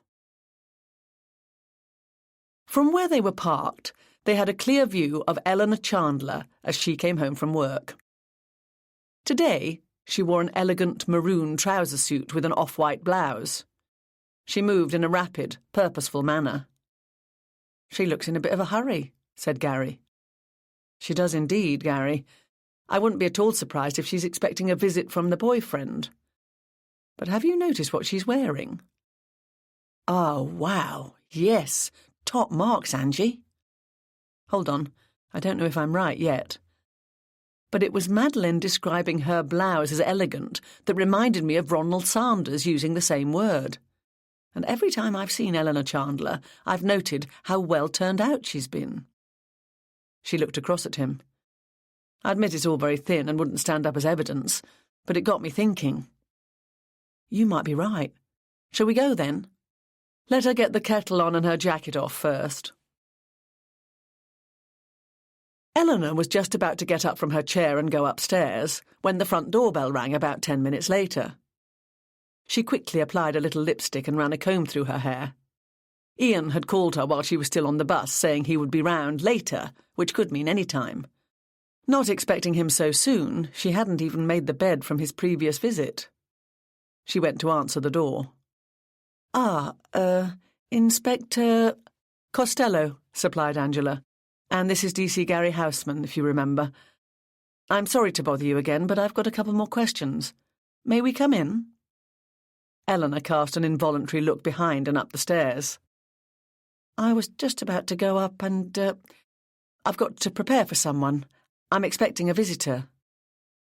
Angela could see she was distracted and wanted to take advantage of the fact.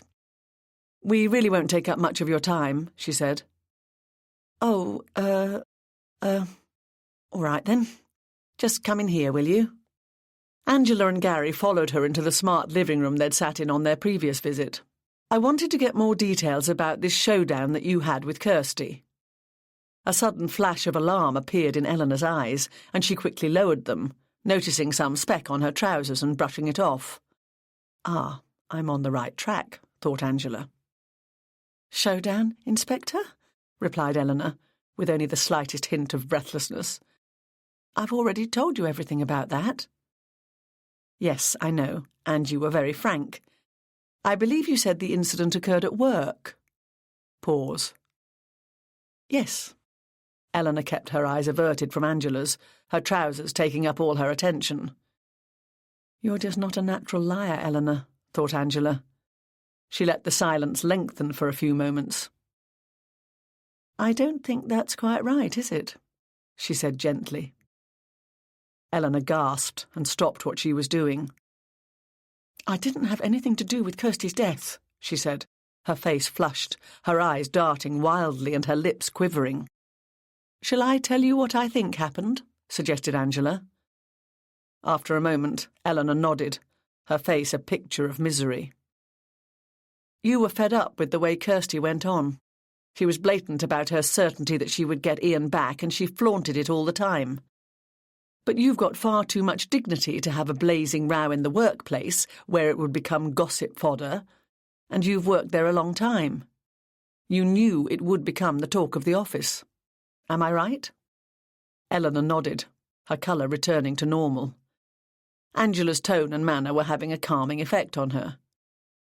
You could just imagine it, couldn't you? Continued Angela. Look at Eleanor, hasn't had a boyfriend in all these years, and now she's fighting with Kirsty over the same man. What a laugh. That's what they would have said, isn't it? I'm sure they all know how I feel about Ian. They must do. I'm pretty tough, but it was the idea of being the butt of all the jokes. That's what I couldn't stand, nodded Eleanor. So, you got yourself up in your best suit, and no doubt took a lot of trouble over the makeup. It wouldn't do to put yourself at a disadvantage. And you went to visit Kirsty at her flat, just after lunch last Sunday, didn't you? Eleanor nodded. She had completely recovered her composure by now. When I was Kirsty's age, I would have been intimidated by an older woman in a circumstance like that. But Kirsty wasn't, not a bit. I'm telling you, she's one dirty little fighter. I came home wrecked.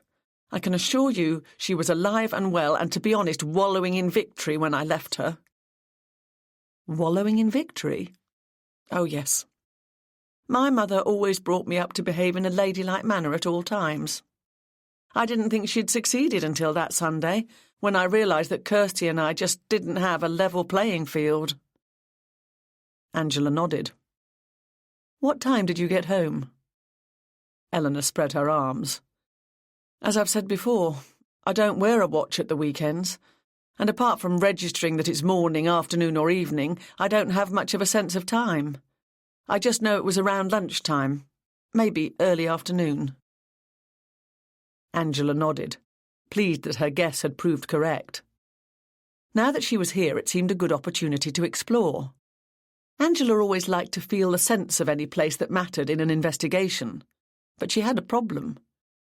The location she wanted to look at was upstairs in the main bedroom.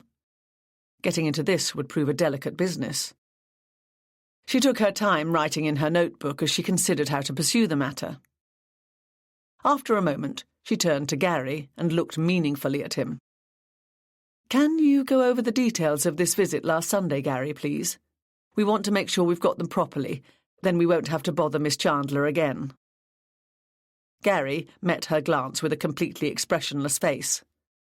"Yes, of course." He turned to Eleanor with a grin. "It honestly won't take long. I'm a very quick writer." "He's had to learn to be working with me, I'm afraid," smiled Angela. Eleanor nodded, completely relaxed. "No problem," she said. "While you two are doing that, do you mind if I use your bathroom?" asked Angela. "Sorry, hate to take liberties, but needs must." "Not at all, Inspector. It's just up the stairs and round to the right." "Thanks."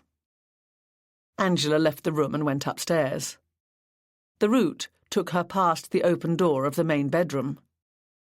She went into the bathroom and closed the door behind her as noisily as she could. She immediately opened it again without a sound.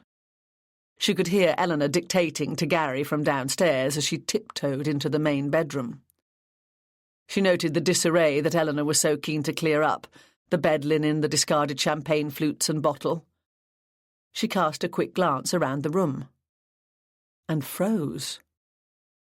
Well, that's very interesting, she thought, as she took her mobile phone out of her pocket and quickly took a picture, before creeping silently back to the bathroom, where she flushed the loo and emerged, closing the door as noisily as before.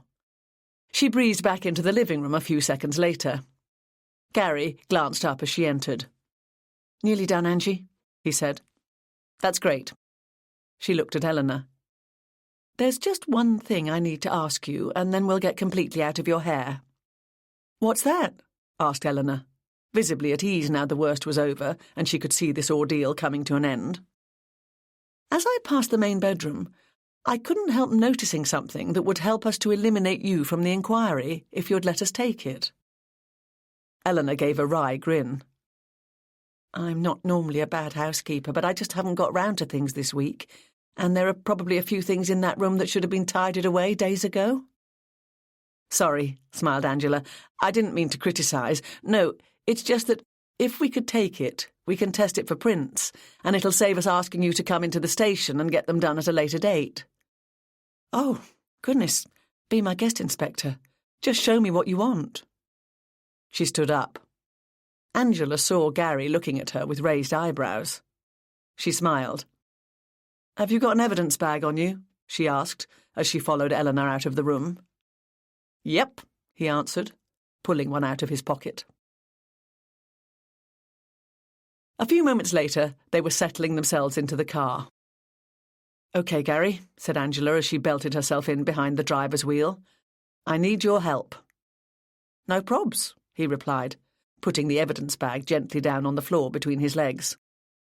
"I took myself off upstairs while Eleanor was dictating her story to you to try and have a bit of a snoop, as you probably guessed. Yes, I got that. Couldn't do much in the time available, but I now think I've got an idea how this crime was committed. I might be wrong, but I'm going to run it past you anyway, and you can try and knock it down in flames, all right?" "Yep. Fire away," he said, as the car pulled away from the curb. As soon as they got back to the office, Gary raced along to the forensic department and Angela sought out DCI Stanway. She took him through the events of their visit to Putney. Attentive as always, Stanway listened to Angela without interruption and remained silent and pensive, staring at the blotter on his desk for a few moments after she had finished. "It hangs together," he said finally, and then, "But it depends on what forensics comes up with. Let me know when you've got the results." "Yes, sir." As Angela got up and went towards the door, the phone on Stanway's desk rang. He picked up the receiver and gave his name. As Angela turned to close the door behind her, she glanced at him and saw a look of alarm spread across his face. He waved to stop her going any further. She quickly stepped back into the room and closed the door. "Yes?" "Yes. Tone up Jim. I heard that." Angela sat down and leaned forward, straining to hear the other side of the conversation. Yes, she's here with me now." "How many? When?" Stanway turned a grave expression towards her as he listened, making notes on a pad in front of him at the same time. Angela's eyes widened as Stanway finished the call and put the phone down. "Sir?" News is patchy at the moment, but there's some sort of violent disturbance going on at the Tone-Up gym. Does it involve any of my suspects? Nobody's got any names as yet. It seems someone has locked himself in there with a couple of other people and is threatening to beat one or both of them up. It's not clear. Stanway moved rapidly from behind his desk and grabbed his coat from the back of the door. Apparently, a hysterical woman phoned the message in, yelling for help and saying he's gone berserk. Who is it that's gone berserk, sir? Good question. He moved out into the corridor, Angela in pursuit. We'll go in your car, Angie. Text Gary to meet us there. Chapter 28. If Angela had been a gambling woman, she would have wagered the journey from the office to the gym couldn't be accomplished in less than 5 minutes, even with the siren blaring. She would have lost her money on this day. Stanway groaned as he swung the car round the corner and saw the crowd of onlookers milling around outside the premises. "Oh no," he said, "just as I feared. A party going on." They nosed carefully past the bystanders to a convenient space. "Uniform are on the case already, I see," he said, as they got out of the car and surveyed the scene. Across the road in front of the gym, several officers were making valiant attempts to keep onlookers moving along. The fruits of their labours only produced more rubbernecks stopping to ask what was going on and staying to watch. The presence of another police car, blue lamps flashing, made it even more improbable that anybody would go about their business. "They've managed to get a bit of order, sir," said Angela, as she realised a cluster of gym patrons had been huddled into the area immediately in front of the door. They were easily identifiable from their clothes, a variety of warm-up suits or shorts and T-shirts. Some had towels draped round their necks, and one man was wrapped in a bath sheet. "He's going to think twice before taking a shower here for a long time to come," remarked Stanway, nodding towards the man. "At least his modesty is protected in that great big thing, and it's a fairly warm night."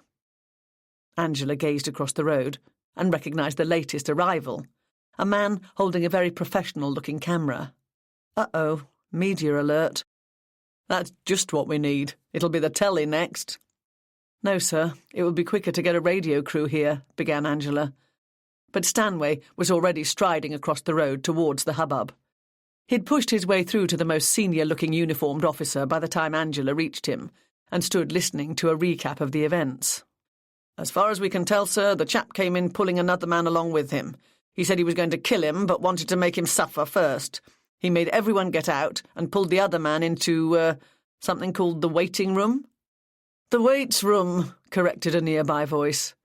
They swivelled towards the sound and found themselves looking at a man in a purple warm-up suit, a towel flung carelessly across his shoulders. "Did you see what happened?" Angela asked him. "Yes, at close hand, and it was pretty scary, I can tell you," affirmed the man. "Are you okay, sir? Can you tell us about it?" "Oh, yes, it was a bit of a shock at first, as you can imagine. I'm okay out here." He pushed an expensive-looking pair of spectacles further up his nose and ran a hand through his hair. "It's as the officer said." Out of the corner of her eye, Angela saw the hat car arrive. Gary and the rest of her team piled out and came across to join them. "I was in reception when the door burst open. 2 men came staggering in. I took them for drunks at first. One of them was shouting, 'Leave me alone, you bastard, leave me alone.' Then I saw his head was held in an arm lock." By now, the speaker, Angela and Stanway were completely surrounded by their team. "What happened then?" she asked. "Tony tried to calm him down. He even went towards him. My goodness, I was impressed. He said, 'Daz, calm down, mate.' But the bloke, Daz, I presume, huge man, officer, you'll need to be careful, just kept hold of the other man. Must have a grip like a wrench. Anyway, this Daz said something like, 'No, he's going to pay for what he did.' Then he dragged the man into the weights room and locked the door." "Is there anybody else in there with them? People using the weights, that is?" "I was in there, actually, with a couple of others, but we all came out into the reception area when the shouting started, so, no, nobody but those 2 now." Angela thanked the man, who rejoined the other gym patrons. Stanway looked at her. "You've met him, Angie. What do you reckon?" "Well, sir, you can't really ever tell with people. I put him down as a gentle giant, but if so, he's obviously flipped. From what we've just heard, It's at least safe to enter the reception and speak to Tony and Sandra. I imagine Sandra was our hysterical woman. Angie, Stanway's expression was worried, but he couldn't argue with the logic of her statement. Angela pressed what she hoped was her advantage. If we request backup, we'll have to take the time to brief them. Tony and Sandra are bound to be frightened. They need to know we're here. Also, we need a fuller picture of what's going on in the weights room, and we're not going to get it out here. If we go in now, we may be in time to prevent grievous bodily harm or even a death. Stanway gave her a searching look. You seem very keen to get inside. I hope you're not hoping to be a hero, Angie. No, sir. If Darren's locked himself and his captive in the weights room, I don't think there's any danger in the reception area, and... Angela looked into Stanway's concerned face and decided to drop all pretence. Sir, the thing is, jungle drums being what they are, Patrick's likely to get wind of what's going on very soon if it hasn't happened already, and then he'll be here and I'll find myself under pressure. Stanway nodded. A husband standing out here full of anxiety won't help you do your job. May I proceed, sir? Do you have either of their mobile numbers to hand? Yes, sir. Call them. Tony brought up the number for Tony Chambers on her mobile phone and pressed it. He answered it after it had barely begun to ring. Yes? His voice was very low and shaky. Angela could tell that much, even though the noise from the street meant she could hardly hear him. Tony, it's D.I. Costello here. We're outside the gym. Oh, thank God. We don't know what to do. One frightened man, she thought. 3, maybe, if you count Darren and whoever he's dragged in there. And I don't suppose Sandra feels too chipper. It's okay, Tony, she said. We're all here, and we're going to get you out of this. We've been told that Darren has locked himself into the weights room with someone and is threatening them. Is that true? Yes.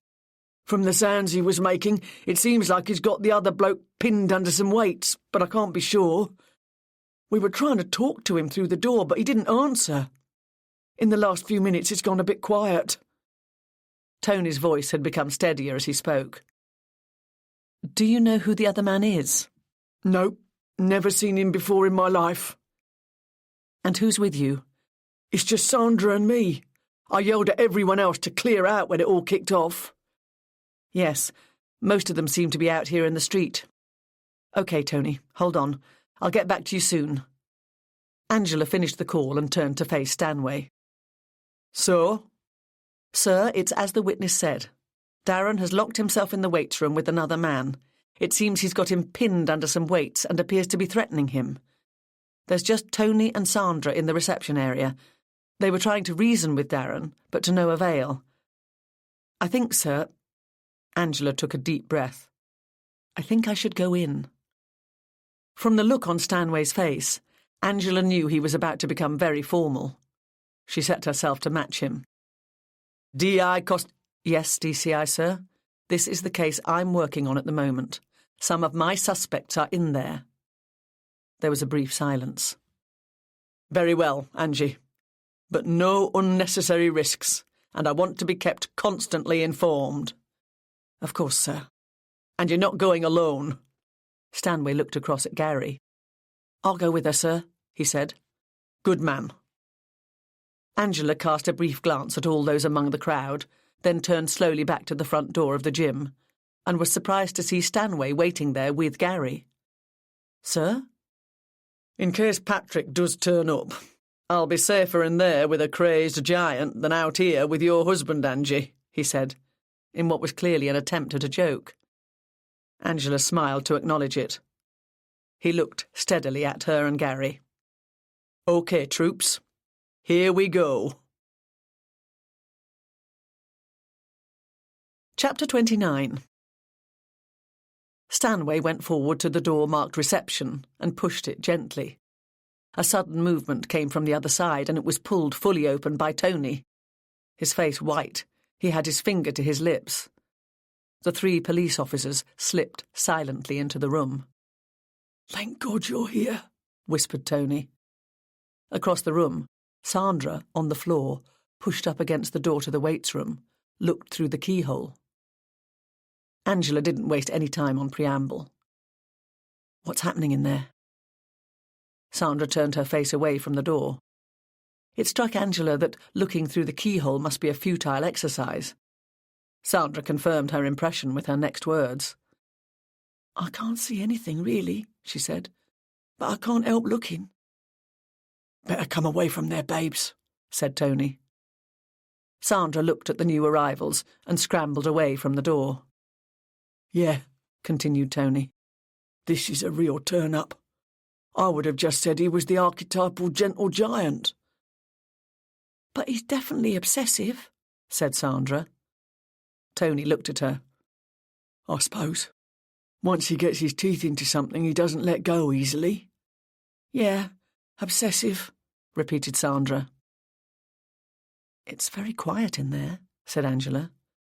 "It wasn't at first," replied Tony.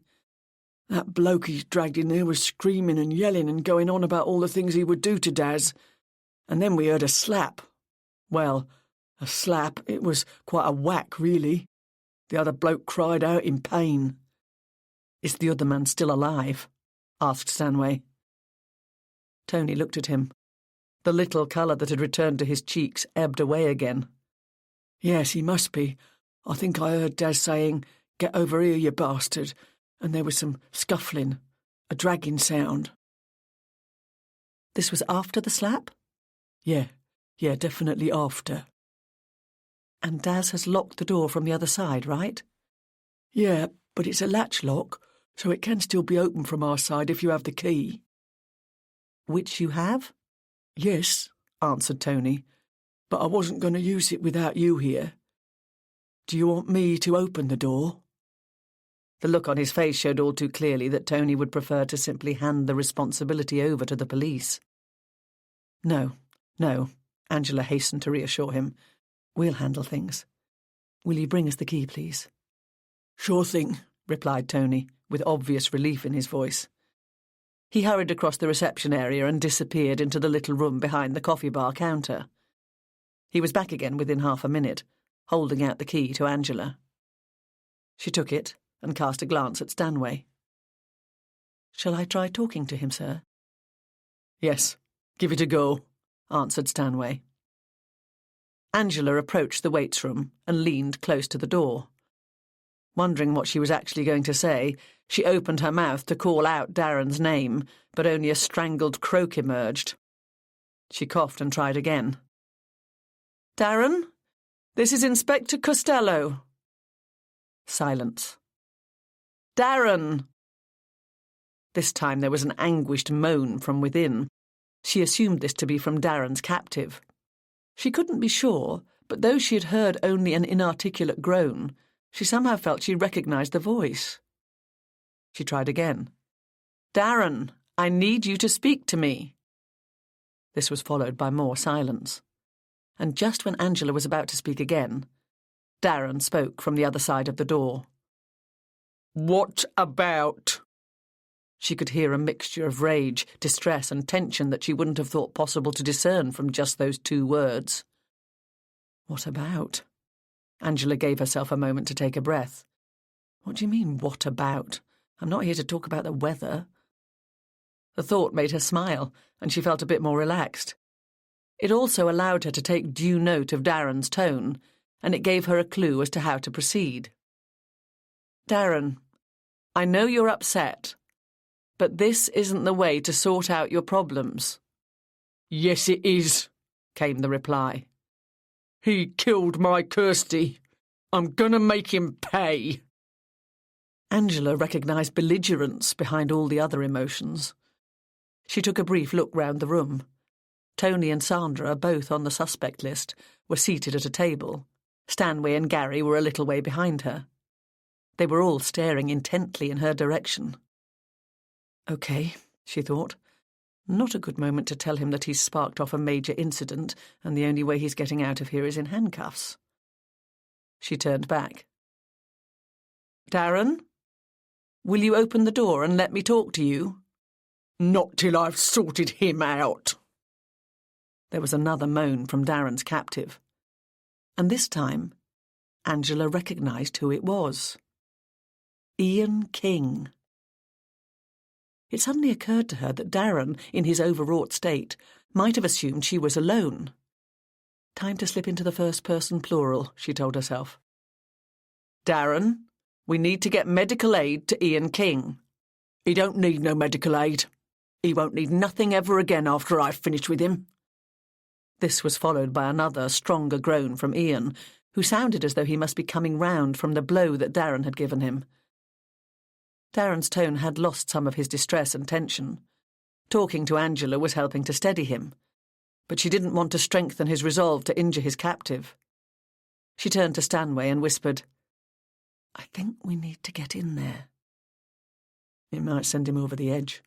We can't put a member of the public at risk, Angie, and I definitely can't put you at risk. Yes, but, sir, he wants Ian to suffer, so he's obviously planning to do him some damage before he kills him. He's calming down now. It seems to me we need to get to him before he's completely in control of himself. You think if that happens, he'll then start to think very clearly, decide time's not on his side, and just deal the death blow. Something like that, sir. I think we're between a rock and a hard place. Tony's face appeared over Stanway's shoulder. I really don't think he'd do anything.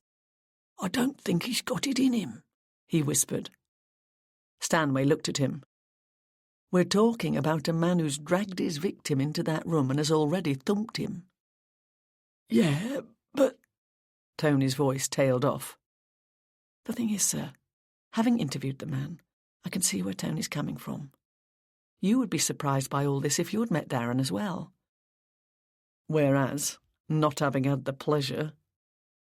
Angela stared into Stanway's clearly troubled face. She watched him wrestle with the doubts, the fear and the worry of what could happen, and the repercussions thereafter. With respect, sir, I'm not convinced Darren would actually kill Ian, but I do think he can threaten to do so and hold out in this situation for a long time. Stanway knotted his brow and took up the internal debate again, no doubt factoring in overtime payments now as well. What is your suggestion? He asked. I'd like to let him know that we're coming in, sir. I might be able to get an idea from his voice how he reacts to that. If I unlock the door and push it open from this side, I won't be in any danger, and we can keep it all very low-key. He looked at Angela. After what seemed to be a very long moment, he nodded. OK, let's give it a try. Uttering a silent prayer, Angela positioned herself close to the wall and put the key in the lock. As the key went in, she heard a scrambling from the other side. What are you doing? What are you up to? You can't come in here! What little equilibrium Darren had gained had now clearly disappeared. Angela leaned well back from the doorway. Darren, we need to talk to you. I'll talk all right. You won't be able to shut me up once I've finished with him. Angela, remembering the unresponsive face opposite her in his tiny office, seriously doubted this. Darren, come on. You're not stupid, and you know this isn't going to get you anywhere. Why are you doing this? Ian's voice broke into the conversation. Inspector? He sounded a little dazed. Mr. King, the police are here. Oh, thank God for that. He's got me strapped into some sort of contraption I can hardly move. You've got to get me out of here. He's gone loopy. Try to remain calm. We're dealing with the situation. He done her. He done my Kirsty, and he's gonna pay. Darren's voice rose an octave. Don't be ridiculous, answered Ian, his irritation clearly detectable through his fear. What makes you think he killed Kirsty? Asked Angela. Pause. I've got my reasons. Mr. Taciturn was back. Do you know something you haven't told us? Asked Angela. The notion of reminding him of the seriousness of withholding evidence came and was immediately dismissed. But she received a sudden illumination. Was it the aftershave? Did you smell Ian King's aftershave in the lean-to last Sunday? Just went in there to check something on my bike, didn't I? Didn't think anything about it then. But I realised later. Realised what exactly? That he must have been in there. I put two and two together, didn't I? You'd told me you hadn't been in the lean-to at all that afternoon. Weren't going to tell you, was I? I was going to sort it out myself. Angela thought back to the scene outside when she'd first arrived. Several well-heeled people were standing around outside the gym. She thought of the man they'd spoken to, designer warm-up suit, designer trainers, expensive streaks in his hair. She had no doubt that a lot of expensive aftershave was worn in this place. "Darren," she called, "that doesn't follow. Probably a lot of people wear that aftershave, especially here." "Yes, that's right. You tell him. This whole thing's ridiculous." Ian was fully conscious now. There was an awkward quality to his voice, as if he'd been to the dentist and the anaesthetic hadn't worn off. Angela wondered if Darren had loosened or even knocked out a tooth or two when he slapped him. "You shut up, you bastard!" roared Darren. There was the sound of movement, followed by a slap and a dull moan. Surmising that Darren's attention had been deflected, Angie glanced over her shoulder at Stanway and Gary. "Here we go," she said, and dashed into the weights room without giving herself a chance to think twice. It all happened very quickly. Stanway and Gary reached the doorway just as Darren straightened up from hitting Ian across the face again. He stared angrily at Angela. It was then she saw the gun. Nobody had said anything about a gun. She'd completely forgotten about Darren's other hobby. It was pointing straight at her. Stanway and Gary froze. "Stay there! Don't move!" shouted Darren. He gazed wildly round at the three police officers.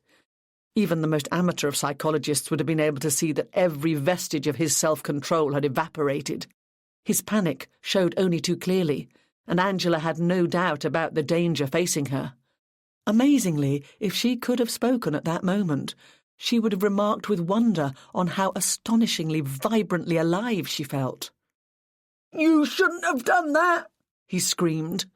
He blinked and took a breath, his hand holding the gun steadied. Angela saw a change come over him. It was unmistakable. He was resolved. He was going to see this situation through to its end. She forgot all about being a policewoman. She had no thought about whatever protocol might apply to this set of circumstances, if she ever knew. She was aware of only one thing: that she was facing death. She did the only thing she could. She bowed her head to pray. And at exactly the same moment, with a strangled cry, Darren pulled the trigger.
Chapter 30.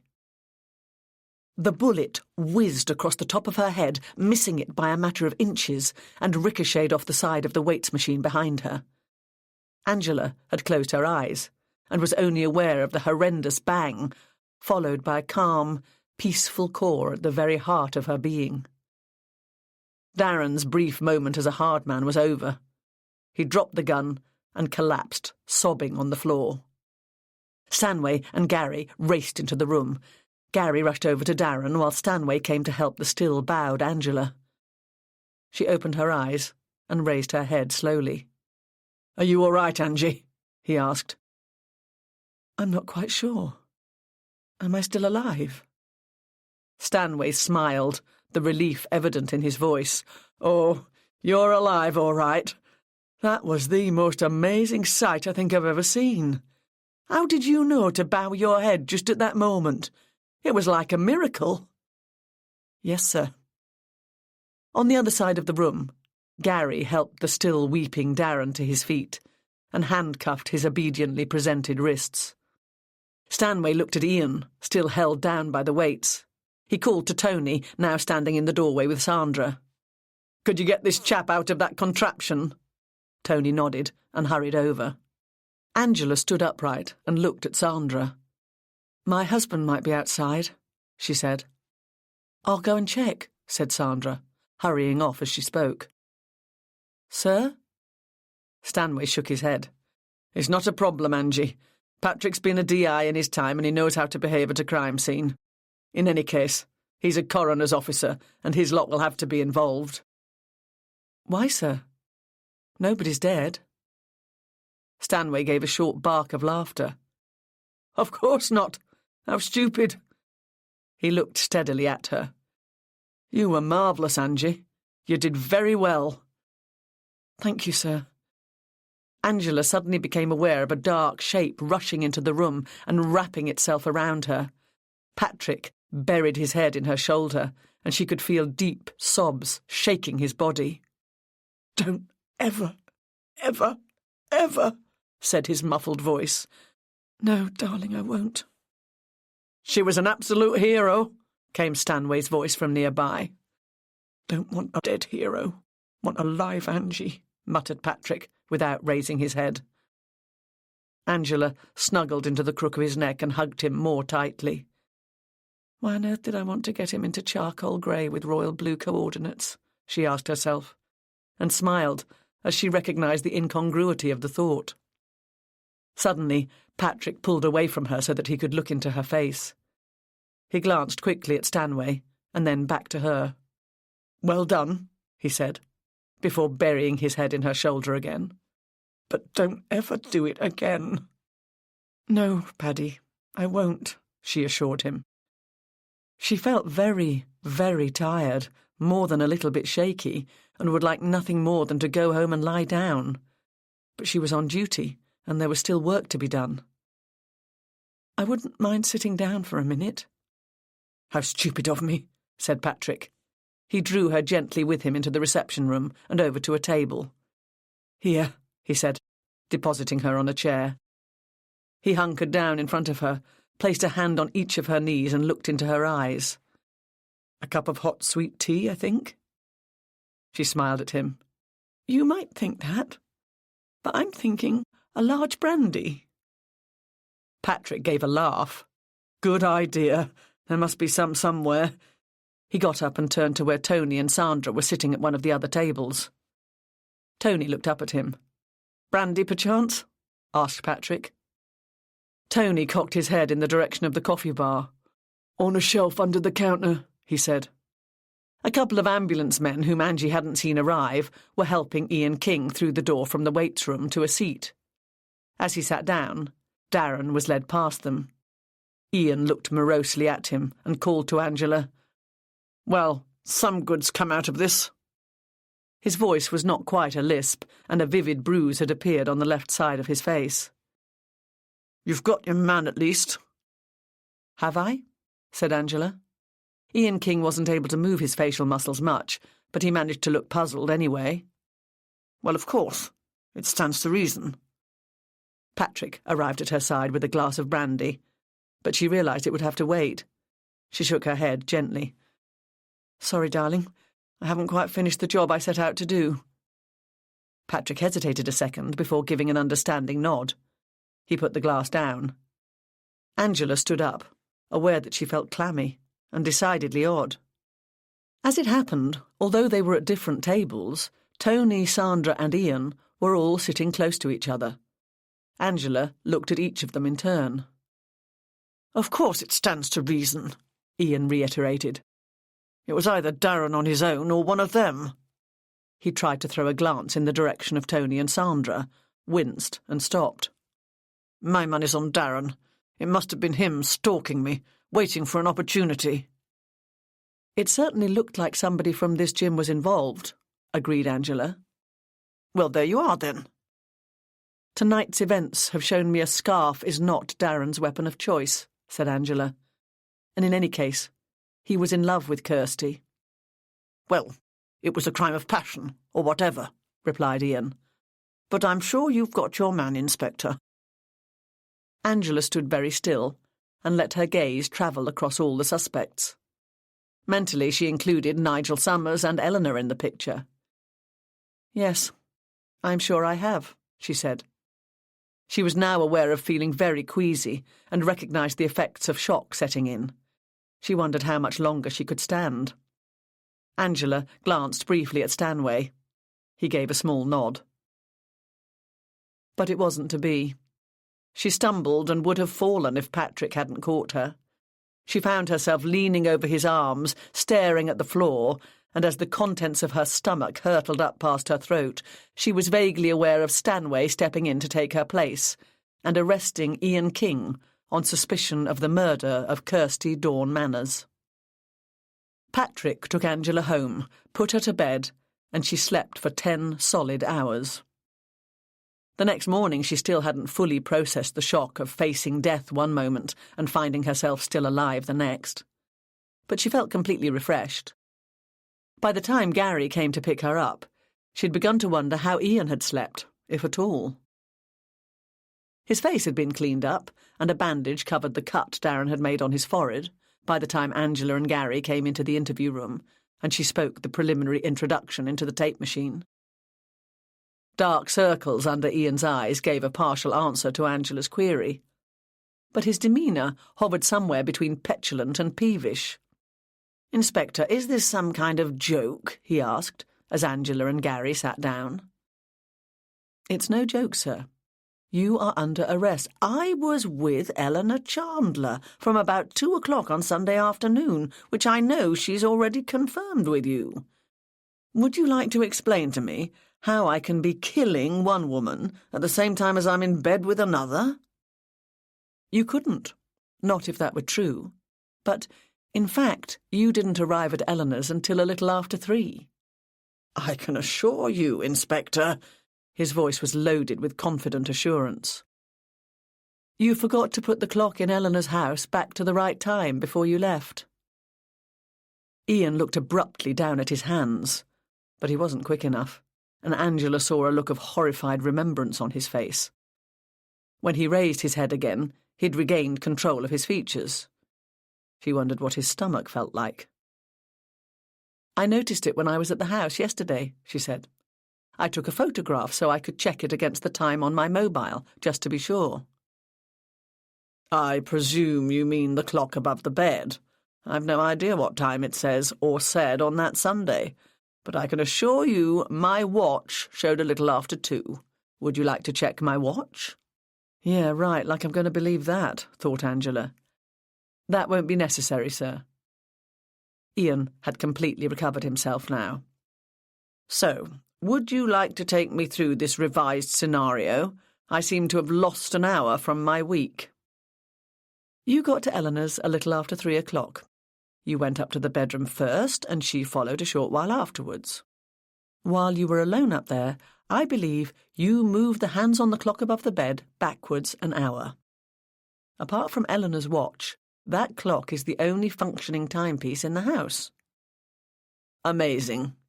I do hope you're not going to try building a case on this flimsy piece of evidence," he said. And would you mind telling me why on earth I would want to kill Kirsty in the first place? A sweet child and obliging in the sack, but, quite frankly, an airhead. What on earth was my motive? Kirsty wasn't such an airhead, though, was she? She had very big ambitions. She discovered the link between Ivano King and Massingham Models, and just what they were supplying. She wanted a significant piece of the pie, didn't she? And you couldn't have that because then you'd be stuck with her. But left out of the equation, she could bring the whole little empire tumbling down. You really were impaled on the horns of a dilemma, weren't you? Ian couldn't avoid running a tongue around his lips to moisten them, but he managed to speak in a normal voice. You've got a good imagination, Inspector, but I hope you're not building that case on Eleanor's clock supposedly being an hour out. You're going to look very silly when this business falls apart. His eyes suddenly brightened. She has a mobile phone, for goodness sake. She would have looked at that. She'll be able to confirm that I arrived around 2 and not 3. Ah, you would think so, wouldn't you? Said Angela. But Eleanor told us that she had accidentally left her mobile at work on Friday. Maybe it wasn't an accident, though. It would have been easy for you to pass by her desk, remove the mobile and hide it somewhere so you could be sure she didn't have it on Sunday. That's nonsense, blustered Ian. Angela ignored him. But the real clincher is your latest collection. You weren't worried about Kirsty having got at some of your designs. The reality is, she knew who you'd stolen them from and could prove it. Ian went white. Angela wouldn't have thought it possible for someone to look so pale and still be alive. It lasted only a moment before colour seeped back into his face, and he sat up stiffly to make sure she knew he would not allow any slur to be cast on his professional integrity. I can assure you, Inspector, there is no question about the provenance of my latest collection. It is entirely my own work. Angela opened up the folder she'd brought into the interview room with her and laid out 2 pieces of paper. The first contained one of the designs taken from Kirsty's computer, and the other the design she had taken from his own office when she had last visited him there. He glanced from one page to the other before looking at her and raising his eyebrows. So you have copies of 2 of my looks? Your point being, Inspector? Angela tapped the page on the left. We took these from Kirsty's phone. Yes, I told you I was worried she'd got hold of some of my designs. I have a more workable theory, said Angela. Asher had now been interviewed, and Angela had seen the transcript. After the Passionista reception, Nigel told you of a promising young woman called Asher from Poland, who had come here hoping to get an internship. You interviewed her and realised that she was very talented. You, having lost your edge and looking for something fresh to produce for this year's Fashion Week, came to the conclusion her collection offered just the thing to win back your reputation. How did you play it, Ian? Did you ask her to leave them with you so that you could consider them properly? You must have felt fairly safe, because you also knew the woman was being offered, lodgings in the Richmond house, which she would accept because it sounded so good, and she didn't know any better.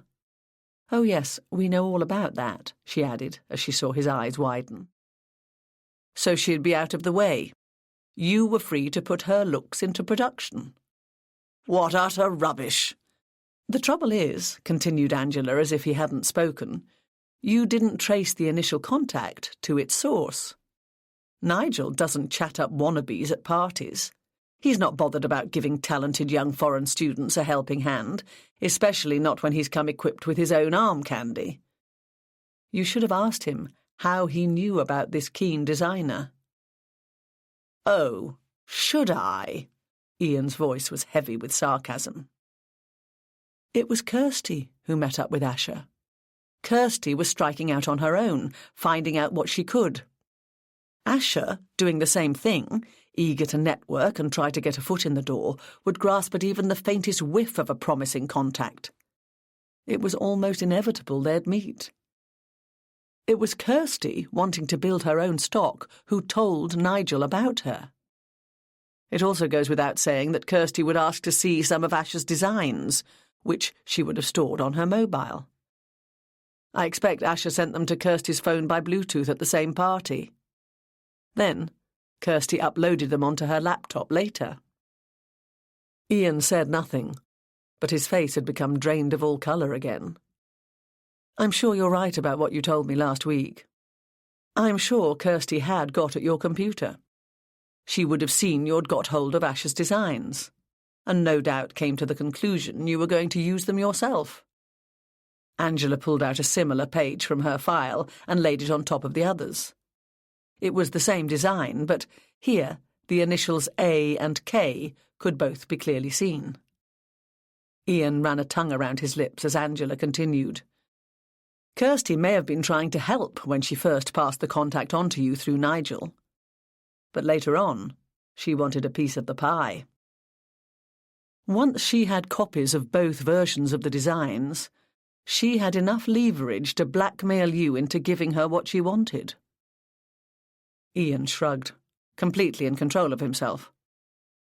I have a few different signatures. As part of the case against me, this will never stand up in court. It will if the owner of the original AK turns up to give evidence. His eyes opened wide and immediately narrowed again. Ah, that's got you, she thought. It's an interesting thing about Polish names, she continued, as if going off on a tangent. Obviously, the Poles have their own way of turning names into pet names and diminutives, just as we have. Ian relaxed back in his seat, playing along with Angela. His smile was an attempt at insouciance, but there was a tension about him. Oh, really? Do tell. Take the name Johanna, for instance, the feminine version of John, of course. Angela pronounced it Johanna as instructed by Leanne. In England, a Johanna or Joanna would probably get called Jo. But it's not the same in Poland. In Poland, it gets familiarised first to Joasha, and that in turn gets shortened to Asher. And interestingly enough, both the English and the Polish for king begins with a K, król in Polish. But I expect you know that already. Fascinating, said Ian. He hadn't moved, and there was still a smile on his face. Angela could sense the tension in him, though. She thought back over the conversation she'd had with Eleanor.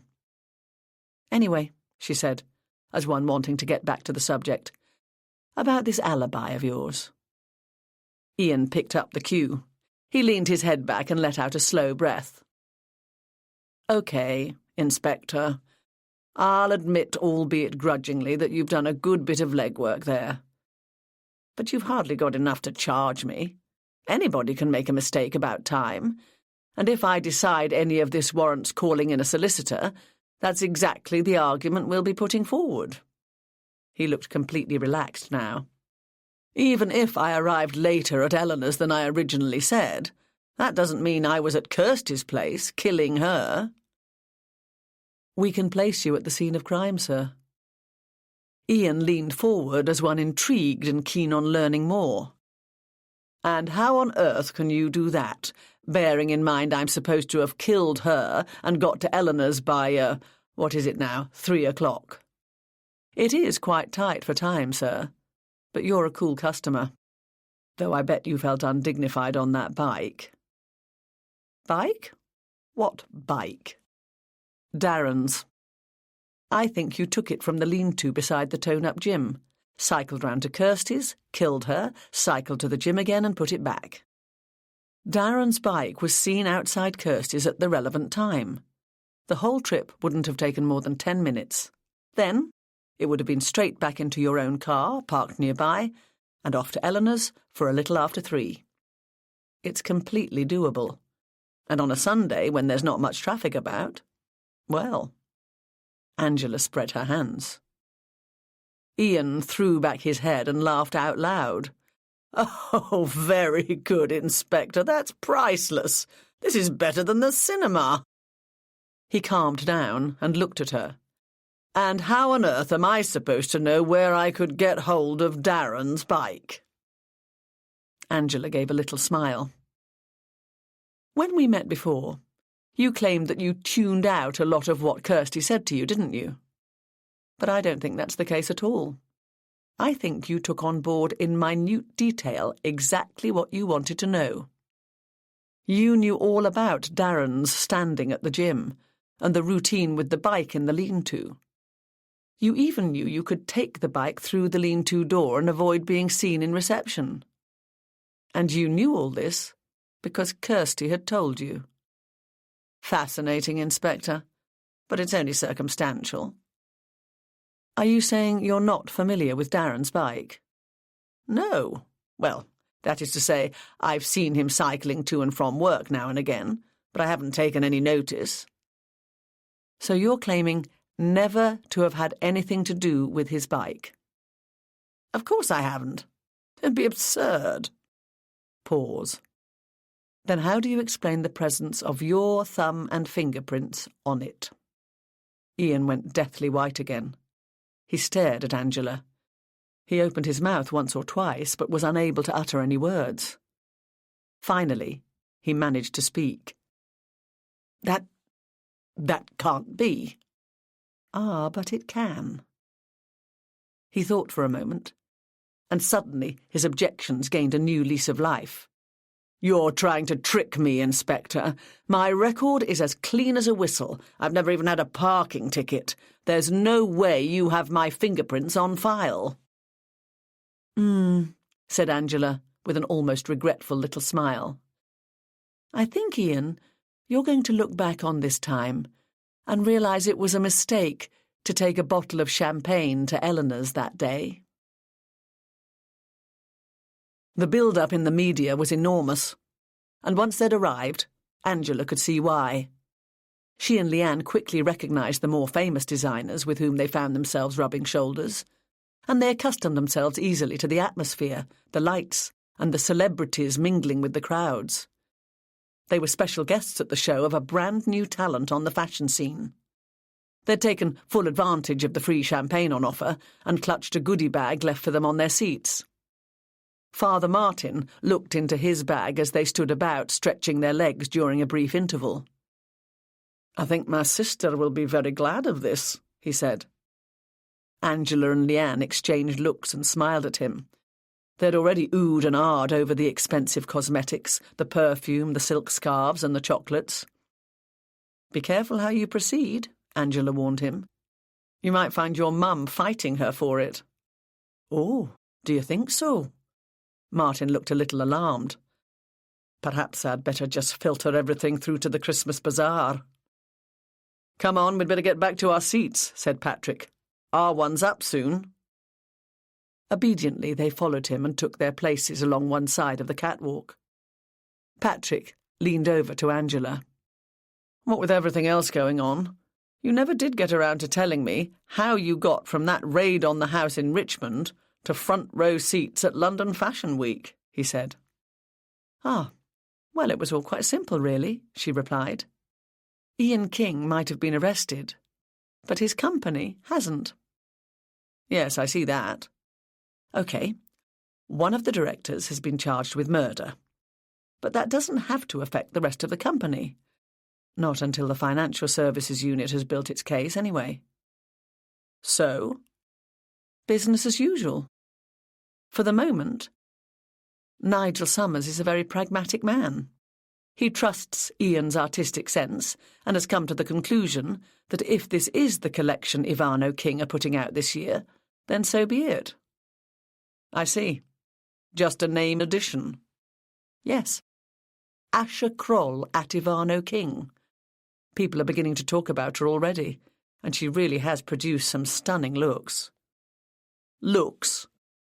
Trade jargon, darling. Oh, OK. So then what? Well, I should think Asher will build on whatever success she achieves here to go straight to another fashion house and try for a deal, which will be very wise, because From what Stanway was saying the other day, it won't be long before fraud move in and pull the plug on Ivano King. Oh, fantastic. Uh-oh, shh. The lights are going down. Here we go. Angela leaned forward and looked towards the curtained end of the catwalk. Having been involved in Asher's rescue, she felt a little as though she was her protégée. She didn't want to miss a thing.